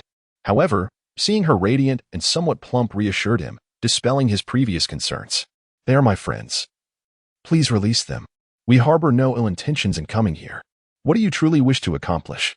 Do you intend to capture me as well? Su Ningbing expressed her dissatisfaction inwardly. Mother, that is not what I meant. In truth, capturing them was never my intention. It was my elder sister's wish. She wants to apprehend Guji, and I am powerless to oppose it, Su Jian lamented, opting for a forthright approach. In reality, his intention was merely to teach Guji a lesson and incapacitate him, never to take his life. Yet, Fan Shanwei insisted on capturing Guji, leaving him with no alternatives. No, you must not seize Guji. Upon hearing her son was targeting Guji, Su Ningbing's expression shifted instantly. One was her son. The other her beloved. The thought of these two clashing was unbearable to her. Truth be told, she had never wished to witness such a scene in her lifetime. Mother, are you with Guji? Did he coerce you? Su Jian pressed. Rest assured, I will ensure he pays a price for this. You are already aware? Su Ningbing was taken aback. She had intended to delay this conversation with her son, revealing the truth gradually. Yet, it appeared her son had uncovered it all beforehand. And judging by his demeanor, he was decidedly opposed to their union. Indeed, how could he possibly support such a relationship given the significant age difference? Yes, I have known for quite some time, Su Jian affirmed with a nod. Su Bingbing gently caressed her abdomen and said, We are indeed together, my son. And I hope you can bless our union. Do not harbor such animosity towards young Gu. You both could be friends. At that moment, Su Jian's gaze fell upon his mother's slightly protruding belly, and his expression changed dramatically. Are you pregnant? His mother is pregnant? How could he have been unaware of this? Is she planning to have a second child without even consulting him? In that instant, he felt a wave of confusion wash over him. An unsettling sensation engulfed him, as if he were on the brink of losing his cherished status. Was he destined to become the second son? With the arrival of a younger sibling, would there still be a place for him? Meanwhile, on the other side, Guji had regained consciousness and was now aware of everything unfolding outside. To be honest, he was genuinely astonished by the formidable intelligence network of Su Jian, which had swiftly tracked him down. Before he could make a move, his adversary had already taken the initiative. Guji, oh Guji, your downfall has finally arrived. Prepare to face your doom. I firmly believe Su Jian will release me. After all, I am a close friend of his mother. At last, I have the opportunity to teach you a lesson. Chapter 50. Su Jian's defenses have crumbled. Guji, surely you do not wish for your mother to perish, do you? Sun Yanru was elated to learn that Guji had been encircled. Her previous declarations of submitting to Guji and aspiring to be his woman were merely tactics to deceive him. Of course, if circumstances became dire, she would have no choice but to align herself with Guji, for a life of confinement was not her desire. Freedom, at times, holds immense significance. Yet, all her grievances and resentments had now dissipated. Guji, are you not formidable? Did you not desire me? Now, you find yourself in dire straits. Surrounded by the son of Su Ningbing, let us see how you navigate this predicament. She and Su Ningbing share a profound sisterly bond. Even if she is unfamiliar with Su Ningbing's son, it matters not, as long as the ties of kinship remain. It is likely that Su Ningbing's son would not pose any difficulties for her. Once liberated, she could return directly to the Sun family's stronghold. After all, the Sun family is currently formidable, and as long as Su Jian remains rational, you should not trouble her. The mere thought of her imminent freedom intensified the joy swelling within Sun Yanru, breeding an even greater arrogance. Guji, you may have meticulously devised your plans, yet you failed to foresee that your stepson would bring about your demise. Alas, if you were to plead for mercy now, I might entertain the possibility of persuading Su Jian to spare your life. Otherwise, I fear Su Jian will show you no mercy. Sun Yanru continued to speak with unabashed bravado. Guji's expression darkened. He had long suspected that this woman harbored myriad ulterior motives, never fully submitting to his will. Now, in this moment of crisis, all her hidden intentions lay bare. One cannot deny that this woman is quite cunning. She had previously masked her true self, aware she could not overpower him. Now that she has tasted freedom, her pretense has vanished, and she has revealed her hand. Sun Yanru, you may be celebrating prematurely. Do you truly believe I cannot contend with Su Jian? Guji retorted coldly. Can you truly best him? Spare yourself the delusion. I am not deaf. The woman before mentioned that Su Jian is a dual elemental adept, remarkably powerful. I do not believe you possess the strength to rival him. I concede that your strength is formidable. However, it pales in comparison to that of dual elemental abilities. I advise you to humble yourself before Su Jian, and I shall leverage the influence of the Sun family to ensure your safety. Of course, it is evident that you will never be able to associate with Su Ningbing again, for Su Jian does not welcome you. But fret not, for I can offer you refuge. As long as you bow to me, I might consider taking you back to the Sun family stronghold. Henceforth, you shall obediently fulfill the role of my partner and heed my commands. Should you comply, I shall grant you a safe haven. If you fail, I shall allow Su Jian to render you powerless, stripping away your manhood. Sun Yanru continued her brazen tirade. The Sun family's power in this apocalyptic world is not to be underestimated. Su Jian is likely aware of their capabilities, which is why he grants you this leeway. But why is Guji unafraid of the Sun family's strength? Guji is merely a reckless youth, and that recklessness has now led into trouble. Those who act without regard for the consequences often meet a tragic fate. It is only through her intervention that Guji finds himself spared.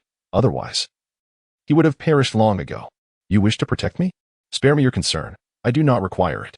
Guji scoffed coldly. Then, in an instant, he vanished from sight. What? Where did Guji go? How did he suddenly disappear? Did he flee? Ah, as if he could escape. TSK. I thought you were formidable, but it seems your only strategy is to run away. Guji, you have profoundly disappointed me. Sun Yinru could not help but burst into laughter. Meanwhile, upon learning that his mother, Su Ningbing, was expecting a second child with none other than Guji himself, Su Jian felt as though his entire world had shattered. His mind buzzed, akin to a detonation. As he struggled to comprehend the reality before him, it was simply too outrageous. For so long, his mother had refrained from seeking companionship for his sake. And now not only had she found someone, but she was also pregnant. What did this position him in? Was he to become a complete outsider? No. He would not allow such a thing. Mother, you are pregnant? Su Jian retorted, his eyes filled with icy disdain. Xiao Jian, yes, I am pregnant, but... Su Ningbing began to explain, only to be abruptly interrupted by her son. Do not say another word. I have no desire to hear your explanations. Who would have thought you would end up with Guji, and now you wish to bear his child? This cannot happen. That child must not be born. I do not need a brother or sister. You must terminate this pregnancy, he exclaimed vehemently. And as for Guji, I will ensure he pays the price. With that, Su Jian stormed into the supermarket, intent on locating Guji's presence. There was no way he would let Guji evade the consequences of his actions. Dig out the kidneys? No, he intends to extract Guji's kidneys and then kill him. Guji, where are you? Come out this instant. Now, immediately, show yourself. Su Jian searched the supermarket thoroughly, discovering Guji and the others, as well as the remaining survivors, but Guji's presence was nowhere to be found. At that moment, Guji seemed to have vanished into thin air, completely disappearing. Had he truly gone missing? Boss, we've searched the supermarket inside and out 4 or 5 times. And we haven't seen anyone else. Everyone is accounted for here. Since we've captured this group, let us return. Although we haven't located Guji, we still have his mother. Right? As long as she is in our possession, we need not fear that Guji will not appear, Red-Haired whispered. Indeed, Guji's mother is still in my grasp. You should go and bring her to me now. I am certain that Guji remains within this supermarket. He has not left, Su Jian replied coldly. Understood, boss. I will take care of it right away. Red-Haired hurriedly departed. Approximately half an hour later, Guji's mother, Zhou Yuxiang, was brought in, bound by Red-Haired and his gang. At that moment, Zhou Yuxiang bore injuries on her face, indicative of having been assaulted. Guji, if you are a man, you will show yourself now. Your mother is in my custody, and if you do not come out, do not blame me for being merciless. I will kill her outright. Previously, Fan Shanwei attempted to kill your mother several times, but I intervened to spare her. Your lack of gratitude is one thing. But do you also wish to assume the role of my father? How dare you? Show yourself. Coward, timid soul, do you intend to cower in the shadows? Chapter 51. Threatening me with my mother? That is a death wish. Su Jian initially had no intention of revealing Zhou Yuxiang as his trump card. He desired to engage in a fair confrontation with Guji. A victory should be won with integrity. Moreover, he wished to ascertain who among them was truly superior. However, Guji chose to hide, eluding Su Jian entirely. In a moment of desperation, he was compelled to unveil Zhou Yuxiang. He understood that once he resorted to using her as leverage against Guji, any possibility of reconciliation would vanish. Although he was not well acquainted with Guji, he had enough interactions to recognize that Guji was a stubborn individual, resolute in his convictions. By involving Zhou Yuxiang, Su Jian was effectively targeting Guji's most vulnerable point. A person like Guji, once consumed by hatred, would never offer forgiveness, even if the object of his ire was his own stepson. Come forth, Guji. Aunt Zhou is currently in my grasp. If you wish to spare her from harm, now is the time to emerge so we may converse calmly. Rest assured, I will not show you mercy. You have secretly caused my mother's pregnancy, and I will not let this matter rest. Su Jian was seething with rage, wishing nothing more than to rend Guji into 1,000 pieces. He was an only child, having endured little hardship throughout his life. Su Ningbing cherished him deeply, treating him as if he were the most precious treasure. Although he has grown up and no longer requires his mother's nurturing, the feeling of having his mother taken away is something he cannot bear. With the arrival of a second child, a half-brother, will he still receive his mother's affection? No, he will not. He feels as though he has lost a cherished toy. leaving him with a sense of discomfort and dissatisfaction. The person responsible for this loss is none other than Guji. Jian, you scoundrel. How could you do this? Are you even human? This is Aunt Zhao. Hasn't she prepared delicious meals for you in the past? We are longtime neighbors, when your mother worked outside. Wasn't it Aunt Zhao who looked after you? Speak up. Now that you have grown up and spread your wings, you have learned to repay kindness with ingratitude? Are you still a person? Immediately release Aunt Zhao and kneel down to apologize to her. Did you hear what I said? Apologize to Aunt Zhao, now. Su Ningbing, witnessing this scene, felt as though her head might split open. How could her son be in such a fierce conflict with Zhou Yuxiang? Even going so far as to kidnap her? It is important to note that, in a sense, Zhou Yuxiang is her future mother-in-law and could also be considered Su Jian's grandmother. Although she understands that Su Jian may struggle to accept Guji, she never anticipated that the two would coexist peacefully. She merely hoped they would avoid conflict. At worst, they could keep their distance. However, she never imagined that Su Jian would directly kidnap Zhou Yuxiang and then threaten Guji. Observing Su Jian's demeanor, he appeared intent on engaging in a life-or-death confrontation with Guji. This seemed excessively extreme. Even in refusal, such drastic measures were unwarranted. Could it be that Su Jian had already aligned himself with Fan Shanyu? Was he attempting to exchange Guji for Fan Shanyu's trust? Su Ningbing was well aware that Fan Shanyu desired Guji's kidneys. Mother, you need not concern yourself with this matter. You cannot intervene. This is between Guji and me. I harbor no intention of harming Zhou Yuxiang, but Guji must make an appearance. If he does not, do not blame me for my lack of courtesy. Su Jian replied coldly. He too did not wish to harm Zhou Yuxiang, for she had once cared for him. During his childhood, when he had nowhere to go, he often played at Zhou Yuxiang's home. However, that was a bygone era. One must look forward. Beast. In a fit of rage, Su Ningbing rushed directly to Su Jian and struck him across the face. Mother, what are you trying to accomplish? Are you willing to kill me for that wild man? If you wish to end my life, then do so swiftly. I will not retaliate, as this life was given by you. But as long as you do not take my life, nothing can stop me. I am determined to capture Guji. Su Jian's gaze held unwavering resolve. He then turned to Zhou Yuxiang and said calmly, Guji, I am granting you 1 minute. Should you fail to appear within that time, Zhou Yuxiang will undoubtedly perish. If you doubt it, let us put it to the test. Now he has successfully rescued his mother, so there is no need to worry that Guji will use her as leverage against him. Of course, had Guji appeared in time, he would not have resorted to threatening Guji with Zhou Yuxiang.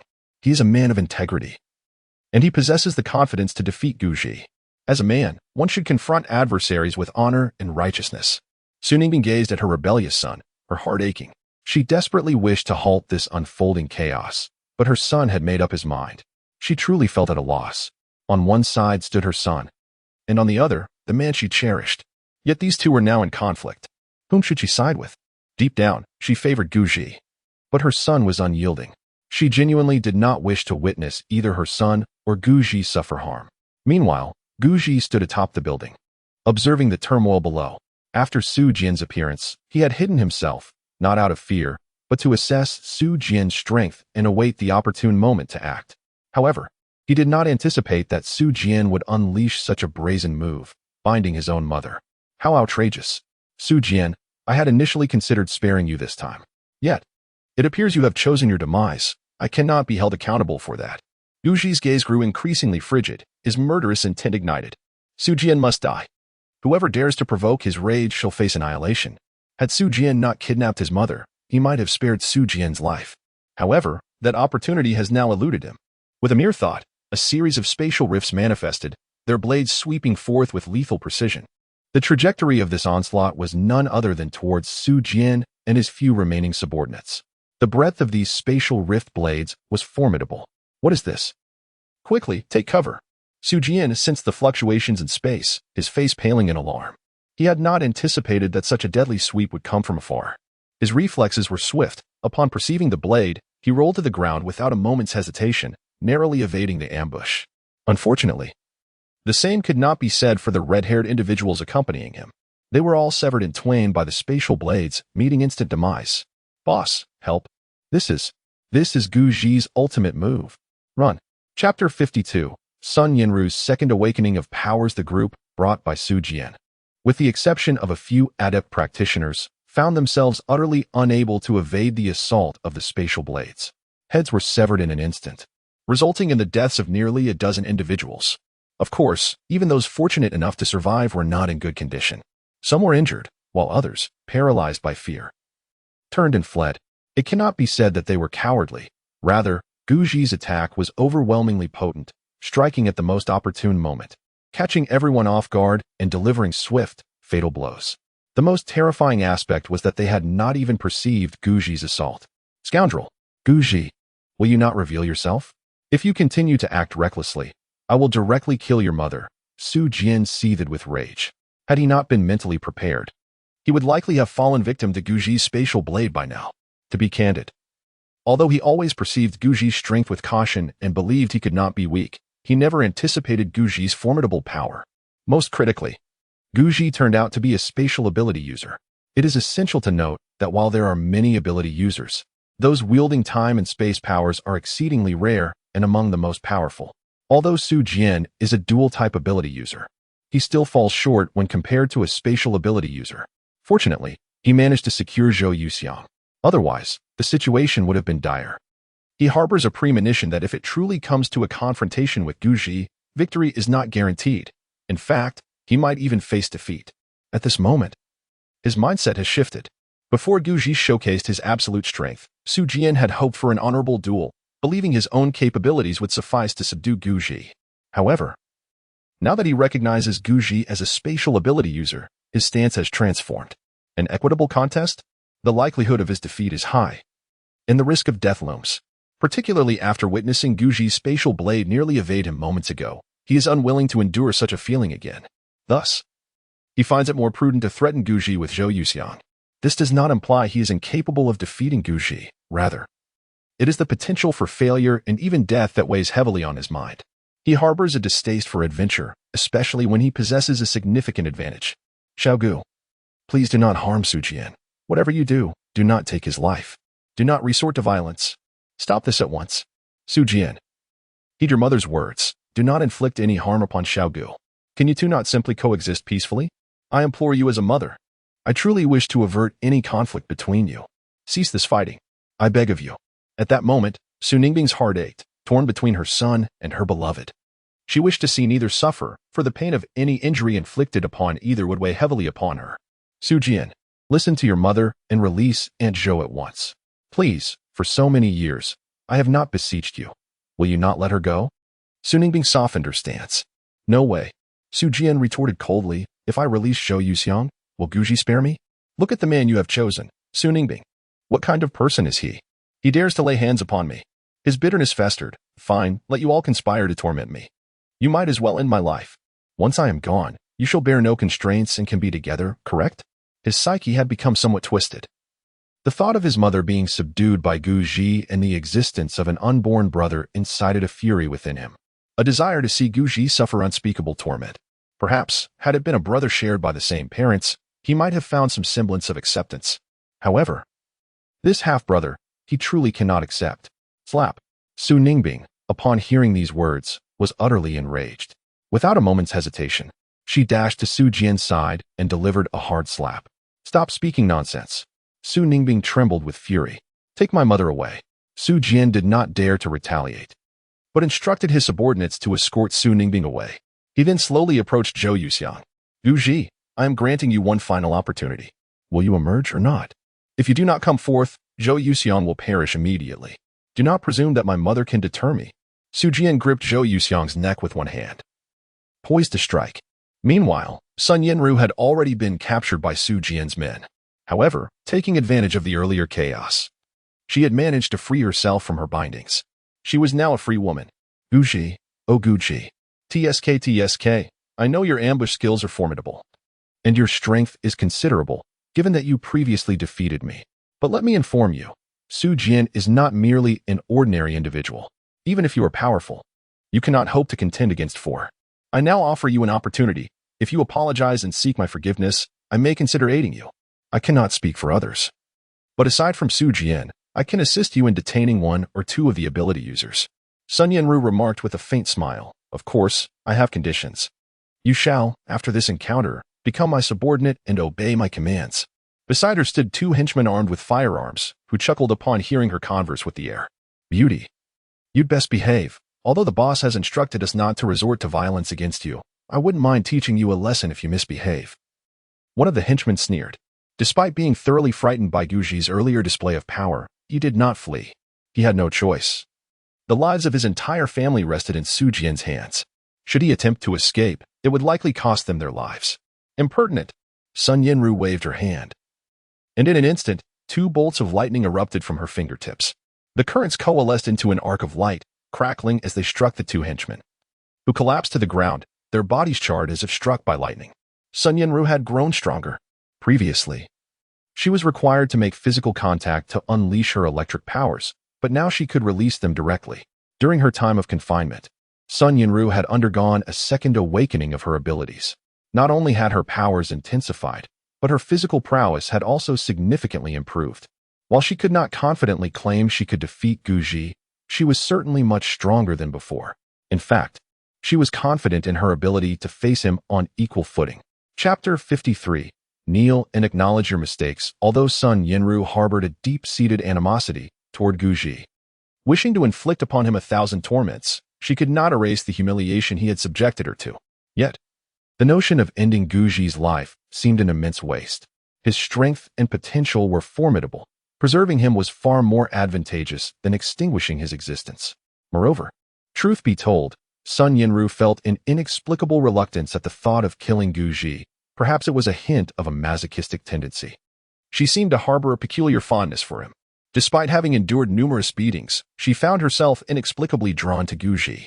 Indeed, emotions can often be irrational and exceedingly intricate, arising and dissipating without clear origin or conclusion. Of course, Sun Yinru remained oblivious to her feelings for Guji, unaware that deep within, she harbored an aversion to ending his life. At present, she merely convinced herself that sparing Guji was a strategic move for a more profound revenge. Very well. However, I refuse to be your subordinate. Let us establish a partnership instead. A collaborative effort, mutually beneficial. What say you? You assist me now, and I shall owe you a favor to be repaid in due course. I am a person of my word. What I say holds true, without exception. What do you think? Guji pondered her proposal and offered a response. Had Sun Yinru retained her previous level of strength, he would have never considered a compromise. After all, the former Sun Yinru was far too weak to engage in negotiations with him. However, the current Sun Yinru was a different entity altogether, possessing greater power and thus earning the right to negotiate. Even deemed qualified to engage in combat with him, he had not anticipated that during her confinement, Sun Yinru's prowess would significantly augment. Moreover, the rapidity of her enhancement was astonishing. The current Sun Yinru, in comparison to her former self, had at least multiplied her strength several times over, perhaps even by a dozenfold. The transformation was so profound that she seemed like an entirely different person. All right. Sun Yinru acquiesced with a nod. In the next moment, her figure flickered and vanished from sight, only to reappear before Su Jian and the others shortly thereafter. Before long, Guji emerged from the shadows, presenting himself to the assembly. A collective sigh of relief escaped the crowd upon spotting Guji. They had initially feared he had fled. It appeared, however, that he had been lurking in the darkness, biding his time to eliminate Su Jian. What Guji had not foreseen was Su Jian's treachery, who had seized Zhou Yuxiang to leverage against him. No matter how formidable Guji might be, he found himself powerless when his mother was taken captive. I had always said Guji would not escape. Sister, cease your worries for him. The one who should be concerned now is Su Ningbing. Huh? Wasn't she always looking down upon his sisters with her haughty demeanor? She fancied herself a queen, indulging in Guji's affection and acting with impunity. Now, however, the son of that widow has harmed Guji's mother. TSK. I refuse to believe that Guji will continue to desire her in the future. Sister, this is your opportunity. After all, you are still an unmarried young lady. Why not seize this chance to win over Guji? Although I harbor my own disdain for him, he possesses certain merits. Zhou Wanqing began to entertain her own schemes. Her thoughts were quite straightforward. She wished to secure Guji for herself. Despite Guji's notorious flirtations, his strength cannot be dismissed in this apocalyptic world. What use is a virtuous gentleman? Strength is paramount. It is far wiser to seek a robust ally as a safeguard for survival. Moreover, Guji is rather handsome, with his red lips and white teeth, surpassing even the youthful heartthrobs. Since you were so enamored with Guji, why not pursue him? Zhou Wanqing replied coldly. Zhou Wanqing. What do you mean by that? Zhou Wanqiu, I mean nothing. If you like Guji, then go for it. I will not share a man with my sister. Zhou Wanqing. Meanwhile, several women on the other side sighed in relief upon seeing Guji, particularly Wang Yin and Wu Min. Wang Yin had previously chosen to ally with Guji, seeking a dependable support. She understood all too well that surviving alone as a woman in this harsh new world is exceedingly difficult. Only by finding a solid foundation can one hope to lead a stable life. However, what she did not anticipate was that just as she had found a source of support, this very support was now brutally taken from her. Did she possess a fate that brought misfortune to her partners? It was hard to say. Nonetheless, it seemed that a turning point had arrived. Guji had not departed. She firmly believed that, given Guji's capabilities, survival should not pose a challenge. On the other hand, Wu Min was overwhelmed with joy, tears streaming down her face. She was finally free. Moments ago, her elder sister had engaged in negotiations with Guji, and now they were in a cooperative relationship. Oh, the sensation of impending freedom felt exquisite. Throughout this period, she had been under Guji's control, and to be candid, it had been quite unbearable. She yearned for liberation at every moment. Yet, Guji was indeed a detestable character, utterly lacking in tenderness. Despite her striking beauty, he treated her with nothing but disdain, resorting to either violence or harsh words. Li, upon witnessing Guji's reappearance, let out a sigh of relief. How wonderful that Guji had not left.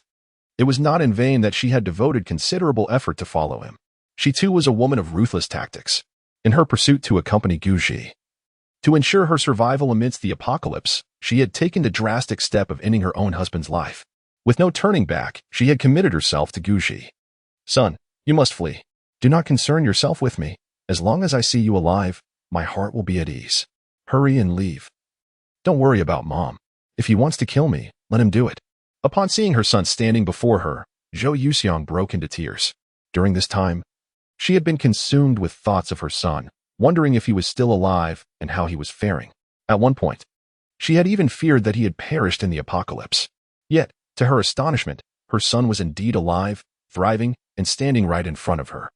Just to catch a glimpse of him was enough to bring her contentment. She desired nothing more. Ha ha ha, Guji, you are still a man after all. At least you care about your mother's safety. You are not beyond redemption just yet. Su Jian looked down upon Guji with an air of arrogance and proclaimed, Now, kneel and apologize to me, and perhaps I might consider sparing your mother. Chapter 54. Sun Yinru. Follow me. Sun Yinru was the first to take action, completely disregarding Guji's words. She transformed into a fleeting shadow, charging towards Su Jian with lightning crackling around her, radiating brilliance. From a distance, she appeared as a being of thunder. No, she was the embodiment of a thunder god. Initially, her intention was to subdue everyone except Su Jian. However, Su Jian's arrogance was intolerable. Threatening Guji with a woman was not the conduct befitting a man. Moreover, the woman in question was Guji's mother. It was important to note that she was currently allied with Guji and had developed feelings for him. If she truly ends up with Guji in the future, Zhou Yuxiang would become Sun Yinru's mother-in-law. She would never allow anyone close to her to be threatened. Therefore, she resolved to eliminate Su Jian first. Even if he remained unharmed, she needed to rescue Zhou Yuxiang without delay. Otherwise, during an actual confrontation, Guji might hesitate, and they could very well be defeated. A lightning ability user? Su Jian paused momentarily as he observed the approaching figure. He had not anticipated the presence of such a formidable ability user apart from Guji. The intelligence he had received indicated that Guji was the sole ability user. Nevertheless, he had prepared for the possibility of others accompanying Guji, bringing several ability users with him to swiftly subdue Guji. However, he was utterly unprepared for the fact that not only was there another ability user by Guji's side, but this one's strength was remarkably formidable. Just by sensing the lightning energy emanating from Sun Yinru, he could tell that her power was formidable, at the very least on par with his own. Without a moment's hesitation, he unleashed a punch directed at Sun Yinru. This strike was infused with terrifying lightning energy. Boom. In the next instant, their fists collided, unleashing a cataclysmic surge of lightning energy that enveloped the entire space. Waves of potent lightning energy shattered nearby shelves, light bulbs, and the very ground beneath them, leaving chaos in their wake.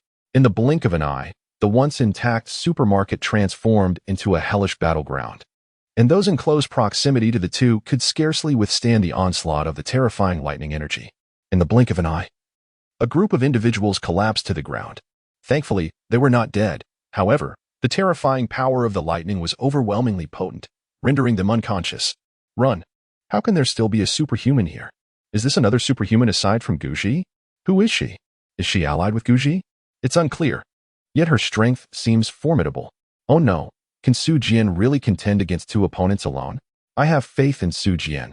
He will surely prevail against Guji. Huh. Does Guji still hope to escape? Is that even possible? This is our Nanhu survival base. Long before we set out to capture Guji, our leader had already informed Fan Shanwei. I suspect it won't be long before Fan Shanwei arrives to confront us here. Perhaps Su Jian and this lightning-wielding superhuman can delay Su Jian, but combined, they will certainly not withstand the prowess of Sister Fan Shanwei. Indeed, everyone remained calm. The previously disordered group of inept individuals fell silent in an instant. Of course, it was merely the lower-ranking incompetents who were flustered. The few superhumans brought by Su Jian remained utterly composed, subtly forming a circle to encircle Guji, though they had yet to strike. They were already on guard against her escape. In their eyes, since Guji had manifested, capturing her would be an effortless task. They were resolute in their determination not to allow her to flee. Due to the prior irrevocable orders issued by Fan Shanwei, it was declared that, regardless of the sacrifices required, the pursuit of Guji must continue. Furthermore, the successful retrieval of Guji would be generously rewarded with the coveted zombie crystals. These remarkable entities possess the ability to transform ordinary individuals into superhuman beings and can enhance weaponry, even allowing for the advancement of those already endowed with powers. However, the acquisition of these crystals is fraught with difficulty as they are extracted from mutated zombies, making them both precious and rare. Even at the Nanhu base, such crystals are scarce. Moreover, procuring them is not a task suited for just anyone. Even their collective strength would be inadequate to confront a single mutated zombie. It is not merely a matter of being outmatched. The mutated zombies possess a level of intelligence, and typically, a minimum of 10,000 ordinary zombies accompany them. Could they possibly extract the head of a mutated zombie from such a horde? It is inconceivable, achievable only by an individual of Fan Shanwei's formidable caliber. Almost all the zombie crystals at the Nanhu base have been acquired solely by her efforts. Of course, aside from Su Jian. No one else has ever received the reward of a zombie crystal. The reason for this substantial incentive is intrinsically linked to the life of Fan Shanwei's son. Suddenly, as the group stood in stunned silence, Su Jian unexpectedly staggered backwards several paces, only to be propelled away, crashing heavily to the ground. How could this be? Their leader was defeated? The onlookers were left in shock. They had previously believed that their leader would easily subdue this woman, but the unforeseen transpired. Su Jian was vanquished, felled by a single blow. Moreover, he was forcefully thrown out. Xiao Jian, upon witnessing her son being hurled through the air, Su Ningbing could no longer remain composed. Despite her profound resentment towards her son's disobedience, he was nonetheless her child, a piece of her own flesh. The mere thought of any misfortune befalling Su Jian would leave her utterly heartbroken, perhaps even inciting a deep-seated hatred for Sun Yinru. Mom, I'm fine. At that moment, Su Jian rose from the ground, a faint smile gracing his face. Aside from being covered in dust, he bore no other injuries, exuding an air of calmness. Indeed. What is your name? I did not anticipate your strength to be so formidable. Furthermore, you possess remarkable beauty. You have truly exceeded my expectations. However, that is where it ends. If you intend to ally with Guji against me, I assure you, the odds are not in your favor. I now offer you an opportunity. How about joining us? Su Jian spoke coolly. No matter what promises Guji has made to you, I can double them. Your potential and talent are commendable. Aligning yourself with Guji would be a pity. I can provide you with superior resources to foster your growth. Moreover, I possess zombie crystals that can significantly enhance your abilities. Can Guji offer you such advantages? His gaze fell upon Sun Yinru, momentarily captivated.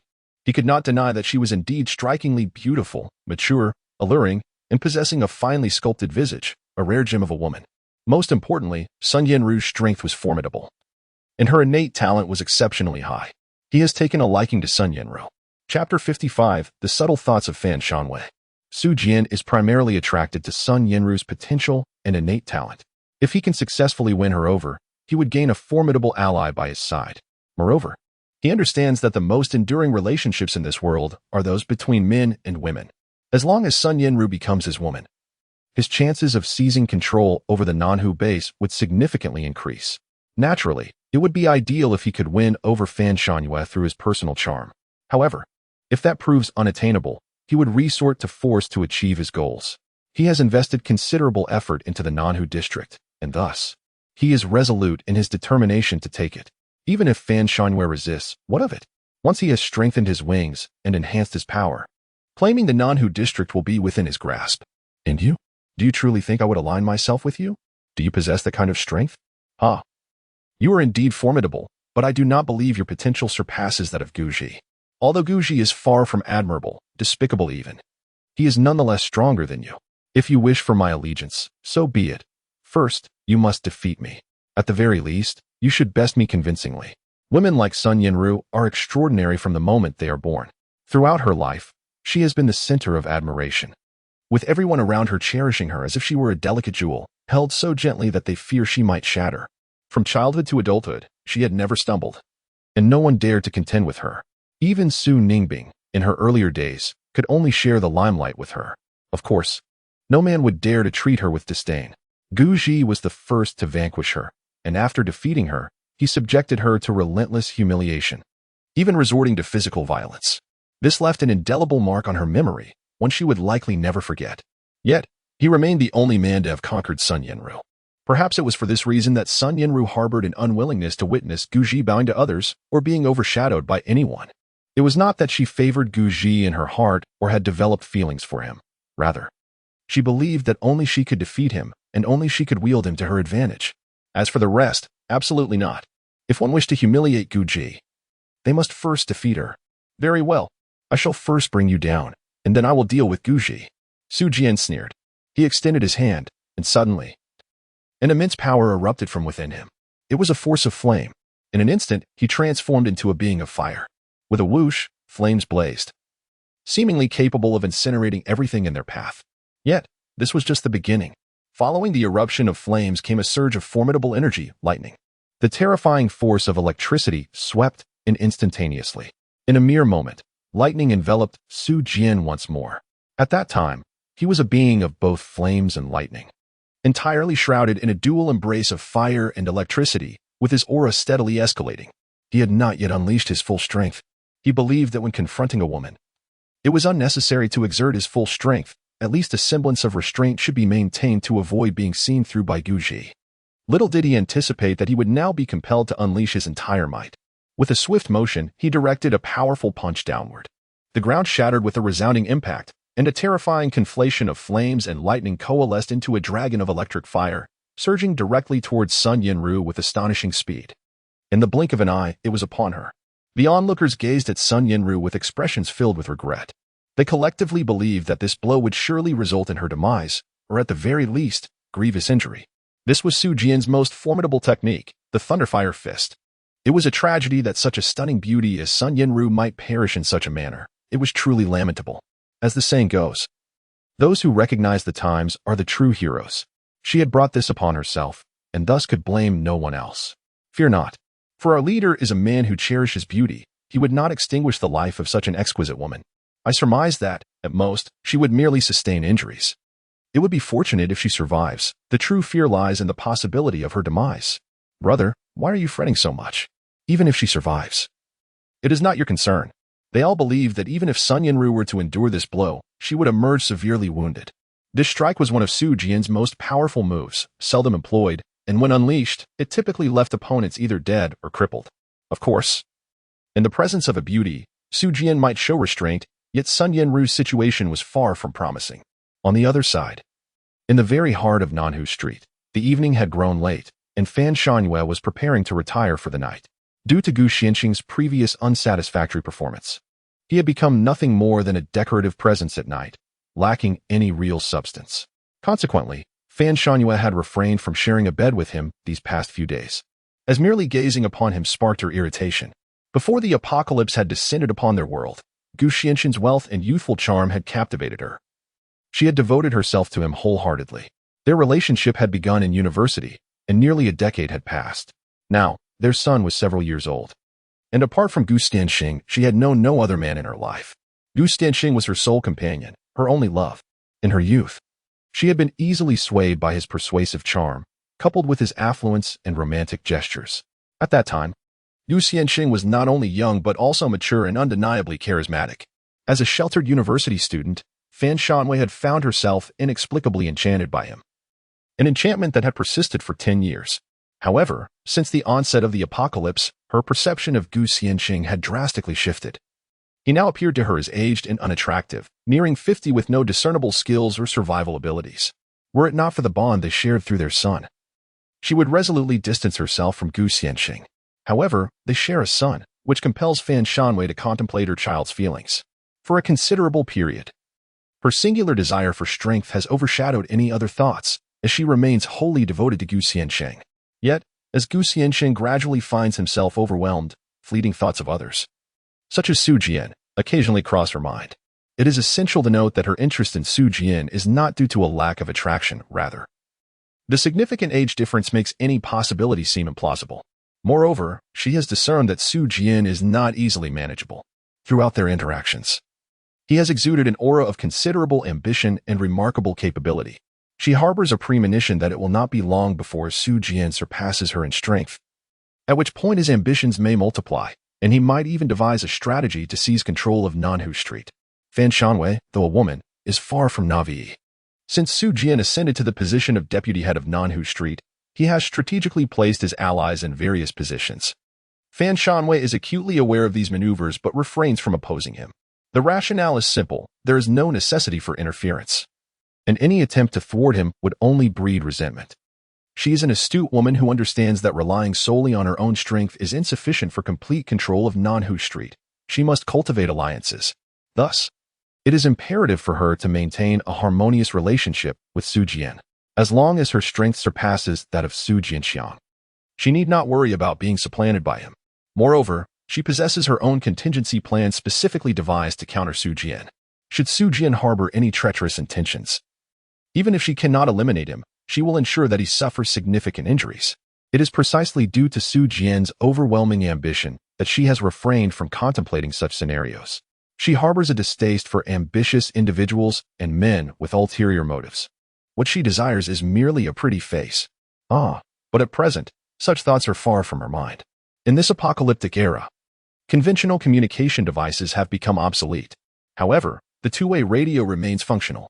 The Nanhu Street area is equipped with electrical facilities, yet only the upper echelons can access these resources. The limited power supply necessitates prioritizing the higher-ups. Just as Fan Shanwei was about to retire for the night, she received an urgent call on the radio, a personal summons directed solely at her. Su Jian has captured Guji. Excellent. Well done. I always said Su Jian possesses considerable capability. Tasks that others find insurmountable, he accomplishes with remarkable speed. It is fortunate that I refrained from executing that initial plan, otherwise, I would have lost a valuable talent. Upon learning that Su Jian has located Guji's hiding place and is en route to apprehend him, her previously despondent mood soared with elation. Her earlier gloom dissipated entirely. The capture of Guji indicates that her son's renal health is assured.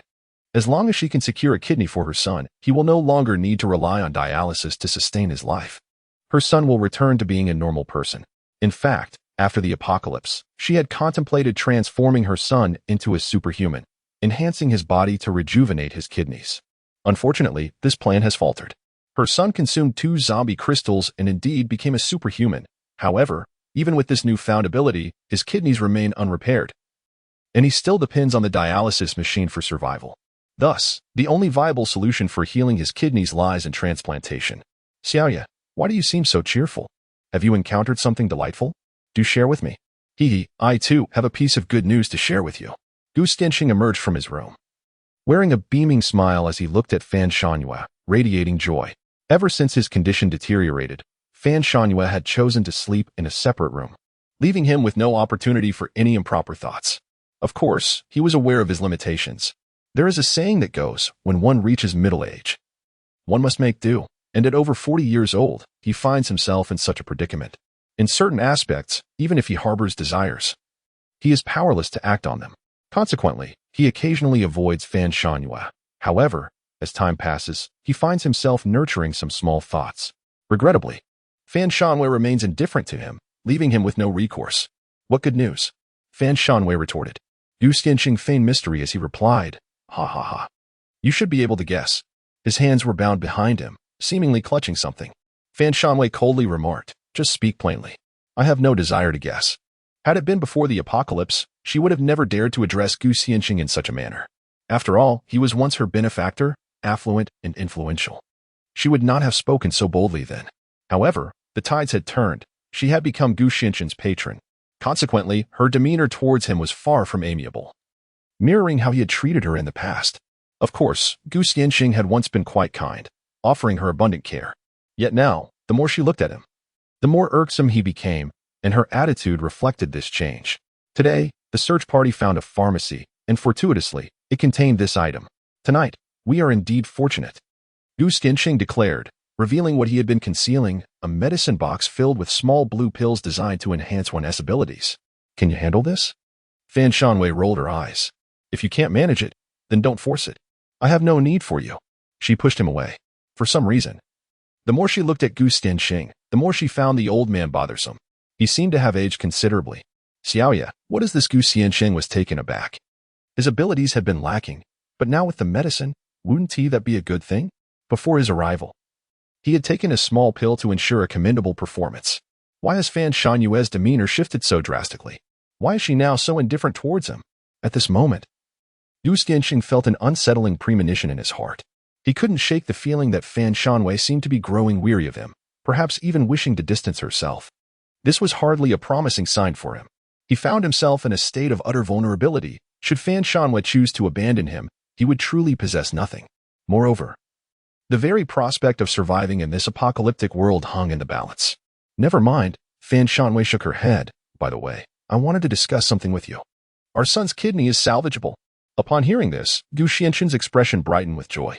Is it really salvageable? Indeed, it is. Fan Shanwei continued. Jian has located Guji's whereabouts. As long as we capture him, our son can receive a kidney transplant. Young Su is quite capable, far more so than you. Chapter 57. The dark-hearted brother, Fan Shanwei. Guji is not so bad either. Gu Xianqing's countenance immediately darkened. While it was true that Gu Xiao was his son, so too was Guji. Both were his flesh and blood. He had nurtured Guji for so many years. And now Fan Shanwei was considering taking both of his kidneys. How could he bear it? He did not wish to witness the death of his younger son. Nor could he bear the thought of his elder son being left without kidneys. Yet, he found himself powerless, a mere prisoner of circumstance, a beggar. His words fell on deaf ears. He wielded no influence. Whatever Fan Shanwei declared, he could only acquiesce. If opposed, it would not only provoke Fan Shanwei's displeasure, but could also jeopardize his standing in her eyes. Xiaoyu, this seems rather unwise, he said. I understand that Xiao Xiao has suffered immensely from kidney disease over the years. However, we cannot allow Xiaoji to lose both of his kidneys as well. Gu Xianqing paused, articulating his thoughts. How about this? I do not oppose the extraction of Xiaoji's kidneys, but could we perhaps consider removing only one? At least let him retain one kidney. He has 2 kidneys in total. If we were to remove both, how would he survive in the future? Moreover, you are aware that Xiaoji is an extraordinary individual, possessing formidable abilities. If he were to ally with you, our strength at the Nanhu base would undoubtedly ascend to new heights. He did not oppose the extraction of Guji's kidneys but wished to spare his eldest son's life. Humans possess 2 kidneys. Removing just one would not be overly detrimental. The remaining kidney could sustain life. Are you certain that I can win over Guji? Fan Shanwei replied coolly. She had no intention of preserving Guji's life. Once an offense has been committed, it must be eradicated entirely, if not fully removed. The weeds will regrow with the spring breeze. Furthermore, since Guji is an extraordinary being, would he not seek revenge after having one of his kidneys taken? It is implausible. As long as Guji possesses sufficient strength, he will retaliate. He may even find a way to reclaim Gu Xiao's kidney. As a mother, Fan Shanwei would absolutely not allow such a scenario to unfold. She would exhaust every means to protect her son, of course. To directly eliminate Guji would indeed evoke a sense of regret within her. Guji possesses considerable strength, and at this moment, she is in dire need of capable individuals. She requires a cadre of formidable abilities to expand her territory. If she could win over Guji, utilize him for a time, and then dispose of him, it would serve her purpose as well. Yet, she lacks the means to effectively control him. I assure you, Guji will undoubtedly pledge his allegiance to you. Perhaps my assurances hold weight.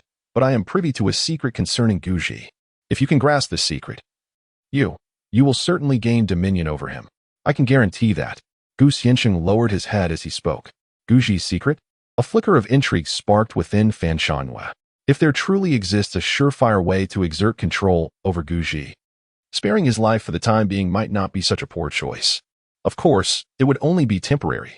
Once Guji's utility had been entirely exhausted, she could then dispose of him. After all, Guji is quite handsome, possessing commendable abilities across the board.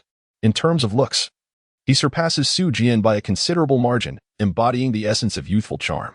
Guji resembles his mother, Zhao Yuxiang, who is undeniably beautiful. Thus, it is only natural that he is not lacking in attractiveness either. It is not to say that Gu Xiansheng is unattractive. Rather, when compared to Guji, there is a notable disparity. How wonderful it would be if Guji were not Gu Xiansheng's son.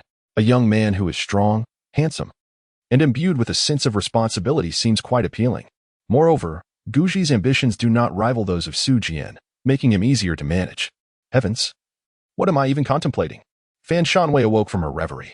The mere thought of what had just crossed her mind caused her face to flush with heat. Guji was indeed her enemy, the source of her son's kidney. How could she entertain such irrational thoughts? No matter how handsome Guji might be, he must perish. She contemplated for a moment. Perhaps, for the time being, one kidney could be extracted. Fan Shanwei, in a moment of inexplicable impulse, nodded in agreement. Of course, her words were driven by a desire to exploit Guji's value. Once the value diminished, she would remove the remaining kidney as well, to be given to her son. Guxiao, all right, whatever you say. As long as Guji remains alive, we will comply with your wishes. Gu Xiansheng sighed in relief. The mere thought that his eldest son's life was no longer in jeopardy alleviated all his anxieties. With a cheerful demeanor, he turned to Fan Shanwei and inquired, "Little you, since I have consumed this, shall we test its effects?" He gazed at her with eager anticipation. Get lost. However, Fan Shanwei's expression was frigid as she forcefully pushed him away. I'm not in the mood right now. Do not bother me.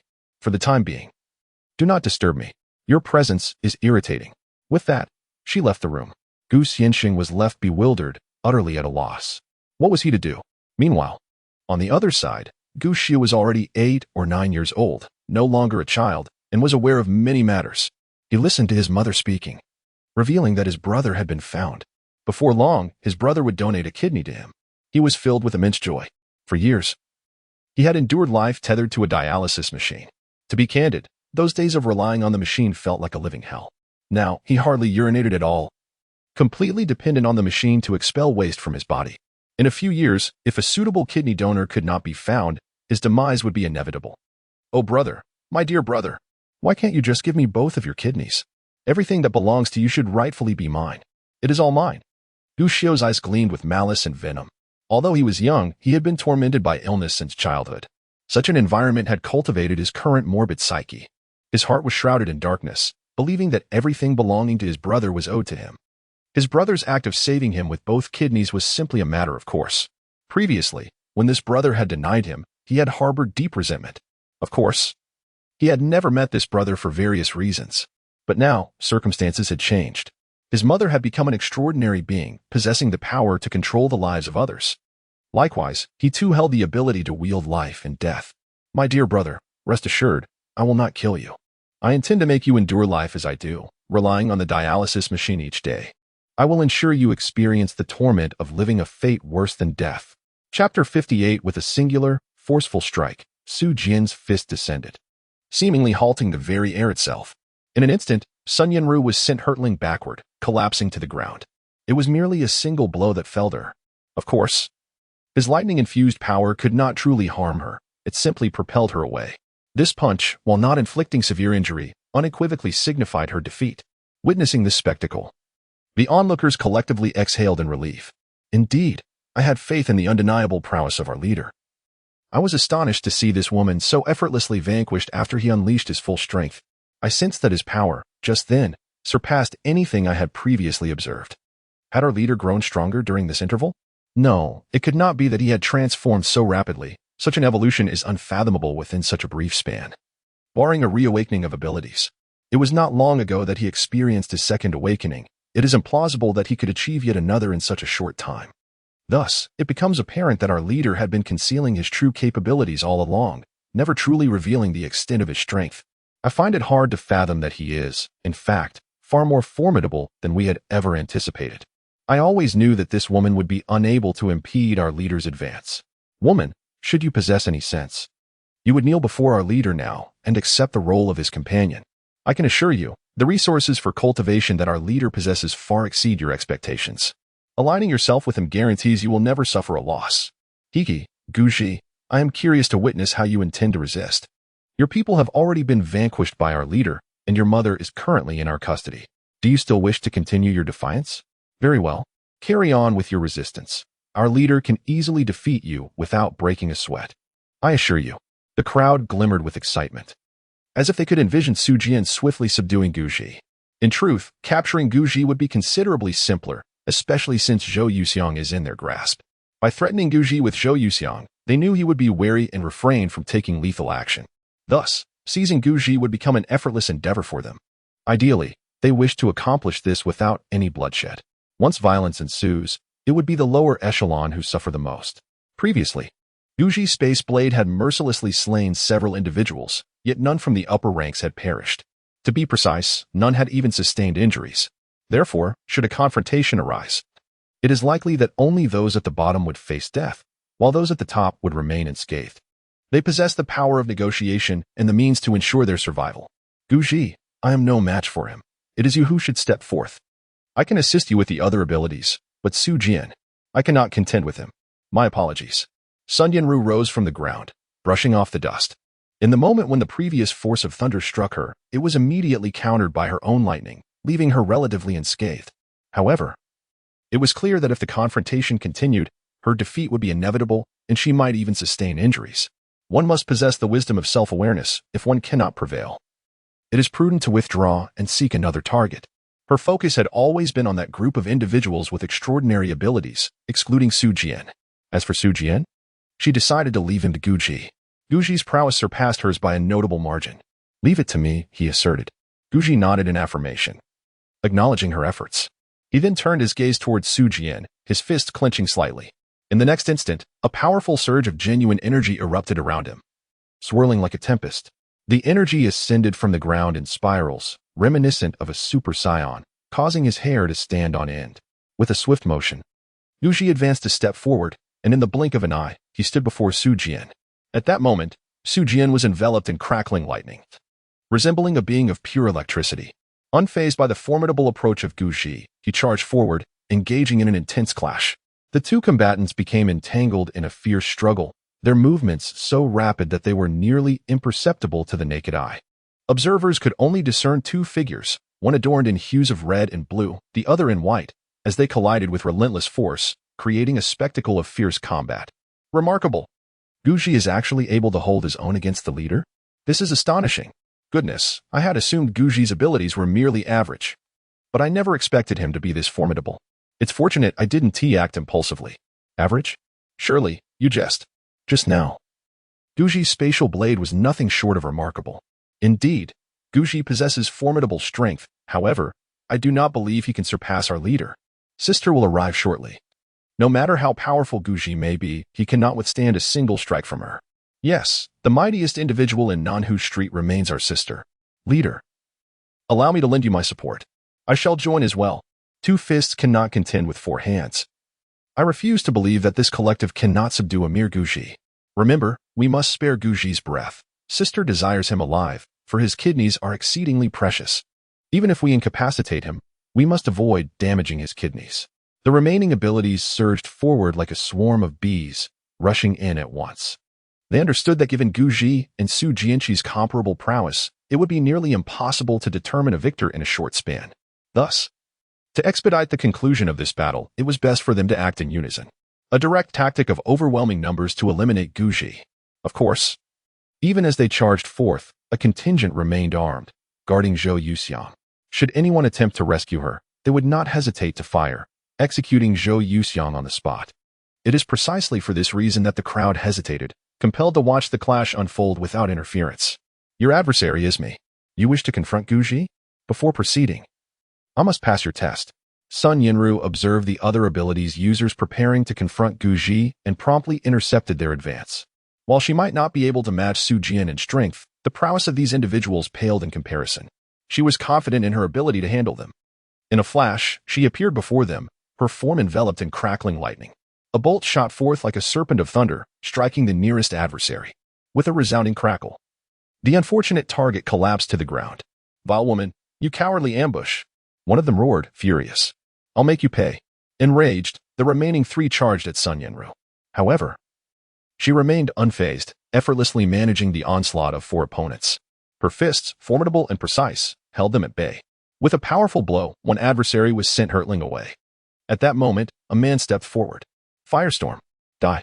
A searing wave of flames surged forth, coalescing into a raging inferno that rapidly formed into a dragon of fire, hurtling towards Sun Yinru. Yet, she faced the impending fire dragon without a trace of fear, delivering a decisive punch. Upon contact with the lightning, the fire dragon erupted in a spectacular explosion, dissipating into nothingness. How was this possible? This was my strongest technique. How could she dispatch it so effortlessly? It is impossible. This is undoubtedly untrue. This is a fabrication. The wielder of the flame dragon's extraordinary abilities stood in stunned disbelief, his expression one of utter incredulity. He never anticipated that his most formidable move would falter in the hands of Sun Yinru, unable to endure even a second, swiftly shattered. Not only he, but the others also bore expressions of shock, their faces pale.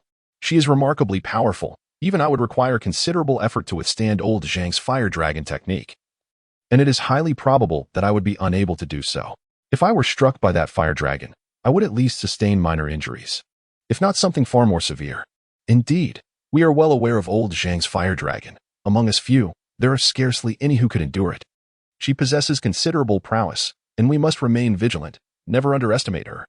Damn it, I refuse to believe that 4 grown men cannot overpower a young woman. Yes, let us defeat her, bind her, and take her back as our camp's matron. I must admit, this woman is undeniably beautiful. Her allure is truly rare in this world. And I have never encountered anyone so stunning in my life. Indeed, I have never seen such beauty. She is extraordinarily enchanting. Yet, what use is beauty? In this apocalyptic era, surviving relies on strength, not mere looks. Should any of you take a liking to her, then make sure to showcase your abilities. I am confident our leader will ensure we reap the rewards. Indeed, when one cannot savor meat, even a sip of broth is a consolation. Their faces were alight with anticipation, yearning for a future where they could indulge in such savory delights. Such exquisite women were truly not to be overlooked. The confrontation was intensely contested. Although the 4 superpowered individuals possessed formidable abilities, one wielding strength, another capable of petrification, a third commanding flames, and the last brandishing a hammer, their combined might merely match that of Sun Yinru. The reason was straightforward. Despite their numbers, they were merely newly awakened superpowered beings, and their abilities paled in comparison to Sun Yinru's. She, on the other hand, was a second-time awakened superpowered individual with powers rooted in lightning. After a fierce exchange lasting several minutes, one of them was swiftly sent flying, collapsing to the ground, unable to rise again. Moments later, another was hurled backward, leaving only one adversary standing. Yet, this last remaining opponent could not endure for long. Sun Yinru soon identified an opening and delivered a decisive blow, sending him flying as well. Is this truly the extent of your prowess? If this is all you possess, I would advise you to reconsider your audacity. Should this battle continue, you would surely meet your demise. I have been holding back. Had I not, at least 2 of you would already be dead. Do not presume that I am merely exaggerating. I speak with unwavering certainty. If you doubt me, rise and continue your assault. Sun Yinru gazed at the 4 supernatural beings with a look of disdain. She had initially believed their powers to be formidable, yet to her surprise, they were pathetically weak. Incomparable to Su Jian. Before she could unleash her full strength, this group had already collapsed. It must be said, this battle was won with astonishing ease. Guji, allow me to assist you. Together, we should have no trouble in subduing Su Jian, Sun Yinru expressed with eager anticipation. Having previously suffered defeat at Su Jian's hands, she had long harbored a desire for retribution. Was this not the opportunity she had been waiting for? United with Guji, how could they possibly fail to overcome a single Su Jian? It would be a simple task, not necessary. At this moment, Guji remained locked in a fierce struggle with Su Jian. The two engaged for over half an hour without a discernible victor. Neither Su Jian nor Guji held back. Their combat was relentless. Of course, Guji had refrained from employing the spatial blade. Had he chosen to wield it, even if it did not slay Su Jian, it would certainly inflict injury. However, he could not resort to the spatial blade at this time, not due to Su Ningbing, but because his mother, Zhao Yuxiang, was currently under Su Jian's control. Should the spatial blade be unleashed, Su Jian would undoubtedly perish. If he were indeed to kill Su Jian, the guards watching over his mother would surely open fire at the first opportunity. He lacked the assurance that he could rescue Zhao Yuxiang in that crucial moment. Thus, he dared not utilize his lethal technique for now. Sun Yanru was taken aback. "I am enough on my own. You must rescue my mother immediately. Once she is safe, dealing with Su Jian will be a trivial matter." Guji spoke directly. "I understand. Leave it to me." Sun Yanru nodded. She turned her gaze towards the group of armed individuals. At that moment, they were holding Zhao Yuxiang hostage, with numerous guns aimed squarely at her. The slightest misstep would prompt them to fire instantly. If it were but one person with a single gun pointed at Zhao Yuxiang, Sun Yanru might have had some maneuvering room. Yet, faced with a dozen individuals all targeting Zhao Yuxiang, even Sun Yanru's formidable abilities seemed inadequate. The thought of defeating them all in an instant was beyond her reach. She lacked the strength. Consequently, witnessing this scene sent a shiver down her spine. What was she to do? Just then, a thunderous sound erupted. With a single punch, Guji sent Su Jian flying. He then pursued, his fist raining down like a torrential downpour, striking Su Jian relentlessly with a series of powerful blows. There was no pause. The strikes were heavy and unyielding. Su Jian. Had he been defeated? Had he truly been bested by Guji? The onlookers were left in stunned silence. They had always believed that Su Jian's strength was on par with Guji's. However, as they observed this unexpected turn of events, their perception shifted. How could this be? Their leader was so powerful. How could he be vanquished by Guji? No, this could not be real. Was there even a possibility of deception? Indeed, however, I harbor suspicions that Guji employed underhanded tactics. Boss, hold on tight. The sister will arrive shortly. No, the boss has not yet been defeated. Guji merely holds the upper hand for the moment. Chapter 60. Su Ningbing's heart shattered like a torn blade. No one could have anticipated that someone as formidable as Su Jian could be felled by a single punch from Guji. It is important to note that Su Jian was once a revered warrior. The tranquility of Nanhu Street owed much to his contributions. In the past, Su Jian was a force to be reckoned with, vanquishing countless zombies with unparalleled ferocity. His remarkable achievements and formidable prowess compelled Fan Shanwei to elevate him to the position of second-in-command of Nanhu Street. Yet, the current circumstances have taken a sudden turn. The once mighty Su Jian has been decisively defeated by Guji's singular blow. Frankly, this revelation is difficult for the people of Nanhu Street to accept. Is this truly the same Su Jian? Did he hold back? Or is Guji simply too powerful? Amidst their bewilderment, Su Jian, who had been struck down, abruptly rose to his feet. With a furrowed brow, he gazed deeply at Guji, his expression grave, a demeanor he had never exhibited before. Even when facing Sun Yanru, he had never displayed such solemnity. Is this the power of spatial manipulation? No wonder my flames and lightning could not harm you. It appears there exists a spatial barrier surrounding you, shielding my elemental forces. It is truly astonishing. Who would have thought spatial power could be wielded in such a manner? My defeat was not in vain. However, your prowess pales in comparison to mine. You are merely resorting to cunning tricks. If you refrain from employing spatial powers, I shall vanquish you as effortlessly as one would slay a chicken. Su Jian felt a deep sense of resentment. He had previously unleashed the full might of his thunder and lightning abilities. Anyone who encountered his electric or fiery wrath would, at the very least, suffer severe injuries, if not be reduced to ashes in an instant. Yet, the moment the forces of lightning and flame met Su Jian, they were thwarted by an unseen barrier of spatial energy, rendering his powers utterly ineffective. Had it not been for this interference, Guji would already be lying on the ground, begging for mercy. Of course, Guji was an adept of spatial abilities. This was his unique talent, one Su Jian could only envy from afar. To his surprise, Guji's perception was quite sharp. Indeed, I did utilize spatial power just now, Guji conceded. You must understand that it is impossible for you to defeat me relying solely on lightning or fire. He paused momentarily before declaring, you cannot best me. And should I desire your demise, it would be child's play. However, out of respect for Su Ningbing, I am not inclined to end your life. You now have the opportunity to apologize to both me and your mother. I can overlook your previous transgressions and grant you forgiveness. But should you choose to remain unrepentant, refusing to offer your apologies and insisting on opposing me. Do not blame me for my lack of courtesy." His words dripped with arrogance, as if spoken from the lofty position of a superior, indeed, from the vantage point of an elder. He was, after all, Su Jian's senior. Regarding Su Ningbing, he is indeed a senior to Su Jian, though Su Jian refuses to acknowledge this. "Xiaoji, I am grateful to you. Thank you for showing mercy. I assure you that I will dedicate myself to you wholeheartedly, and I will ensure that Xiao Jian is well educated, so that he will no longer oppose you. Let us live harmoniously as a family, and cease any further quarrels." Su Ningbing stood not far away, witnessing this scene, and her previously tense heart instantly relaxed. She had been genuinely concerned for both Su Jian and Guji during their confrontation, fearing for their safety. Now that neither had been harmed and the fight ended in a stalemate, it was the outcome she had most hoped for. Naturally, she also wished for a reconciliation between Guji and Su Jian, hoping they would no longer engage in conflict. With Guji now taking the initiative to have Su Jian admit his mistakes and move forward without resentment, it aligned perfectly with her innermost desires.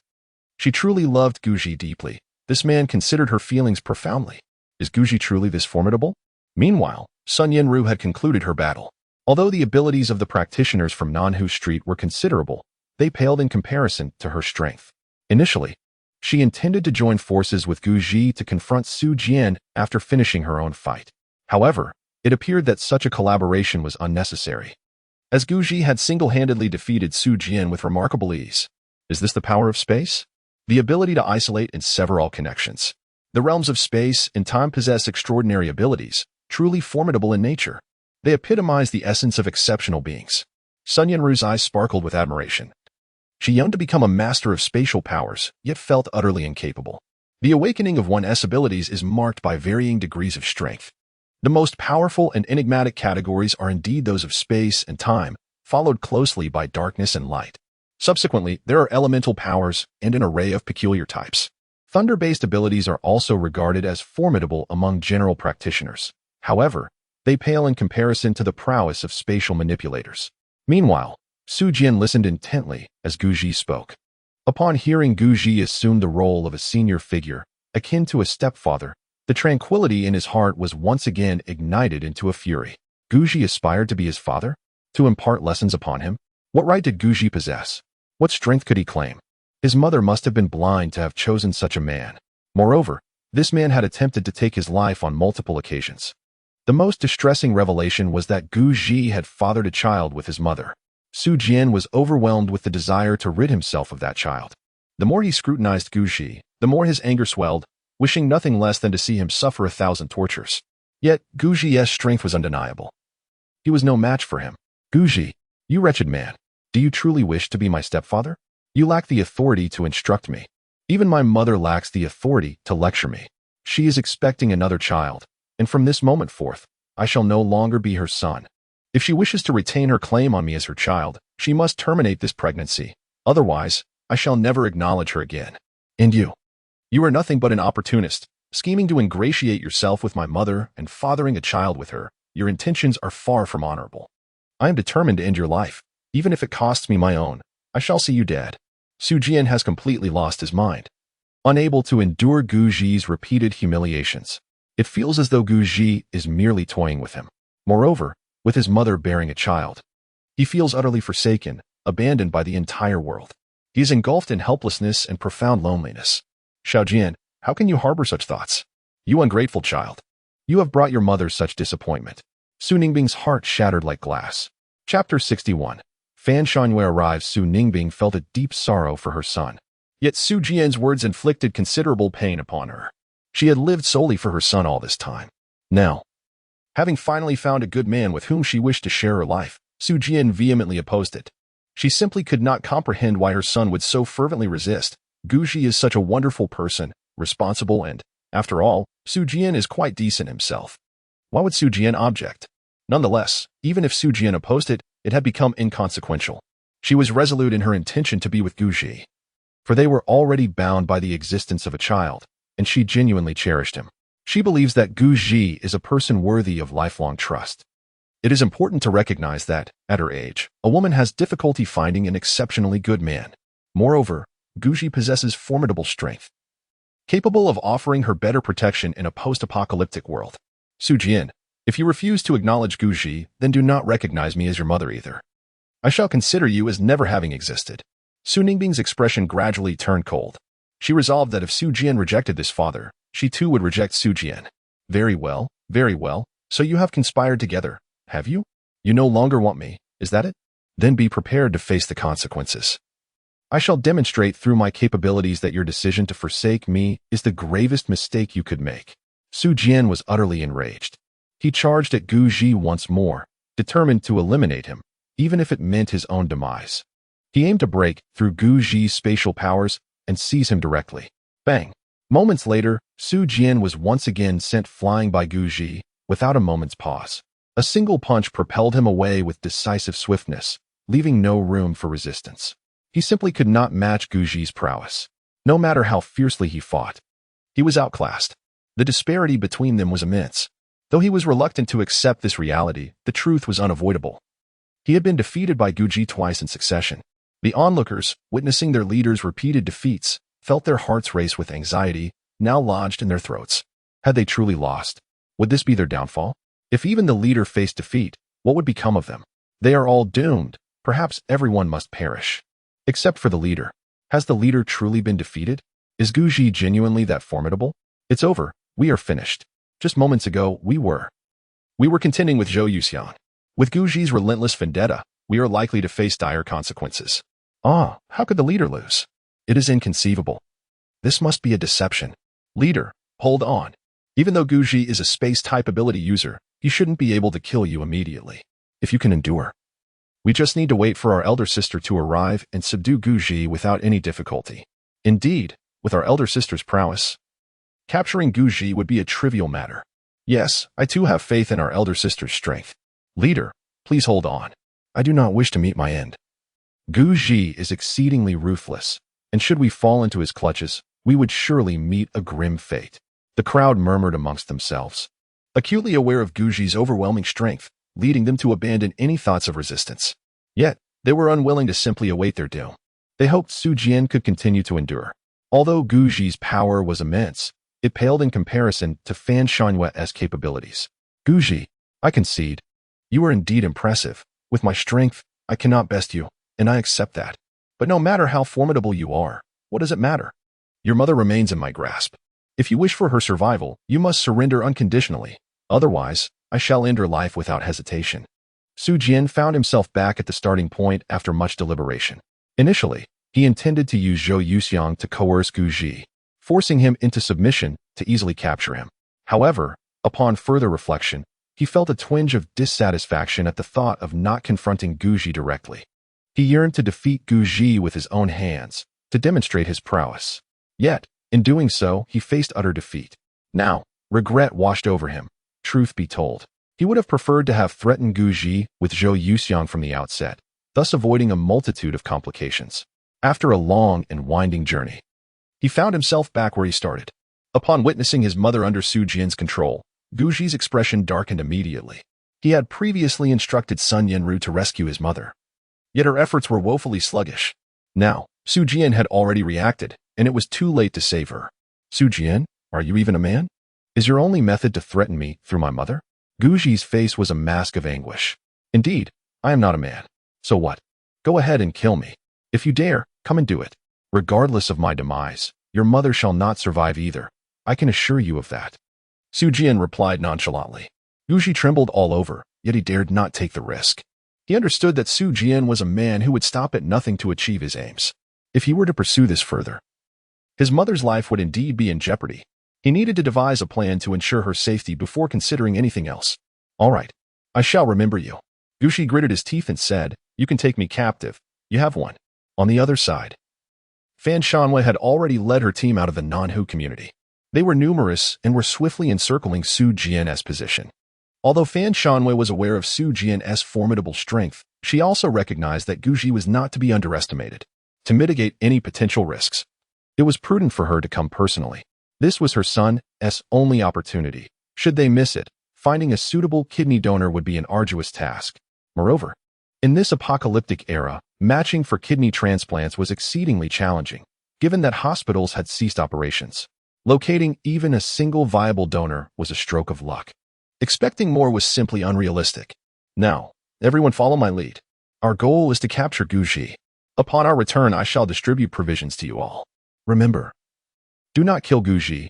I need him alive. Fan Shangyue moved with remarkable speed, soon arriving at the supermarket's exterior. There, she quickly observed that Su Jian had been defeated by Guji.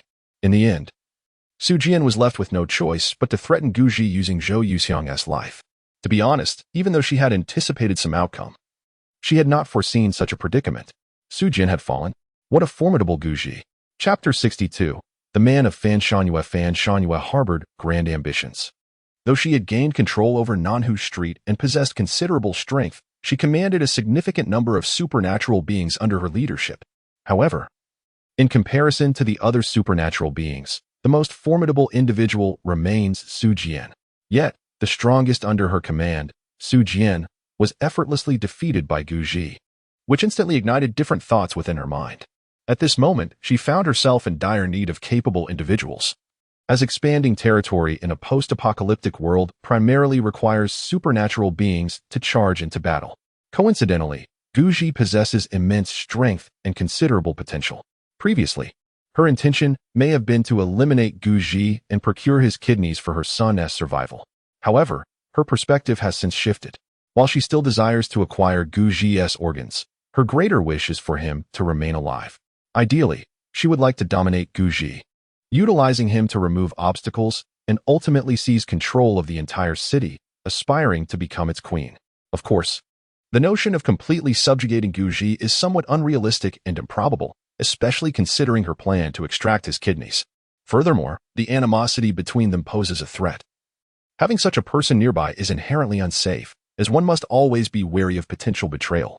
One might wonder if, on a fateful day, he would seize an opportunity to eliminate her.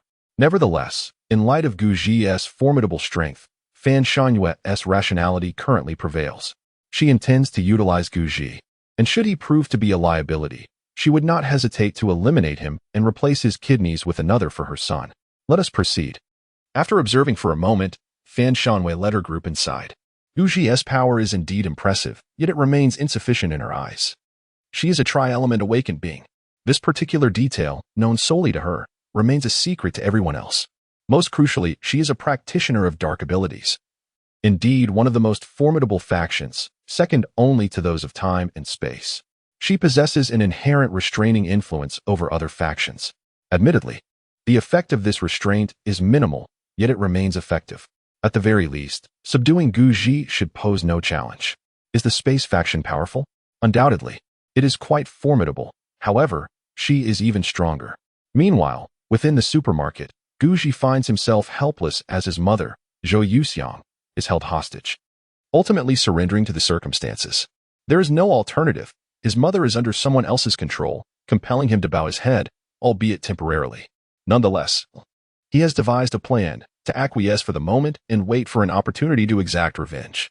Since Fan Shangyue wishes to sacrifice her own kidney for her son, he intends to seize her child instead. At that juncture, he is confident that Fan Shangyue will have no choice but to capitulate. Ah, Guji, how naive you are. I once thought you to be remarkably powerful and arrogant.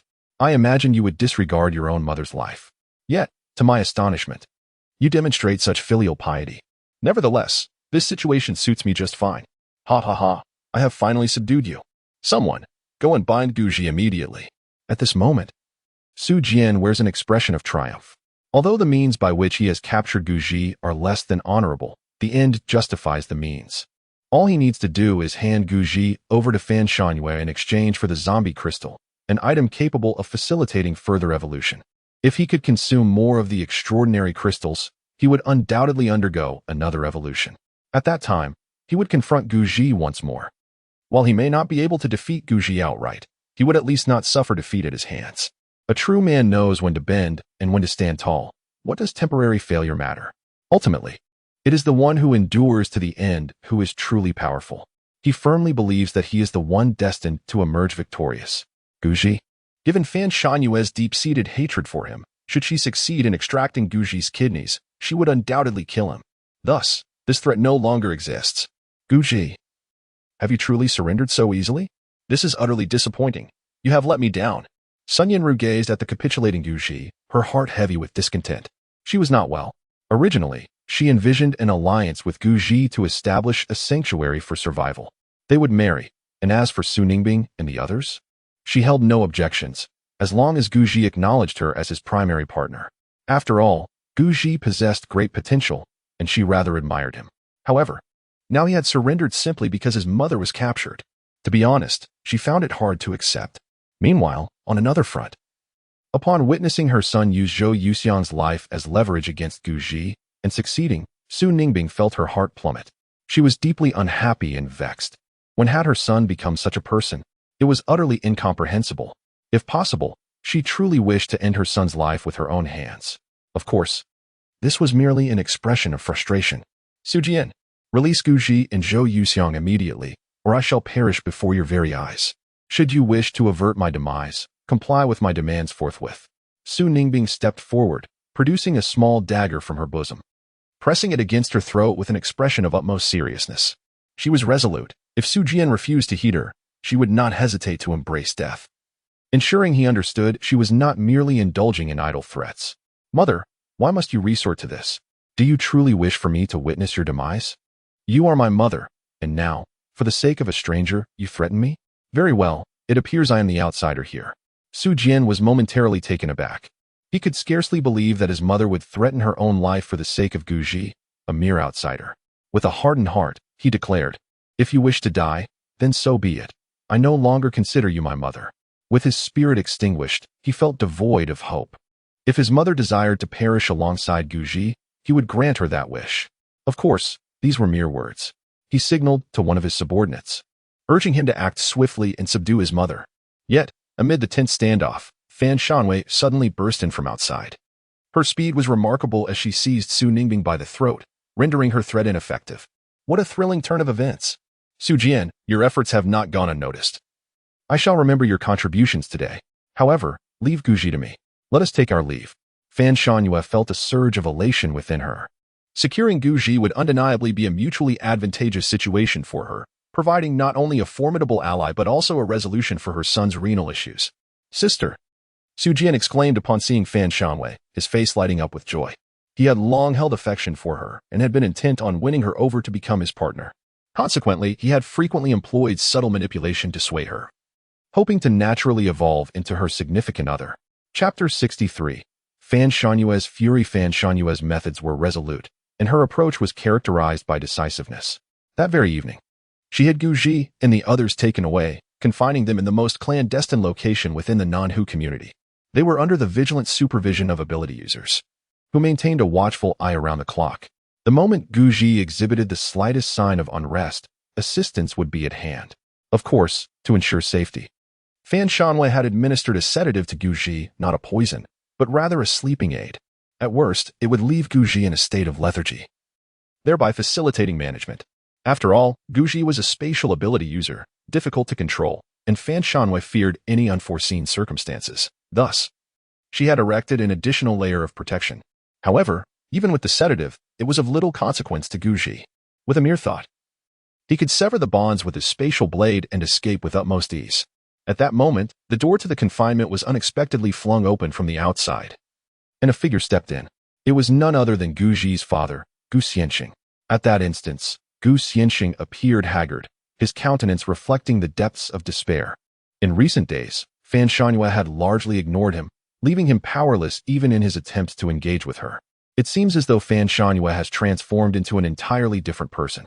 Once so attached, he has now shifted his affections. Deep down, he understands that Su Jian has been performing admirably during this period, and it appears that Fan Shanwei harbors some feelings for Su Jian. To be candid, he senses that he has fallen out of favor, yet he feels powerless to change it. As Gu Xianxing gazes upon his son lying on the ground, a myriad of indescribable emotions swells within him. He never wished to sacrifice his eldest son's kidney for the sake of his younger son, yet he finds himself incapable of making such a decision. Ultimately, it is Fan Shanwei who holds the reins. Observing his son in such torment only deepens his anguish. He is plagued by guilt and regret, yet remains helpless. Of course, his actions are driven by the instinct to survive. Had he not sought refuge with Fan Shanwei, he likely would have perished from starvation long ago. In comparison to his younger son, he finds himself more fond of the eldest, for he is the one he raised with his own hands. Gu Xianxing, it is you. A voice exclaims. I thought it was someone else. Ah. You seem to be doing quite well now, with a young mistress and a little son. I never would have imagined you had someone on the side, abandoning my mother. Quite the achievement. All these years, I believed you to be a good person, a devoted father, and a loving husband. Clearly, I was far too naive to trust you. Guji retorts coldly. His feelings towards this father have long since evaporated. In earlier times, his father showed little concern for him. He was primarily raised by his mother. His father frequently traveled for work, seldom present at home. Moreover, the bond between him and his father was rather tenuous. He scarcely recalled moments of play with his father. Reflecting upon it now, it seems that whenever his father had a respite, he sought the company of other women. Outside, the group of supernatural beings monitoring Guji were eavesdropping. Upon hearing the revelation of the relationship between Gu Xianxing and Guji, they were utterly astonished. They had never anticipated that Gu Xianxing and Guji were father and son. Is this the stepson of the eldest sister? What a revelation! No wonder the kidney match was successful. It turns out they share a blood relation. How intriguing this situation has become. Do you think the eldest sister would take Guji's life? I have a feeling she might not. It seems unlikely, with Gu Xianxing involved in this matter. I suspect she wouldn't go so far as to kill Guji. At most, she might only extract a kidney. It's hard to say. Everyone is aware of Gu Xianxing's status. He is merely a kept man for the eldest sister, holding little significance in her eyes. Indeed, it seems the eldest sister would not allow this remnant to persist. Yet, it's difficult to determine. Guji possesses formidable strength. I have heard others suggest that they seem to value Guji, not in the sense you might think. What I mean is they recognize his power. The eldest sister appears to be inclined towards nurturing Guji as her successor. Enough with the jesting. The notion of nurturing a successor seems more akin to wishing for Guji to become the valiant protector of our Nanhu Street. The crowd buzzed with speculation. Their gaze is fixated on the unfolding events within. Shaoji, it is not as you perceive. I am left with no alternative. My survival hinges upon this. If I do not maintain a cordial relationship with Fan Shanwei, will your mother still have sustenance? Gu Xianxing retorted. Begone. Your presence disgusts me. I mean, you were involved with Fan Shanwei well before the apocalypse. Otherwise, how could she have borne such a substantial son? Do not attempt to convince me that child is not yours. Guji replied, his expression icy. I wish to see you no longer. I kindly ask you to leave. Indeed, I have been involved with Fan Shanwei for quite some time. However, this is a matter for adults. It would be best if you refrained from meddling. Soon, I shall grant you your freedom. Once you depart, do not return. I will also ensure your mother is released. You two may leave together.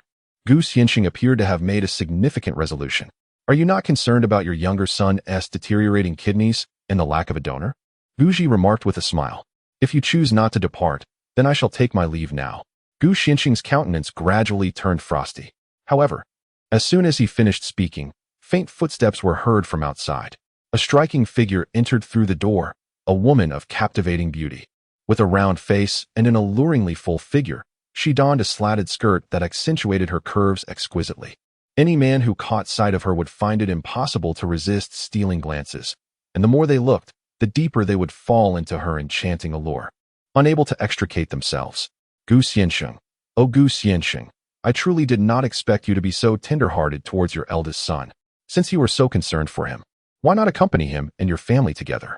Wouldn't that be just perfect for a reunion? Am I, an outsider, intruding upon your family's moment? The woman questioned coldly.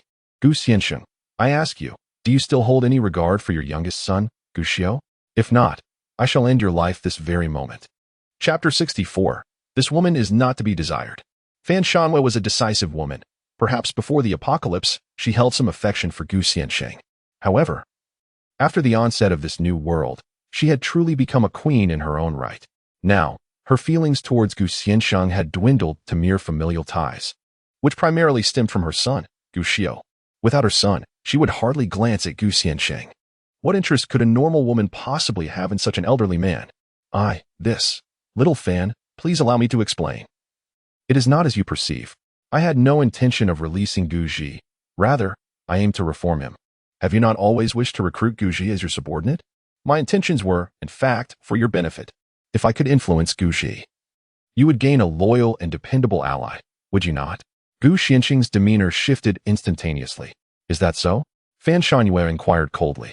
Indeed, I assure you. It is as I say, Gu Xianqing hastily responded. Depart at once, Fan Shangyue replied icily. Gu Xianqing opened his mouth, intending to utter more. But the words caught in his throat, for he was acutely aware of Fan Shanyue's persistent skepticism towards him. Should he speak further? It was likely that he would soon find himself imprisoned in this very place. 2 minutes later, Gu Xianqing fled in disgrace. The room was left with only Guji and Fan Shangyue. At that moment, Fan Shangyue tilted her head, scrutinizing Guji. Suddenly, Guji broke free from his restraints. All the chains and handcuffs were severed in an instant by the blade of space. He stood before her, vibrant and full of life, devoid of any semblance of despair. Fan Shangyue? Should I address you as stepmother, or shall I simply call you Fan Shangyue? I must admit, I never expected my father, who appears rather earnest, to be so entranced by you. You two must have been involved long before the apocalypse, correct? You truly are an unashamed woman, for the sake of money. You would even stoop to an elderly man. TSK, I must admit I have a fondness for women of your ilk, the materialistic ones.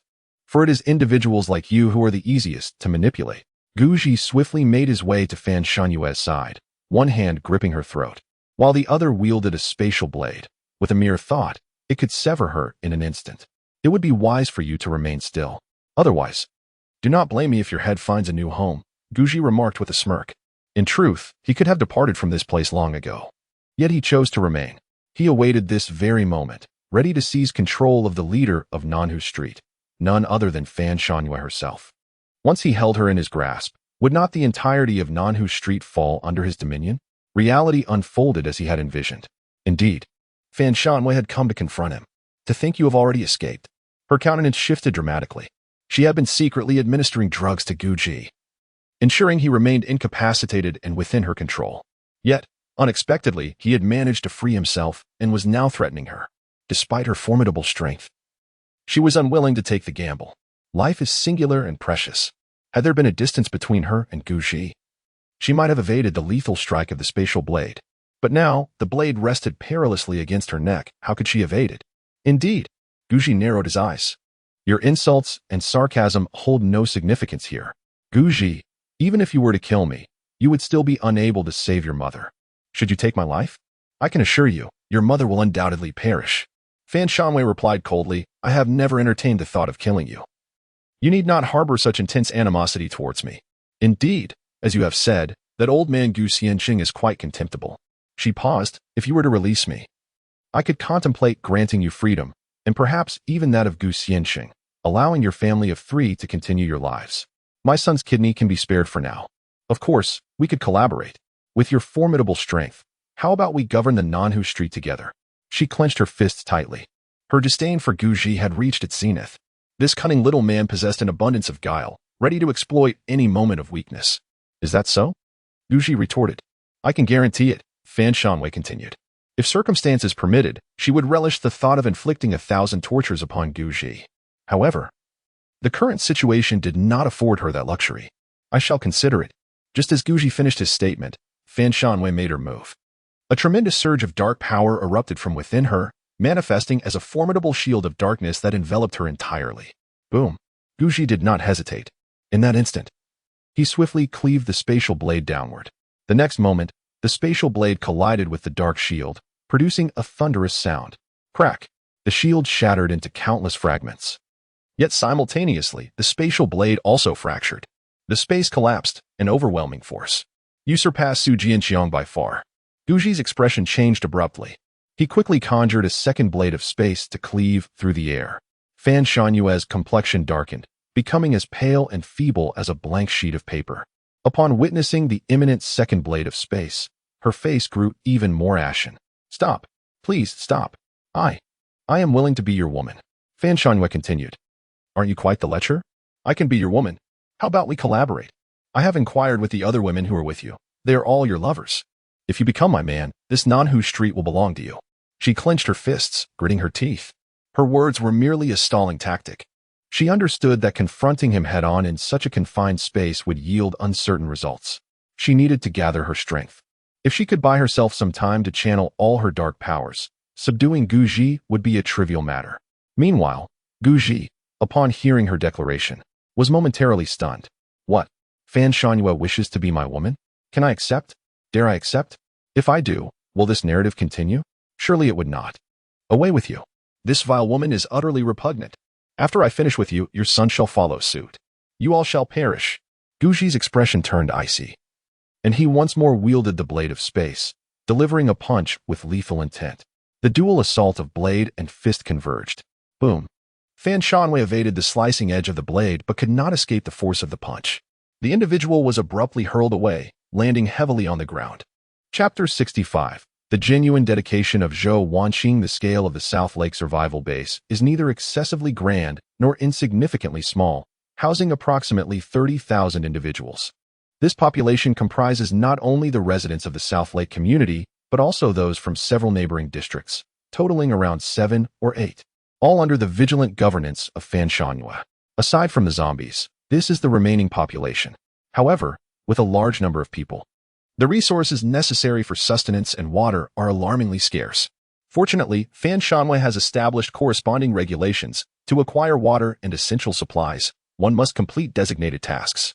Only those who fulfill their responsibilities are entitled to resources, ensuring that the survival base is devoid of idlers, with nearly everyone engaged in some form of activity. Although the base cannot currently provide enough sustenance for all, it at least guarantees their survival.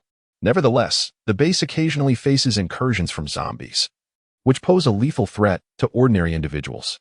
Thankfully, Fan Shanhua has devised countermeasures. The South Lake Survival Base is under constant surveillance, with patrols operating 24 hours a day. Should any zombies breach the perimeter, immediate action is taken to eliminate them. Moreover, there are also supernatural beings on duty around the clock to ensure the safety of South Lake Street. Wu Min, Zhou Wanqiu, Zhou Wanqing, Sun Yinru, Bai Li, Zhou Shuet, Wang Yin, and others have not been confined. Instead, they have been assigned to a small group under the South Lake Street jurisdiction, led by Sun Yinru. Initially, Fan Shanhua contemplated detaining this group, but upon reflection, realized that confinement would merely squander human and material resources. It was far more prudent to organize them into a cohesive unit. They wish to depart, so let them go. If they choose not to leave, they must dedicate themselves to the survival base at Nanhu. In truth, any reasonable person would not contemplate leaving.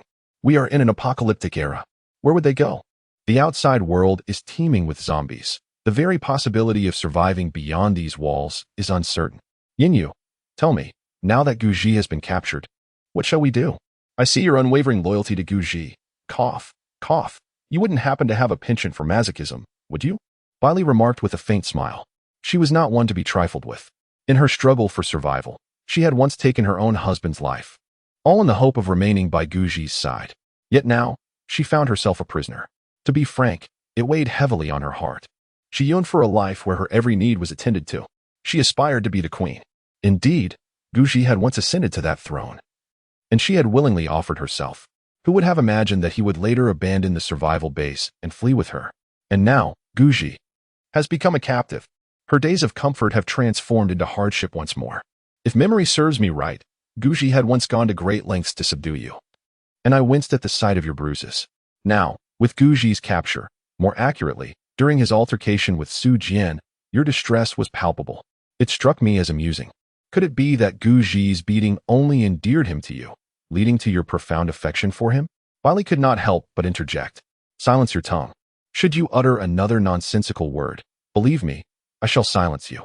Sun Yinru's expression turned icy as she stormed towards Bai Li, raising a hand to grasp her throat. Bai Li was lifted off the ground, her face flushed and her feet thrashing in desperation. This was her nature, inept yet playful, unable to hold her ground in a confrontation, but quick with her tongue. With a fierce toss, Sun Yinru flung her to the ground. After receiving a beating, Bai Li became considerably subdued, shrinking into a corner, trembling in fear. Enough.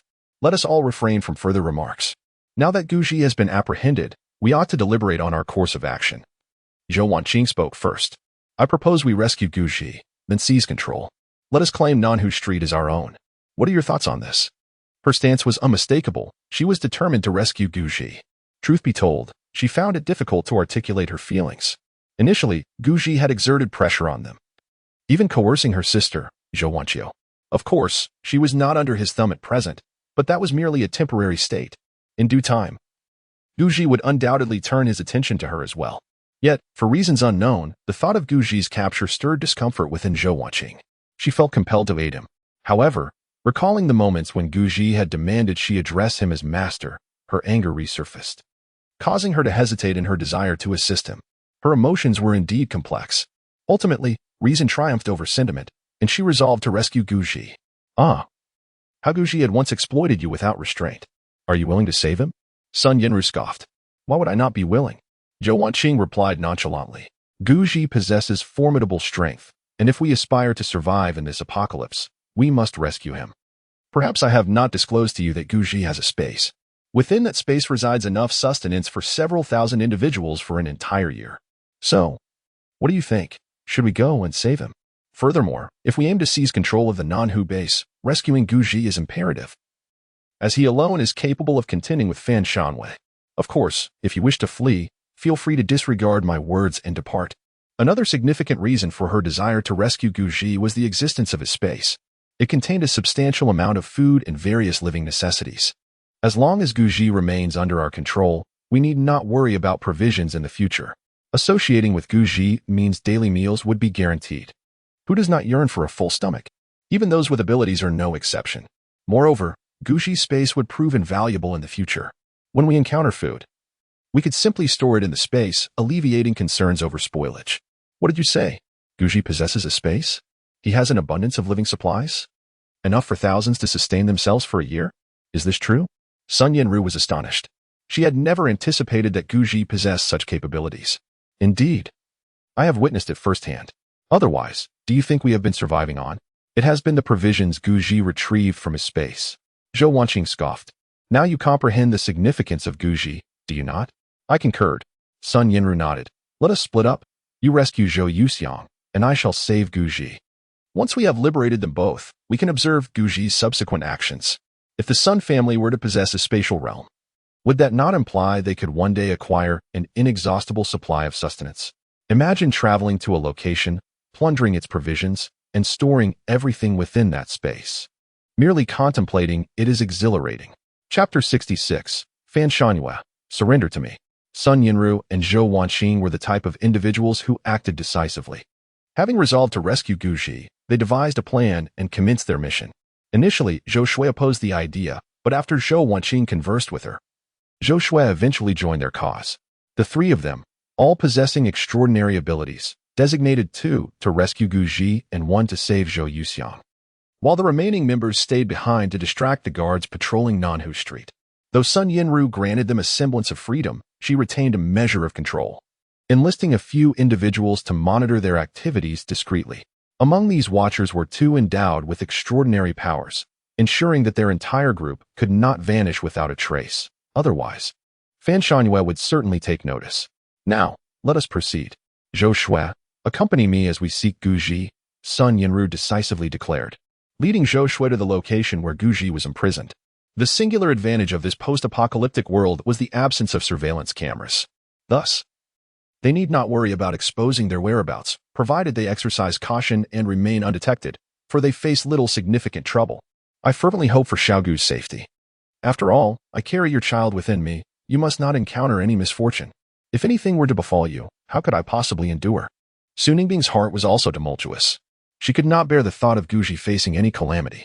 Her love for Guji was profound, and they were to become parents together. Should any misfortune truly befall him, her existence would become unbearable. In truth, she harbored deep resentment towards her son, Su Jian. Were it not for Su Jian, Guji would never have been captured, and they would not have descended into this plight. Thus, the root of all their troubles lay with Su Jian. If circumstances permitted, she would dearly wish to discipline this rebellious son. Yet, she recognized that Su Jian had grown strong and independent. Punishing this son would not be a simple task. Meanwhile, the battle between Guji and Fan Shanwei raged on. At this moment, Guji appeared to have swollen in size, resembling a green giant, his physique brimming with muscle. Armed with a spatial blade, he engaged Fan Shanwei in a fierce confrontation. Despite her being a tri-elemental ability wielder, her strength paled in comparison to Guji's. She was nearly overwhelmed, retreating under his relentless assault. Guji, can you truly not find it in yourself to accept me? I truly did not anticipate that your prowess would be so formidable. Should we unite, we would undoubtedly become even stronger. I do not desire much. Merely one of your kidneys. Consider this carefully. Guji is also your brother. Can you bear to watch him perish? I assure you, if we join forces, any zombie crystals we acquire will be entirely devoted to awakening your extraordinary abilities. In truth, losing a kidney is of little consequence. If your physical constitution is sufficiently robust, it will not significantly affect you. I approach you with utmost sincerity, hoping that you will align yourself with us. The beleaguered Fan Shanwei has persistently sought to persuade Guji to surrender. Yet, Guji remains utterly indifferent to her entreaties, consistently employing his superior strength to overpower her. It is likely that she will soon be unable to withstand the onslaught. Defeat at Guji's hands is merely a matter of time. Fan Shanwei, have you no sense of shame? Are you aware that Guji is my half-brother? Knowing this, how dare you brazenly claim you wish to be my woman? Where is your dignity? Have you cast it aside? Since you are devoid of shame, I shall take your life. Guji's methods are decisively ruthless. With a single punch, he sends Fan Shanwei crashing to the ground. Almost immediately, the edge of his spatial blade descends towards her neck. Crack! Suddenly, a faint layer of dark armor materializes around Fan Shanwei's neck. Indeed, it is armor of an obsidian hue. This is the power of darkness. She manifested a suit of armor from the essence of shadows, which effectively deflected the assault of spatial blades. Is this armor born from supernatural abilities? Such an overwhelming presence. It can indeed withstand the onslaught of spatial blades? Guji furrowed his brow, perplexed as to why Fan Shanwei revealed her trump card only now. Yet, he could surmise that this was the true extent of her capabilities. Guji, you were given face, yet you choose to be shameless. Do not blame me for what follows. This armor requires a buildup of energy to materialize. At last, it has emerged. Prepare to meet your demise. Did you truly believe I would submit to being your woman? I merely sought to incapacitate you. Die. Armor enveloped her wrists, knees, neck, head, and legs, fully encasing her in a protective shell reminiscent of a valiant warrior.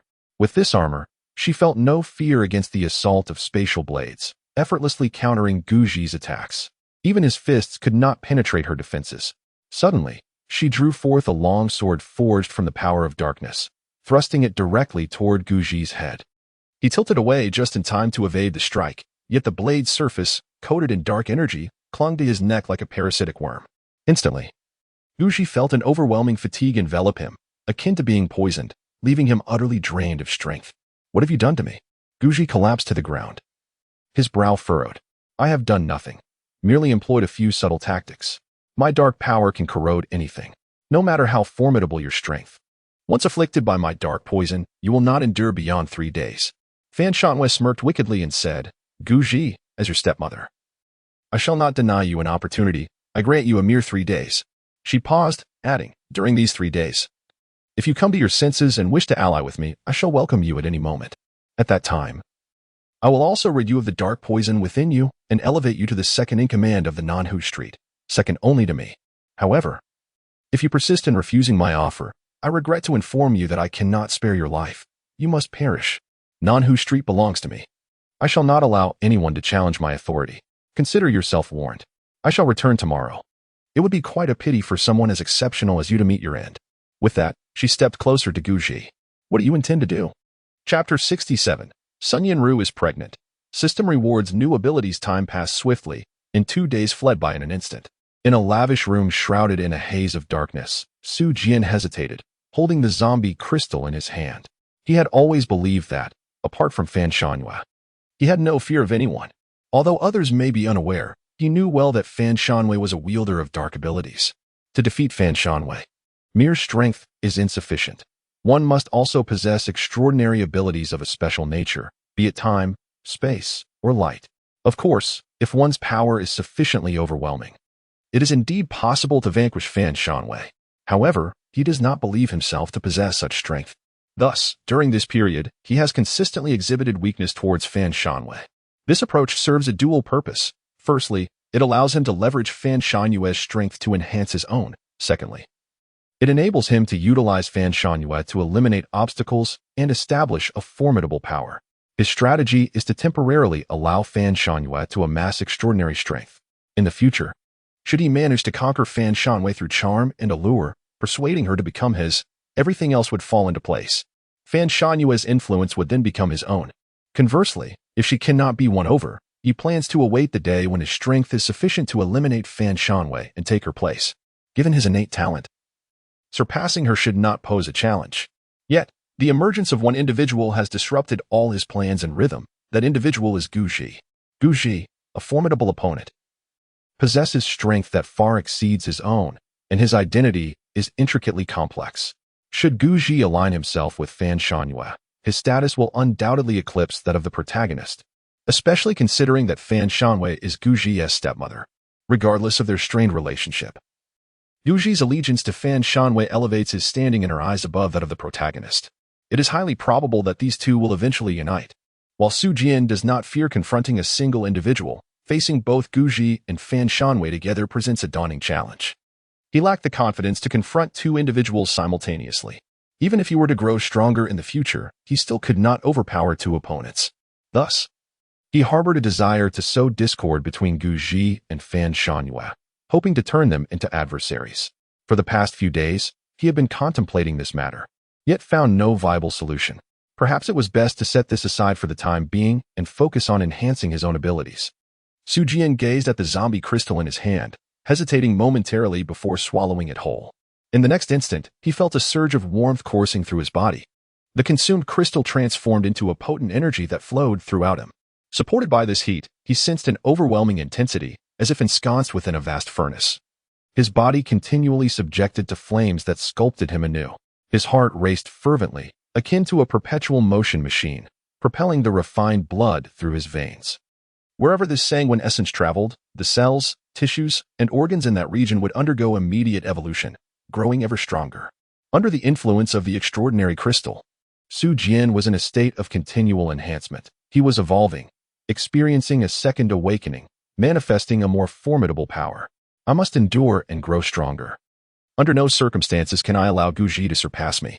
This individual has always overshadowed me, and now he wishes to become my stepfather. This is utterly impossible. I am determined to eliminate him, to extinguish him completely. Jian harbored a profound resentment within, unwilling to accept the reality of his defeat at Guji's hands. Thus, he relentlessly sought strength. Indeed, while the zombie crystal possesses certain advantages, it is not without its perils. For an ordinary individual, the probability of succumbing to a fatal explosion upon ingesting a zombie crystal is a staggering 80%. Even for those endowed with abilities, there remains a 20% risk of a similar demise. The sheer magnitude of energy contained within the zombie crystal is simply beyond the capacity of most to endure. Had Jian approached the matter with greater caution, he would have opted for a gradual consumption of the crystals, taking 1/3 at a time over 3 separate occasions. This method would significantly reduce the likelihood of a catastrophic explosion. However, it is worth noting that dividing the dosage would also diminish the potency and efficacy of the crystal's energy. The most effective approach is, in fact, to consume it all at once, albeit with heightened risks, including the potential for death. Nevertheless, driven by his desire for strength, Jian took the plunge and ingested it whole. Several hours later, after undergoing a series of cellular enhancements, Jian had visibly expanded, resembling a large, rotund figure seated upon the floor. Wisps of white smoke spiraled around him, intermittently accompanied by flashes of brilliant light. Suddenly, a resounding explosion reverberated from his body, and he grew taller, transforming into a metallic entity. Indeed, his form had undergone a complete metallization, becoming as unyielding as steel. To be precise, he had become a formidable steel sphere, exuding immense hardness. In a sudden burst, flames erupted from him, raging with an intensity that seemed capable of incinerating all in their path. At the heart of the flames, the temperature soared to such extremes that even the very fabric of space began to warp. However, at the very heart of the flames, a metallic sphere remained unscathed, steadfastly positioned at the center of the inferno, showing no signs of being consumed. This was an indomitable metallic orb. It has finally happened. I have awakened once more. What a splendid transformation. No one shall be able to harm me from now on, not even Fan Shanwei. Meanwhile, ever since Guji fell victim to Fan Shanwei's poison, he felt utterly drained, unable to muster any strength. That day, Fan Shanwei had uttered a brief yet commanding statement before departing. If you wish to survive, submit to me. Such succinct words conveyed the queen's imperiousness. Nevertheless, Guji paid her no heed. Even after 2 days had elapsed, he had no intention of bowing to Fan Shanwei. In truth, while the darkness of the poison was formidable, it could not incapacitate him immediately. His spatial powers far surpassed the forces of darkness, and suppressing them would not pose a challenge, albeit it would require time. He estimated that to completely eradicate this dark energy, he would need at least half a month. Therefore, he must buy himself some time. However, even if he were to expunge the dark force, it did not guarantee he could best Fan Shan with. That woman was indeed quite formidable. He would need to eliminate more zombies before he could contend with her. Guji, are you there? Just then, Guji heard a woman's voice from outside the door. Was it Sun Yinru? What brings you here? Guji's eyes lit up as he exclaimed, You have arrived just in time. I need you. At this moment, he found himself in dire need of a woman to swiftly become stronger. There was but one path he could tread through the system. All he required was to have a woman who deeply loved him conceive and bear a child. This would grant him the system's rewards to enhance his strength. Thus, he contemplated his connection with Sun Yinru. Chapter 68. Sun Yinru is expecting twins. 2 rewards? On the night of the wedding, as one achieves great success. What fortune! None compares to the rewards bestowed by the system. Of course, Guji's aspiration to acquire the system's rewards hinged upon the consummation of their union.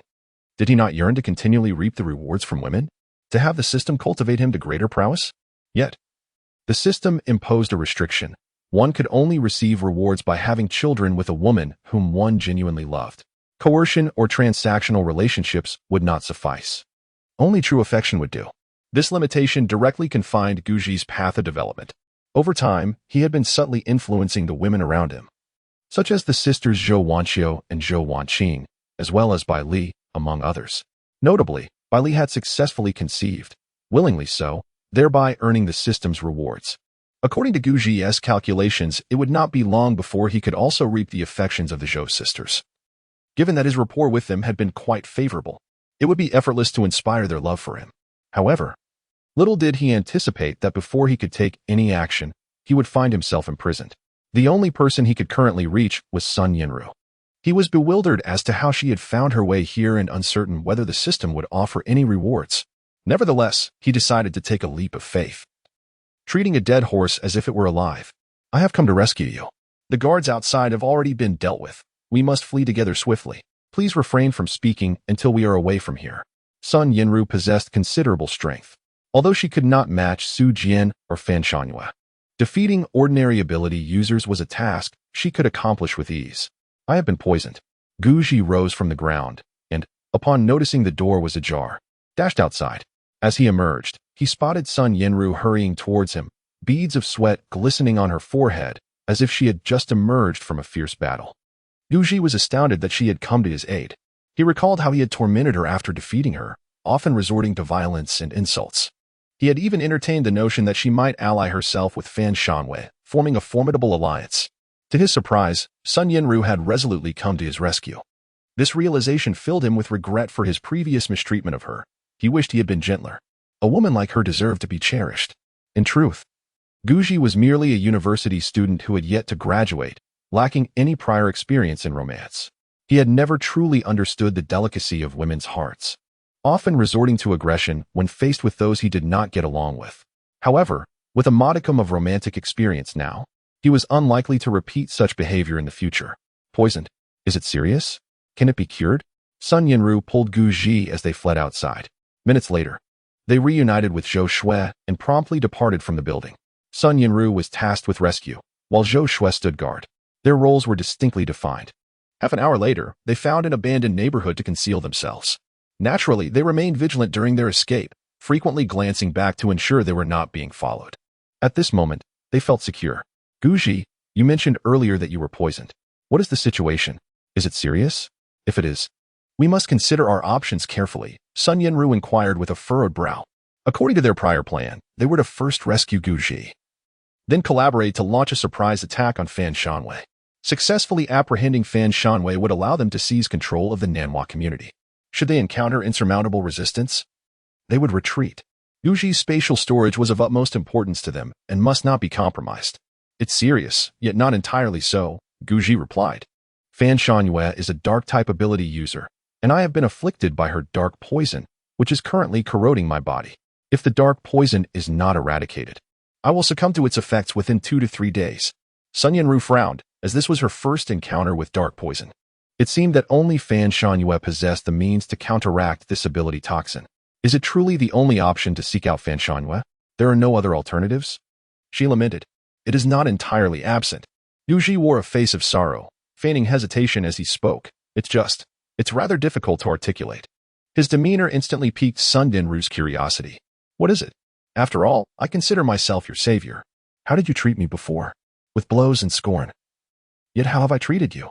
When you found yourself in peril, I intervened on your behalf. When you became a captive, I endeavored to rescue you. This is the first time in my life that I have shown such kindness to a man. Is there truly nothing you can confide in me now? Sun Dinru cut straight to the heart of the matter. It's not that I cannot speak, it's just. Guji feigned a bashful demeanor. It's simply too difficult to express. Nevertheless, I shall reveal it. Sun Dinru nodded, appreciating the shift. Guji continued, in truth, I possess a means to unravel the dark poison within me, but it requires a special approach. My abilities are rather unique. As long as I engage in dual cultivation with a woman, my powers will undergo a secondary awakening. Currently, my strength is insufficient to suppress the dark poison. However, should I achieve this secondary awakening, suppressing the dark poison would be a trivial matter. Even unraveling it entirely is a possibility. But this dual cultivation. He paused at this point. Guji paused momentarily, turning to gaze at Sun Dinru with profound affection. Dinru, I acknowledge my previous missteps. I was wrong. I should not have treated you that way. I am neither a man nor a good person. Yet, I have come to realize. I genuinely care for you. Could you assist me? Perhaps we could engage in mutual cultivation? You would help me, wouldn't you? If you refuse, I fear I may not survive. Upon uttering these words, Sun Dinru was left utterly dumbfounded. What had Guji just said? He required mutual cultivation to counteract the poison? What precisely did that entail? She was no novice. She comprehended its implications at once. This insufferable scoundrel, what was he thinking? Such a pretense of mutual cultivation was clearly an excuse. He merely sought to take advantage of her in his final moments. Yet, what if there was truth in his words? Should she consent? The notion of engaging in mutual cultivation with Guji was fraught with turmoil for Sun Dinru. She harbored feelings for him, which was undeniable. However, the prospect of sharing such an intimate bond with him was beyond her capacity. At that moment, Guji spoke again, his expression earnest. Dinru, would you find it in your heart to forgive me? I do not know if I can endure. Yet, I truly wish to be with you before my time ends. I love you. Chapter 69, Sun Dinru. If you dare to abandon me, I shall end you. The nature of humanity is fickle and elusive, often described as a heart concealed behind layers of complexity. One can never truly fathom the thoughts concealed within another's heart. In one fleeting moment, they may harbor boundless gratitude towards you, only to be engulfed by an overwhelming hatred in the next. Sun Dinru had once loathed Guji with a fervor so intense that she wished to see him suffer 1,000 deaths, yearning to obliterate him with a storm of lightning. How had Guji treated her in the past? With relentless blows and harsh words. He had reduced her to a state of despair. However, such hatred is often ephemeral. Once the fervor dissipates, it fades into obscurity. Presently, Sun Dinru embodies this very sentiment. Logically, she should still harbor animosity towards Guji, yet in reality, she finds herself unable to maintain such feelings. On the contrary, she yearns to be in his company. Firstly, Guji possesses an undeniable charm. Secondly, his formidable strength and his storied reserves of food are invaluable, especially in a world ravaged by chaos. What is the most coveted resource in such dire times? Food. With Guji, one essentially secures sustenance. Thus, unbeknownst to her, a shift began to occur within Sun Dinru's heart, transforming her initial hatred into a reluctant acceptance. Nevertheless, when it comes to the matter of dual cultivation, she remains ambivalent. No, she resolutely declines. They are not in a romantic relationship, nor has there been a proposal. Guji has offered her no tangible benefits. Their connection remains nebulous. She cannot reconcile herself to such an arrangement. If you wish for dual cultivation, I could find you another woman, Sun Dinru suggested. Guji, however, found her cunning ways rather perplexing. She simply would not conform. This is untenable. Guji shook his head helplessly and said, my dual cultivation ability is somewhat unique. It has a prerequisite. Both individuals must be genuinely in love, or it will yield no effect. Dinru, you do love me, do you not? Please do not reject me. Grant me this request. I promise to cherish you for a lifetime, unwavering and devoted. As he uttered these words, a wave of nausea washed over him. It felt exceedingly sentimental. Yet, it was undeniable that women were often swayed by such declarations. He noted that Sun Yinru's expression remained largely unchanged, and with gritted teeth, he declared, I, Guji, swear, in this lifetime, I will remain steadfastly devoted to Sun Yinru, truly in love. We shall never part, and I shall never bring her harm. Should I violate this vow? May I face eternal damnation and never attain rebirth. This was his ultimate gambit. Completing the system's task was no simple feat.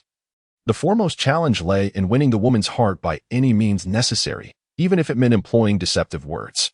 Please, do not speak further. Sun Yinru hesitated. In the past, she would have dismissed such oaths, but now, in this apocalyptic era where abilities had emerged, did oaths hold any significance? Perhaps they truly did. Thus, from the perspective of his vow, she felt that Guji was sincere. Yet, her heart remained in turmoil. Guji continued, my dual cultivation technique is mutually beneficial. Sun Yinru inquired, is that true? Guji affirmed, indeed. Sun Yinru retorted, you are not deceiving me, are you? Guji declared, I am not deceiving you. Sun Yinru remained silent for a moment, her words eluding her. However, her small hand betrayed her. It clutched tightly at the hem of her garment, her eyes gently closed. And she refrained from speaking. Her expression bore a hint of conflict, mingled with confusion and uncertainty. You must not deceive me. Understand that if you do, the consequences will be severe, Sun Yinru murmured softly. I would never deceive you. Every word I utter is sincere and heartfelt, Guji assured her. Sun Yinru chose silence instead, settling onto the bed in the room, her head bowed, lost in thought. Observing her demeanor, Guji couldn't help but chuckle. What does this mean? Has she acquiesced or not? It seems she has, perhaps. He leaned closer, and Sun Yinru did not resist. His hand found its way to her thigh, yet she remained silent. Guji smiled, feeling encouraged. Ah, there is hope. However, just as he was about to take further action, Sun Yinru abruptly interrupted him. I need to take a bath. Ah. Bathing in the apocalypse is indeed a luxury. Nevertheless, Guji understood. After all, she was a young woman, and desiring cleanliness is entirely natural. While bathing may pose a challenge for others, it was no trouble for him. His system space contained ample water resources, a water heater, and electrical equipment. Heating water was merely a matter of moments. He promptly retrieved the water heater from his system space, ensuring that Sun Yinru could enjoy a delightful bath. Throughout the entire process, Sun Yinru remained silent. Half an hour later, she emerged from her bath, refreshed. In a moment of resignation, Guji decided to take a shower. A few minutes later, he hastily finished and approached Sun Yinru, his expression brimming with excitement.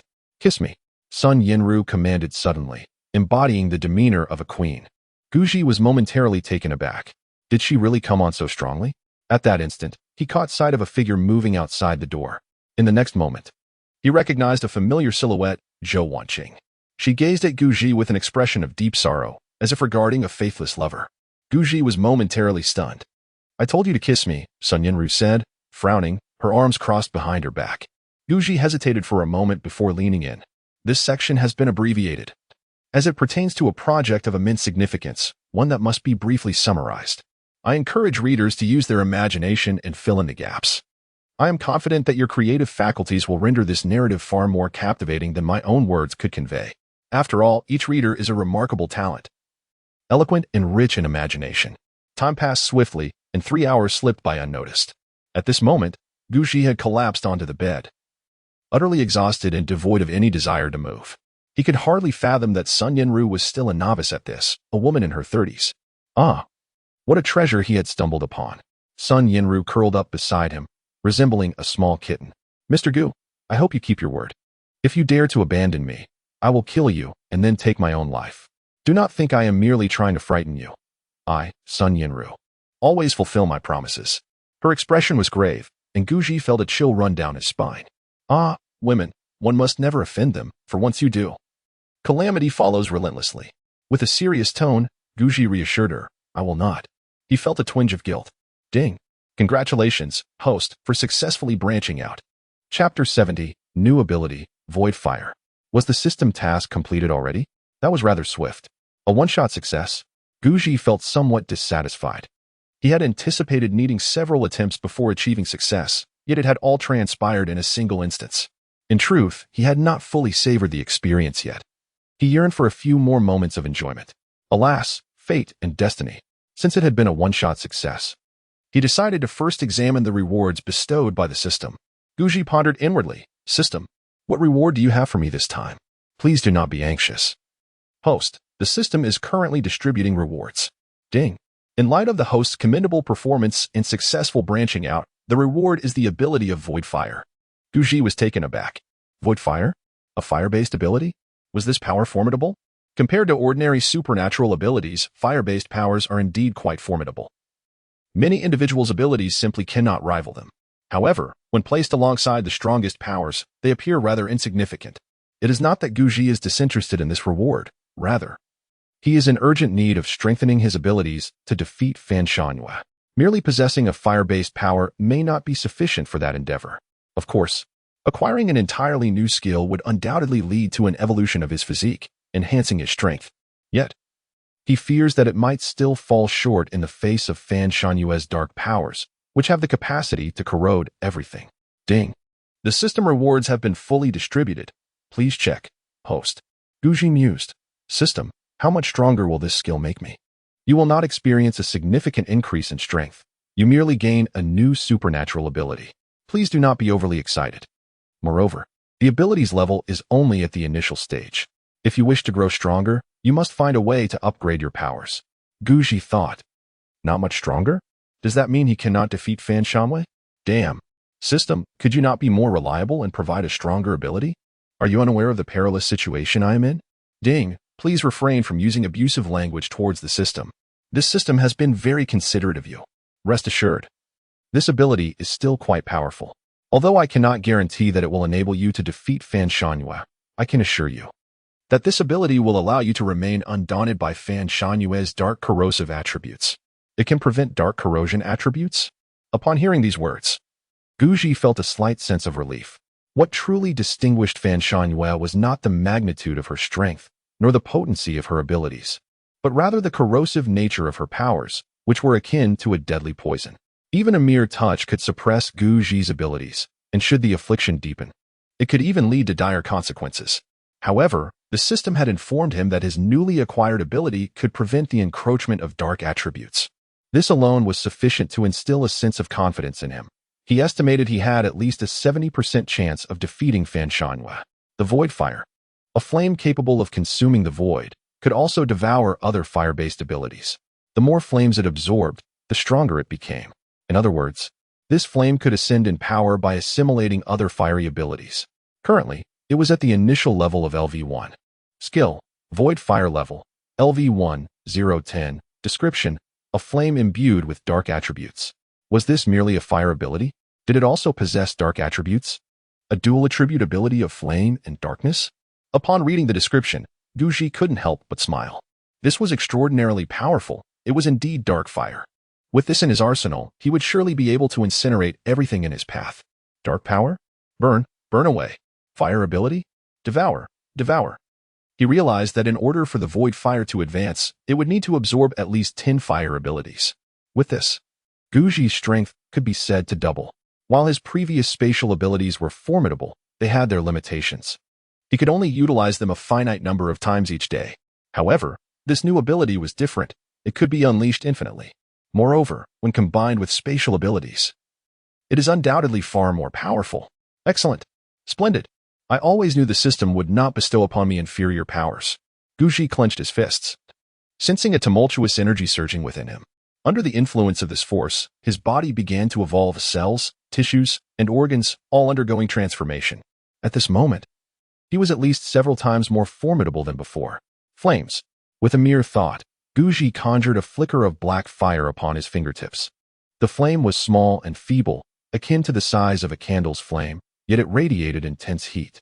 The instant it manifested, the surrounding space began to warp and burn. Guji gently pointed forward, and the flame shot forth, striking a nearby glass coffee table. The tempered glass table was instantly reduced to nothingness, indeed, utterly annihilated, leaving not even a trace of ash behind. In the blink of an eye, it vanished without a trace. Is this the essence of flame imbued with dark attributes? Guji gazed at the Void Fire, his eyes gleaming with excitement. This is truly remarkable. With this power, I need not fear Fan Shanhua any longer. Haha. Jian, Fan Shanhua, you two better brace yourselves. Damn it, I will incinerate you both. Nanhu Street belongs to me. And the air raid shelter is mine as well. Were it not for their incessant provocations, he would have preferred to avoid annihilating Fan Shangyue and Su Jian. However, these two had repeatedly sought to challenge him, time and again attempting to end his life. Now he possesses strength. He must retaliate. A gentleman does not leave grievances unavenged. Not only does he seek vengeance, but he also believes that retribution should never be postponed. Sun Yinru observed Guji seated beside the bed, alternately toying with flames and incinerating the coffee table. She was immediately incensed. What did Guji mean by this? Not only did he disregard her inquiries, but he also displayed his extraordinary abilities. Was he threatening her? Yet, she soon realized that Guji seemed to have awakened a new power, pyrokinesis. Was this the result of their dual cultivation? How formidable! Could it truly enable Guji to unlock entirely new abilities? Guji had indeed grown stronger. But why had she not? Had he not stated that dual cultivation was a reciprocal endeavor? Logically, she too should have gained strength. Guji, answer me now. Will you abandon me in the future? Sun Yinru inquired earnestly. Huh? Guji, as if awakening from a dream, glanced at Sun Yinru, then pulled her soft waist into a tight embrace, smiling as he replied, My dear, how could I ever abandon you? I love you too much for that. Rest assured, in this lifetime, I will never leave you alone. We shall be together for all eternity. Women, after all, delight in such words, and since they cost nothing, he indulged in sweet talk. Spare me this nonsense. You might charm a young girl with such flattery, but you won't fool me so easily. Sun Yinru retorted with a playful smirk. Chapter 71. Is Zhou Wanxing also expecting? The system rewards with extraordinary abilities once more. How can you be this way? When I profess my love for you, you doubt me. Yet, if I were to claim indifference, I am certain you would create a scene. It is indeed arduous. I find myself in a most challenging predicament, Guji lamented, cradling his head. With the acquisition of new abilities, his strength has markedly increased, and his spirits have lifted considerably. It is peculiar how he finds Sun Yinru increasingly agreeable. In truth, Sun Yinru possesses far more substance than Bai Li, who is merely a decorative figure, replete with ulterior motives that he finds distasteful. His aversion towards Bai Li's character is palpable. Had it not been for the drug, he would never have erred that day. Undoubtedly, his association with Bai Li primarily stems from the system's stipulations. The system mandates the successful delivery of the child. Any misfortune befalling the child would result in the forfeiture of rewards. Hence, he has kept Bai Li by his side throughout this journey. As for Sun Yinru, she is endowed with both strength and intellect. For Guji, she represents the quintessential ally, perhaps even superior to Su Ningbing. To have a woman of such caliber is indeed a blessing, as they would fight side by side, their combined prowess soaring to remarkable heights. Humph, you insufferable man. I shall not hold this against you for now, but do remember my words. I am quite resolute. What I say, I shall indeed uphold. Sun Yinru shifted her tone, adding, Did you not previously assert that dual cultivation is mutually beneficial? Just now, your flame ability must have awakened due to our dual cultivation, right? But what about me? I feel no sense of empowerment whatsoever. Do not say that I have awakened a new ability. Even my previous powers have shown no sign of enhancement. Gu, do not tell me that you were deceiving me before, merely to maintain our relationship, and thus, you lied. Her expression was far from pleasant. Her eyes fixed intently on Guji. Guji, he indeed had deceived Sun Yinru. Yet, he sensed that uttering this truth would provoke her wrath. How was he to explain himself? System, could you allocate some of the rewards to Sun Yinru? Guji implored. Apologies, but this system cannot fulfill your request. All rewards granted to you are solely for your own benefit. Of course, in the future, if the rewards pertain to items, you may bestow them upon anyone. But rewards related to skills cannot be shared. Guji, how then am I to elucidate this to Sun Yinru? How to explain to Sun Yinru is your concern, and does not pertain to this system. However, considering your ineptitude in matters of emotion, this system may offer a small piece of advice. In truth, women are quite emotional beings. If you are not well acquainted, she may not forgive you. Yet, given your past together and the fact that she is even pregnant, if you communicate sincerely, I am certain she will find it in her heart to forgive you. Only sincerity can truly conquer a woman, particularly when the relationship is still in a good place. It is essential to lay everything bare and speak the truth with earnestness. Guji, is it really that direct? Yet, it seems there are no other options left. Yinru, I apologize. I must confess that I have deceived you. The truth is, the dual cultivation was indeed real, but the sole beneficiary was myself. I am truly sorry. My desire for strength and to dispel the poison consumed me. Nonetheless, I assure you, should I obtain the zombie crystal, you will be the first to receive it. Guji spoke plainly. In fact, just moments ago, when he invoked the void fire, the dark power within him was devoured. I knew it would be so. You, with your incessant lies. However, I shall overlook it this time, considering your honesty. But I hope there will not be a next time. Let us be forthright with each other from now on. I will not deceive you.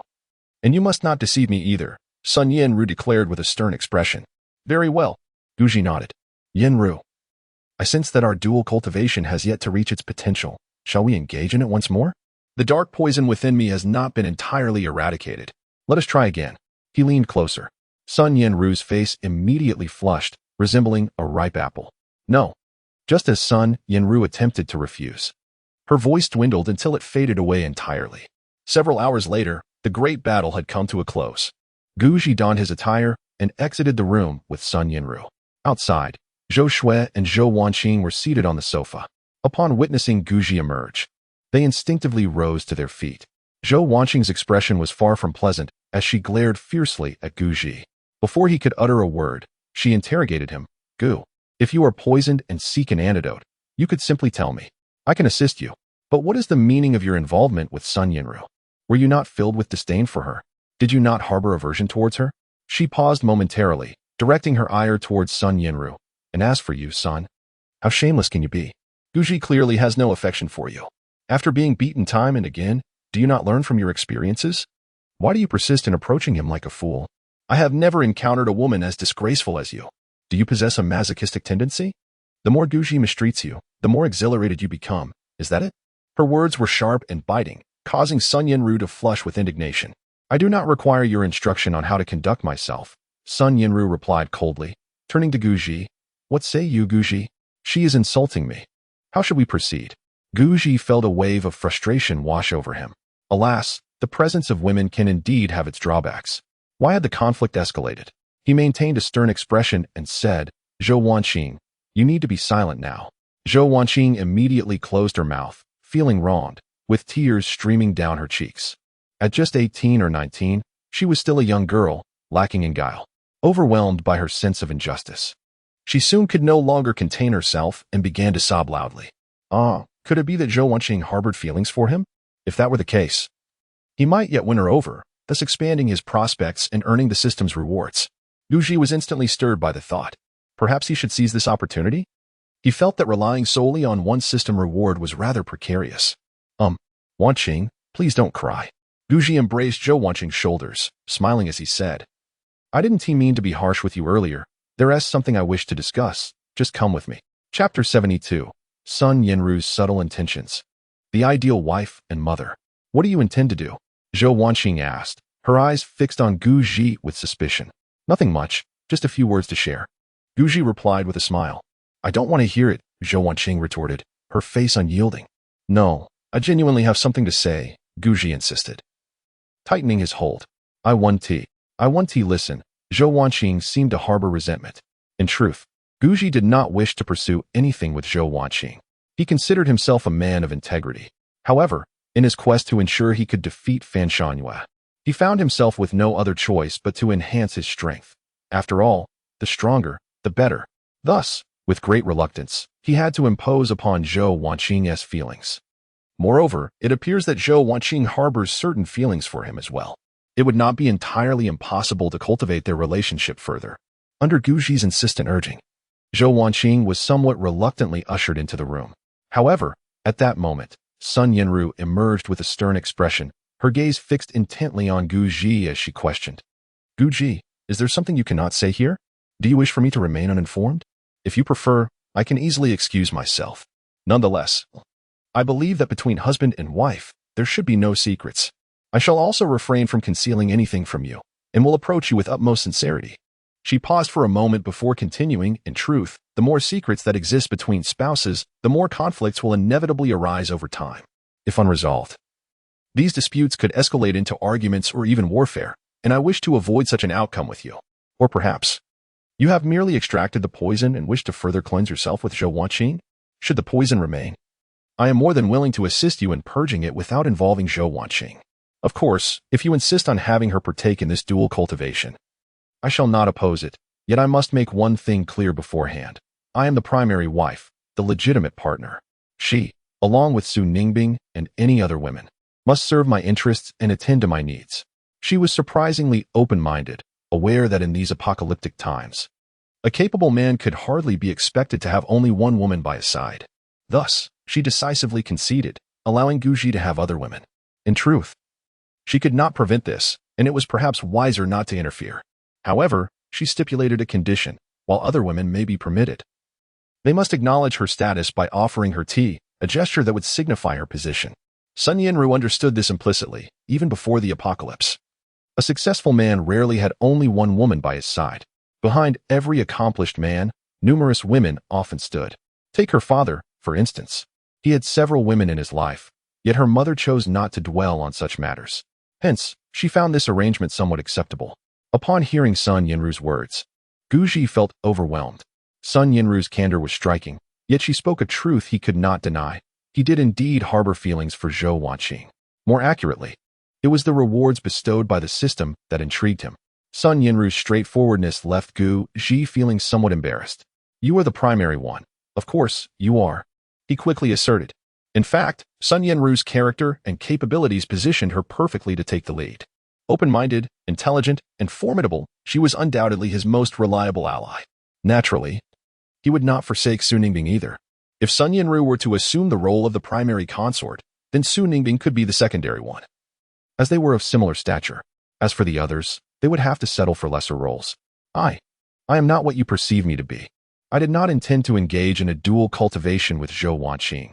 I merely wished to convey to her. Cough. Guji faltered at this point, finding himself at a loss for words, ultimately choosing silence. In contrast, Zhou Wanqing, upon hearing Guji's utterances, instinctively distanced herself from him. Her complexion flushed with embarrassment. Her gaze towards Guji was laden with disdain. She had initially believed that Guji had something meaningful to share with her. Never did she anticipate that he harbored such sordid intentions. To think he would. Absolutely not. This cannot be permitted. She was not prepared for such a situation. No, it is not merely a matter of readiness. She could never be with Guji. He is her sister's man. Guji, how despicable you are. Humph. You cannot continue with this charade, can you? I am not oblivious to your trivial thoughts. Very well, you may leave. I have expressed all that I needed to say. Reflect on it yourself. Sun Yinru adopted an air of indifference, turning away to depart. In truth, she felt quite unsettled. Today marked her first experience. Yet, this scoundrel, Guji, after taking her first, was already contemplating another woman. Any self-respecting woman would find this intolerable. No, you misunderstand. I merely wish to inquire about Zhou Wanqing. How is my mother? Did you not previously suggest that Zhou Wanqing assist in saving her? Why have I yet to see my mother? Guji pondered for a moment before ultimately abandoning his previous decision. He indeed harbored intentions towards Zhou Wanqing. However, Sun Yinru's demeanor had instilled in him an unprecedented sense of guilt. It seemed unseemly to pursue Zhou Wanqing at this juncture. Perhaps it would be wiser to wait for a more opportune moment. After all, time is plentiful and opportunities abound. Is that so? Sun Yinru retorted. Indeed. Guji replied. You're not deceiving me, are you? Sun Yinru inquired. I would never deceive you, Guji assured her. Humph, that is more like it. Sun Yinru proudly lifted her chin, feeling considerably better. It seems this insufferable man possesses a modicum of conscience after all. Very well, I shall grant him temporary forgiveness. In truth, she had already concocted a plan in her mind. Should Guji engage in any impropriety with Zhou Wanqing today, she would resolutely ignore him for at least a month. No, at least 6 months. Nevertheless, since Guji had relented, she would not pursue the matter further. Zhou Wanqing stood at a distance, eyeing Guji with palpable wariness. Pa, what are your intentions? If you wish to inquire, why not do so openly? This is hardly a confidential matter. You clearly harbor ulterior motives. Keep your distance from me. She took a deep breath and continued, Your mother. She is under the watchful eye of Su Jian. I cannot contend with him. Thus, I am unable to rescue her. Of course, I fear that any rash action might alert him, which is why I refrained from acting. Now that you have regained your strength, let us confront Su Jian together. Swift and decisive, he aimed to secure victory before Fan Shanwei arrived to intervene and seize Su Jian. Chapter 73. Has Fan Shanyue's defense been breached, while Guji has fled? Meanwhile, Jian, in recent days, had been in seclusion, honing his skills. After absorbing 2 zombie crystals, his power had magnified, culminating in a renewed awakening of his abilities. Indeed, he had acquired a new power. The combination of his 2 abilities restored his confidence. Although he could not guarantee victory over Guji, he was at least assured of his own invulnerability. How he yearned for another confrontation with Guji. Alas, you are now imprisoned by Fan Shanwei. Barring unforeseen circumstances, you will soon find yourself aligning with her. Sigh. I hope you can endure until the end. If you truly join forces with Fan Shanwei, my future days will be fraught with difficulty. At this moment, his confidence surged. With the awakening of his powers, he felt an unprecedented strength, even daring to challenge Fan Shanwei. Of course, he remained oblivious to Fan Shanyue's dark abilities. Had he known, he might have doubted his chances against her. TSK. However, Guji, should you choose to surrender, I have my own means to compel you to rebel. Over the past few days, aside from training, he had been contemplating how to prevent Guji from capitulating and thwart any potential alliance between Guji and Fan Shanwei. If those two were to unite, his plan to reclaim Nanhu Street was likely doomed to failure. He did not wish for the forces he had painstakingly built to be entirely handed over to Fan Shanwei. Every bit of this was the result of his toil. Undoubtedly, Fan Shanwei had contributed to this endeavor, but his own efforts were substantial as well. His strategy was rather straightforward, to assault Zhou Yuxiang, even to the point of ending her life. If Zhou Yuxiang were to perish on Nanhu Street, within Fan Shanyue's territory, would Guji still consider aligning himself with her? It was inconceivable. Guji would be consumed by hatred for Fan Shanwei, potentially leading to a fierce confrontation between them. At that juncture, their mutual destruction would present him with the perfect opportunity to reap the benefits. To prevent Zhou Yuxiang from escaping, she was confined next to Su Jian's quarters. If any disturbance were to occur next door, Su Jian would be the first to sense it and could respond immediately. This arrangement was also orchestrated by Fan Shanwei, aimed at thwarting Guji's escape and any rescue of Zhou Yuxiang. As long as Zhou Yuxiang remained in their custody, there was no fear of Guji refusing to surrender. With this thought in mind, Su Jian made his way toward the adjacent room. Meanwhile, in a small and warmly decorated room, designed in a childlike manner, Gushio was undergoing dialysis. Nanhu Street had access to electrical resources, boasting 3 generators that Fan Shanwei had procured for her son's treatment. As the availability of electrical resources has increased, some high-rise buildings in the Nanhu district have begun to allocate these resources. Oh, my dear, do not be angry. This is a decision born out of necessity. The mother reassured. You must believe that I would never harm you. In truth, a person can maintain normal metabolic functions with just 1 kidney. There is no need for 2. Please, do not cause a fuss. In due time, I shall arrange for you to undergo a kidney transplant with Guji. Fan Shanwei spoke earnestly, unaware of how her son had learned that Guji had been arrested. Her son, Gushio, insisted on receiving a kidney transplant. She told him directly that while a transplant was feasible, he could only receive 1 kidney, as she intended to keep the other for Guji. After all, Guji's continued existence provided her with greater benefits than his demise. However, she had yet to fully subdue him. Men, she mused, were often stubborn. With time, she believed she could manage Guji appropriately. I want both kidneys. All of Guji's kidneys belong to me. Gushio protested vehemently. Mother, you promised me that if I killed Guji, I could have all his kidneys. Why are you going back on your word? I refuse. I want both kidneys. I am tired of this life of dialysis. Give me 2 kidneys, or I shall not survive. His resentment towards Guji was palpable. What is so special about him? He is nothing but a worthless scoundrel. Why do you still wish for him to live? Go and kill him, mother. Do it now. Gushio's demeanor had become increasingly twisted. Upon hearing that the kidney did not belong to him, he erupted in fury, weeping and clamoring for Guji's kidney. Gushio, must you act so irrationally? Guji is, after all, your brother. Do you truly wish for his demise? Is that reasonable? Fan Shanwei furrowed her brow. Brother? I have no such brother. Mother, were you not the one who declared your intent to kill Guji? Gushio retorted. Fan Shanwei was momentarily rendered speechless. Indeed, she had once contemplated ending Guji's life in exchange for 2 kidneys for Gushio. This notion had lingered in her mind for quite some time, and even now, it remained. However, she had not anticipated Guji's formidable strength and significant utility. Currently, with a pressing need for manpower, it was an opportune moment to enlist Guji's aid. Could she not utilize him first and eliminate him once he had outlived his usefulness? Xiao, be obedient. Mother guarantees that within a year, you shall have your 2 kidneys, Fan Shanwei promised after a moment of silence. Is that true? Guji inquired. I swear it on my honor, she affirmed with unwavering conviction. Very well. I shall heed Mother's words. Guji, sensing that his mother harbored ulterior motives, chose not to protest further, though in his heart, he devised a plan. If his mother intended to spare Guji's life, then he would find a way to lead Guji to his own demise, compelling his mother to execute him herself. Moreover, he would ensure that his father witnessed the event, for he was destined to be his father's sole son. No other offspring would suffice. They all deserve to die. As Fan Shanwei emerged from her son's presence, she made her way directly to the place where Guji was detained. However, upon her arrival, she was greeted by the sight of the guards lying motionless on the ground, including 2 individuals with extraordinary abilities. What transpired here? Get up. You, rise. Where's Guji? The ordinary guards were already dead, leaving only the 2 extraordinary individuals, who were gravely injured and barely clinging to life. He has escaped, sister. It is our fault. Guji was rescued moments ago. Escaped? Upon hearing this, Fan Shanwei felt her blood pressure surge. The man she had painstakingly captured had fled just like that? She had envisioned making Guji her. Chapter 74, The Despicable Father. Yu Xiansheng, according to Fan Shanwei's original plan, she intended to capture Guji, subsequently finding a way to control him in order to expand the Nan Lake survivor base.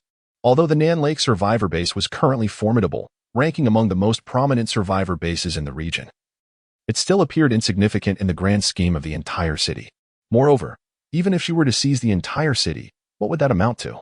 Beyond the city lies the nation, and beyond the nation, the world. Fan Shanwei harbored immense ambitions. She yearned to further expand the South Lake survivor base. She was aware that within the city, there existed 3 other formidable survivor bases. One was the Sun family's base, while the other 2 were located in a prison and within the military. With Guji's assistance, she intended to first conquer the prison and then gradually absorb the other 2 factions, thereby seizing control of the entire city. Fan Shanwei's motivations were not driven by an insatiable thirst for power, but rather by a desire to grow stronger and become a more formidable ability wielder. For her, no amount of power could substitute for genuine strength. True power lay in her own capabilities. The more territory she controlled, the greater the resources for cultivating her abilities she would acquire in the future. In essence, her sphere of influence was directly proportional to her strength. If her domain were sufficiently vast and her followers sufficiently powerful, she would be inundated daily with a continuous stream of zombie crystals ripe for her consumption. The stronger and more abundant the crystals she devoured, the more formidable she would become. She had meticulously planned every detail. However, with Guji's sudden escape, all her plans were dashed. Employing Jian was not out of the question, yet the lad's ambitions were excessively grand. She feared she could not keep him under control, and that he might eventually become a liability.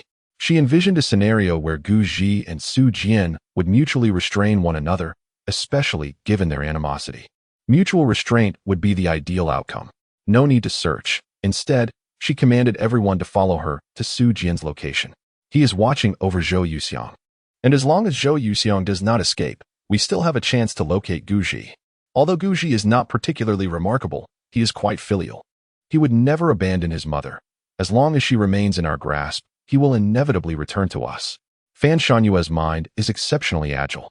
In the blink of an eye, she grasped the crux of the matter. Zhou Yuxiang. Though Guji is ruthless, he treats his own with kindness. At the very least, he exhibits a strong sense of filial piety, which is precisely what Fan Shanwei values.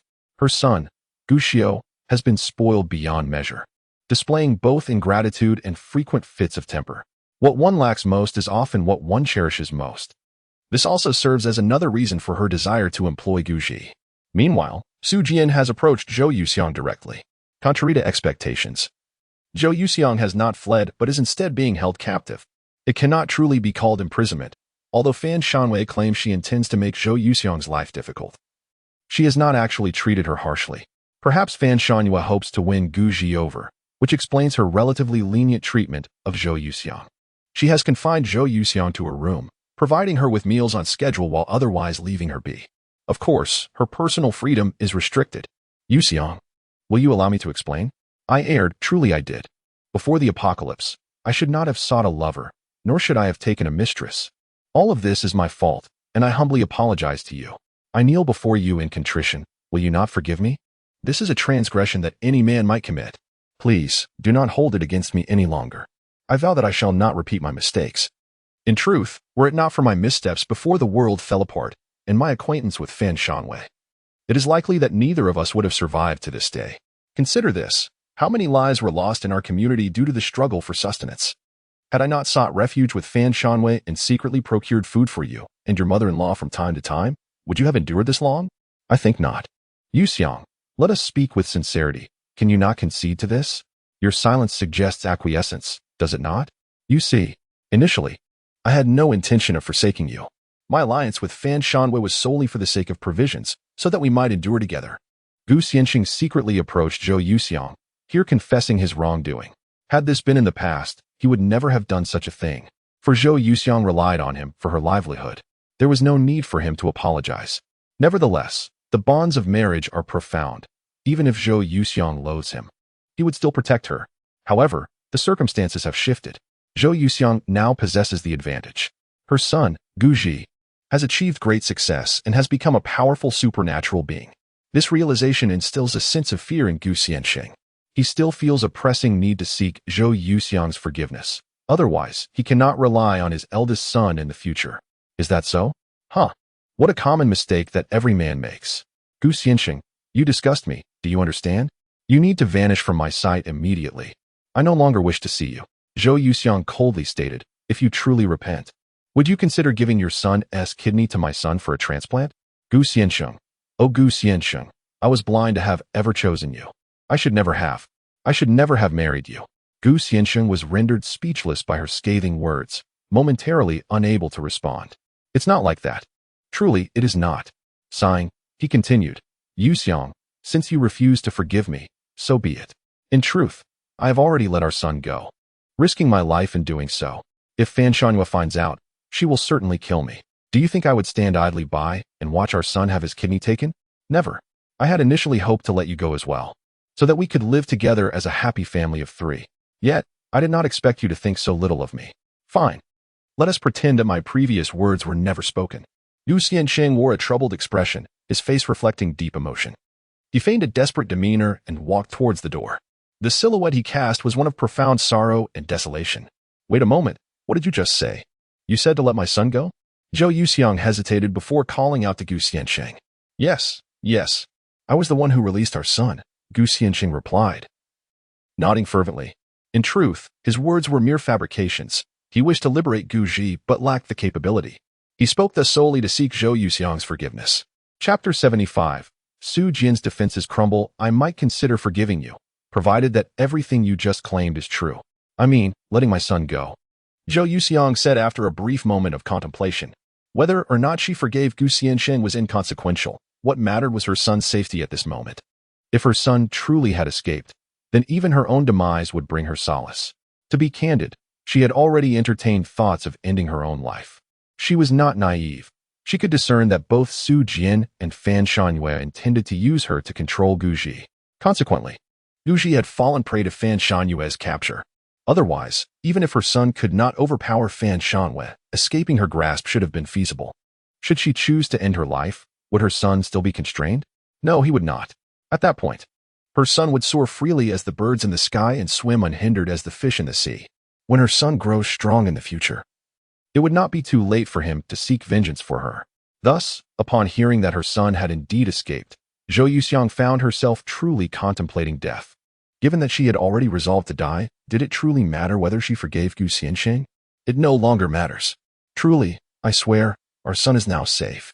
Although I am unaware of where he has escaped to, I am certain that he is at least beyond Fan Shanwei's reach. Gu Xianxing declared with unwavering conviction. That is good. Zhou Yuxiang exhaled a sigh of relief. She then gazed out of the window. She was on the 3rd floor. While the distance to the ground below was not great, it was not insignificant either. If one were to leap from here, landing headfirst, it would likely result in death, though perhaps not accompanied by excessive pain. Contemplating this, she found herself stepping gradually towards the edge of the bed. At that moment, the door to the room was abruptly flung open from the outside. A figure strode in. Applause resounded. Goodness, I truly did not expect this, Gu Xianxing. that you possess such a fervent side. You truly are a pair of wretched lovers entangled in each other's misery. Gu Xianxing. Your decision to release Guji was unforeseen on my part. However, you executed it splendidly. Yet, should Fan Shanwei discover that you have let Guji go, what do you think her reaction would be? Su Jian remarked with a sinister grin. He had come here with the intention of terminating Zhou Yuxiang's life. Yet he was taken aback by such a poignant scene. They truly were a pair of wretched lovers. It was astonishing that Fan Shanwei had been so kind to Gu Xianxing. It appeared that Gu Xianxing was not as innocent as he seemed, still entangled with past affections for his ex-wife. How touching indeed. Nevertheless, this may well be for the best. Guji has been released, and all his prior anxieties have dissipated. Now, he finds himself alone. Thus, both Nanhu Street and Fan Shanwei are entirely his domain. Su Jian, what brings you here? Su Jian, what are your intentions? Let me remind you, I am the father of Gu Xiao and the man of Fan Shanwei. Even if you were to divulge this matter to her, the worst I would face is a mere reprimand. Fan Shanwei would never resort to taking my life.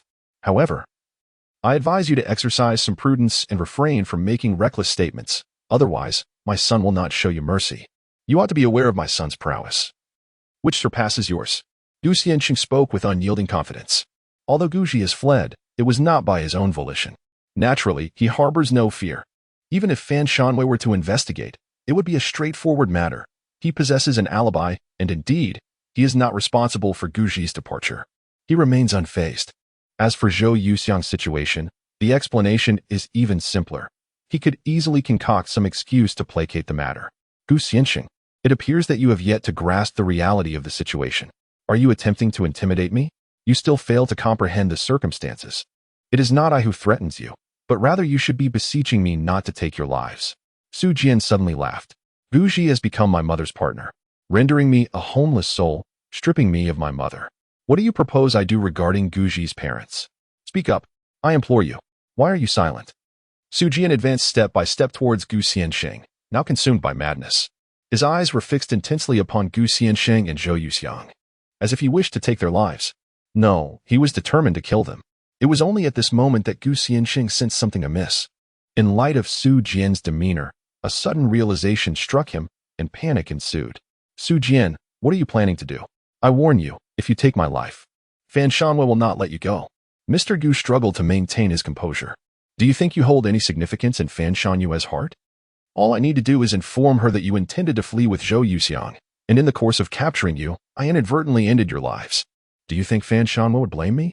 I doubt it. At this juncture, Su Jian's laughter grew louder. With a sweeping gesture, flames erupted forth, engulfing Gu Xianxing in an inferno.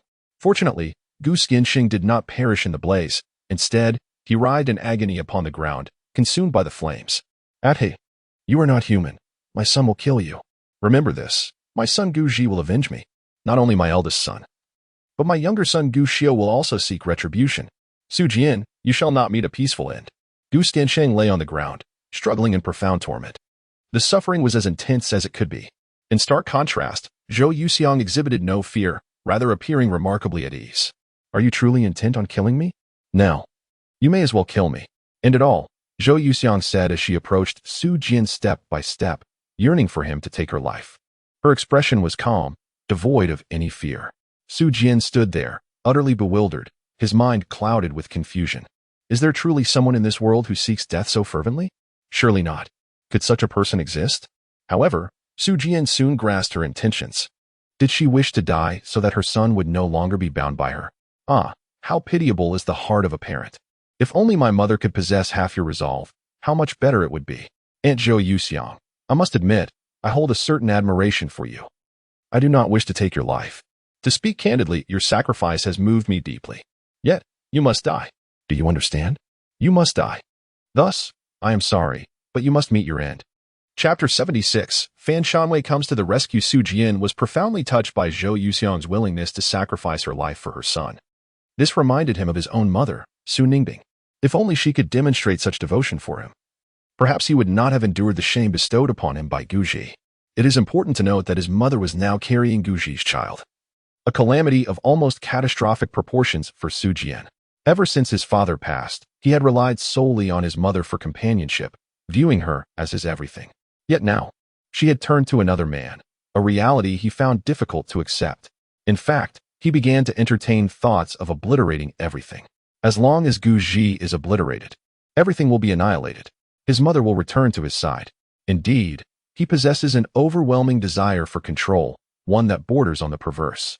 In an instant, he appeared beside Zhao Yuxiang, his form resembling that of a wraith.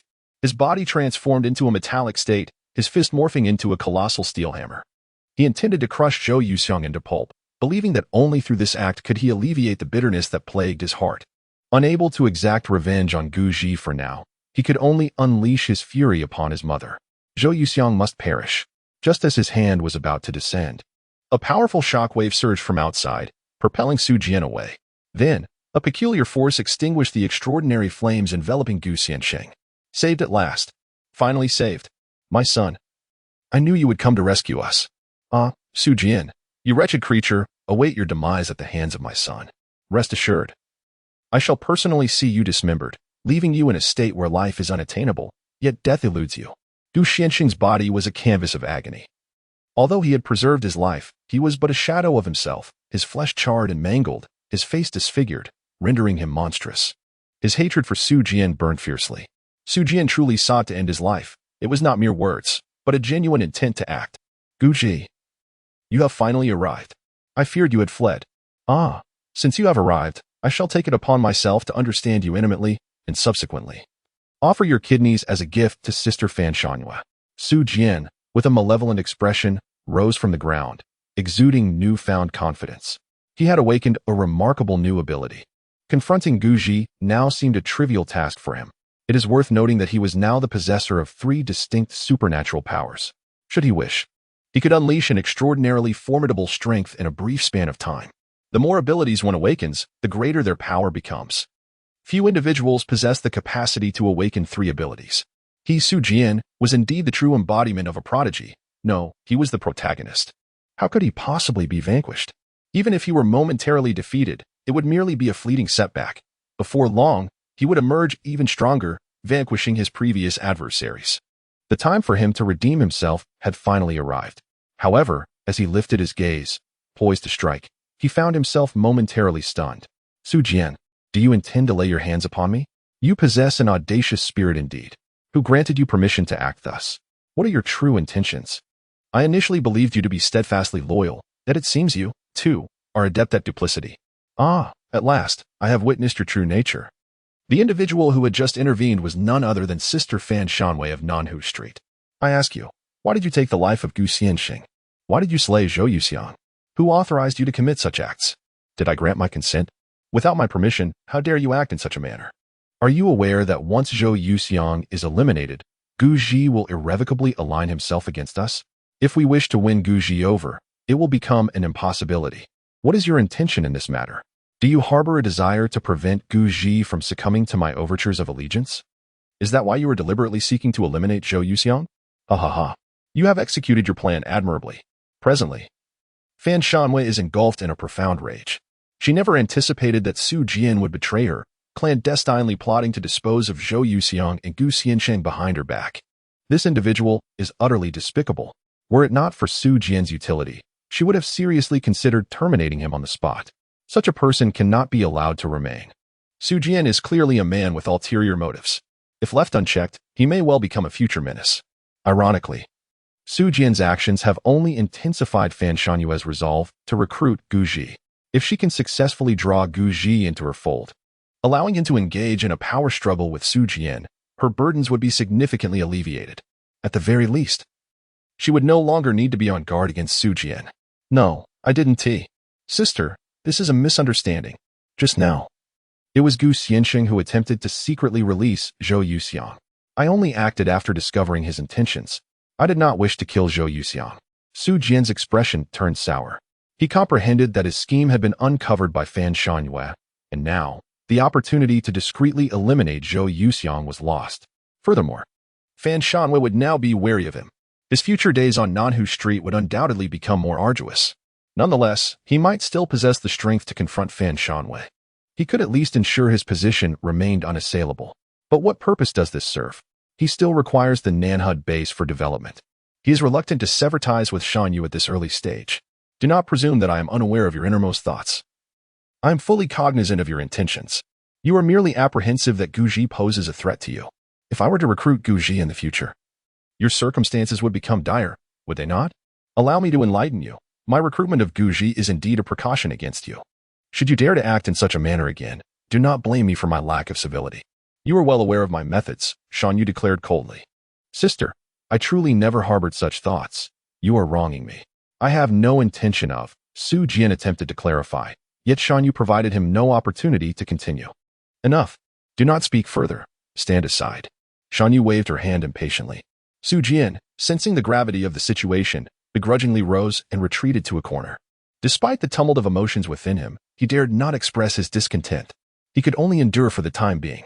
Once he had complete control over the Nanhut base, he would ensure that Shan Yu received her due lesson. She would come to understand the depths of his resolve. Gu Xiansheng, oh Gu Xiansheng. I truly did not anticipate your cunning nature, playing one way in front of me while behaving differently behind my back. Do you recall what you once said to me? Have you forgotten?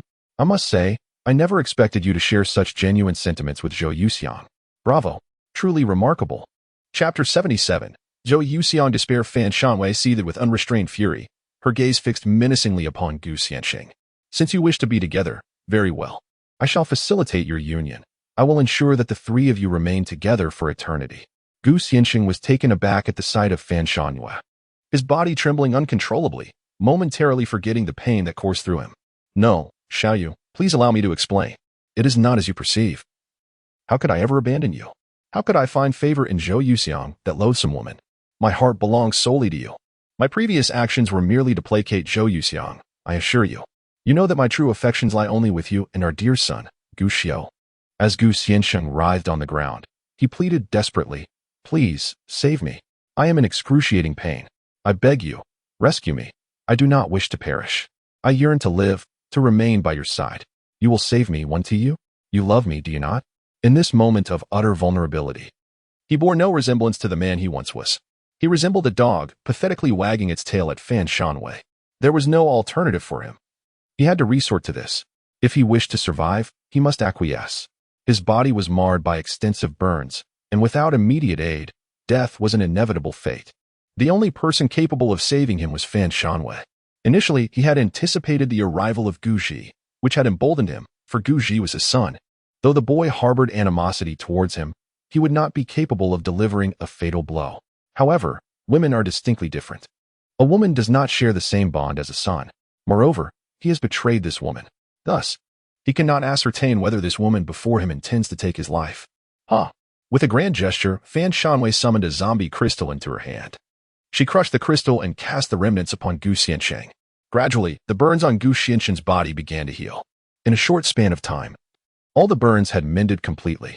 Indeed, the zombie crystal not only facilitates evolution, but its fragments can also mend wounds. Of course, Fan Shanwei had attempted to use the zombie crystal to heal her son's kidneys, but the results were less than satisfactory. Thank you, Xiaoye. I always knew you loved me. I promise I will never leave you again. I vow to be wholly devoted to you, Gu Xiansheng declared with profound emotion. TSK, Gu Xiansheng. You truly are a marvelous actor, speaking sweetly to whomever you encounter, presenting quite the performance. But do you truly believe I still harbor feelings for you? Spare me. Old man, if it weren't for Gu Xiao, I would have ended you long ago. Pray tell, what value do you provide me? I fear you possess no utility whatsoever. Your presence beside me is merely a burden, an aged encumbrance. You are unworthy of me. Do you still think that we are in a pre-apocalyptic world where your wealth would compel me to stay by your side? No. We are now in a world of desolation where strength reigns supreme. Pray tell, what do you possess that could persuade me to follow you? You are utterly devoid of power, merely a useless wretch, and I have long since grown weary of you. My act of saving you this time is solely for the sake of your two sons. I believe that if Guji were to witness your demise, though he may not voice it, it would undoubtedly cause him distress. I have no desire for him to harbor resentment towards me due to your death, which might hinder my plans for utilizing him. Fan Shanwei stated coldly, as for your thoughts of reuniting with your family, I hold no interest. You may act as you wish, but I must caution you. Do not interfere with my scheme to win over Guji. Otherwise, I shall assuredly bring about your demise. In truth, her feelings for Gu Xiansheng had long since faded. The only reason she had retained him was for the sake of their son, Gu. For a child requires a father. However, Gu Xianqing's repeated transgressions had pushed her to the brink of tolerance. If he so desires to be with Zhou Yuxiang, then let him be with her. Now that she has gained strength, what manner of man could she not attract? Of course, she is not a woman of loose morals. Her partner must be a paragon of heroism, at the very least, someone whose prowess surpasses her own. She holds little regard for the ordinary. Xiaoya, please allow me to explain. I love you. My heart holds only you. Do not cast me aside, I implore you. Forgive me, for I have truly erred this time. I have no affection for that older woman, Zhou Yuxiang. How could I possibly harbor any affection for her? My heart belongs solely to you. Please do not leave me. I implore you, can we not live together as a family of three? With his injuries healing, Gu Xianqing breathed a sigh of relief. Yet, upon hearing Fan Shanyue's words, he was instantly disheartened. He had come to comfort Zhou Yuxiang, driven by lingering feelings for her and a desire to bridge the gap with his eldest son, who had now become a person of considerable achievement, an extraordinary being.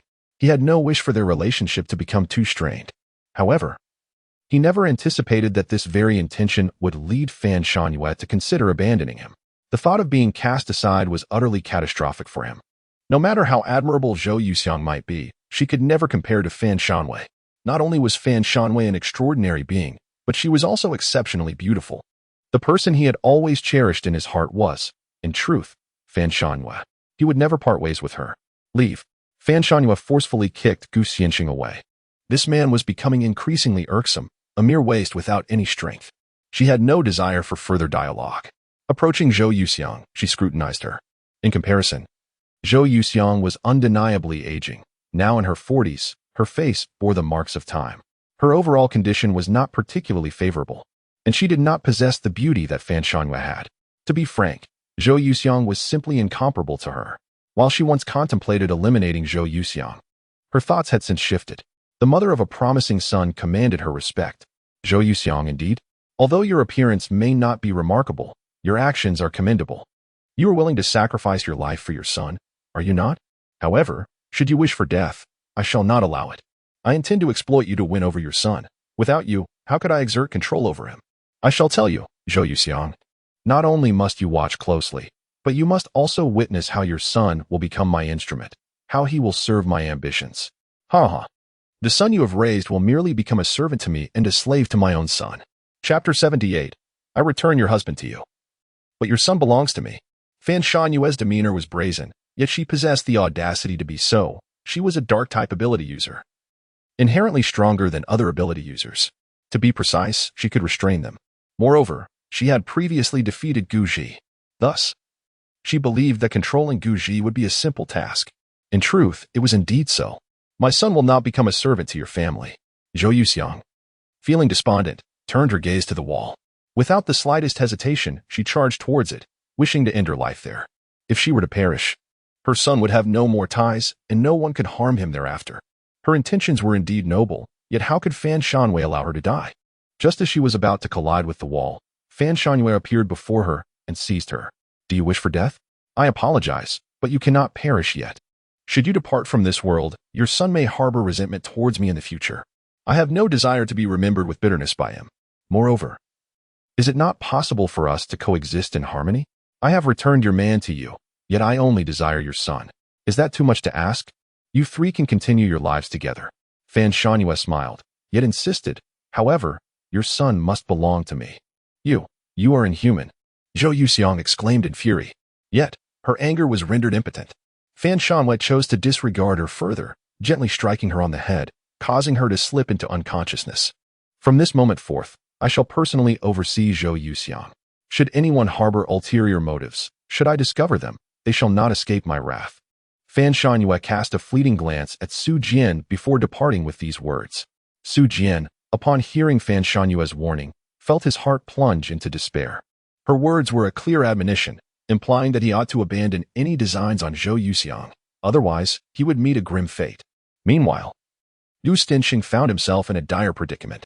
His countenance was ashen, for he had believed he could manipulate both Fan Shanyue and Zhou Yuxiang, only to find his efforts utterly futile. Not only had he failed to deceive Zhou Yuxiang, but he had also incurred Fan Shanyue's ire. Now, he stood utterly alone, devoid of allies. In truth, the one he cherished most in his heart remained Fan Shanwei. However, Fan Shanwei's previous statement of returning him to Zhou Yuxiang revealed her true intentions. She only desired her son, leaving him utterly disheartened. It became apparent that this malicious woman had long set her sights on his son. How despicable! Wretched woman, how could you act in such a manner? You deserve a fate worse than death. Yet, these thoughts of his were destined to remain unknown to Fan Shanwei, for he lacked the audacity to voice them. Guji felt a sense of liberation after subduing Sun Yanru. He then led her towards the location where his mother was being held, intent on rescuing her. However, upon arrival, he found nothing but emptiness. His mother had already been relocated. Eavesdropping on the guards' conversations provided him with some understanding of the situation. It turned out that Su Jian had intended to eliminate his mother, but ultimately, she was saved by Fan Shanwei. Now, she was under constant surveillance by Fan Shanwei. If that were indeed the case, the prospect of rescuing her seemed daunting. It wasn't that he doubted his ability to confront Fan Shanwei, but rather the fact that as long as his mother remained in danger, Fan Shanwei could threaten him with her life at any moment. What should little Gu do now? Aunt Zhou is currently in captivity. If we act recklessly, even if we manage to defeat Fan Shanwei, we may not be able to save Aunt Zhou. Sun Yanru shook her head, sharing her desire to help, yet acknowledging the formidable challenge that lay ahead. A few individuals surrounded Fan Shanwei, perhaps still holding a chance of victory. Yet, they possessed a vulnerability, Zhou Yuxiang's safety. A thought struck me. Suddenly, Zhou Wanqing spoke up, seemingly making a connection. What idea do you have? She inquired. Wanqing, just say it directly. There's no need for suspense. What are you waiting for at this moment? Guji shook his head, feeling equally flustered and uncertain about how to proceed. He, too, wished to save his mother, but was engulfed in indecision. In contrast, Zhou Wanqing appeared composed, exuding an air of confidence. You all are truly inscrutable. I once thought Sun Yanru was older and more mature than I, yet it seems she possesses no greater intellect. It appears the responsibility falls upon me, Zhou Wanqing declared triumphantly. Sun Yanru's expression darkened immediately. Just say what you have to say. Spare me your veiled remarks. Don't think I won't confront you. Zhou Wanqing retorted coolly. Who fears whom? Come on. I may not be able to defeat you, but do you dare to kill me? Sun Yanru was ready to strike, but was halted by Guji. Wanqing, please speak up quickly. There is no time for bickering. What are you two arguing about at such a critical moment? Guji expressed his discontent. Fine. I shall speak plainly. Zhou Wanqing curled her lip and remarked, Indeed. Fan Shanwei has grasped our vulnerabilities, and we find ourselves somewhat restrained. However, consider this. If we possess weaknesses, does Fan Shanwei not have her own? She is human, after all, and thus susceptible to her own frailties. We can certainly exploit her vulnerabilities. Guji, suddenly enlightened, thought, Indeed, how could I have overlooked this? Every human harbors weaknesses. Since Fan Shanwei has taken advantage of my own, I can likewise seize upon her weaknesses. Yet, the question lingered, what exactly was Fan Shanwei's weakness? Guji fell into deep contemplation. Master, are you still not comprehending? Do you need me to spell it out for you? Fan Shanwei's greatest vulnerability is her son, Guxiao. Since she has taken your mother captive, we should abduct Fan Shanwei's son, Guxiao, and use his life as leverage against her. I wager she would be reluctant to act rashly, and not only would she release your mother, but she would also allow us to escape. After all her arduous efforts to find you, was it not for your kidney for her son? Now, if we simply seize her son, let's see how compliant she will be. Zhou Wanqing's words struck a chord with everyone, illuminating their thoughts. Chapter 79.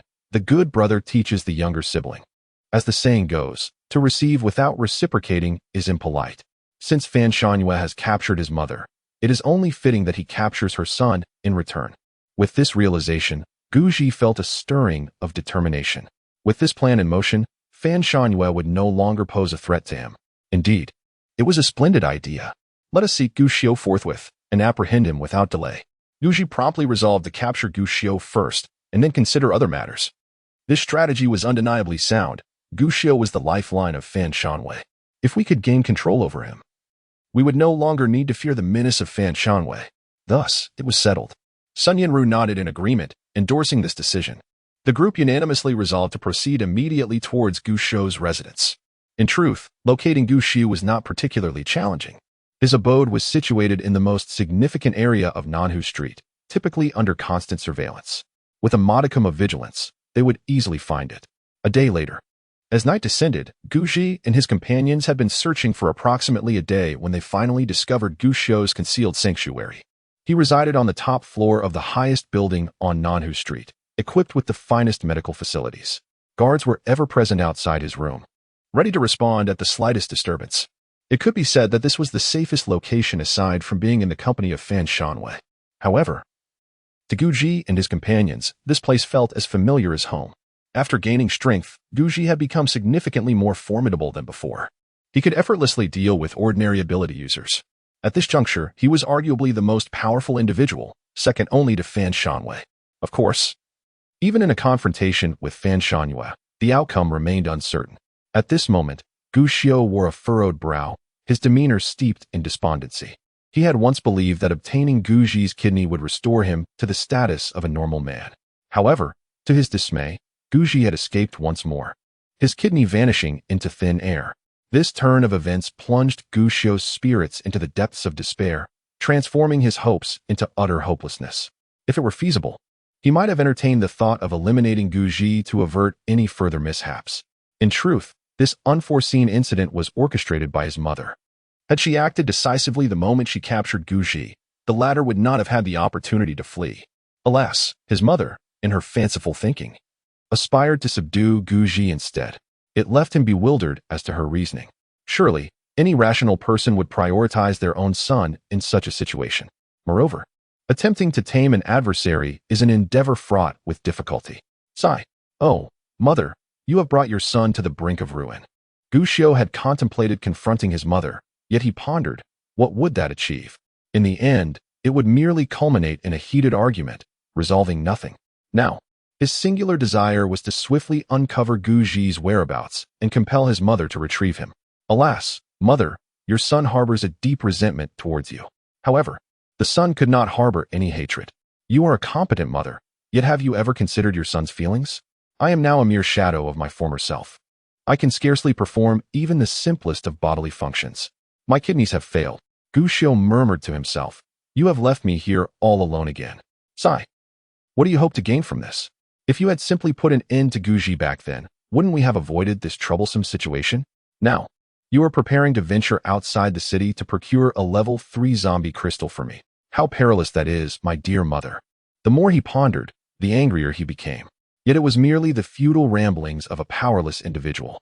This morning, his mother learned that a level 3 zombie had appeared outside the city, an evolved creature of the 3rd degree. Though Gushio had previously attempted to utilize a zombie crystal to mend his kidneys, the results were minimal at best. Thus, he had abandoned the notion of using the zombie crystal to restore his health. However, it is worth noting that zombie crystals are classified into levels. Gushio had only experimented with a level 1 crystal, which belonged to the first evolution. He had never ventured into the realm of level 2 or level 3 crystals, though it is reasonable to assume they possess greater efficacy. Given that Guji had escaped, Fan Shanwei could not idly stand by and watch her son succumb to illness. Therefore, she sought alternative means to venture forth, determined to retrieve a level 3 zombie crystal for her son to try. Although the risks were considerable, it was a sacrifice worth making for her child. This was also a deeply moving aspect for Gushio. Of course, for the sake of safety, Fan Shanwei had brought Zhao Yuxiang along. This was partly due to the fear that Guji might launch a surprise attack, and partly out of concern that Su Jian might execute Zhao Yuxiang without authorization once more. Thus, it was indeed wiser to keep Zhao Yuxiang close at hand. At that moment, a sudden sound of footsteps echoed from outside Gushio's door, inciting a profound irritation within him. Who dares disturb my rest? He fumed. Damn it. Get away from here and cease your noise. Gushio, having suffered from a chronic ailment for years, had become somewhat unhinged, lashing out verbally at those around him. He directed his ire even at the capable, knowing that his mother's presence afforded him a certain level of immunity from repercussions. TSK, TSK, TSK. My dear brother, whom do you dare to scold? Continue with that tone, and I shall deliver a stinging slap to your face. Good brother, do you recognize me? This must be our first encounter. I must say, you are quite unfortunate in appearance, bearing no resemblance to me whatsoever. Why does your face look so ghastly? Just a moment ago, you expressed a desire to find me. Now that I stand before you, why do you appear so terrified? Do not be afraid. Considering our familial bond, how could your brother ever harm you? What is it that frightens you? The individual who stepped through the door was none other than Guji. He showed no courtesy towards his brother and, upon entering, immediately delivered a resounding slap to him. Bam! He sent his younger brother flying across the room. Guji spun through the air thrice before crashing heavily to the ground. When he finally lifted his head, his face was swollen beyond recognition. You were Guji? How dare you strike me? I shall have my mother kill you, you bastard. You filthy cur. Guji seethed with rage. He never anticipated that Guji would come knocking at his door. Did he wish for death? Did he dare to lay hands upon him? Oh, my dear brother. Do summon your mother to come and finish me off. Do you really think so little of her? Guji, undeterred, unleashed a barrage of punches and kicks upon Guji, swiftly subduing him. This fellow was nothing but a spineless coward, easily intimidated by force. After enduring a thorough beating from Guji, he crumbled entirely. Chapter 80, Fan Shanwei. Your son shall henceforth be mine, and we shall lead a harmonious life together. Humans can be quite contemptible, at times exceedingly so. When beaten, they cower like subordinates, yet when emboldened, they seek to dominate. In this moment, Guji resembled a mere lackey, unable to raise his gaze before Guji, perpetually bowing his head in submission. Guji was indeed striking with fervor, and his blows were anything but gentle. Guji felt the sting of pain and recognized the gravity of his situation. All previous arrogance evaporated in an instant. He understood that persisting in his hubris would not only result in dire consequences but could very well jeopardize his very life. One must possess self-awareness. When it is time to bow one's head, one must do so without hesitation. Guji, my esteemed brother, my dear elder brother, I truly understand my errors. Let us not concern ourselves with external matters. After all, we are family, are we not? Your mother is my stepmother, and my mother is your aunt. What transpired previously was merely a misunderstanding. Now we should cease speaking as if we are strangers and communicate openly. I shall request my mother to release Aunt Zhao, if you would allow it. Please do not torment me. Grant me my freedom. In truth, even if you do not detain me, my time is limited, as my kidneys are failing. For the sake of our unfortunate younger brother, could you not show him mercy just this once? Throughout the journey, Guji's incessant chatter filled the air. The other extraordinary individuals at the Nanhu survival base sensed something amiss upon witnessing Guji's capture. They were utterly astonished. It is worth noting that before Fan Shanwei departed, she had given them countless warnings to safeguard Guji and ensure that no harm befell him. Otherwise, upon her return, she would not spare them. Yet, what is the current situation? Not long after Fan Shanwei's departure, Guji has been taken captive. And who is responsible for this? None other than Guji. This is disastrous. Perhaps all of Fan Shanwei's prior plans are now in jeopardy. What? Guji has returned? How did he infiltrate?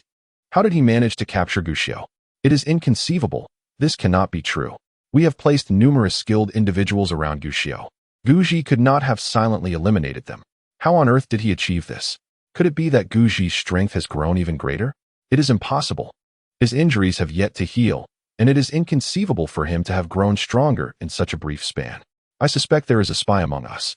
Indeed, someone must have clandestinely facilitated his entrance. Otherwise, he could not have silently captured Guji. What a predicament. How shall we explain this to the elder sister? How shall we explain? We must unite and swiftly subdue Guji. Yes, let us join forces to take down Guji. Kill. The crowd stood in a state of shock, their voices rising in agitation as they witnessed Guji apprehending Guji with an air of arrogance. Their anger simmered beneath the surface. A few individuals immediately surged forward, intent on subduing Guji. It is worth noting that Guji's previous escape had incited great wrath in Fan Shanwei, leading to repercussions for several ability users. If they could capture Guji this time, rewards would surely follow. The prospect of Fan Shanwei's rewards stirred excitement within each of them. To deny such a lure would be disingenuous. After all, these were tangible resources for cultivation. The more one acquires, the higher the potential for future growth. However, as they approached, Guji tightened his grip around Guji's throat. He regarded the crowd with an icy demeanor and stated, I advise you to refrain from advancing. Should you choose to force your way through, I will not impede you. But be prepared for the consequence of Guji's demise. Anyone who dares to move against me will ensure Guji's certain death. Let us put it to the test, he declared, instantly intimidating the group before him. Those who had initially intended to charge forward now found themselves frozen in place, paralyzed by fear. Indeed, Guji held the life of Guji in his hands. Did they dare to advance? Not a chance. To move forward would be tantamount to courting death. If Guxiu were to perish, what would become of them upon Fan Shangyue's return? They might even find themselves accompanying Guxiu to the grave.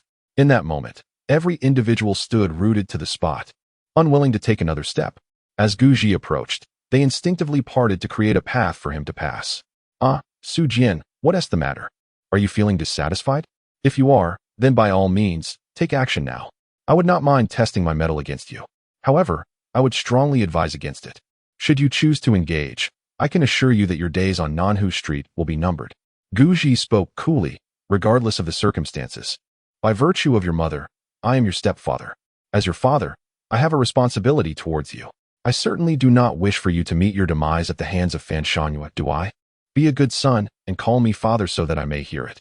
Crack. Su Jian stood there, his fists clenched tightly, emitting a sharp cracking sound.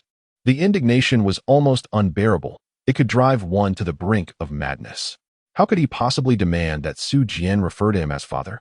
Did he seek his own demise? He had but one father in this life, his biological father. Though he had passed, his memory lived on in Su Jian's heart. Now, Guji audaciously employs the term father to humiliate him, incessantly referring to him as son. It is indeed unbearable. He is overwhelmed with the urge to confront Guji and eliminate him instantly. However, he knows he cannot act upon such impulses, no matter how furious he is. He cannot jeopardize Guxiu's life. If Guxiu were to perish, all his meticulous plans would be rendered futile. Of course, if it were Guji who caused Guxiu's demise, he would be absolved of any responsibility. But now, should Guxiu die, it would inevitably implicate him. Thus, he must refrain from violent actions. Regardless of his anger, he must endure, much like a steadfast ninja turtle. Why the silence, my dear son? How shall your father face you in the future? Guji taunted further. He was unperturbed by Su Jian's potential retaliation. He knew that the moment Su Jian acted, he would crush him and irrevocably sever Su Jian's bond with Fan Shangyue. A perfect twofold victory. Yet, Su Jian appeared to be unyielding, silently observing Guji without making a move. If Su Jian chose to remain passive, so be it. He would spare him for now. Once his mother was retrieved, matters would be addressed. Xiaoji, you have finally escaped. How wonderful! Su Ningbing exclaimed joyfully as she hurried down from upstairs. Su Jian watched as his mother and Guji engaged in light-hearted conversation, her face etched with worry and stubbornness. In that moment, the flames of anger within him ignited fiercely. He could no longer contain himself. Chapter 81. Su Jian, Father. Even a clay figurine possesses a measure of its inherent nature. How much more so does Su Jian as an individual? Uncle may endure, but Aunt absolutely cannot. Enduring for a moment brings calm, yet retreating further only fuels the anger. He truly cannot bear it any longer.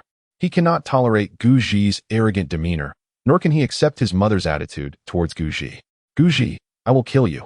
In an instant, Su Jian charged towards Guji, his entire being engulfed in flames, transforming into a figure of pure metal, a quintessential metal man. His power had doubled, and in that moment, an overwhelming aura erupted forth from him, as if capable of crushing all in its path. An unparalleled dominance radiated from him. The onlookers sensed Su Jian's formidable strength and were instantly awestruck by this overwhelming force. What kind of power is this? How can it be so strong? Has Su Laoda's strength increased again? It cannot be. It is astonishingly powerful, far surpassing his previous capabilities. Surely, he has grown stronger, after all. The eldest sister bestowed upon Su Laoda a zombie crystal. I suspect he has absorbed it during this time. How enviable it is. If only I could possess a piece of that zombie crystal. Transforming into a metal man, the boss has awakened a new ability. Indeed, he has awakened a new power. It is simply too formidable. My goodness, is he truly this powerful? It is utterly terrifying. What? The boss has awakened a new ability. It cannot be. This is absolutely unbelievable. The crowd was left in a state of disbelief. They could never have anticipated that Su Jian's prowess would continuously strengthen. It has only been a brief period, and yet the leader has awakened 3 extraordinary abilities. To awaken even a single ability is already a formidable feat. However, Su Jian possesses 3. It would be disingenuous to say they are not envious. Of course, they are acutely aware that Su Jian's chances of subduing Guji are exceedingly high at this moment. Yet, there remains a lingering fear that Guji might act preemptively and eliminate Guxiu. Should Guxiu perish, the burden of responsibility would fall squarely upon Su Jian. Fortunately, this is a responsibility they need not bear. Since Su Jian has chosen to take action, they feel there is little to say or do to impede him. They can only observe. Naturally, if an opportunity arises to rescue Guji, they would not hesitate to intervene. Please, Su Jian, you must remain calm. Do not harm my brother. He is my brother. Cease this at once. If you strike again, do you believe I won't summon my mother to deal with you? Guji felt a tightening grip around his neck. Guji was choking him, and at any moment, he could meet his demise. Fear consumed him, overshadowing all else as he dashed in front of Su Jian, desperately blocking his path. Guji might be willing to kill him, but Su Jian would not dare. For now, his only recourse was to persuade Su Jian to relent, lest Guji truly end his life. The terror he felt was palpable, an overwhelming dread. Su Jian, heed my advice. Sometimes retreating opens up vast horizons. Just look at me. I am in this wretched state, and you are not far superior. Surely, you are in a better position than I am. So please, endure a little longer, and do not resort to violence. If you make a move, my brother will truly kill me. Guji could not hold back any longer and burst into tears. His appearance was a stark contrast to his former self. So much so that the crowd nearly failed to recognize him. Is this still the arrogant Guji we once knew? Is this the same reckless Guji? How has he transformed into someone so understanding? How has he become so docile? How is it that he now sides with Guji? Is this a manifestation of love? A sense of duty? A bond of kinship? None of these. It is simply Guji's fear of death. Once everyone grasped the situation, they felt a sense of relief. It turns out this fellow is so terrified of dying. How unexpected. Very well, Guji, just you wait. I shall see the day when I will end your life. Su Jian ultimately restrained himself. He dared not harm the chubby Guji. Thus, he suppressed the surge of anger that had arisen within him. However, just as he contained his fury, his mother began her tirade. Xiao Jian, what is the matter with you? Just because Xiao Ji reprimanded you a little, you wish to resort to violence? Are you still my son? Do you wish to kill me? Then come on, go ahead, kill me. Before you think of harming Guji, you must first take my life. Faced with her increasingly rebellious son, Su Ningbing could no longer contain herself and erupted. She would rather allow her son to end her life than permit Guji and Su Jian to come to blows. Su Jian was already in a precarious state, teetering on the brink of collapse. Yet, his mother continued to think of Guji, even willing to sacrifice herself for him. In that moment, he completely lost his sanity. He could no longer endure it. All plans and developments were cast aside. His sole desire was to annihilate Guji. Then, a surge of fury erupted once more as he transformed into a metallic figure and charged at Guji. I will destroy you, he declared. His speed was astonishing as he unleashed a powerful punch aimed at Guji's face. However, at that very instant, Guji retaliated with a punch of his own. A tremendous sound echoed through the air as Su Jian was sent sprawling backward, struck cleanly by Guji's blow. Wait, Su Jian's strength has increased, hasn't it? Why is he so feeble now? Another punch sent him flying? This is unbelievable. Su Jia, Wang Yan, you all stay at the South Lake Survival Base and wait for me. I am going to find Fan Shangyue and will return shortly. Do not be afraid. They wouldn't dare harm you. The outside world is far too perilous. Wan Qing, you stay behind to look after them. After issuing these instructions, Guji, together with Sun Yanru, took Guji and departed from the community. The numerous ability users exchanged glances, yet none dared to intervene. They could only watch helplessly as Guji left. Goodness, boss. Are you all right? Boss, how has Guji grown stronger again? Indeed. How could he send you flying with just one punch? The crowd quickly rushed towards Su Jian.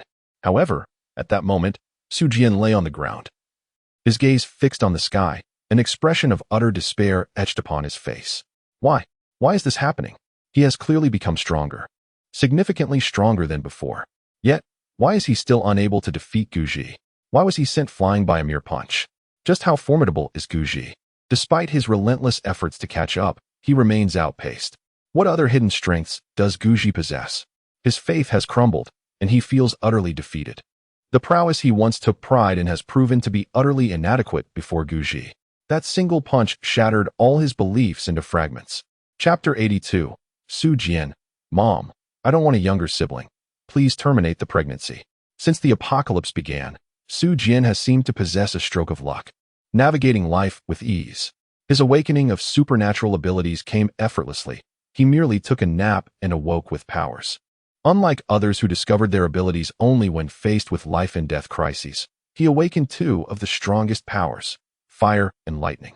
As time passed, his powers continued to grow stronger, even without deliberate training. This is a feat unattainable by others. Thus, Jian has ascended to his current level without expending much effort. Previously, he was unable to contend with Fan Shanhua.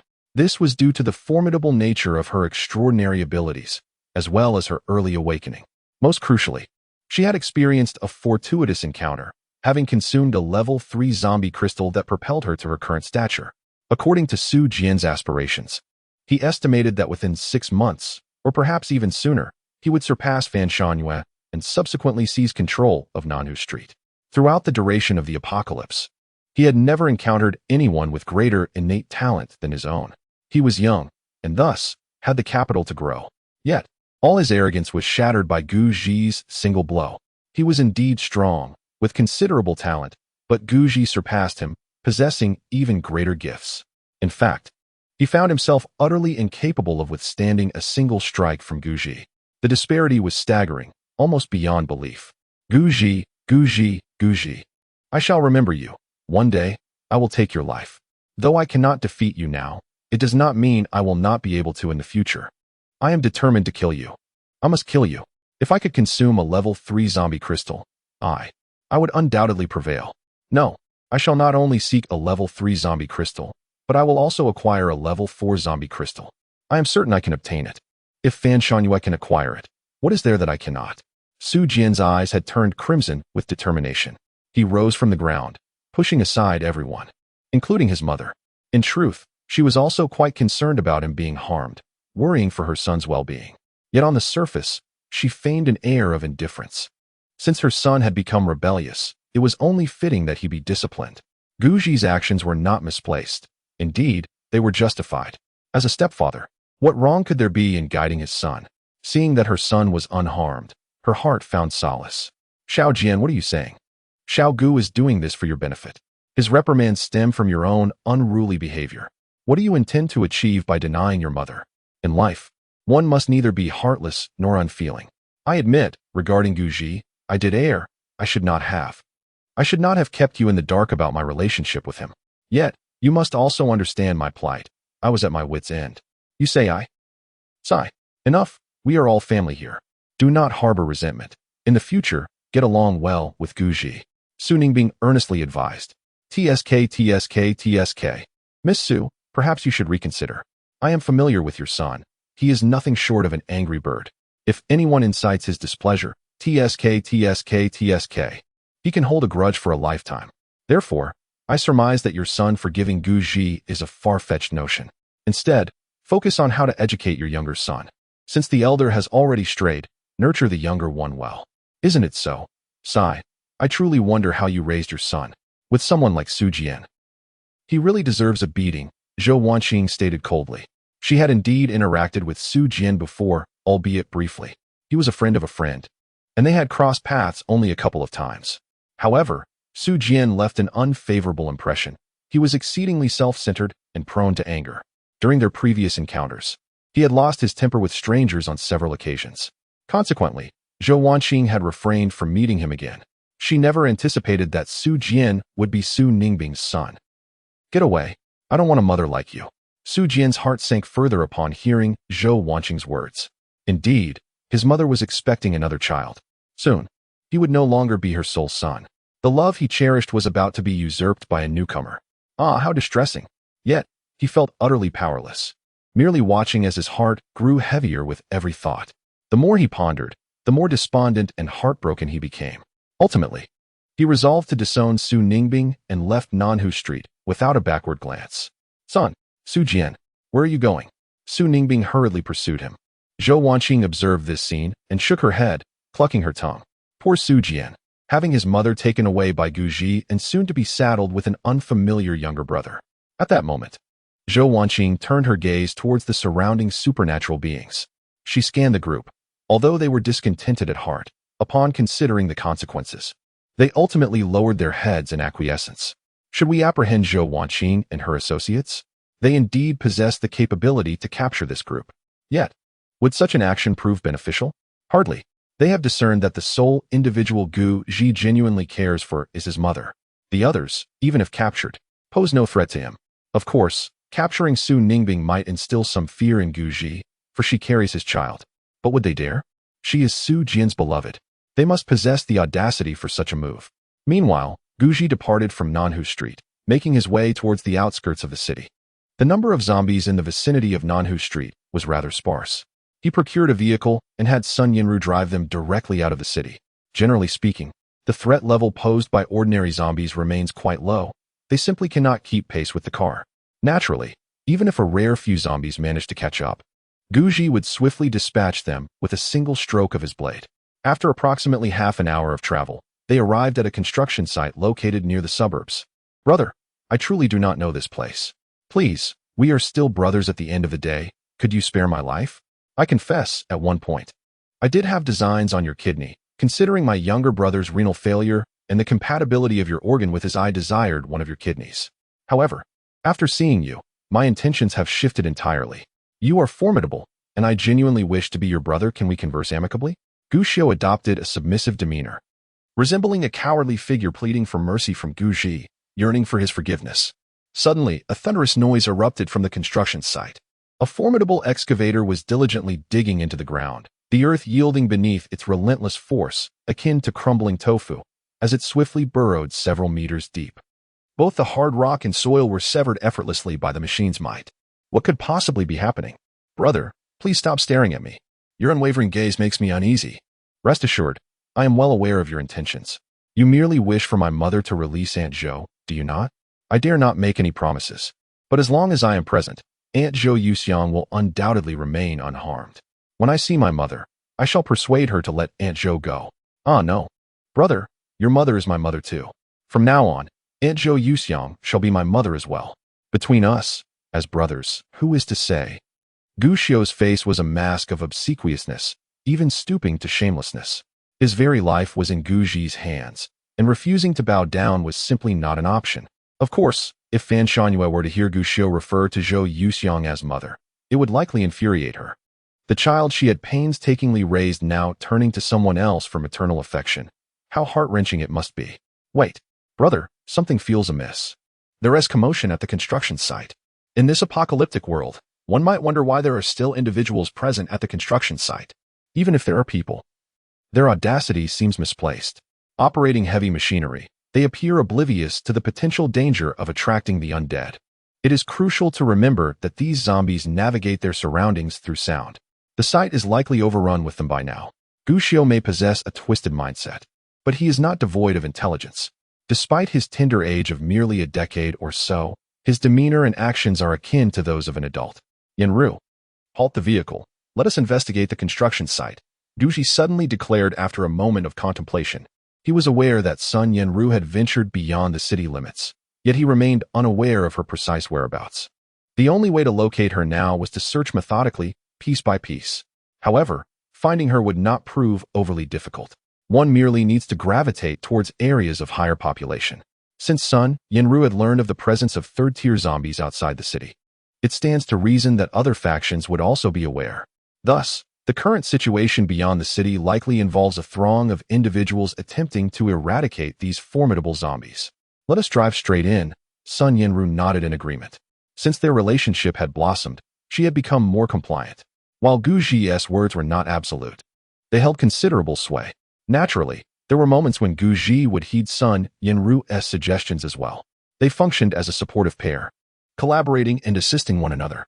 In matters of importance, they would deliberate together, embodying the essence of a competent couple. The gates of the construction site stood ajar, revealing a chaotic scene within, teeming with individuals. Shadows of numerous zombie corpses could be discerned, though all lay lifeless. The remains of no fewer than 200 zombies littered the ground. Uncertain of the events that transpired before, the remnants suggest that a group of extraordinary individuals had besieged the zombies. At the heart of the construction site stood an unfinished skyscraper, barely 3 or 4 stories tall, surrounded by numerous cement mixers and construction tools that had long succumbed to rust. Only a solitary excavator was in operation, laboriously clawing at the earth to create a pit. Surrounding the excavator were a throng of individuals, perhaps 20 or 30 in number, comprising both supernaturally endowed beings and armed ordinary citizens.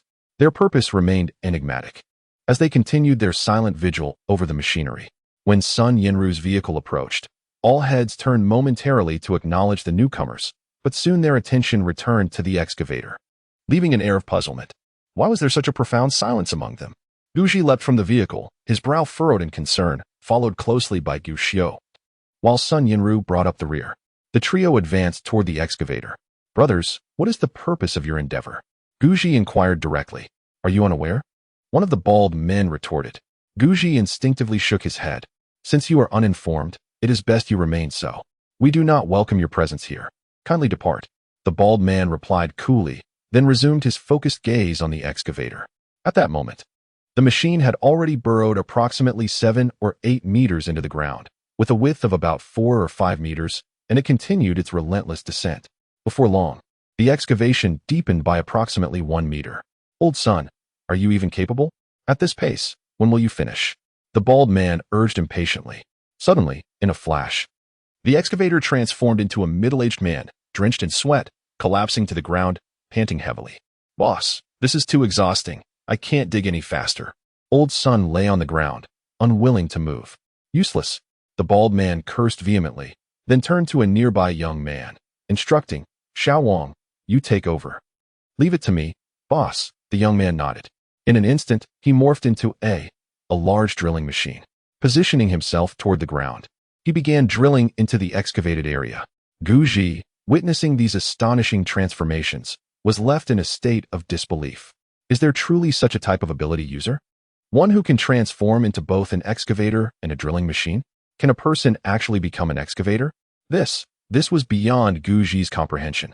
He had previously assumed that ability users merely possessed superpowers, but now, it seemed otherwise. Wow. An excavator transformation? Isn't this akin to Transformers? This is incredibly impressive. Brother, how did you manage to transform into an excavator? Could you share your secret with me? I wish to learn as well. Guxiu exclaimed eagerly, his eyes shimmering with excitement. The excavator man, known as Old Sun, was rather easygoing.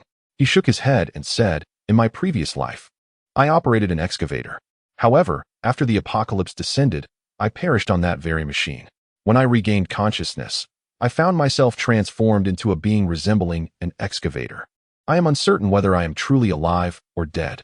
He spoke with a sense of despondency. Old Sun, why are you engaging in idle chatter with them? A bald man turned to Guji and asked, Brother, which group do you belong to? Who permitted you to disrupt this place? All right, bald man. Perhaps you should speak a little less, another voice chimed in. We are merely laborers. The matters below do not concern us. Even if someone needs to be driven away, it should be left to that group. We are simply here to earn our pay. At that moment, a man with curly hair stepped forward. He cast a casual glance at Guji and advised, Brother, I suggest you leave this place. There lies an ancient tomb below, and it is of considerable significance. It is said that within the tomb resides a level 3 zombie. Chapter 84. Have Sun Yinru's 3 brothers arrived? According to the curly-haired man's account, their group was merely a cadre of ultimate laborers. They were sought after by others who offered zombie crystals as payment to excavate ancient tombs. Although this group lacked other notable skills, each individual possessed a remarkable talent. Some could transform into excavators, while others could become electric drills. Regardless of the ground's hardness, they could penetrate it effortlessly. As the saying goes, every profession has its specialization. They were dedicated solely to this line of work. The individuals seeking them were not from a single faction, but rather multiple factions. The 3rd-level zombie crystal. Treasures such as this invariably attract considerable attention upon their appearance. Furthermore, it is rumored that the zombies within the ancient tomb are on the verge of evolving into 4th-level zombies, entities of formidable strength. A zombie of such caliber, if encountered individually, would undoubtedly prove insurmountable. Naturally, even Guji would find it impossible to contend with a 4th-level zombie. Thus, it is entirely reasonable for various factions to unite in this endeavor. Brother, may I inquire about something? Ahem, since someone has extended an invitation for your presence, I wish to know if any individuals from the Nanhu Street Survival Base are among those who invited you. Guxiu hastily questioned. The person he longs to locate most is his mother. Once he finds her, he can rescue Zhou Yuxiang from her grasp. At that point, A hostage exchange will ensure his safety. A biological brother? How absurd. Is there such a thing as a brother who bullies his own sibling? He nearly faced death at the hands of that scoundrel Guji. Thankfully, his wits prevailed, as he understood the principle that a true man can endure and adapt. Otherwise, he would likely have been subjected to unspeakable torment by Guji. Indeed, Guji may not have intended to kill him, given that he still required him for the hostage exchange. However, had he not submitted or acknowledged his faults, would Guji have refrained from inflicting pain upon him? Would he have broken his legs or left him gravely injured? Bodily suffering was inevitable. Yet, his cleverness and willingness to yield spared him from such afflictions. He is acutely aware of the adage that those who recognize the times are the true heroes, understanding the necessity of humility and the wisdom in conceding. Are there individuals from the Nanhu survivor base? Indeed, I recall now. There are those individuals and several from the experimental bases. By the way, the personnel from those experimental bases possess considerable strength. They hail from other cities, while our local triad forces seem utterly incapable of suppressing those from the laboratories. Curly-haired is quite the talkative character. He shares whatever is on his mind. Besides the Nan Lake survivor base, there exists a prison faction and a military force.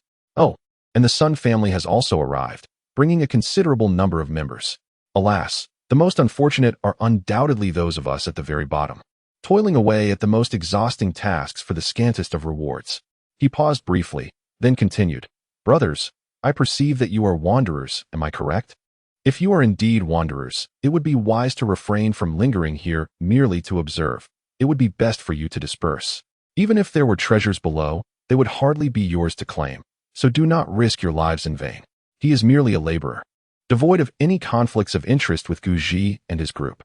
They excavate ancient tombs and complete their tasks, after which the principal party naturally compensates them. As for descending into the tomb, they would never consider such a venture.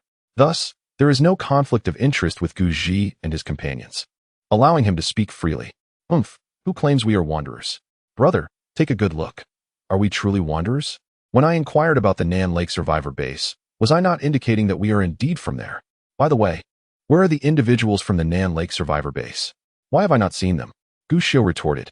Upon hearing that his mother was present, he felt a surge of relief. He had finally found her and no longer needed to worry about Guji possibly taking his life. Are you from the Nanhu survivor base? Curly-haired man paused momentarily before responding. I am unaware of its location. They left immediately after giving their orders.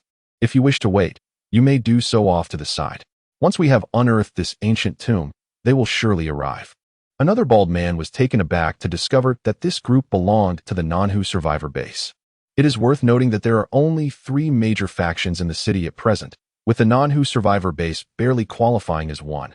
Indeed, only marginally so. Thank you.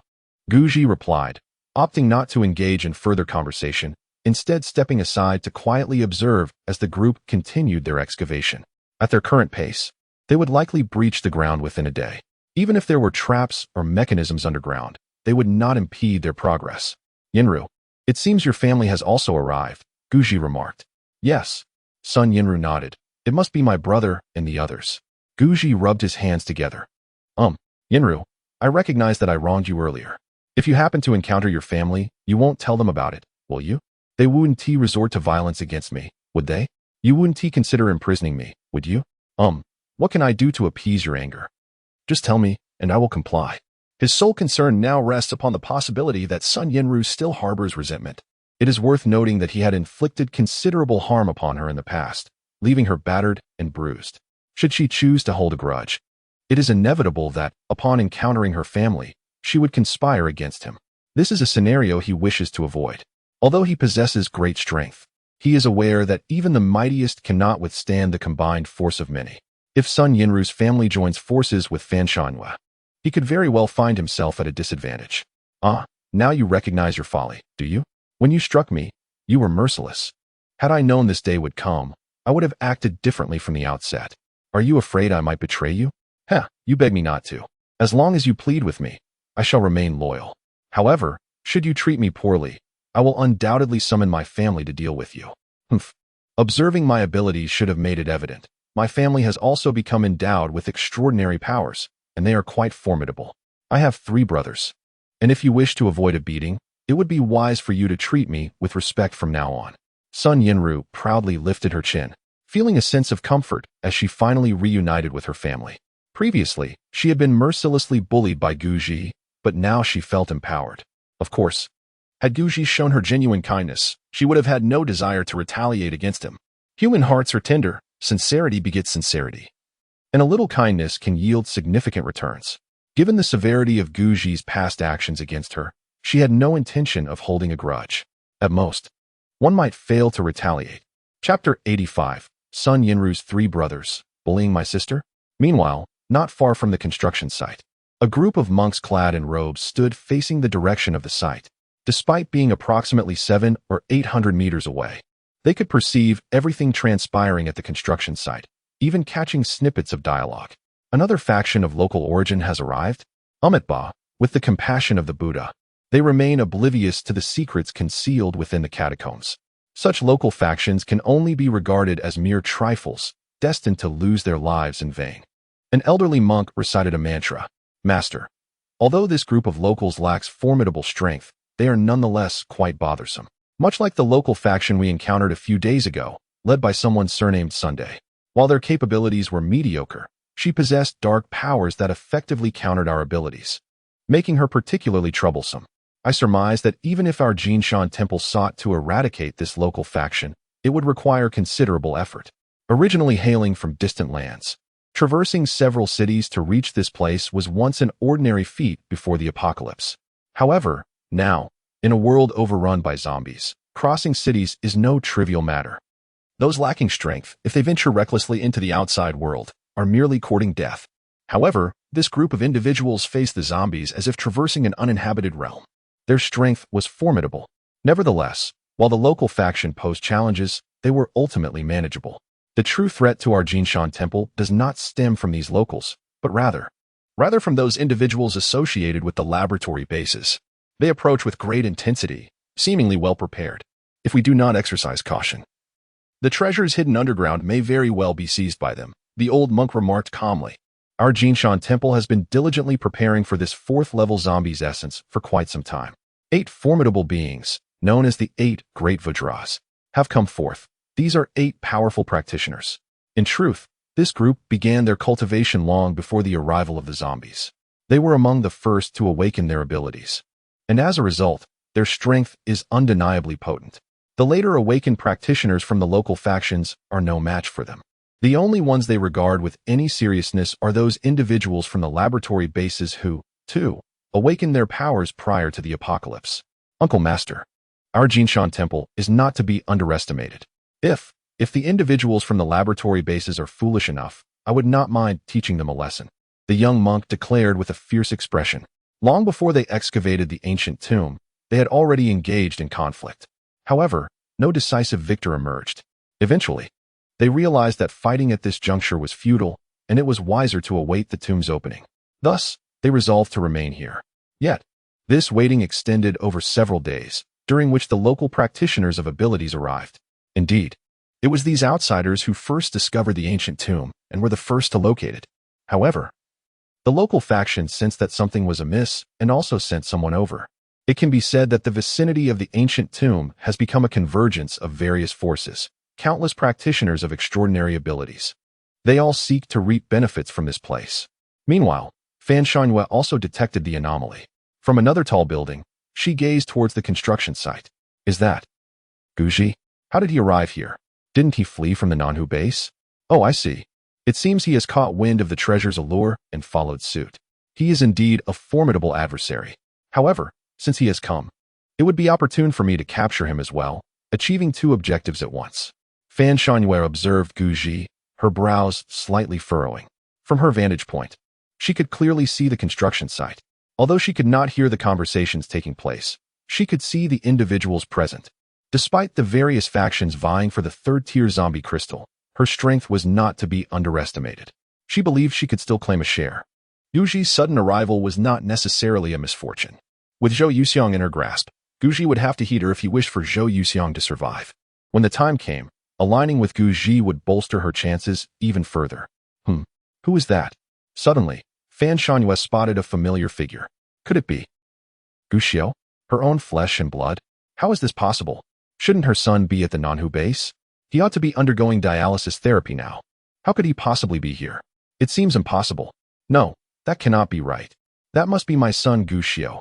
How did he end up here? This cannot be. Before I left, I repeatedly warned him not to leave the Nanhu base. He would never disregard my instructions. Moreover, he came here with Guji. Could it be that Guji has come to find me? Has he taken my son? Has he come here specifically to use my son as leverage against his mother? This man is indeed cunning. He is utterly despicable. How could I not have anticipated such a scheme? The people of Nanhu Street are utterly useless. How could they not defeat Guji? Ah, Guji, you treacherous fiend, you are truly detestable. Fan Shanhua felt on the brink of collapse. Guji's actions were nothing short of a breach of etiquette.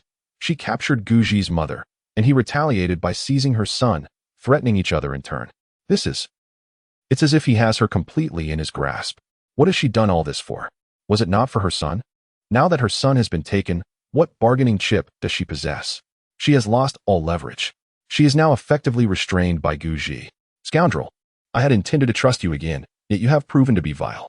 Do you not wish to operate under my command? Guji, just wait. I shall ensure you pay for this. Fang Shanhua felt an itch at the roots of her teeth due to anger, yet she found herself powerless, merely watching as Guji held her vulnerable spot firmly. Zhou Yuxiang, you have raised a truly remarkable son, she remarked bitterly. You need not die. When I meet your son later, I shall release you. Are you pleased now? Fang Shanhua turned to Zhou Yuxiang and continued, my son is undoubtedly far superior to yours. Fang Shanhua, I find you utterly laughable. Do you realize? I still cannot fathom what you see in Gu Xianxia. Is he wealthy? No. He is merely from a middle-class family. Furthermore, a significant portion of the household income is generated by me. Are you attracted to his aging appearance? Haha. Just look at the son you have raised. He is nothing but a failure. Zhou Yuxiang's eyes reflected a resignation to death. She spoke deliberately, hoping to provoke Fang Shanhua into taking her life. Chapter 86. Su Jian, you think I am like my father? Do you wish to die? I shall ensure you do not perish. If you die, what will become of my son? Fang Shanhua seized Zhou Yuxiang with one hand. She understood that Zhou Yuxiang had long desired death, but she had thwarted those intentions at every turn. Although she grasped Zhou Yuxiang's mindset, she could not allow her to die. Once this woman breathed her last, her son's life would be in jeopardy. To speak candidly, I hold a rather optimistic view of Guji. He is a man of deep emotions and loyalty, while he may exhibit a certain ruthlessness towards his adversaries. It is rather understandable. After all, a true man must possess a certain edge.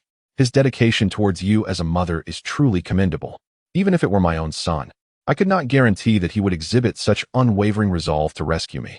Alas, you are right. I was indeed blind in my choices, ensnared by the allure of wealth, which led me to favor Gu Xianxing. In comparison, Gu Xianxing is utterly insignificant. He is nothing more than refuse. How splendid it would have been had I never aligned myself with Gu Xianxing. Then, I might have had the opportunity to be with your son. Fan Shanhua sighed. Indeed, in every conceivable aspect, Guji embodies loyalty and strength with immense potential. He is the most gifted individual I have encountered thus far.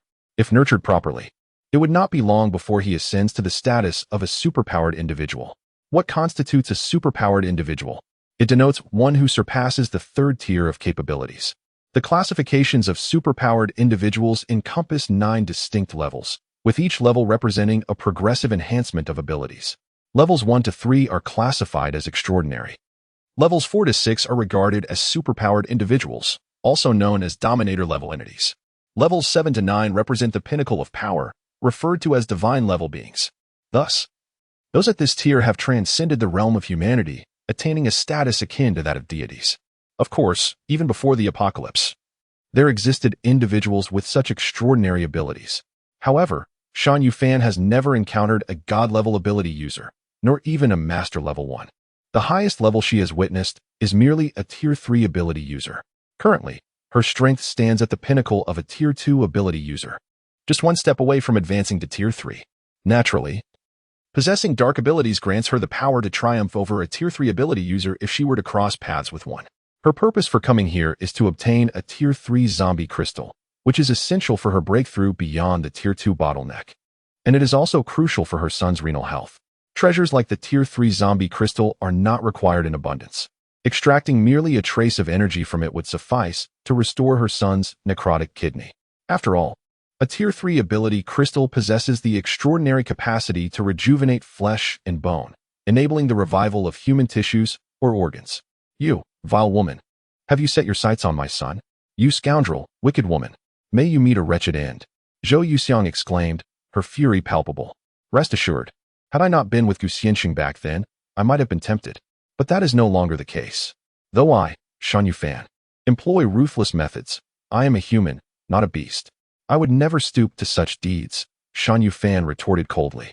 She turned her gaze towards the construction site, lost in contemplation, pondering how to engage in negotiations with Guji. Presently, Guji holds significant leverage. She feared she could not contain Guji.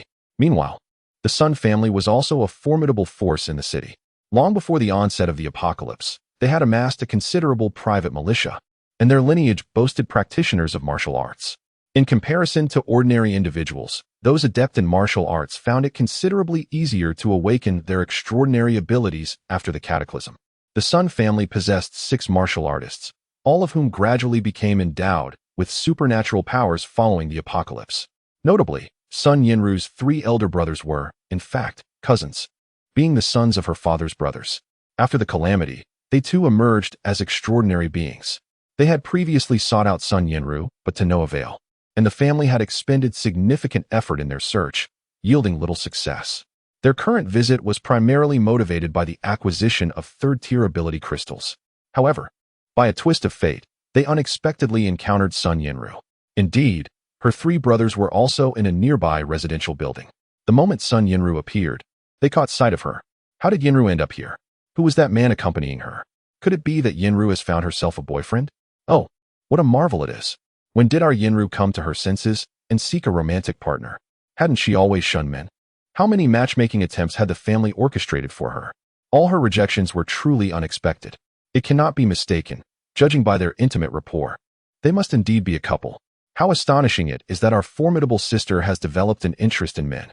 It is utterly amusing. Shall we pay them a visit now? No. At this moment, I suspect numerous factions are watching the construction site. It would be prudent for us to remain discreet. Indeed, let us await the opening of the ancient tomb before proceeding. Sun Yinru's 3 brothers conversed animatedly. They understood her character all too well. In the past, Sun Yinru had been regarded as one of the most challenging individuals within the family. Everyone had catered to her whims, and the family had introduced her to numerous suitors, all of whom had met with her unequivocal rejection. There were even doubts among the family members regarding her preference for men. Now, however, it appears that she indeed harbors an affection for them. It raises the question of what manner of charm this brother-in-law has employed to win her over. Is it truly that simple? Surely not. Yet, in this apocalyptic era, anything is possible. I must inquire directly with my sister about the circumstances surrounding this. If this fellow has resorted to any improper means, we shall ensure he faces appropriate consequences. The 3 brothers contemplated a rather unsettling possibility and resolved to clarify the situation. Should this individual be, as they suspected, one must ensure that this fellow pays the due price. On the other side, Su Jian departed from Nanhu Street. With his prowess, self-preservation in the apocalypse was hardly a challenge. After leaving, he ventured beyond the city in search of third-tier ability crystals. Chapter 87. Fan Shanhua. Guji, release my son and let me come. Humans possess an innate desire to grow stronger, particularly under duress, which amplifies this longing. Su Jian had long since charted his path of advancement. He merely needed to progress methodically. Currently, he stood at the pinnacle of second-tier strength. While he may not be able to vanquish zombies with ease, he was certainly close. Of course, he was not yet capable of confronting Guji and Fan Shanhua. However, this was inconsequential. He simply needed to acquire a third-tier ability crystal to contend with Fan Shanhua. He was convinced that a single third-tier ability crystal would suffice to elevate him to the rank of a third-tier ability user, potentially advancing him to mid-third tier. With such strength, he would not only be able to face Fan Shanhua and Guji, but also contend with even more formidable ability users. In truth, he was aware of Fan Shanhua's endeavor to eliminate third-tier zombies on the outskirts of the city. At that time, he felt it was imprudent to venture out so soon after his recent advancement. Additionally, he had contemplated that even if he were to obtain a third-tier ability crystal, it would not be his to claim first, that honor should belong to Guxiu, followed by Fan Shanhua. Thus, he did not concern himself with the matter and chose to abstain from participating. However, the circumstances had changed. He was now embarking on his own path. From now on, Fan Shanwei would be Fan Shanwei, and he would be himself. Thus, he prepared to venture over there to seize an opportunity. Perhaps he could not overpower Fan Shanwei in a fair fight. However, he contemplated a more treacherous approach. If he executed a sneak attack, he was convinced he could eliminate Fan Shanwei. Guji, you have forced my hand in all of this. Await my ascent in power. I shall personally bring about your demise. No, it is not merely your life I seek to extinguish, but I wish for my mother, Su Ningbing, to witness my act of vengeance against you. Is it not true that she harbors affection for you? Did she not forsake even her own son for your sake? Very well, I shall ensure she watches as I take your life, for I desire to plunge her into despair. This, too, is a consequence of your actions. If she wishes to see me desolate, then I shall grant her the same fate, if only for once. At this moment, Su Jian's mind teetered on the brink of madness. Of course, he was the protagonist, blessed with the aura of a hero. Thus, even when temporarily subdued by the antagonist Guji, he would soon regain his footing. With his strength, catching up to Guji should pose no significant challenge. Yet whether he could vanquish Guji remained uncertain. A day later, as darkness gradually enveloped the sky, the excavators at the construction site, endowed with extraordinary abilities, had labored tirelessly throughout the day without respite. Suddenly, one of the excavators struck a formidable boulder. A loud crack echoed, and the machine's claw shattered. The pain is unbearable. What on earth lies beneath this surface? It pains me greatly. My hand is broken. Whoever is willing to dig, please proceed. I can no longer continue. That excavator has transformed into a person before my very eyes. His hands are completely severed. I cannot fathom what he was contemplating when he struck the depths. What is happening? Is there truly something down there that cannot be unearthed? Could it be? Have we stumbled upon the fabled Gate of Diamonds? Are we on the verge of breaching an ancient tomb? Drill, give it a try, commanded the curly-haired man. In no time, another individual with extraordinary abilities morphed into a power drill, aiming it at the previous location to continue boring a hole. However, after approximately a minute, the powerful drill reverted back to a human form. He shook his head at the gathering, declaring, "It is futile. I cannot penetrate this barrier either. The object beneath us appears to be a stone door, yet its material remains a mystery. It is far too resilient to excavate." The drill man yearned to breach the stone door but lacked the necessary strength. "It seems we have reached the main burial chamber." The curly-haired man nodded. "Since you cannot penetrate it, allow me to take charge." Suddenly, a radiant golden light erupted from his being. In the next instant, he astonishingly transformed into a rocket launcher. To be precise, he had become a massive cannon barrel. Boom! The cannon barrel unleashed a projectile, a shell measuring 1 meter in diameter, hurtling towards the ground with tremendous force. A deafening explosion resonated through the air, followed by the emergence of a mushroom cloud rising from the construction site. The ground was transformed into a colossal pit, an abyss of unimaginable depth. The resplendent mushroom cloud lingered for some time, refusing to disperse. After a span of 3 or 4 minutes, the surrounding smoke and dust gradually began to clear, revealing the Earth's original visage. The surface, ravaged by artillery, bore a gaping chasm, seemingly bottomless, as if it had penetrated deep into the earth below. The pit measured over 10 meters in diameter, a vertical descent into darkness. At that moment, faint wisps of black smoke ascended from within the chasm, slowly diffusing outward. In an instant, the black smoke thickened, enveloping the entire construction site. It was then that Curly Hair resumed his human form. "With this shell, I must have directly breached the stone gate. Now, anyone who wishes to descend may do so. This black smoke is undoubtedly emanating from that third-tier zombie. Quite formidable indeed. However, I shall not venture down," Curly Hair declared, shaking his head. No one anticipated that Curly Hair's extraordinary ability would manifest as a cannon, unleashing such formidable projectiles. The mushroom cloud had risen. Had this shell struck a person, it was likely that not even a third-tier ability user would survive. Of course, this presumes a direct hit, as third-tier ability users possess remarkable reflexes. With the speed of this shell, hitting the enemy poses a significant challenge. Goodness, my friend, your ability is incredibly powerful. After all this time collaborating, this is the first time I have witnessed your extraordinary power. Is this the prowess of a shell? It is astonishing. In comparison to your ability, mine pales in insignificance. No more words. I find myself utterly despondent. The crowd buzzed with envy. Who wouldn't soar to the heavens with such an ability? Dare to challenge it? Just fire a shell downwards. I doubt you would emerge unscathed. Ladies and gentlemen, now that the entrance to the ancient tomb has been unveiled, let us each embark on our own quests. Whoever finds a level 3 zombie first shall be favored by fortune. Indeed, let everyone showcase their unique skills. At this moment, dozens of figures began to emerge above the construction site. Some could fly, while others teleported directly. Their speed was remarkable, and in the blink of an eye, the vicinity of the deep pit was swarming with people. Guji, release my son. Chapter 88. Sun Yinru. Cousin, Guji is bullying me. You scoundrel. If you have any grievances, direct them at me instead. Why must you take my son hostage? He has done nothing to offend you. You despicable wretch. I give you 1 minute to release my son, or I shall not show you any mercy. Fan Shangyue's face twisted with malice as she swiftly closed the distance to confront Guji. She held Zhou Yuxiang in her hand, confronting Guji. On the other side, Gu Xiu, upon seeing Fan Shangyue, felt his eyes instantly redden, tears streaming down his face as he cried out, "Mom, you finally came. Your son is nearly scared to death. My brother is trying to kill me. Please hurry. Release Zhou Yuxiang. If you don't let her go soon, I might just perish." Guji, he is truly not a. At this point, he hesitated, aware that Guji's grip on his neck was tightening. If he dared utter another word, it was likely that Guji would either choke him to death or make him suffer in some other way. Being a clever individual, he understood the wisdom of avoiding immediate peril and quickly redirected his words, continuing, "My brother, he is not a bad person. At least he hasn't mistreated me. You haven't mistreated Zhou Yuxiang, have you? Let us exchange hostages, shall we? Mom, I've thought this through during this time. My brother's kidney belongs to him, and I have no right to demand it. So let us strive for peaceful coexistence moving forward and refrain from coveting my brother's kidney. What do you say?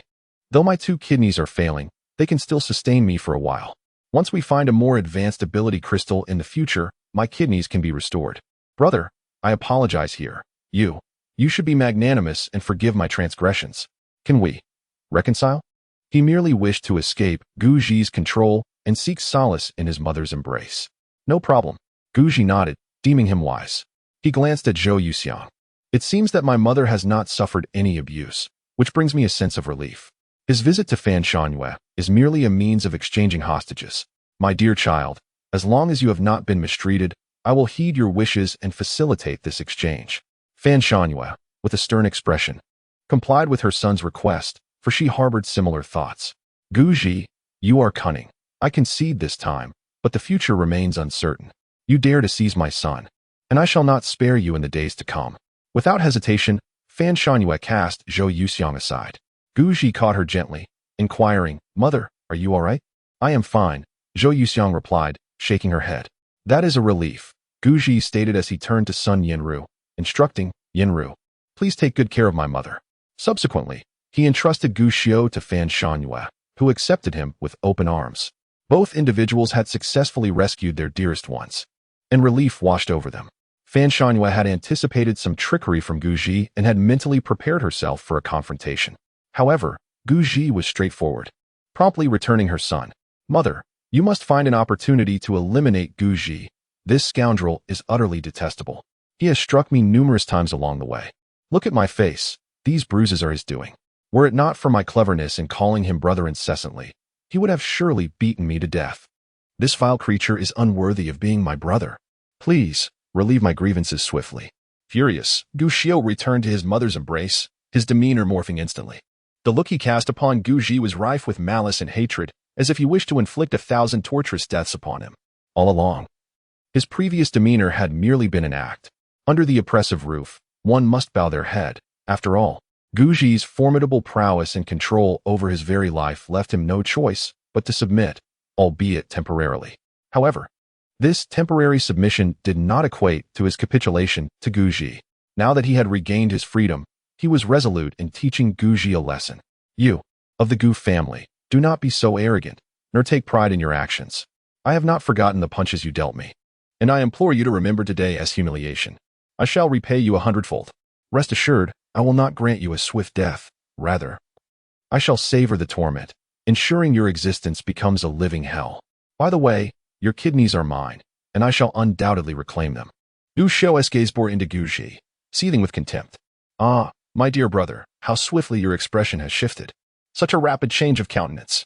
Truly, you are my beloved sibling. Guji chuckled lightly. With his head held high, Gushio retorted disdainfully, previously, I demonstrated the virtue of a true gentleman who can bend and bow. Now, having regained my freedom, you pose no threat to me. Why should I fear you? Guji replied nonchalantly, is that so? I nearly forgot to inform you that I have implanted a spatial blade within your heart. Now, with merely a thought, your heart could be obliterated instantly. Do you believe me? Gushio. He was momentarily dumbfounded. Was his life truly under Guji's control? Was this for real? A tinge of fear began to creep in, yet he dared not fully believe it. At that moment, he suddenly felt a searing pain in his heart, as if something had exploded within it. Are you truly intending to kill me? Gushio instantly comprehended the gravity of the situation. Guji's words were not mere fabrications. If Guji wished, he could indeed bring about his demise in an instant. Brother, I was wrong. Please forgive your younger sibling. What I said earlier was merely in anger. Do not take it to heart. Mother, could you not urge my brother to spare my life? After all, we are family. Wouldn't you agree? Gushio's complexion turned a shade reminiscent of liver. Though he was reluctant, he found himself compelled to bow to Guji. Guji, what do you mean by this? Fan Shanwei's expression turned icy. There is no particular meaning. I merely took precautions. I feared that you might poison my mother. Hence, I kept a backup plan. However, it appears I was overly cautious. You have not poisoned her. Thus my precaution seems unnecessary. Guji smiled slightly. Then pray, would you not hasten to antidote my son as poison? Fan Shanwei replied coldly. Antidote, you say? However, I have a condition. Guji smiled. What condition? Fan Shanwei inquired. It's quite simple, really. That is, join me. To be precise, temporarily join me. I desire the third-level ability crystal beneath us. You, join me, and together we shall seize the ability crystal, after which I will assist your son in detoxification. Naturally, considering your prowess, I shall not monopolize the ability crystal. I can offer you 1/3 of it, Guji stated. In truth, he had come here to see that third-level ability crystal as well. That item is rather intriguing. If he could acquire it, at the very least, Guji could advance to the next level once more. Of course, progressing through the system is indeed faster and entails less risk. However, the requirements for expanding through the system are exceedingly high, and Guji cannot possibly win the hearts of more women in a short time. Thus, taking more risks seems the preferable option. Additionally, adventures can augment practical experience. Ding, host, your thoughts are misguided. This system has always been fair, just, and transparent. Your concerns are merely excessive. Never mind. To facilitate your future endeavors in winning the hearts of women, Guji shall activate the intimacy panel for you. From now on, you can observe the intimacy levels of the women around you. Once the intimacy reaches 90 or above, you may expand your endeavors, and the system shall grant rewards. However, for intimacy below 90, if you attempt to expand, no rewards shall be bestowed. However, the system must remind you that there are already several women with an intimacy level exceeding 90. Su Ningbing is one, Sun Yanru is another. And the intimacy levels of the sisters Zhou Wanqing and Zhou Wanqiu have also reached above 90. Therefore, if you harbor any intentions towards the Zhou sisters, I suggest you pursue them. Should you successfully expand